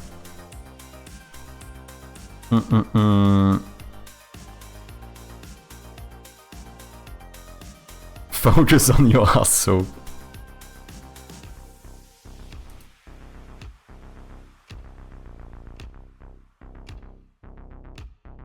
He's saying you can bypass the event and go straight to the table. You shouldn't, because it requires more coding knowledge. That's why I didn't paste the solution for it. Okay, I see what you mean. Yeah, we do have some ads running. Okay, but then let's try doing the mix. Let's use the string... Let's use the localized string event. But then we... Holy shit, that was short ads for you. According to Twitch, I still have 1 minute left of ads going. Yeah, I think we're gonna try using both. So I'm gonna use the localized string event, but see if we can at least skip adding all of the local variables.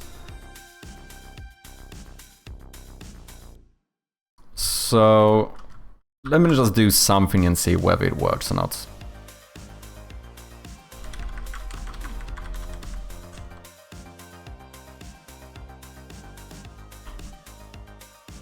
So we have this. This is actually going to return. Well, we want this to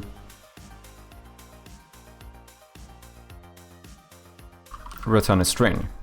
So this is weird because I have this one to get a localized string, and I'm gonna use that inside a string getter as well. Because I need to figure out which key I want to use. So what we would do here is here we would return. Yes, but first is my key, but I don't know if I want to use first, because it depends. The solution is randomly generated, so I want to use something, like I want to use first 2/5, whichever one is the correct solution, which I don't know, because for some reason I couldn't be happy with just having one correct solution, so we generate the correct code in each playthrough, which means that I need to make all of this stuff update with that. So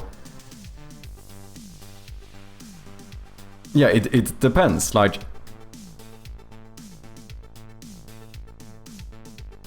well, your I in get coordinate number should be the number of the wires, so case 2 should be third. Exactly.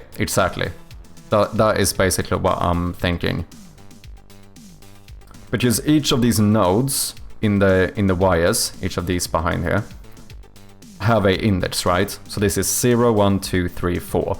So my plan is that we should do a switch statement where if 0 is the 1, then we return the third, oh no, we would return the first localization key, string, whatever, and so on.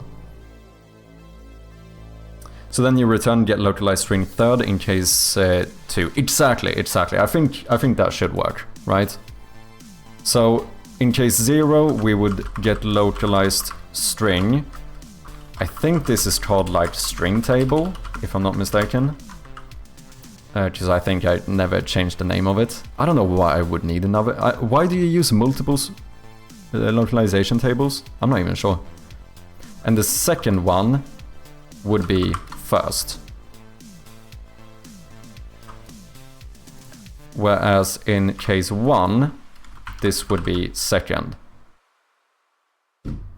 For organization. So what, you would have one for...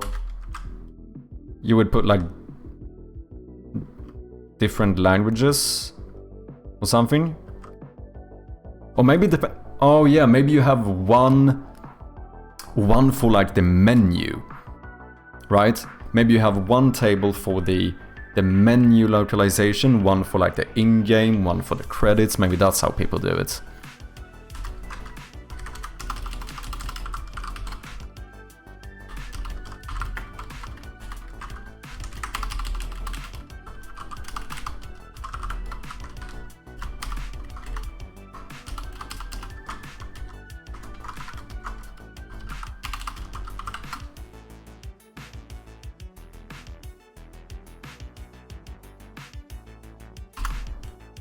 Okay, I can't just break here, right? So default would be something like return error. Perfect.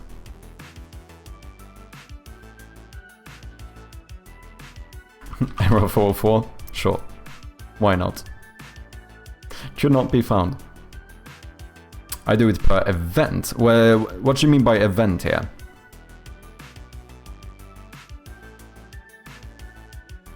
Unity's localization library is over-engineered and you can localize images and... Oh yeah, because you have like game object localizers or whatever you call it. So you wouldn't load 200 images in 10 languages? Splitting up stuff in different tables is not needed unless you start getting thousands. So yeah, for my game I don't think it's very important. Because like most of my game doesn't have that much text, right?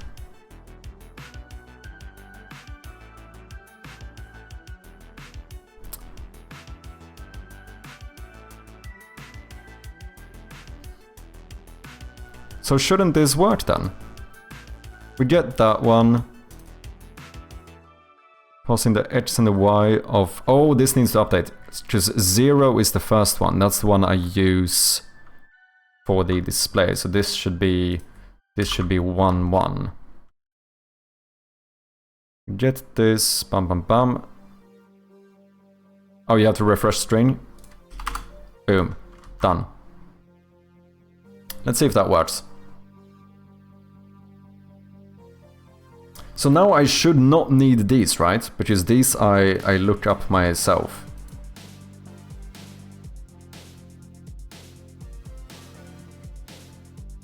So I suppose that the name here doesn't really matter either.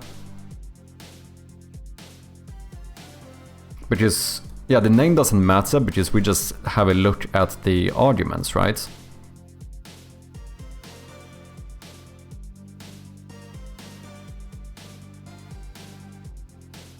Okay, so let's do that. Let's see, do I have any overrides here? In that case, let's apply it, and then we're gonna delete that.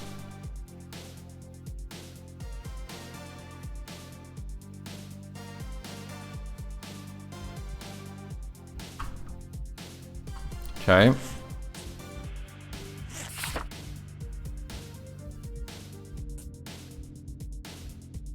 Something is not working. This is impossible. Because the first one says it should be connected from the first to the fourth. This one says that the neutral line should go from the... And I am in English, so this should be localized. From the first to the second. Both of those cannot be true.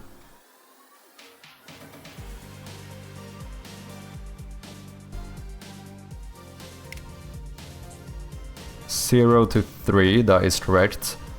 This one should have been the third to the fourth. No, it should have been the fourth to the fifth, sorry, because that is the index.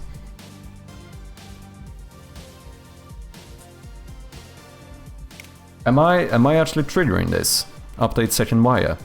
Maybe it would be a good idea to actually call the function that we made. Potentially. That could be a good idea. Maybe. I mean, I don't know about you guys, but I feel like it's probably a good idea to actually call the function. Yeah, that's funny.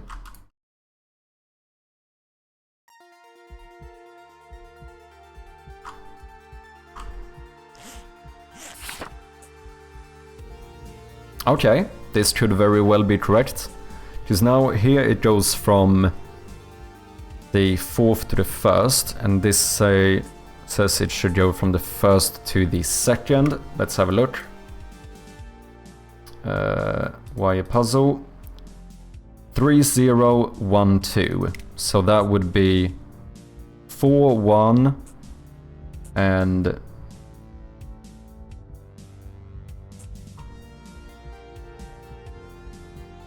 Wait, first node, second... Wait, it changed! Wait. Did that say first, second?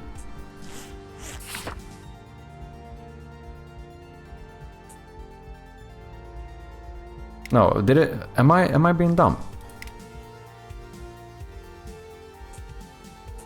Yeah, because that would be 0, 1 in the correct wiring, which I don't have. I think that's still the same. Holy shit, what is up with all of these?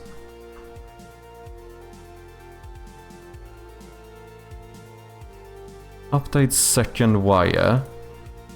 But didn't get any errors.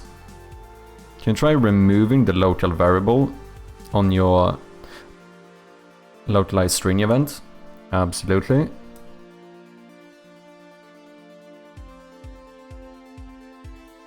So wait, that would be here.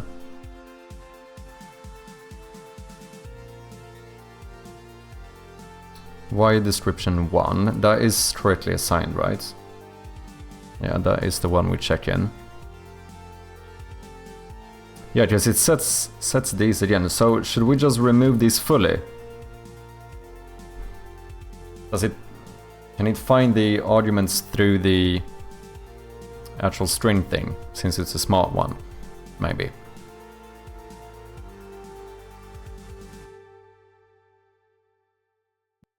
Yeah, we're setting the arguments in code. Formatting exception error. Could not evaluate the selector 1 at 66. Neutral line should go from 0, blah blah, 1.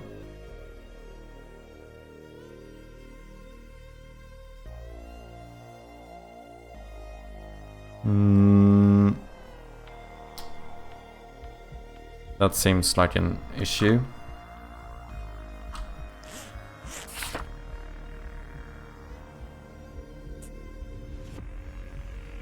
Well, it did update though.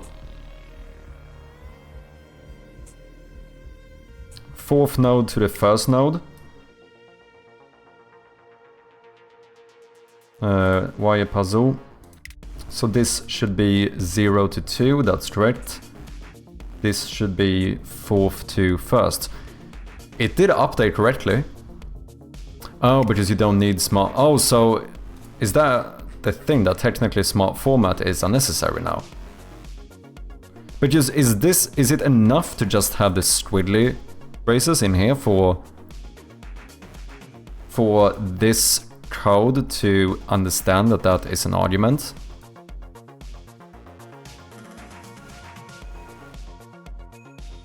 Because, like, we did get an error there, but everything did work correctly. What happens if I do this?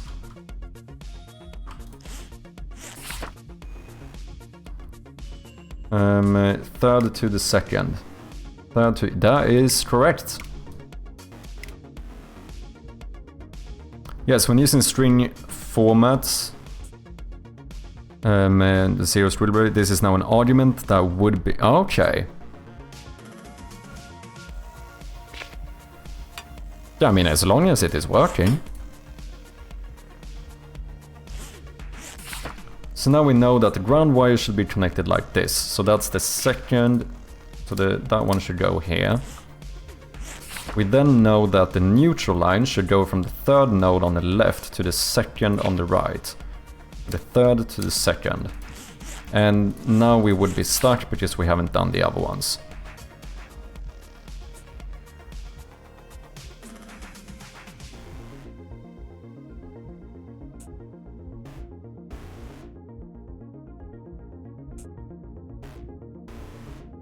So I'm gonna use the same system to make all of them for now, just to see whether this is working or not.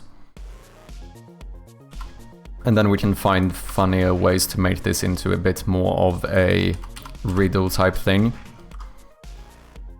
Use a string.format behind the scenes to replace 0 and 1. Interesting. How does one actually do that? Because that's something that I wanted to do before as well. I wanted to find a way... I don't even know if that had to do with localization, but to, like, myself make placeholders. Like, I don't know how that actually works. But wait, should I just use string format myself then? On a string? To find a argument? Oh wait, is that all I need to do to get that stuff to work? So this is pretty sick, because this gives me... Because something I've been struggling with... Oh wait, yeah, it was localization. This is what I wanted to do. Because in my credits...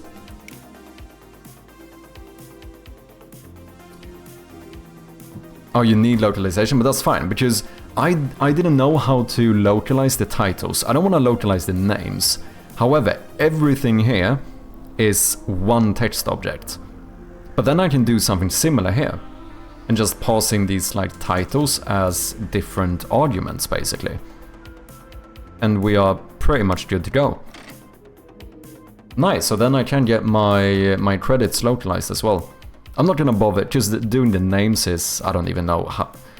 I don't know where to even start doing that, but it would be nice if we could at least update the titles correctly.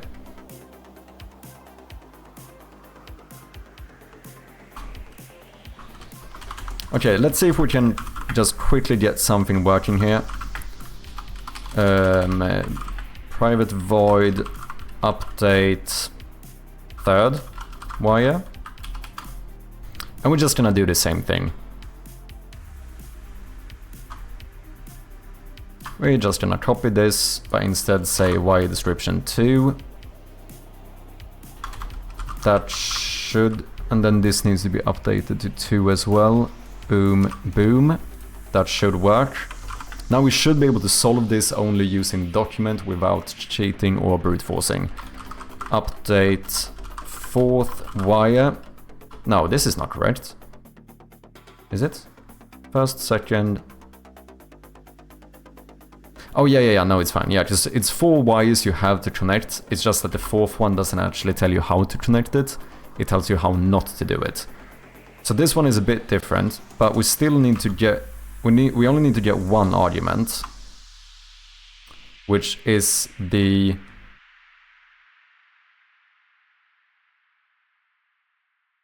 We're not going to check the correct wiring here. We are going to check the special wire. This is a vector 2, so we're going to do .y.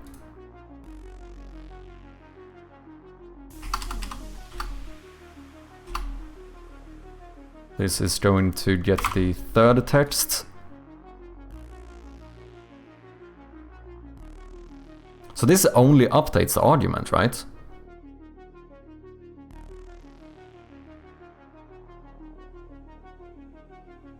I'm treated that you aren't copy-pasting all of this into update wire int I. The thing is that I think it's not gonna work later on. Because I'm gonna explain these in very different ways. So for example, this function, where is it? This, first, second, third, I'm only gonna use for 1 of the wires. This is just temporary code now to see if it works. But the plan later on is that I want to be a bit more... I want to see if we can come up with a more cryptic way of doing this. Rather than you... That's why we have like 1 illustration, 1 that says connect this from that. So like the 4th one now, it's gonna be different. This is gonna... Instead of telling you how to connect it, it's gonna tell you what not to connect. So then with like... You know, by process of elimination, you should be able to figure out how the last one should be. Because there should only be 2 options left. Which means that the one they tell you not to do, well, it must be the other one. Does that make sense? Otherwise, you are absolutely correct. But like I said, yeah, I think these methods are gonna change later on.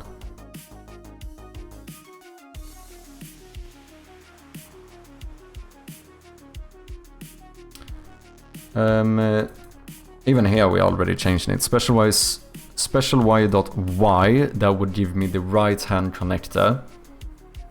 That's the one I want. Then here we are gonna use the... It does make sense, but that's what the switch statement is for.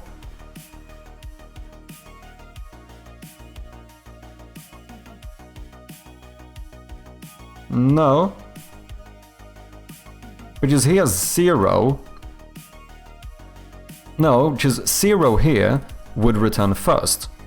What if I want to do it so that 0 returns the top node, the top left node or something? Just to like phrase it in a different way. Do you see what I mean? Because that was initially my plan, right? Like, I think I'm gonna iterate on this, but basically this. The first one goes... The neutral line goes from the first blah blah blah to the second. The first phase should connect between the top node and the bottom, or the next second to bottom node. So I'm just trying to explain it in different ways, just to make it a little bit more fun. And like the third node on the right should not be... So here I can use the same one, because we're just using the third. But this one is using a different description, right? So if I pass in 0 here for the top node, which would be 0, this would return first. But I don't want it to return first. I want it to say something else. This can very well change, but my plan is that like each wire should be explained in a different way. That's why we show the first one, the second one we say. I would like to do maybe even something different here. We'll see. We're gonna see what we come up with, but does that make sense? I don't know.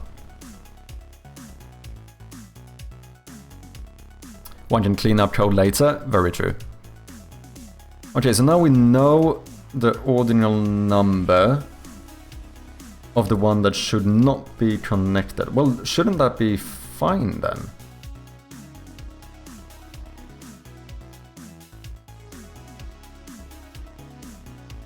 Yeah, I think it should be. So we just need to create the... What do you mean locked? Here we just need... We're gonna use the same localized string event on this one, because this one is currently the exact same. Paste as new, boom.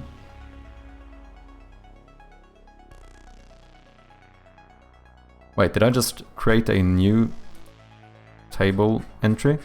So that's not what I wanted to do. No, I think it's fine.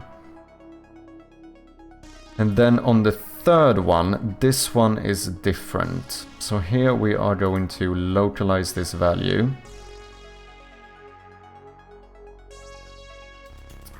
Can I create through here? Create a new table collection for every locale. No. How do I do this again?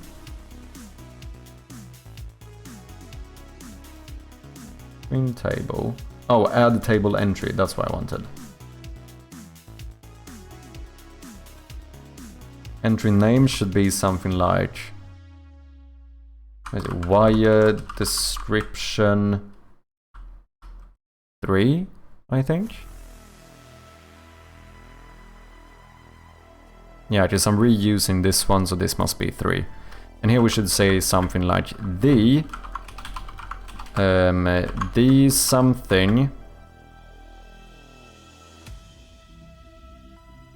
node on the right does not need to be connected. Dude, I miss my fidget spin scroll wheel on the Logitech MX Master mouse. Holy shit, it was so good. The something node on the right does not need to be connected.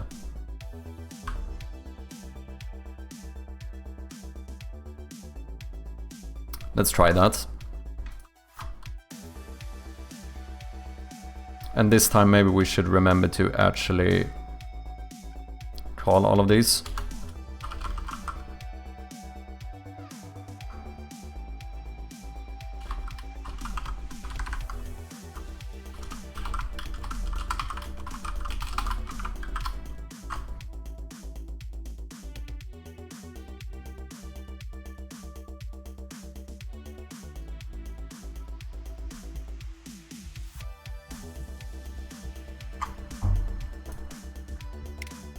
Let's see if this works.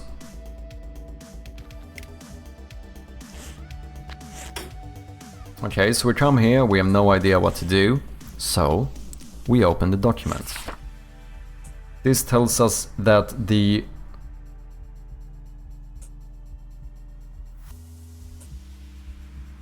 no, something is not right.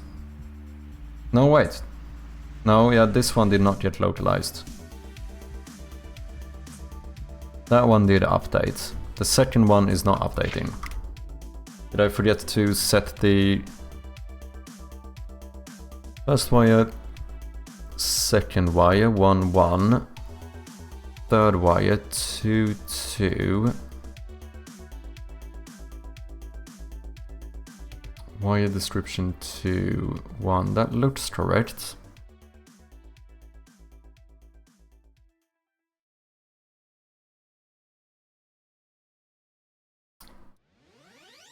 Why did that one not update? Let me double check.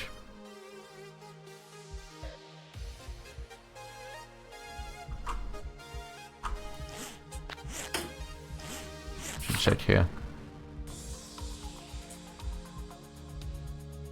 Yeah, this should be completely different. This should be formatted the same way as the first one. So that cannot be updated.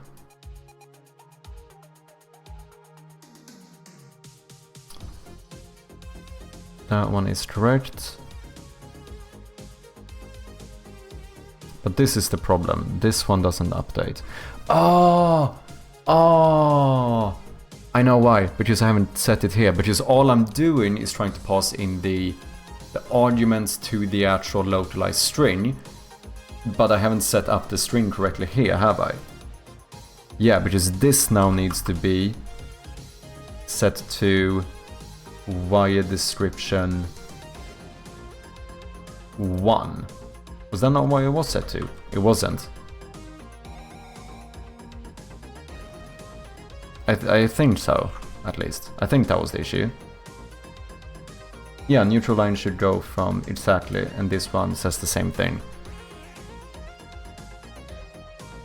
So for now, let's still do a entry here for it.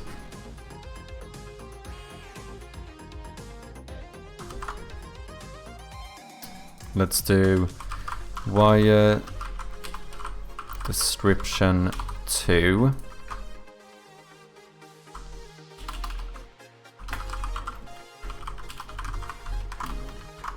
First phase should go from bam node on the left to the bam node on the right. That should be fine. And then now let's update this one to actually be this one. Boom. Okay, let's see if that works. Come on now.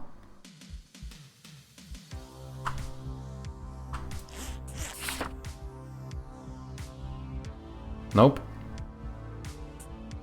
Why does this not update? Oh, is it because I copy pasted so the... Does this... Yeah, it updates the string on that one. Ah, I see. That makes sense.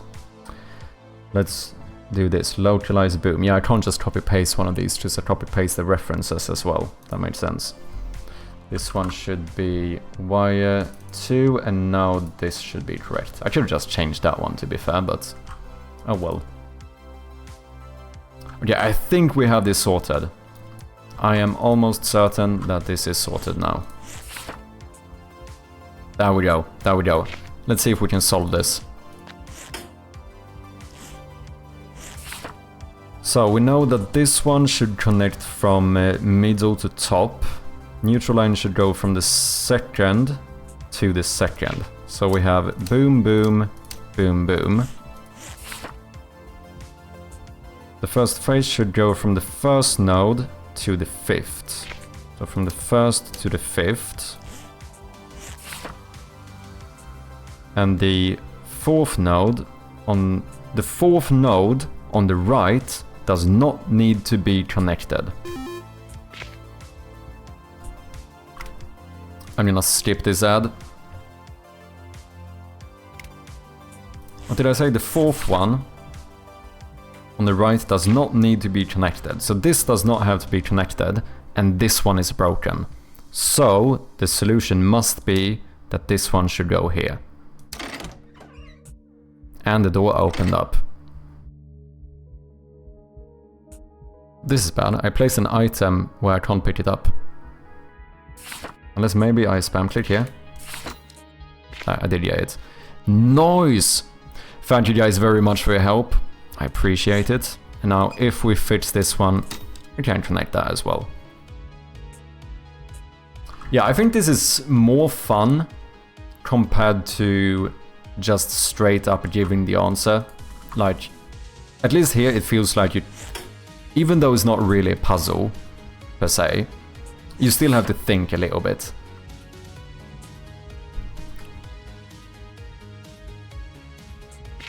That one is boom boom, and then we have 2nd to 4th, 1st to 5th. 2nd to 4th, 1st to 5th. 3rd node on the right does not need to be connected, which means it must be this one going here. Nice! Thank you very much, Muniz. Glad you got it working. Me as well. Thank you for the help. Blue as well, everyone. I appreciate ya. However, I do think it is getting a bit late for me as well. I've been on for fucking 9 hours. So, ladies and gentlemen, let's see if we can find someone to throw a little raid at.